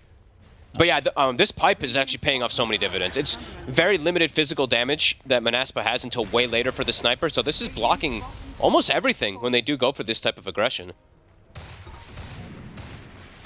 Tundra playing very oppressive this game. 19 to 14, a 14,000 gold lead already at this point. We'll see how they're able to push it to the next step. Roshan, as we say, it is of course there. Yep. They're yet to look towards it, but definitely feeling like they can at any moment with their heroes. They're looking to just I mean, they're seeing that Nande is just super fragile. Still no BKB on the sniper, so they're looking for pressure. Arrow does not quite connect. We got very aggressive plays. Like 2 tier 2s already dropped down, the mid and the bottom one. So much control on the map right now from the side of Tundra. Soon for Roshan. Golem is up in 50. Now they can start doing it without Flesh Golem. And Sneh actually just goes for the Boots of the Bearing first. I mean, a pretty valuable game for it when he's playing into like the Shrapnel. They can just, run right through it early on. And he was down to 1 drum charge, so it's, feels good to be able to upgrade it like that. They got to keep checking Roche. Keep rocketing it. I mean, even at this point with the lead they have, you feel what for Tundra, if they know that Manaspa know, they don't want to go for Roche. I think they can go in pretty soon. I feel like they don't really need to care. Do they care if Manaspa know that they're in here? No, I mean, they're being very careful, though, from what I'm seeing right now on Tundra. Just covering all their bases, like the way that they're playing around the triangle, even they see someone come out, and they're going for the kills first and foremost. They're kind of going for a bit of a mix. I mean, because they know that Manaspa obviously has vision on them in the pit. Desire, he's trying. There's no way. He's under vision. Oh, they got him. He's not going to be able to set up for any sort of steal. I mean, like we were saying, it's feeling a lot like desperation mode, the way that they're trying to get outside of the map. I mean, they're getting their items. What? Nande's got his BKB, and Skylark, I think, was about 50 gold or so short of his own. Oh, Skylark. Whoa. He's back to base. He's back to base. But yeah, that BKB is going to be there. So 2 cores now with the BKBs done on Manaspa. Will help a bit, at least, but at the same time also, it can turn on you when you're playing versus Naga Siren. Those BKBs get popped, songs, they focus fire you, and they still will have Beastmaster Roar with the lens. So 33 in theory should always have that way to gap close and stop the black hole, unless it's already been used. But yeah, Manaspa, at least finding some bits of farm, but it feels like that's very soon going to stop happening. I feel like they're going to start getting just completely trapped in the base very soon. Yeah, tough game. We see it on the Dota Plus there, just giving Manaspa a very small 3% out of this game. So Tundra, their next round of items coming out. Manta's done on 9, and I believe that's the full BKB coming out for Skeeter. So BKB, 4 minutes on this Aegis. This Naga Siren's ready to try and go high ground, ready to try and end this. Yeah, perhaps pretty soon. They have such aggressive wards this time too from Tundra plus this Hawk. They have a ward and sentry down right on top of Tundra. They're going to start with the hook shot. With the opening, they're going to push back with the Cogs 9. They're going to jump to the safety of Saxa. They'll spot him out with the Thunder God's Wrath. 9 jumps inside, but they get him. The last kiss. That was a beautiful kiss there. Pretty much up to the max range there, Spartan. He was ready for that one. Knew exactly where he was going to be looking to jump to. He knew he had to jump either north or south. Yeah. Went for the Beastmaster, targeted on him. Excellent aim there from the Snapfire. Beautiful wards too. Got to give credit to Spartan as well in 2 different ways. The ward sentry right on top of all of them, so he gets that set up. Just a kill though, so doesn't really change too much of game state by any means. Slows him down a little bit. Just give him Manaspa time. Slowly. Because, you know, they know Tundra's not going to try and push your high ground whilst their mid's dead. Manaspa trying to step outside of the base to see if they can catch anything more from Tundra. Still, Skeeter with the BKB and Aegis, a very terrifying target to fight into. I think they're just going to maybe farm it up on Tundra. I mean, yeah, you have 2 minutes and 40 seconds on Aegis and stuff like that, but not an easy lineup to break high ground versus Sniper, Clockwork, Zeus. So yeah, I think it's just old Tundra specialty that I know a lot of people really hate to watch, but it's just constrict. And I mean, they're pretty massive, so. We'll see. We'll see. I think, you know, Manaspa. They got to get outside somehow. Who can they find down here? At the moment, only Sax are really around. See both Skeeter and Snaking closing in on this area as well. Super hard to kind of get back there, the push of these illusions. Just hard to get your lanes out. You have to do it as like, you have to smoke like this the way they just did. You have to smoke as like this 4 or 5 man because you could just run into like, even 2 or 3 heroes will kill you. So you need as much as possible to get out there.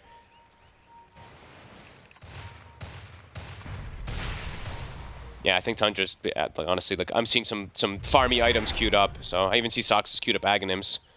But let's see if they find a catch to let them accelerate to push the base. A minute and a half left on the Skeeter's Aegis. Wish. Looking for Wish. And with the Roy to get the jump off. So the team's able to get him out. Scarlet's in with the BKB Black Hole. He's caught Skeeter and he's caught 9. 2 big catches. Cookie's there to follow up. They've blown up 9. Now turn towards Skeeter. Skeeter with BKB will manage to walk out of the base. But not a bad hold there at all. Once again, killing 9. How did they only get... I thought they would get it, like at least like an Aegis or something like that, but Skeeter just too tanky. Can they look to get out more now without this black hole? They save Wish, which is a pretty big deal. But they're still just trapped in their base. I mean, it's good stuff from Scarlet though, honestly. He just sees these, you know, when Raw's used, he's cleared to go with the BKB. Zaya on the setup, kisses are coming out, but Sex has still got leaps to play with. This might be over aggressive. 33. Raw back up in 5 seconds. We'll lose his dragon though. They tried to force it out there to safety, but the money still ends up going into the hands of Manaspa. And now they will lose that ward that got them something earlier. Snaking buying a gem a couple moments ago. Stepping forward so aggressively here outside the base. Spartan, he's trying to keep around Skeeter. Skeeter's Aegis will be timing out. BKB back up in 15. Up top, they're already setting up the trap. Skylark. They saw him heading out with that ward that they have around Triangle. 33. Is BKB what, back up in 5 seconds? Oh, is he gonna so BKB TP, and as it is, he's actually out of there. Holy. 33 will not be able to find him. That was scary moments. The scan clips. Gets the hell out of there. What do we got here? So Nande, I mean, he's getting the big items, honestly. Starting to get online. Done. Now, if there is these sort of situations where the push is coming in from Tundra and Skylark finds the black hole, Sniper with the Miona at this stage, he'll be able to clear through some of these heroes pretty quickly. Absolutely. A lot of damage. All about positioning, really, for the side of Manaspa. There we go, and that's why we're getting the blink on Wish as well. I'm surprised that I thought Skitter, especially now at this point, I thought he'd queue up the Blink Dagger on the Snaga Siren, but they're I mean, I really think they're probably like, okay, breaking high ground is a very difficult task versus this lineup, so farm, farm, farm. 21,000 gold lead. I'll see if that works out fine for Tundra and how they want to close this up, or if it does just end up giving maybe Manaspa the chances to get their next few items and build up an even stronger high ground defense. Yeah, like if Skylark, let's say like the win condition, it's going to take time, of course, but let's say Skylark is able to get something like Lincoln's Refresher, right? That's probably something along those lines. If he does get that, I think this Enigma can win them the game. He could. It's going to be difficult. Very difficult, but yeah. Possible. A good black hole will go a long way this game on the defensive for Manaspa. If they can find the money. I'm glad. Wait, did they pass him the Philosopher's Stone, right? Yeah, okay, they did, good. Yeah, they need to get in these items. All about Skylark, really, this game. It's all down to the black holes here. See if Skylark can do it. Down 22k net worth right now against Tundra, a team looking very, very smooth. And 33, queuing up a bit of a different item choice here on the Beastmaster. He had Octarine queued up, he had Blink queued up. He's got Nullifier queued up for now. We'll see if he changes it. Wanting that way to stop these Force Staffs, stop this positioning, because as we're saying, positioning is really everything from Manaspa.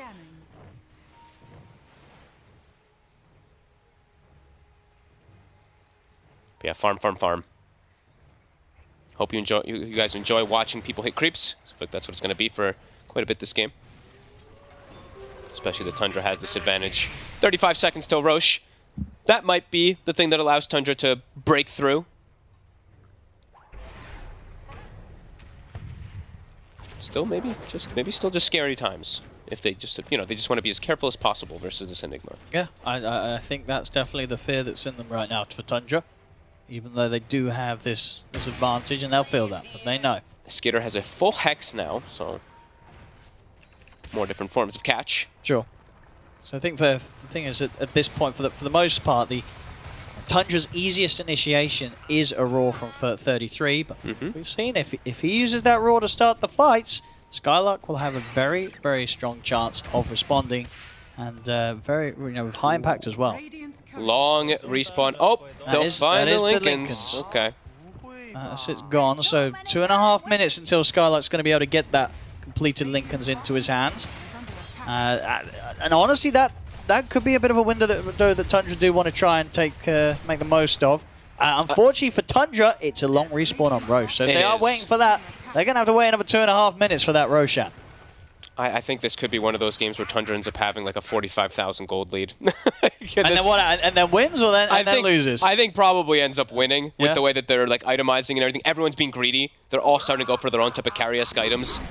So I mean, they're just farming so much. They keep a Hawk inside Roche. They're even doing the gem thing that I'm sure people know already, where you drop your gem inside the Roche pit to keep tabs on it. But yeah, it's a very long spawn. So Snaking being a bit careful with how he does that. But yeah, I mean, you can see the Manaspa, the way they're spamming voice signs into, they're just like, it's one of those games. We're stuck in base. We just got to hope they make a mistake and we land some 4 or 5 man black hole. Honestly, Manaspa have kind of worked their way out of these sort of positions before. How we're doing on the items for Nande. That's the next item done. MKB. So MKB Mione. This sniper, he packs a punch. If he's able to actually get the hits off. 1 minute 30 Roche. How are these items looking? A Nullifier finished up for 33. Soxa, Agonim's almost done. Snaking, going lens. Okay, that's a bit of a different one. Maybe you use an this looks like it's a lens to like aggressively Force Staff someone or something like that. Knowing Snaking. But yeah, very farm heavy. You see everyone in their cameras just kind of chilling out.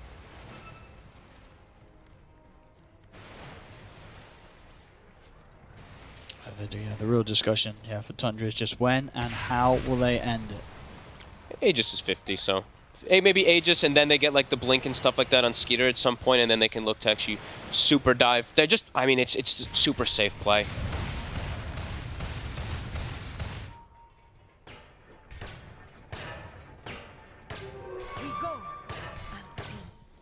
And yeah, there's the Aghanims. Saksa getting his own type of scaling.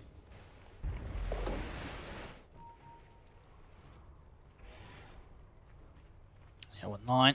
He's going to be going for the Ags next.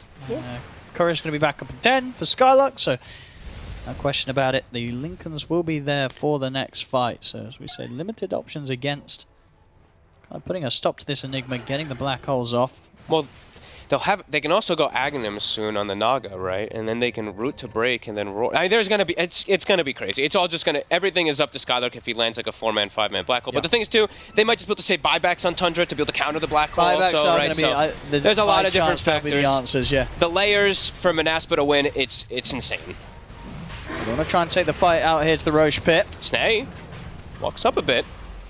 And they will tank the arrow. Oh. Be okay. And again, Tundra very much hesitant on kind of going up onto this high ground to try and fight him, even when that arrow connects, because they know that the rest of Manaspa will be waiting to strike back. This is a scary place for Manaspa, though. Open field is not somewhere they really want to fight. They want this really positional advantage of high ground in order to play versus Tundra's draft. Manaspa still looking like they want to try and get into the... Skylark. Oh, we got hit by the arrow! He got forced. Did he? Who forced him? Wait, hold. I think Nande did. Oh, no, he didn't. I think he did, and now Nande. Oh, well, he's got the BKB, but he's been roared. They're going to use the song to kind of get in position to take down Nande through his BKB, of course. Oh, and that's it, maybe. And once they can hit him during this... Who forced him? I think it was Nande. Oh, no. So, was everyone Nande was like, get in there, my friend. And then, you forced me into the arrow. Poor old Skylark. Well, I think it was. Let's not blame him no, right away, not. but I think it was. It could have been a very nice aggressive force from Tundra. That is true. I checked Snakings, though, and his was on cooldown, so I'm not sure who else maybe it was Snay. Then it was a great play. It was not Snays. Oh, it was not Snays? It was not Snays, no. Wait, so whose was it? Anyway. I think it might have been Nande, but shh. Maybe, but here we go with the high ground push. Tundra, ready to go to the high ground off the back of that. That's the top rack's gone. Probably going to get more. There's no Skylark, there's no Nande. It was a risk to go outside like that, to even try to contest the Roche, but they know the feel that the way this game is. They're just like, we're getting no farm. We need literally we need a 5-man black hole, and then it's probably still not even enough. It's Tundra. All 3 lanes pressured. They're going to get so much with this. Maybe even this, as I say, sort of second racks. Almost the 1K per minute being That's achieved. a lot of money. See it on your screens now. Imagine with this melee racks going down. 40k gold lead 40 minutes in. Tundra in a very financially comfortable spot right now. All right. All of Tundra needs to stack and get 5-man black hold, and even then it's still not enough. Spartan. We'll clear out the tombstone. Everything at the ready for Tundra. Desire.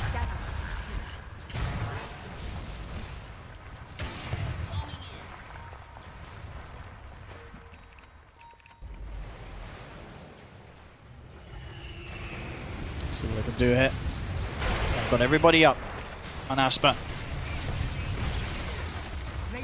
Skeeter getting poked. I mean, still good damage from the sniper. Nande's got the items.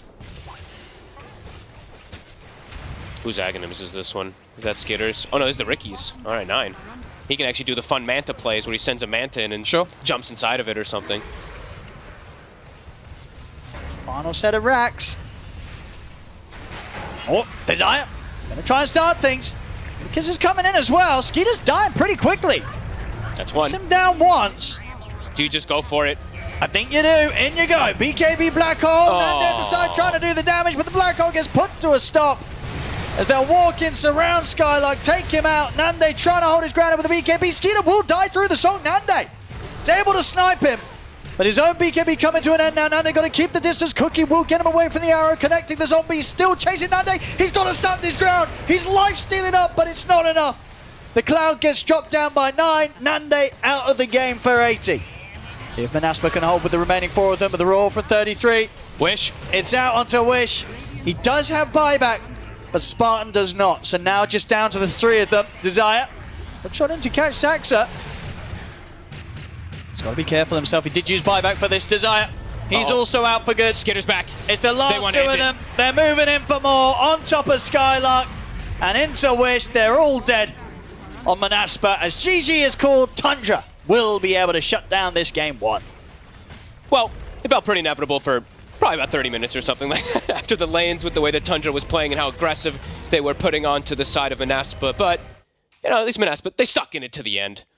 They did make it, what? It's 46,000 gold lead. Yeah, so It's a lot, big lead for Tundra, making sure, as you say, that there was very little chance of any sort of turnaround. But yeah, you can see what Manaspa were trying to do to kind of get back into this one, but definitely felt that kind of the Manaspa play style, especially that kind of early mid-game, right, where they're all grouping up, going for these moves. If that doesn't kind of find kill after kill after kill, they're going to fall behind big time on the farm. yeah, I mean, it felt like desperation moves very early on with them trying to like pressure this triangle, steal away stacks and stuff like that. And Tundra, this is bread and butter. They're Beastmaster, Sure. Naga Siren. This Yeah, is the way it really they play. was. Yeah. It's just constricting map, playing around vision, not letting the enemy team get outside, taking these towers early, and then, yeah, you're just dictating pace the entire time. So for Tundra, a pretty straightforward, ordinary game for them. And Manaspa, they're going to have to switch stuff up into this next game. Absolutely, no room for messing around with how important these series are. And we see that, with Tundra's approach here, making sure that there's just no chance for any sort of comeback in this game 1. It's Tundra, they'll take the first win of the series. It might have been a classic way for Tundra to play a game, but not so classic or stock standard draft, mainly with that Riki going mid there, Sind, and we finally see what the build is, how you can make a mid Riki work. Yeah, this is pretty much bread and butter Riki, right? It's Meteor Hammer, and then you go for that Diffusal and the Shard. Obviously, the Shard first. You can't afford to get Diffusal before that, and you want to have it minute 15. Pretty straightforward, scripted game from Tundra, right? Like, this is how they play when they have these heroes. They know exactly what to do, and yeah, they can change up Nine's hero a little bit here and there and set in a bit of flavor, but the archetype is the same, and Manaspa just did not have the solutions. Yeah, maybe what isn't always the case for them, their offlaner doesn't always get a double kill alone on the on the offlane and gets like this crazy game and he's top network or keeping up with the Naga. But besides that, yeah, stock standard. Like we were discussing the Shard and how it's weaker right now, but he just buys an Aether Lance and it's kind of the same deal. Manaspa, they just couldn't leave the base. They just couldn't find a way to properly leave the base and fight outside. Yeah, I honestly thought landing phase was going to go a little bit better for Manaspa, but the sniper, Nande, really struggled. Like, he had such a rough time, and it felt like there was no space for him at all throughout this game, Sid. Yeah, and it's part of the reason that they picked the Sniper, right, is they've been inspired by other series, both in EU and in NA, where Sniper has been considered a counterpick to Beast, but they didn't even win that lane. And I think there's not much merit to the Sniper pick if you don't win that lane, because that's such an overwhelming part of the reason you grab it in this game, since it has other problems, right? Naga can be an issue, Riki can be an issue. So at the very least, you were expected to win that lane, but all 3 lanes went south. The guy who had the best game in their team was Wish, who went like 5 or 6-0, found some kills here and there. But despite that, Nine was still having great farm in the mid lane. He got a good amount of denies as well against the Zeus. And the Naga was just cruising, right? So, yeah, for Tundra, there were a couple of hiccups along the way. I'm not going to say this was the perfect game. They definitely dropped the ball a little bit and could have played the fights better. But they just have so good conditions, right? Maybe Skylark as well, with his item build, like the Greaves, Lincolns, prevented them from roaring him during the black holes. Perhaps if he could get a BKB as well in there, like then the game could have been a little bit rough for Tundra. But they were pretty much expecting that black hole all the time. Cancelling it out, Skylark couldn't really do as much as he wanted to. Maybe if one team fight had gone different, maybe if the game went a little bit longer, we could be having a different result, because the high ground push, the high ground defense was pretty good for Manaspa for most of it. They were pushing Tundra back, making them sort of do the default, go back and farm it up a little bit more. But ultimately, a bit of a misplay. They take that fight in the top triangle, doesn't work out. For Tundra, an MVP. I kind of want to give it to 9 on the Riki. I liked it. I don't know if it's MVP worthy or if it's just me liking a new I guess hero it's mid. 9 or 33. Yeah, like it's one I or was the gonna say other. that too. I think you give it to 9 because he just played the Riki mid. He's going to ruin your pubs. We should ask Insania. So yeah, who he thinks. Oh, true. Do we have it? Do we get him on the phone? Yeah, anyone have Insania, who was MVP this Insania's, game? You're all idiots. It was Undying this time. How could you not see that? I'm like, okay, sure. Shut up, dude. What do you know about Dota? 3-14 though for 9 on that mid Riki. We can see all of his item builds and progression there now. Yep. It's funny. Like, if you showed somebody this build 2 years ago, they'd be like, this guy's actually just trolling and griefing the game, right? Like, Report him. Meteor Hammer, Aether Lens. But look how far we've come. Isn't Ricky just wonderful now? Yeah, it doesn't matter what nerf happened to his shard in the patch when you buffed up Meteor Hammer the way you did, and you could just fill in the void with that hero. And you know what? Like, you were joking about the Undying as well, but Snaking, he had a ton of farm. Yeah, he had a great game too. For a game in which he was feeding, like he was moving across the map, blocking every single smoke, he had a great game. And perhaps because of that Philosopher's Stone, he found a couple of really nice items too. I think the biggest takeaway from this game for Manaspa is, yeah, their high ground defense went okay, right? But they can't get into this situation. Like, if you're playing against Beast Masanaga and you start losing towers and losing the map, there's no coming back. So they have to find a way of doing better in lanes and giving themselves better conditions in the first 15 minutes, or this is just going to be a repeat. Tundra can do this with other heroes than Naga. It's not like mandatory for them to have this. Skitter can pull something else out next time if they still have the Beastmaster, and this goes, it will go according to. And this is pretty much Tundra 101. They will take map control, they will slowly but steadily choke you out of the map. Like, you won't even be able to go into that triangle. All right, well, let's hope Manaspa can refocus and that they can have a little bit more priority on what happens in lane for game number 2, which is happening after this break.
Welcome back, Tundra versus Manaspa. Tundra had a spectacular game number 1 there. They took the victory. And Manaspa, I wish there was a silver lining for them. I'm sure there is if we looked hard enough, but I think it has to be a pretty big reset for themselves coming into game number 2. I think if they lose this one, I was doing the maths and it's down to them and 2 other teams for relegation if it happens that way. So, yeah, a big weight on your shoulders. It's going to put you in not a nice spot at all, and to come up against Tundra, who played a little bit of a slower game in game 1, but have shown to play faster games. It's really tough now. Yeah, so the full breakdown right now is Ordu Thunders are 3 and 4. They will be playing a tiebreaker for the last major spot against the winner of Entity and OG, which is coming up on Sunday. Yep. And the loser of, or rather, the loser of that series and Nigma Galaxy and Monaspa, if they lose this, would have a 3-way tie for relegation. 2 relegation spots. Yes. So you would have to win that 3-way tie to stay in Div 1. The other 2 teams will be relegated. So there's a lot to play for Monaspa here. If they could somehow pull out a 2-1 upset here, they stay in Div 1. That's literally what they're playing for. And have a chance at the major. Yeah, because if they win here, then it's Nigma Galaxy going to be relegated along with whoever loses between OG and Entity. I feel like maybe that's an easier way to say it. So to keep the Div 1 dreams alive, Monaspa need to pull it back. They need to be able to reverse sweep a BO3, if you will call it that, Blizzard. I mean, it's kind of possible, I suppose. It's very difficult, but at the same time, most of these teams and these major attendees have said the same thing during interviews. No one is really an underdog here. Yeah. You have underdogs, but you don't have a team that everyone will beat 100%. There are no outsiders from Europe, right? Like there is no team like that, like in China. So maybe because of that, Monaspa can figure some things out. Maybe go back to their comfort zone, like full comfort zone, the Legions, the Tinkers, the whatnots. I mean, Primal? Sure. I mean, when you're in this kind of a position, I think that's probably the best thing that you can do. And the other thing is, if it all goes wrong here and they do lose, I think it's important to keep a clear mind because you're not out yet. Like, worst case scenario is a tiebreaker to stay in Div 1. There's a lot still to play for. There's a lot to learn maybe from this series. My fear for them is if they get beaten in the same way now, that they over-adjust for future teams and try to play against Tundra against them, because they have a really special way of playing that, you know, you need to come prepared or they're going to beat you at that game. And very few teams in Europe in general have been able to handle this very effectively. It seems like Monaspa maybe didn't really learn the right things from the replays of teams that beat Tundra. At least this last game was not it. It was a very slow draft, and I don't think that's... They let them have everything Tundra usually wants to get, right? Like, they let them have their full comfort zone. Meanwhile, like, I completely agree on the point that they might fall apart after a series such as this one, if they lose 2 games seriously in a row, because there's a lot of chaotic energy behind them. Like, even I think it's also an experience thing too, right? Like, I know that they've been playing for a while, but I think to play in Div 1, it's a very different sort of experience. Like, everyone plays differently, the stakes are different. Yes, there's a little bit of that, but there's also just the kind of players that they are. It's like Spartans. You've heard the interviews. You heard the interviews. I mean, it's not only in the interviews. Come on, we were never just hearing from you one all ended player. up playing with Spartan and these guys, like, at some point, right? Like, you know how they are. So there's a lot of emotions, and those emotions can take you very far. Like, at the same time, they can hurt you in similar situations. There's a threat of overextending after a series, but there's over-adjusting after a series, but they could also over-adjust after a game. So I do have a lot of eyes on to see how they're going to adjust for their bans, what they want to focus on coming into game 2. We said before that we wanted to see them focus a bit more on stronger lanes. I wonder if that's the same sentiment for them, or if they felt that another idea or another downfall had to be pinpointed and focused on. I think part of the problem last game is that they effectively geared up for a slow game, and I don't think that's how they beat Tundra. I don't think they should be first phasing a hero like Enigma. I just think it's too slow. Like, get something where Skylark can be more active and play quicker. Doesn't have to be like total lane domination that they should be going for, but it's not only about draft, it's also about playing the lanes better. I don't think the outcome of those lanes was satisfactory. The sniper lane lost. The Zeus did not win against Ricky, which I don't know on paper if that's what happens, but I feel like it's at least a draw, and he got out-farmed. And he did get some kills at least. Like, he was 5-0, 6-0 at some point. So he got salvaged by other things that happened around the map, but just in isolation, the laning stage, they got beaten on mechanics, like hands down, right? So this is already better. I like this a lot more. Okay. There was one ban change-up, so Undying being put into first phase ban for Monaspa, which meant that Doom is in the pool. That's what they banned in game 1. It's in the pool now. They get to pick up the Beast Rubik for themselves, and Morana being a nice flex between 4 or 5 for the Tundra Sports. Tundra, what have they picked versus the Beast? There's the Doom, and there's the Night Stalker as well that they could go for. Mess with the boars, mess with the creeps that he dominates. Nice. The Night Stalker. All right. First phase. Do you go in Look at now, that. though, and be like, okay, it's a skidded Night Stalker, or is that way too naive to believe that they're going to be pigeonholed to a carry right off the bat? I think that's what's cool about this team is that I think it could be any of their cores playing it. I know 33 loves this hero, and 9 is not a player to shy away from different mid stuff. So if Tundra see value in putting the hero in a different lane, they're just going to do it. And I'm happy they didn't pick Doom. Even though they're the best team in the world, arguably, with this hero, I think Doom's matchups in this game are not good. You can get Doom stolen by Rubik, and Beastmaster Roar is one of the best skills, in my opinion, against Doom. He's always telegraphed. He just walks in. You know, you roar him, you take him out of the fight, either by killing him or just keeping him in place. Makes sense why they were willing to let it through then. Exactly. I think that the way Manaspa set this up was actually really smart, but I don't think they were expecting a first phase in this. Yeah. Like, I don't know if anyone really was.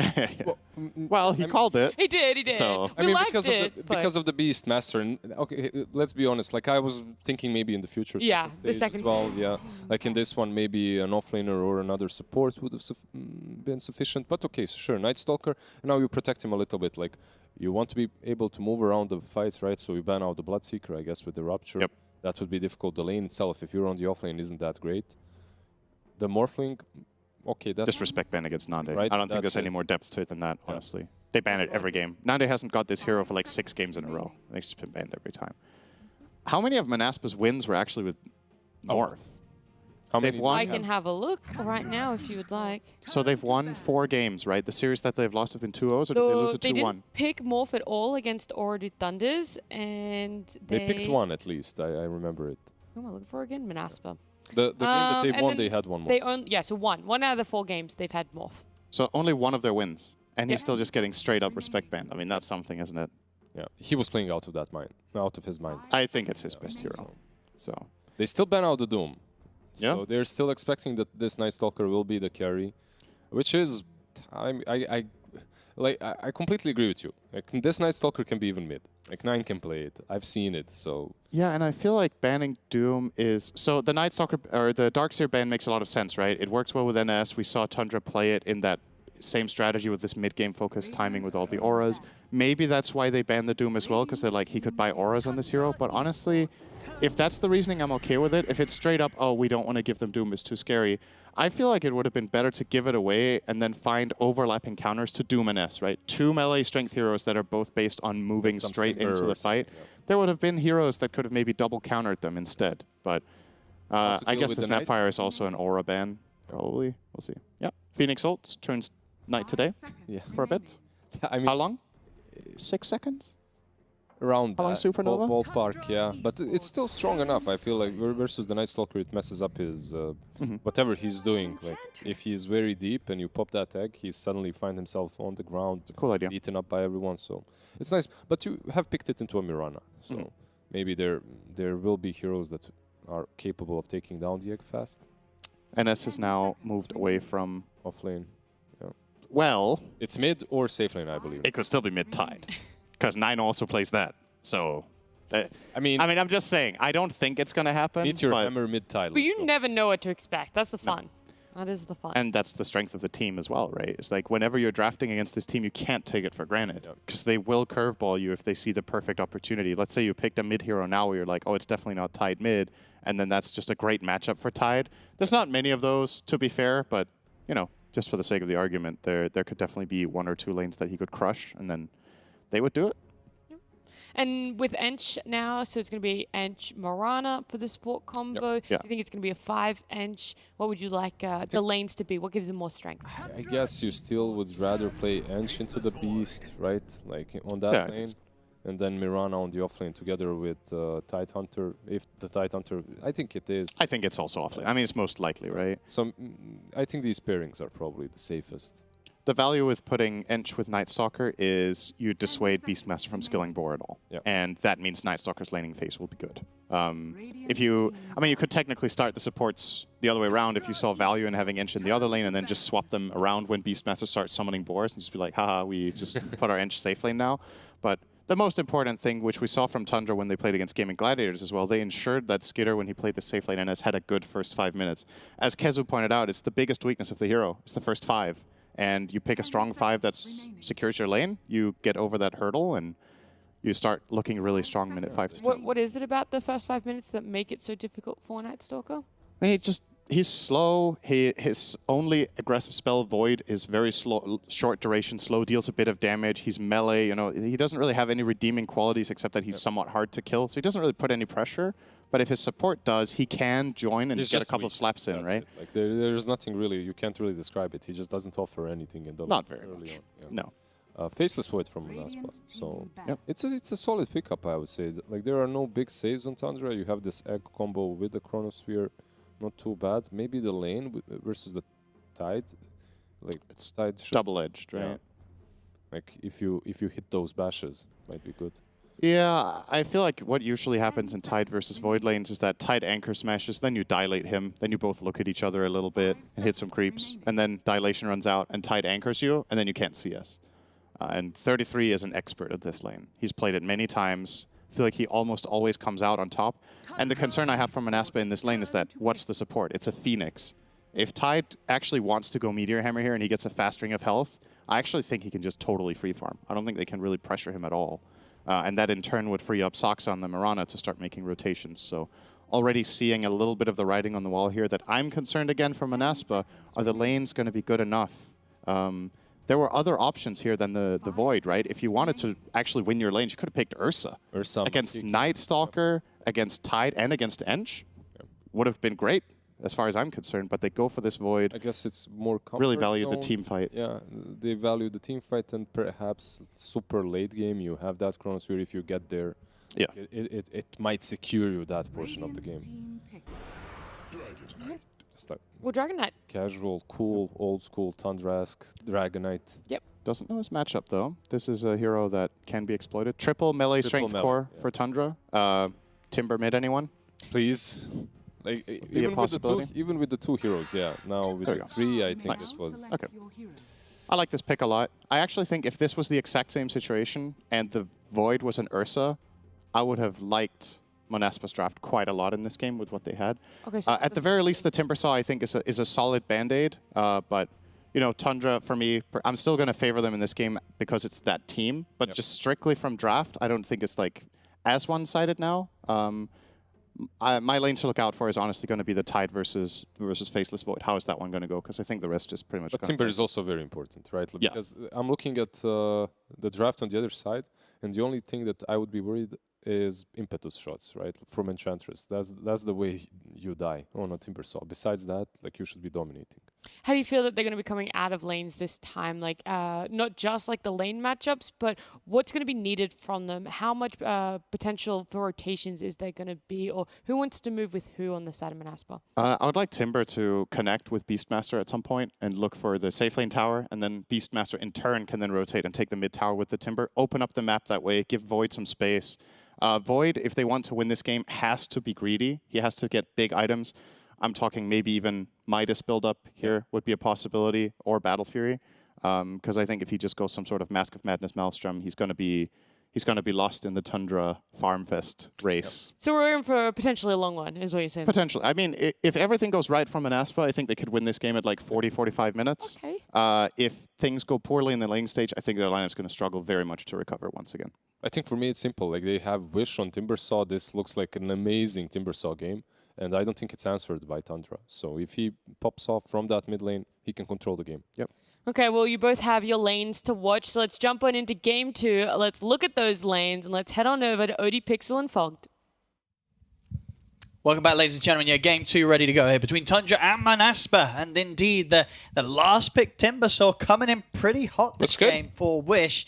What do you make of this, Fog? Do you think this is going to give them a bit of a better chance here in this game to Manaspa, or are you still a little concerned considering what Tundra managed to get their hands on? I think this is actually probably exactly what they needed. I'm very in line with what Cinders was talking about and everything too. I'm just a little worried that this Void will always be just behind, always looking to catch back up. And there's a lot of things that he does have to worry about. Even if he does get some farm, it's not like his matchup is just like, I'm versus Night Stalker, I'm going to crush him all game. Sure. If you don't have BKB up, this Night Stalker can in turn always get the jump on you, can always silence you and control you. So we'll see if Manaspa is able to stall things out, if Wish is able to have this good game, which in theory he should. But Tundra, they do definitely have an idea that they're going to be able to look at to try to shut down this Timber also. Maybe with early rotations, maybe with the the unpurchased item that no one ever goes anymore, the Spirit Vessel, something like that. Probably not, but could be something they look to go for. And maybe it is just going to be early rotation, something from like Saksa playing around 9, looking for early kills on the Timber before he is out of control. Let's see. Let's see if Manaspa can bring it back here in this game too. As was a long, drawn-out and slow loss for them in that first game. Tundra getting very far ahead of Manaspa and leaving Manaspa not a chance to come back into it. So yeah, let's fresh see. Start here, game 2. See if Manaspa can give it a bit of a better shot. And let's see if Skylark, what items he decides to go for this game, if it's just going to be full auras, because as we've seen versus... Oh, he looks pretty dead here. That's a first blood. And they give We'll it go to to 9. 9. Okay, well... At least it's not Wish getting gone on and starting the lane with 100 HP like we saw from PZM versus the DK matchup. It is just going to be straight up kills here as... Oh, Spartan. He actually steals away a rune. Snaking's like, you're going to pay for this, though. He's going to take quite a beating. Will he have to dive here? I mean, he's got to just TP out. Trees and TP. That works even better. That won't be forced to skill. No, definitely don't want to skill dive. Yeah, I was going to say that would feel rough if he was forced to. But yeah, 9 getting first blood, kind of big deal. I think what we saw last time was just rushing the treads, and then you're able to contest very nicely just for last hits versus a Timbersaw. We'll see how this matchup ends up going. Let's see how many denies 9's able to get with all these stuns and whatnot. And let's see if there is going to be rotations that comes out from like a Mirana in the early game to perhaps try to set up an early kill before the Timber is unkillable. See these side lanes. I mean, top lane, yeah, we've seen some other games recently where we've had the carry Night Stalker. You a fan of this in the right circumstances? Yeah, definitely. I mean, when you're playing versus the Beastmaster, right, he's very likely to go for the Helm of Overlord. Like we said, maybe Skylark deviates a bit, but you're going to just be able to go Shard, eat it most of the game. And yeah, Radiance is cheaper, so definitely more valuable now to go for this carry.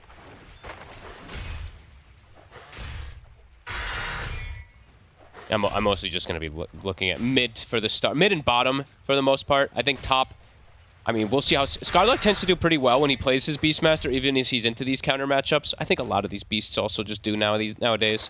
Shoves the lane in. They're going to get a pull off. And Snay, he's just going to take the small creep. Now apply some pressure with it himself. Lane shenanigans beginning already up top. Desire taking quite a bit of damage here from that. Snake. Each impetus does really hurt. Tries to get the max distance. It's a big one. Doing a really nice job with the zoning, Snakey. Oh, cool, yeah. 33, he does this every time he plays the Tidehunter now, it seems like. He gets the Blightstone on the Tide himself rather than having his fort position go for it. It's really, really cool stuff to see. We'll lose the courier. But the wand, I think the full wand was now delivered, so should be able to get those stick charges up, of course, versus Tidehunter. But this means, 33, he's going to free farm in this lane. As we've seen time and time again when he plays his Tidehunter. They did go for this Void, bit more of a greedy pick rather than a laning pick, and now we'll see if that ends up punishing them a bit here. And yeah, look at mid. 9's starting to get quite a bit of denies, actually. 17 and 4 right now to the 11-0. Just getting that first blood, honestly, quite important, because you see he's constantly using his stun for last hits, but he also just has this base damage, having the Belt of Strength plus double gauntlets. Even if you do get hit from the Whirling Death, which reduces your strength, you still, you only lose at 5. So your Belt actually counters that completely. And Wish actually puts the second point in reactive. Okay. Okay, wants to play safe. Yeah, very safe. Usually you see the second point in Whirling Death when you're playing versus a strength hero, but... 9's doing amazing in this matchup. His treads are already done, so it's going to continue looking incredible for him in the lane matchup. Yeah, I think he's getting most of the range creep denies. I think so too. He's going to have, he's going to hit 6 by a good margin ahead.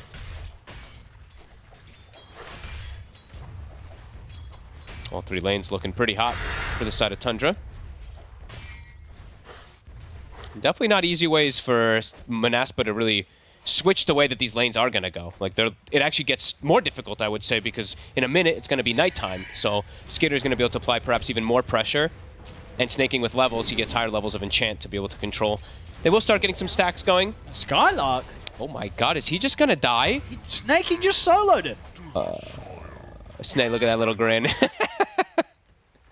Okay. Well.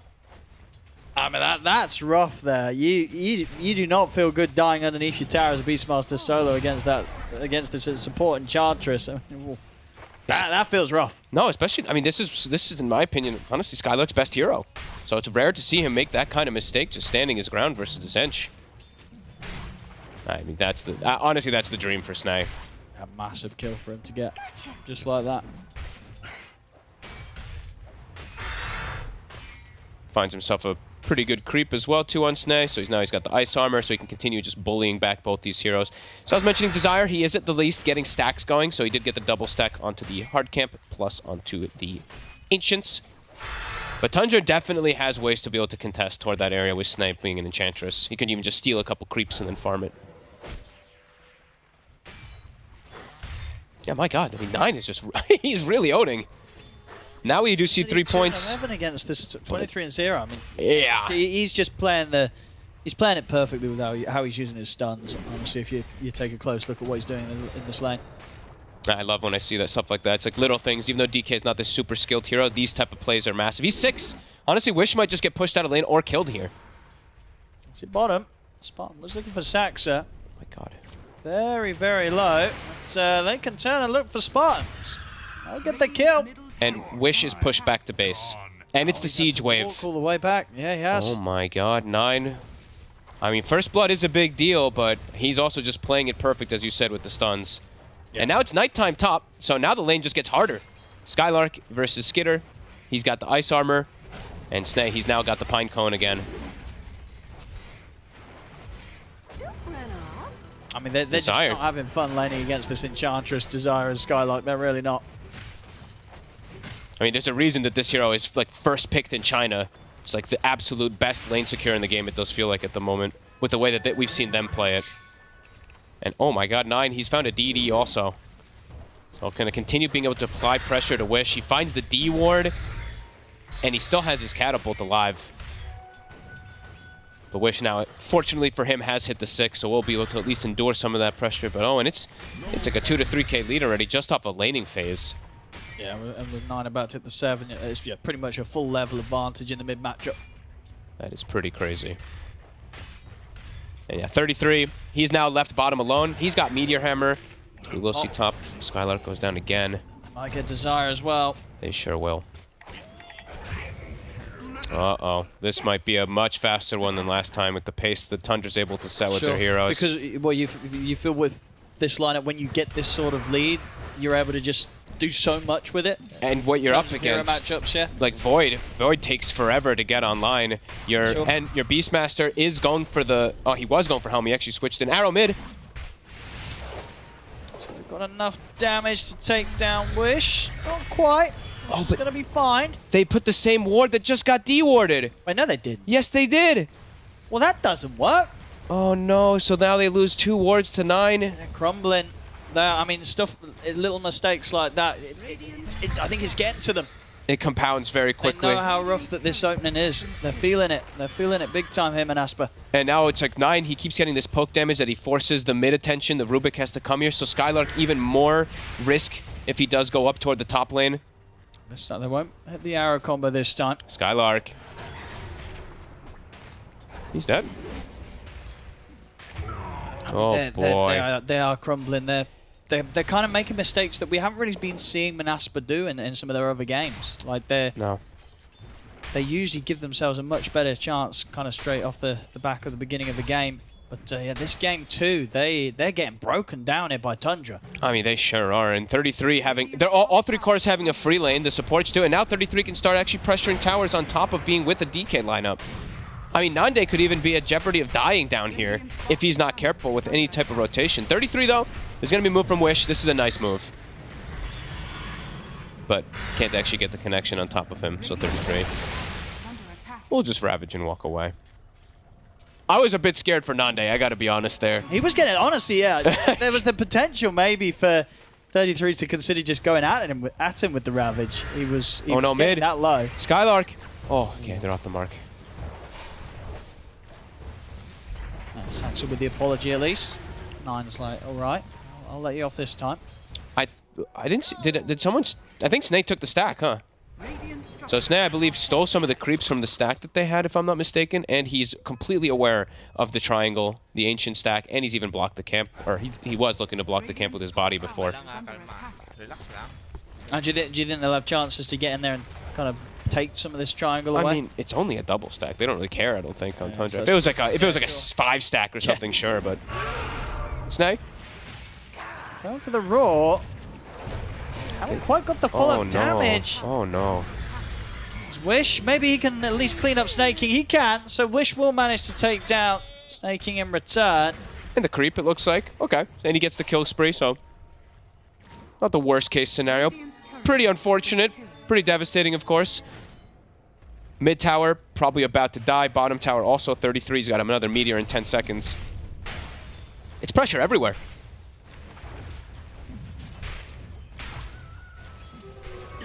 This bottom tower's going down, really. I don't think Nande can do enough to just push 33 off this. No. Here comes the next meteor. It's 1 or 2 more hits and that tower is going to go down. Same time in the mid. Looking to go. I mean, Skylark. Oh, Skylark. He's just trying to find somewhere on the map to farm. This time around, they won't be able to get the reach onto him. TP's coming from Manaspa, so Skylark will live. This has, I mean, it's a rough game for a Beastmaster already playing versus NCHNS, but he is so slowed down. His mech timing is going to be so slow. He's going to get surpassed by supports very early in this one. And yeah, Skitter's set up for a beautiful game to play this Night Stalker carry, since he is, of course, like we said, playing versus Beast, but having an absolutely free lane. Let's see where Manaspa go. They need to start those ancient stacks, because now it is a triple. This time the combo will be hit perfectly. Dragon Tail into the arrow. They take down Spartan. Wish. And looking at him top, they want to go with the ult. Esquita ready to chase him down. Wish will be able to turn towards Snaking. Not quite enough burst straight away. Finally kills him, but Wish is left so low that Skeeter can finish him off. He's going to try and turn towards Desire as well. He's got him. And he's got just enough damage. Both heroes down, and Skeeter will manage to walk out alive. Tundra can't quite contest this ancient stack. Now it's a worthwhile ancient to steal, but they can't really go for it just now. If they bring the tide on him, Hunter maybe, yeah. But I mean, 33. Honestly, he went top too. Yeah, he can take this actually tower, go for it towards the stack. And oh god, if they lose the stack, the game's. I mean, the game is probably already looking pretty over for them. 7,000 gold lead, but if they lose the stack, the game's just done. There's going to be another stack to it as well. Oh my goodness. I mean, surely that's got to be the game plan now for Tundra. They're like, we got to go take this. This is going to be huge. I think they can like 4 or 5 man top right now, take the tower, and then they have real easy access to get there. I mean, top tower's dead. Oh boy, they might even dive Skylark here. See how hard they want to go in for this one. See if 33 wants to put the Ravage. He won't. Not just for Skylark. I think Manaspa has to bring like 4 or 5 heroes top. Yeah, they've got to protect this area. I just don't know if Nande really helps too much around here. They got to start it. They're going to start clearing it. In the trees, though, they find Skylark. He did drop the Raw. Oh god, but 33's walking over. Nande. He's looking for an opportunity to fight here, but Saxon's able to jump over the trees and TP out. But they'll get their ancient stack, though. But it's not the Beastmaster who gets it. Skylark's game is done. I mean, he has no recovery outlet anymore. But I think that's kind of the position they're in anyway. I think they've sort of just written off his game, and they're saying, right, we just got to build up Wish on the Timber. I mean, I guess so, but it's... When you're playing Timber from behind like this, when you're playing just triple strength, you want to be able to have this early advantage so that you can actually pressure them. But, I mean, 9 really played the lane so beautifully that, yeah, Wish is just quite far behind versus pretty much everything. He's got Vanguard, but... Tundra has, I mean, this is one of the bigger leads I felt like we've seen them have out of laning phase. 8,000 gold. And yeah, I really think that these supports are just going to surpass Beastmaster. Snaking is definitely going to the way that he plays. He's already got max impetus. He's looking to kill heroes. Yeah, this is devastating. They got to start, honestly, like grouping up, looking to go together and getting like this Roar plus Egg combo together with Desire. They have to get some big kill. Maybe try to catch this Night Stalker when he's alone. The other 2 cores just feel a little bit too difficult to kill, even with all 3 of them in unison.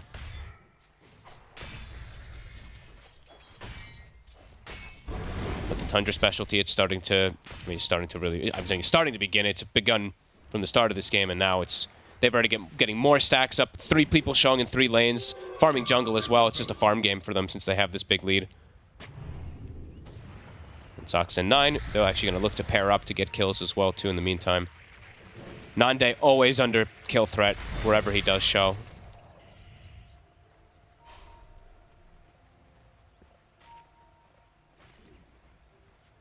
Lots of sentry coverage, though, so they will at least see 9 walking up. But look at where Nande is playing at the tier 2, and he still might get jumped. He is. And the combo hits perfect.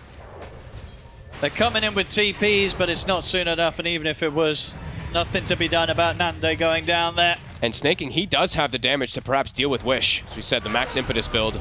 Nice roar. Trying to use the movement speed up to help closing onto Snaking, but they won't manage to do so. Skylark still attempting to kill this Enchantress, throwing out the Axis, but 9's in with the Dragon Tail stun. Skylark, he's going to be going down again. Another set of Axis, and not Wish. enough to take out Skeeter. The impetus flying through. It's a 10k lead, 15 minutes in, 14-2. It really is looking to be that kind of all hope is lost if I'm an Asper in this game too. They're so far behind. In 33, he's enjoying life. He's nearly got his Aghanims. He's top net worth as this Tide. He almost has Ag's Arcane Meteor Hammer. Yeah, they're just completely crushing them in this game too. Yeah, it's everywhere too. Like we said, they're farming aggressively, but they're also finding the kill setups.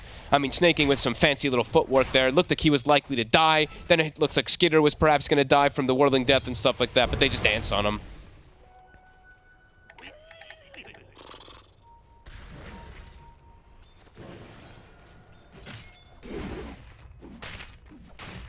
I don't know how they come back. I'm trying to sit back and like think of how they do recover in a way. Even but if they get Chrono, I mean, sure, they got the Chrono. It's like a Supernova combo, but the damage to get through these 3 strength cores, it's just not going to be there. Sure, Timbersaur's great and all, but as you say, when you're playing from behind, the benefit and the effect that you have against these strength heroes is just not felt to the level that you need it to be felt. If you're going to be the one that's reliant on taking them down, doing the damage, it's just the numbers won't be there. This has to be one of the most farmed Tide Hunters I've ever seen. It's got to be one of the fastest Ags we've had. Ags with Meteor Hammer, with Arcanes, level 12. I mean, they've stacked for him a ton too and all that, but my goodness, 33. And look at top Nande. Shows his face. He's just gone. 33 even trying for the last hit there with the Gush. This is brutal, Owen. It really is. This is Radiant stun. No messing around for Tundra here. Yeah, it really feels like they turned it up a notch this game.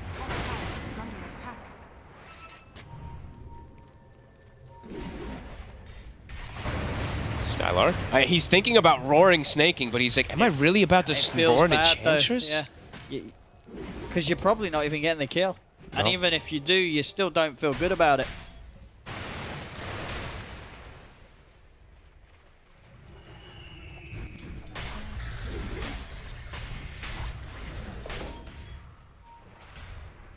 Yeah, Skeeter, Radiant Stun, gonna go back for the Shard so he can keep his positioning on the map. Of course, he's not playing versus that Beastmaster creep, but either way, the Shard is amazing for Night Stalker just to keep yourself farming constantly. Yeah, I like that 9. I like that 9 didn't rush the BKB either. They know how far ahead they are. He just goes Fireball, the damage and the farm potential from it. And Nande, yeah, he has nowhere to really farm. They have to hug him with all 5 heroes. And even then, he could just still die in the midst of everybody. Radiant's bottom tower is under attack. DD Rune will be grabbed here by Nande. Maybe posing them a bit of opportunity to get some sort of kill. I think they kind of just have to go for stuff. This can't feel good just playing like this and knowing that Tundra's doing the Tundra thing, where they're farming jungle, farming all 3 lanes. I feel like you might have to just go for these crazy risky plays, but I mean, it probably doesn't feel good to do that either. Now 9, BKB's done. This is also ridiculous item timings for him. So Treads, Blink, BKB, Shard, level 14 on this DK. Yeah, it feels like they very quickly will have 5 cores, and they will just throw down a Chrono. It's a good grab, too. If they can finish him. Gonna get the BKB off. Oh no, Nande. Stun into the arrows there. Nande gets healed up, but it's enough to get the Time Walk off. Nande. will survive this time round. They're taking out Snaking. See if they can find more. They will. It's a double kill for Skylark. 33 pots. Oh, it's coming around into 3-man Meteor Hammer. Here comes Skeeter. D-Day's ready to come in to try for a bit of a cleanup. 33's killed off the Phoenix.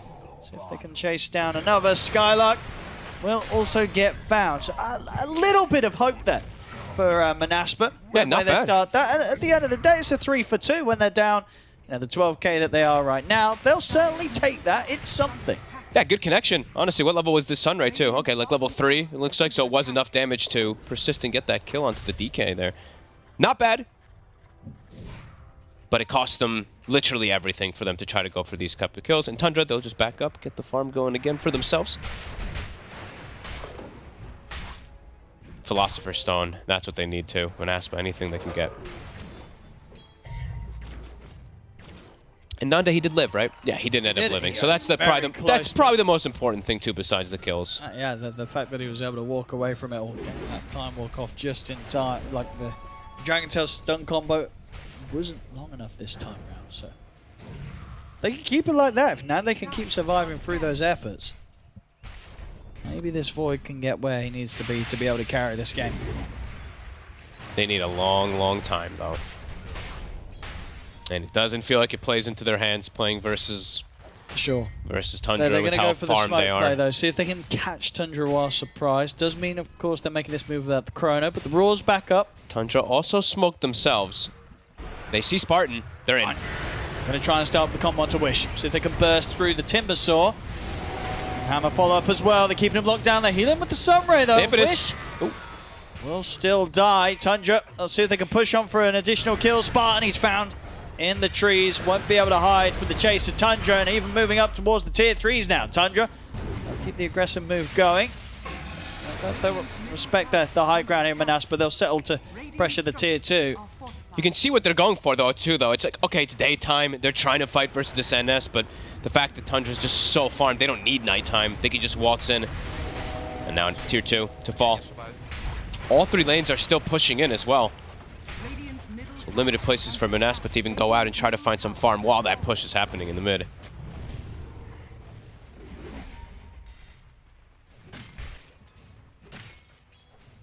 Ravage back online. Dark Ascension also back online. Tundra, even without these, as we were saying, they're very keen to fight. But now, Manaspa, how do they fight into these ults? That feels so difficult. Radiant's bottom tower is under attack. Just can't have your lanes go this poorly. The recovery outlet's like, yeah, just near impossible. Tier 2 bottom also getting pressure just from a Dark Troll Summoner. They'll pop the Glyph to hang on to it for some time. But now they've shown heroes. So instantly you see Tundra start migrating toward bottom. Wish. Gonna tip the chain in aggressively. Oh, no. Setup's there. They'll try and force him to the side, but the Ravage comes in for 33. Catches out the 2 of them. It's a it's a big Chrono and a big Is there damage? egg. Is there the damage? They're going for Skeeter. The Raw's there to follow up. Skeeter gets taken out. Nande turns over towards 33. The Chakraman as well on top of the Titan. To jump forward for Nande aggressively. He can't quite finish 33 off though. 33's able to walk away. Nande still goes down. It's not a bad effort from Manaspa, but it just comes at a point once again where they're just so far behind that even if they hit the kind of the big numbers in terms of heroes they're catching in the combo, it's still just not quite enough. Imagine they're not, I mean, yeah, of course. Imagine they're not like 15, 18,000 gold behind or something. The connection is nice, but yeah, Tundra just too tanky, and 33 just a menace on this Tidehunter. Gets the anchor smash on top of him multiple times. There's no damage that comes out from that Void at that point. They can kind of put all their efforts into killing one of the cores, but that's about it. And this is before BKBs too, right? Like the NS, whenever Skeeter does find that, then they're literally gonna have no damage to kill any of the 3 of them.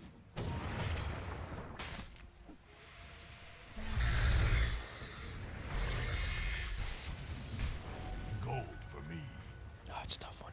I mean, if you wanna take a gander at the win probability, by the way, it's what you'd obviously expect it to be. Maybe not as ridiculous, but yeah. They need a lot of time, and time is not in their favor when you're playing versus the Tundra farming patterns. And they're still playing kind of aggressive too. Like every time 9 has his ulti up, him and Sox are paired up looking for some type of kills, which they still absolutely can find onto something like Nande, him being so squishy.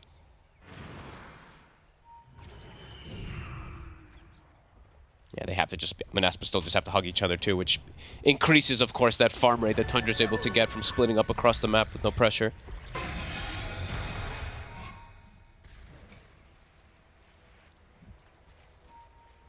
Almost an Aghanims now, also on 9, and we are starting to see those supports surpass poor Skylark.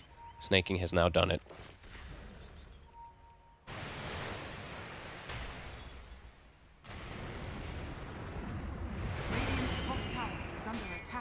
Yeah, look at them, just they have to run as 4, and they still can't even stop the inevitable push that comes out from these meteor hammers. Saksa will step up.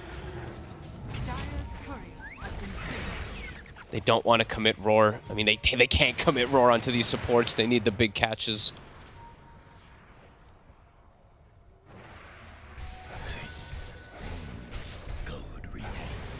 Snaking is full out scaling. Boot to the Bearing, Dragon Lance, Grove Bow. He's, I mean, soon to even surpass, he might actually surpass the Timbersaw and the Void at the rate that Tundra plays. I believe he will by the think time he will. The throne falls. It catches him. It hits him, and 9, he's ready to follow it up. A bit of a reverse on the combo that we've seen before, but this one, of course, the more stylish way of doing it, hitting the arrow first.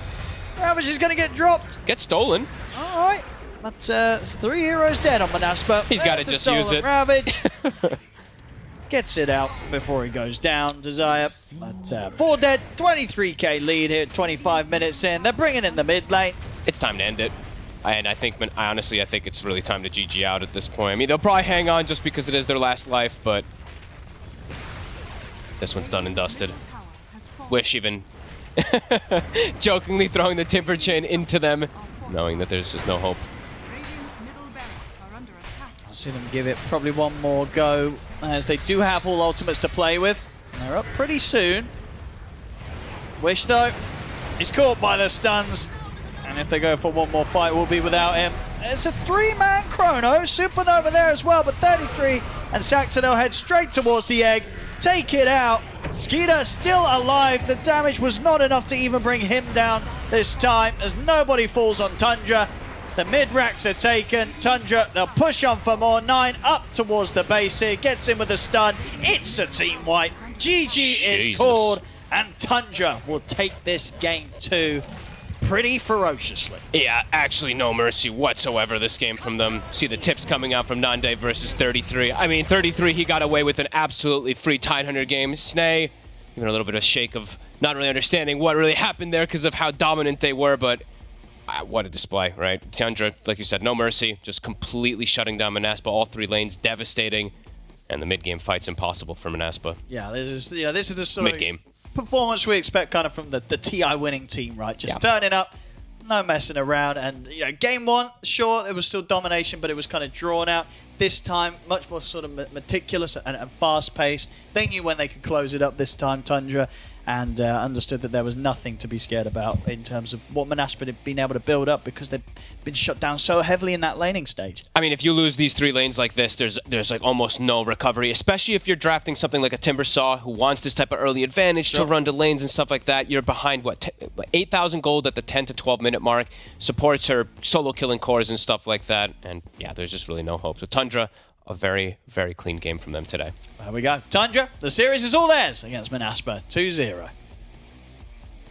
And I mean, with a performance like that, no wonder the series went 2-0 for them. Tundra, yet again, the lane dominators and the map. I don't know, actually. I don't have a follow-up. Constrictor. Dominators. Map. Yeah, oh, double dominators. I think that one's in. I'm here to help. I like Joe's a little bit more.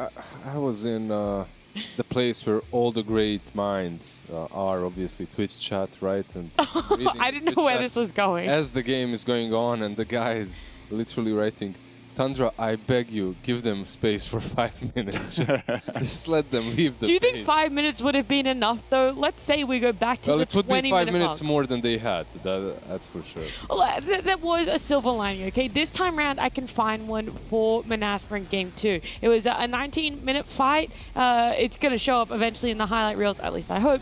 And it was a really good fight for Manaspa. I'm not saying it was game-changing or it was winning, but it gave them a glimmer of hope. I thought that there could have been a way into it for them if they could have actually made momentum or capitalized off of that fight.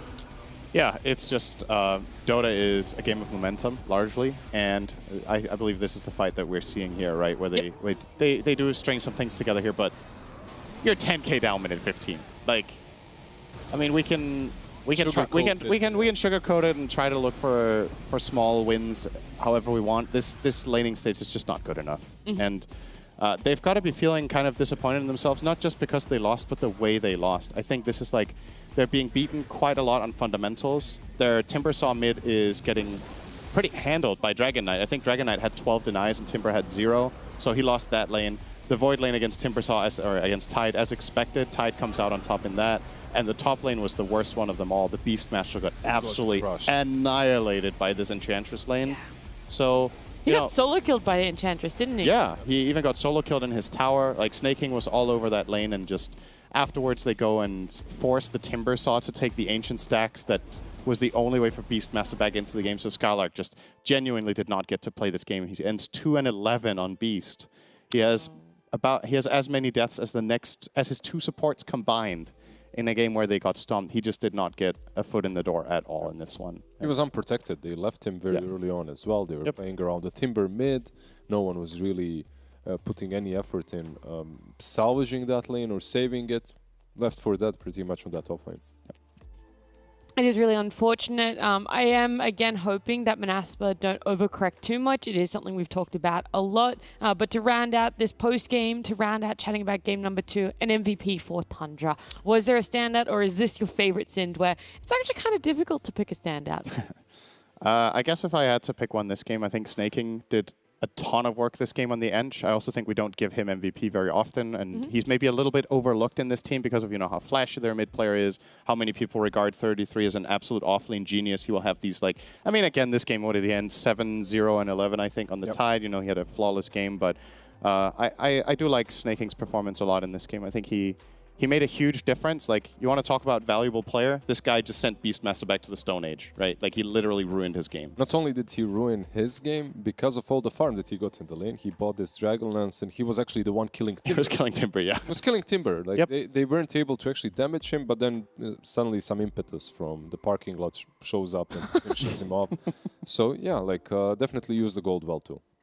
Yeah, I think deservedly so. Almost every series or every game, I feel like Snaking's a top contender, but we never really give it to him. So it is time that we shine that light on him. And a fantastic Enchantress, a hero you'd been calling for ages, Sin, and you finally see it, and you see it in full force. Yeah, this hero is first phase pick in China. Among some of the greats over there, it's not just one team. First ban as well, right? First phase ban, and sometimes other regions take some time to catch on. Sometimes one region is right, one region is wrong. Sometimes it's about, you know, regional differences. But I mean, so far today, the Enchantresses I've seen have been stellar. Like, we saw this one, we saw Celery absolutely trashing as well. So, you know, I feel like this hero is probably going to go up in stock, and maybe China's a little bit ahead on that front in their prioritization of this hero, and we might see it a lot in the major. It just offers a lot in the laning stage. Post-laning stage, you can itemize any way that you want to. You can be the damage dealer that they needed in this one, or you can be just the utility bearer on that position 4 or 5. All right, I just got word in my ear. Winner's interview is ready. We thought it was going to be with a player, but God, aren't we in for a treat today? It's going to be with Tundra's coach. Owie is joining us. Owie, congratulations on a very enjoyable season for you guys. I want to have some thoughts about mainly the Tidehunter, I think. We've seen a lot of teams try and make it work, but for you guys, it just works on a whole nother level. You guys look fantastic, and I want to know why you have that priority for a Tidehunter. When it comes to our offlane pool, we sort of just ask Neta what he's feeling like playing, and all his heroes, he'll have practiced them in pubs, and they'll be like well planned, so we just pick whatever he says. Awesome. And the Night Stalker as well. I think that one's a burning question for a lot of people. How has this one been developing for you guys? And how did you know that this week or these games were the right ones to pick it in? Well, Skitter used to be Night Stalker spammer, and we saw in CDPC, 23 Savage just playing a bit. We thought it would be sort of good versus Beastmaster, but honestly, I think in general, the hero, it might be good. We don't really know. We haven't played it that much, and we felt like it would be a good hero for us how we want to play. So we just started playing the hero, I guess. Mm-hmm. And one last question from me before I let the others have a chance. Do you think that there's been a focus for you personally on trying to expand some of the strategies Tundra's coming in with, or the tempo or the pace that you want a lineup to hit? I'm not sure. I think we got like this weird reputation for being a boring team, but I think people thought we were trying to like slow down the game, but we were just playing bad. Like it came from TI, right? But that was just because no one contested us that well at TI, so the games were a bit more boring than would be expected. And then we didn't get back into a good form. So when you're playing bad, sometimes you're not too sure what the best thing to do in the game is. I think recently, like it's not like we're trying to say like, oh guys, we need to play higher tempo. It's just we're talking about moves better. And when you're talking about moves and communicating better, then your Dota's going to flow and the game's going to be more exciting because you're playing better. I love hearing that. Yeah, that's pretty much exactly. I mean, not verbatim, but it was also what Nine said, that like you guys are, trying to get more stuff done in the game. So that's pretty much the thing he said. You have a really cool background there. Do you have like, is there one of these that is, how to say, when you look at that shelf, is there a specific like memory that really springs to mind that you want to share? There's like, do you guys see like the little Captain Bamboo? Mm-hmm. My girlfriend made that for me, and I really like it. Oh, that's so she like sewed it. That's so cool. That was your only question. No, I'll come. Oh, okay. I'm sorry. Wait, I have a question for Cinderin. Oh no. Ooh, spicy. How come I heard you said? Yeah. This is I need a question. Oh, okay.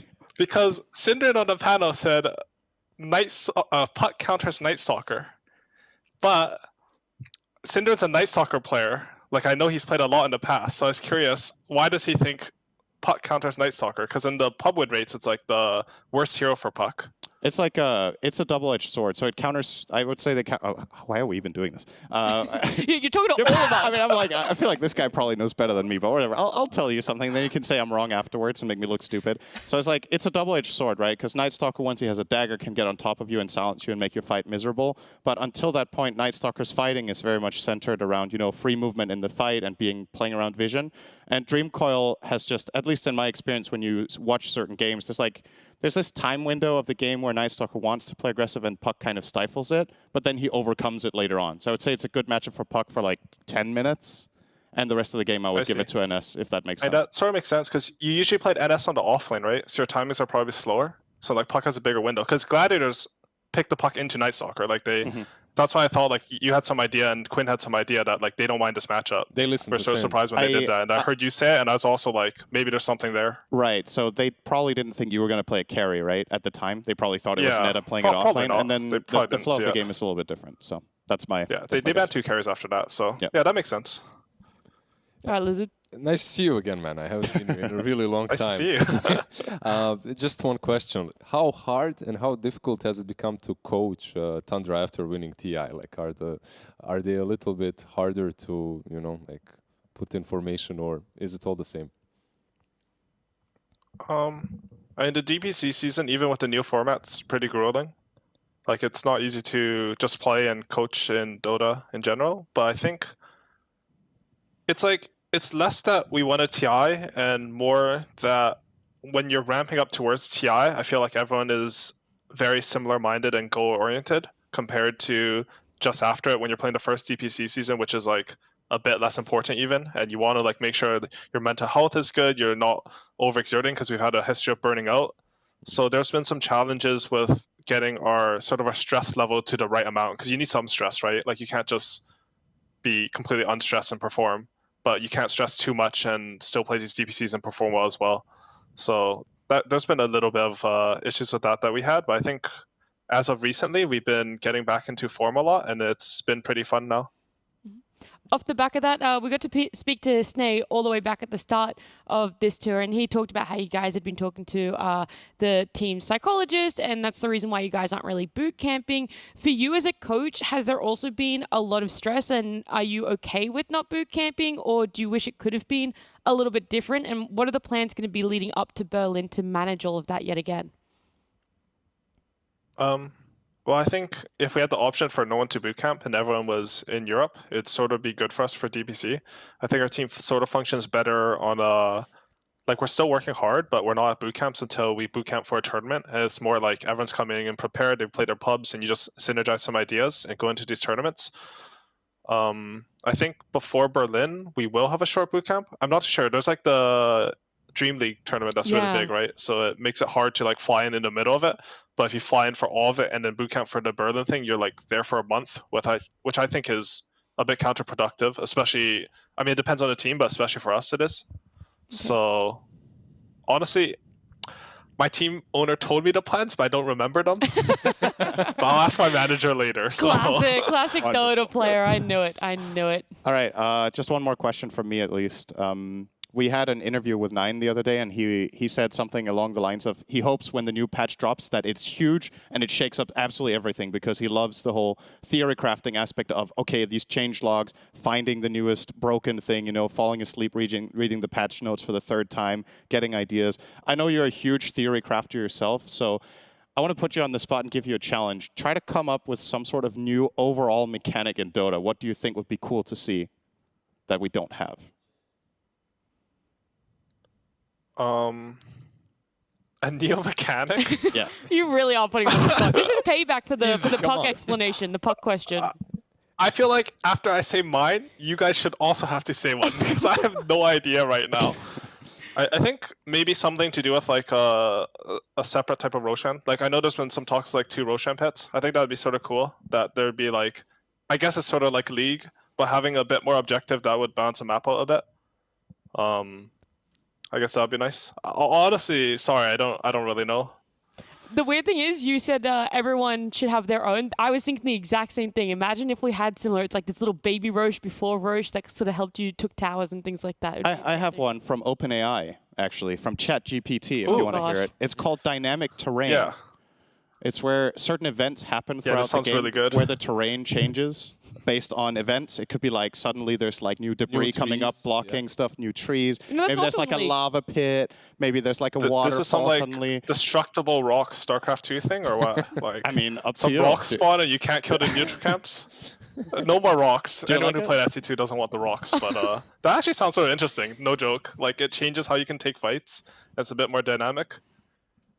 But generally, I feel maybe like a meteor landing? randomness is... We have enough of those right now, though. But randomness is sort of hard to put in Dota. It's like a very... People don't like it. I do have one more question before we let you go. It was along the lines of the patch as well. But when a new patch does drop, are you very like open-minded, or do you sometimes find yourself like you want to make a specific hero work, like you'd like to have a specific hero back in the meta, and can sometimes get a little bit caught up on that? Or do you think you've never fallen into that trap? No, I think I'm very annoying about heroes, actually, because I have some heroes that I like to spam, and like generally when I play pubs. Yeah, no, like the last DPC, I think I played like 60 Ench games. I just talk about Ench, but we weren't ready to play it. Okay. I'm really happy that like I think snaking will be the best Ench. Like once he starts practicing it. You guys saw in this game, I think he performed really well, and it's only going to get better. But I just have things like that. Like I see a hero, I think it's sort of Imba, I'll spam it, I'll be annoying, and then maybe I'm right, maybe I'm wrong, and you see. Yeah, for sure. And then very quickly, follow up to that one then. If you could have any hero work in the meta, bring it back from the dead or keep it sort of imbalanced, which one would you like Don't say techies. Just don't do it. Don't do it. No, you can do it. No, I hate techies. I think they should there remove it the is. hero. Okay. I think Jakiro. I saw HR playing it a bunch, which is sort of interesting, but I think that hero is... I don't know. He feels cool to play a support. Like, your spells are nice, but he also feels like a slow piece of shit, so I'm not sure.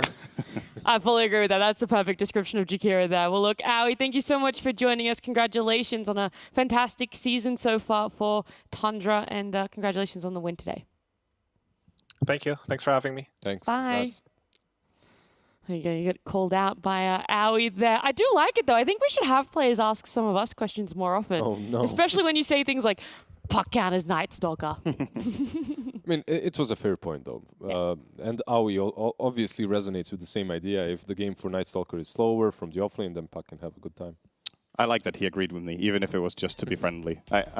We didn't put you on blast. I mean, at least now we can pretend. We can at least pretend that it was the truth, even if he was just being nice. You have no evidence now that it was wrong. You've earned your spot here on the panel, Sin. If that's what you're looking for, you deserve it. You got Saved. the approval of Aoi. Not fired tomorrow. No, that's right. Well, we don't have any games tomorrow, but... Not working tomorrow? Wait, that's actually untrue. We're just not here. Yeah, we're just not here. We're going to be on Western Europe. But let's have a look at our results for today, because the penultimate day of Western Europe Div 1 absolutely delivered. Went to Game 3 for our first series, eventually going towards Gaming Gladiators. Our second series was a 2-1 for Team Liquid, so we had 2 3-game series today, and then Tundra closed it out nice and quick with a 2-0 against Manaspa. So shall we just have a look at our talent predictions? We'll see who was right, who was wrong. Oh, a lot of people are right. So many people were right. I thought maybe the high risk, high reward could have paid off. It definitely could. Both you and T were 1 game off, right? So it wasn't like it was...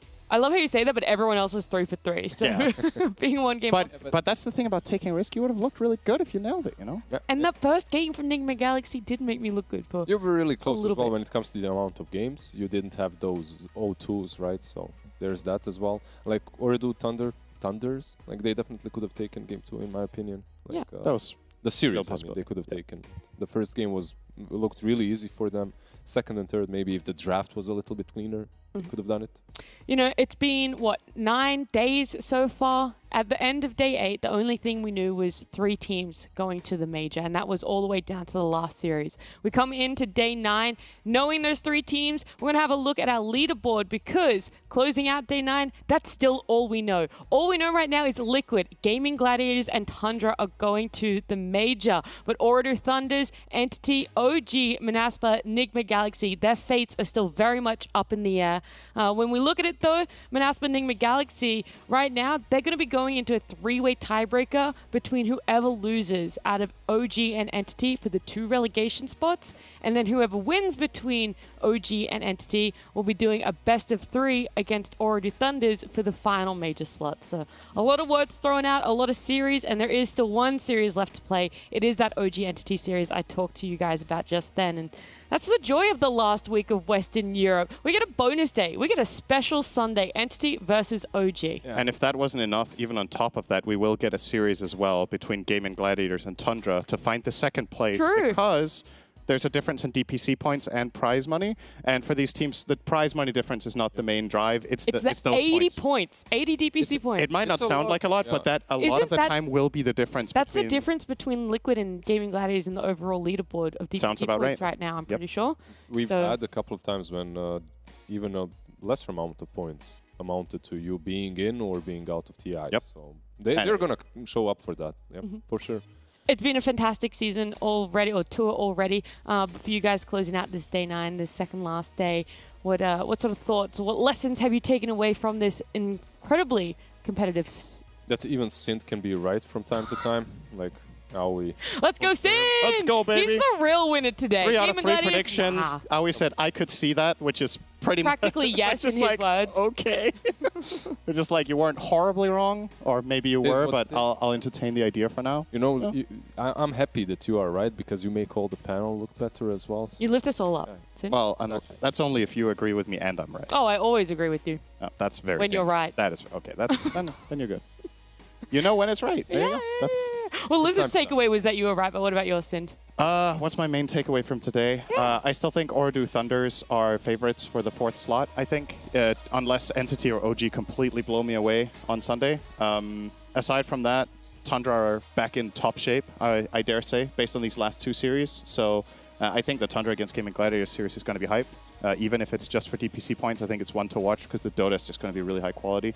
And yeah, I just get more and more confirmation that EU is cutthroat as all hell. Yeah. And you got to be on the ball every day, or it slips away. Crazy that we get OG versus Entity, and the loser is playing relegation tiebreakers, and the winner is playing the major tiebreakers. It's insane. Yeah. It really is. And we're not going to have you on that Sunday Send. So do you want to quickly give your thoughts on the Entity OG matchup? Ooh. I'll try and remember them on Sunday and bring it up. Can't promise though. So I think going off the last couple of days, just momentum, OG definitely favoring them. They had a great last series. Entity have been looking weaker overall, so I'm going to say OG based on that. But at the same time, there's been a couple of days now for Entity to regroup, figure out some new stuff. But yeah, if you put me on the spot, I would say OG is going to take it. Okay. Well, it's a lot of pressure for those teams. Luckily, they do have a few days to prepare for it. We also have a few days. Remember, it's going to be happening on Sunday. If you are disappointed about Western Europe Div 1 ending tonight, then don't worry. There's more Dota. NA Dota is happening right now, in fact, over at twitch.tv/PGL_Dota2EN2. So you can head on over there for some more actions. But for now, we'll see you guys on Sunday for that OG Entity series.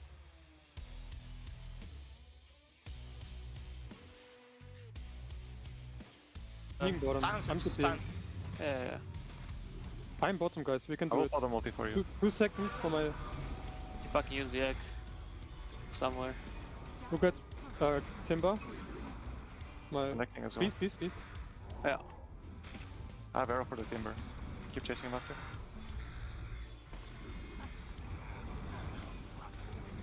He's dead. Fucking Spartak just ulted somewhere. Fucking psycho. Void pit on his click.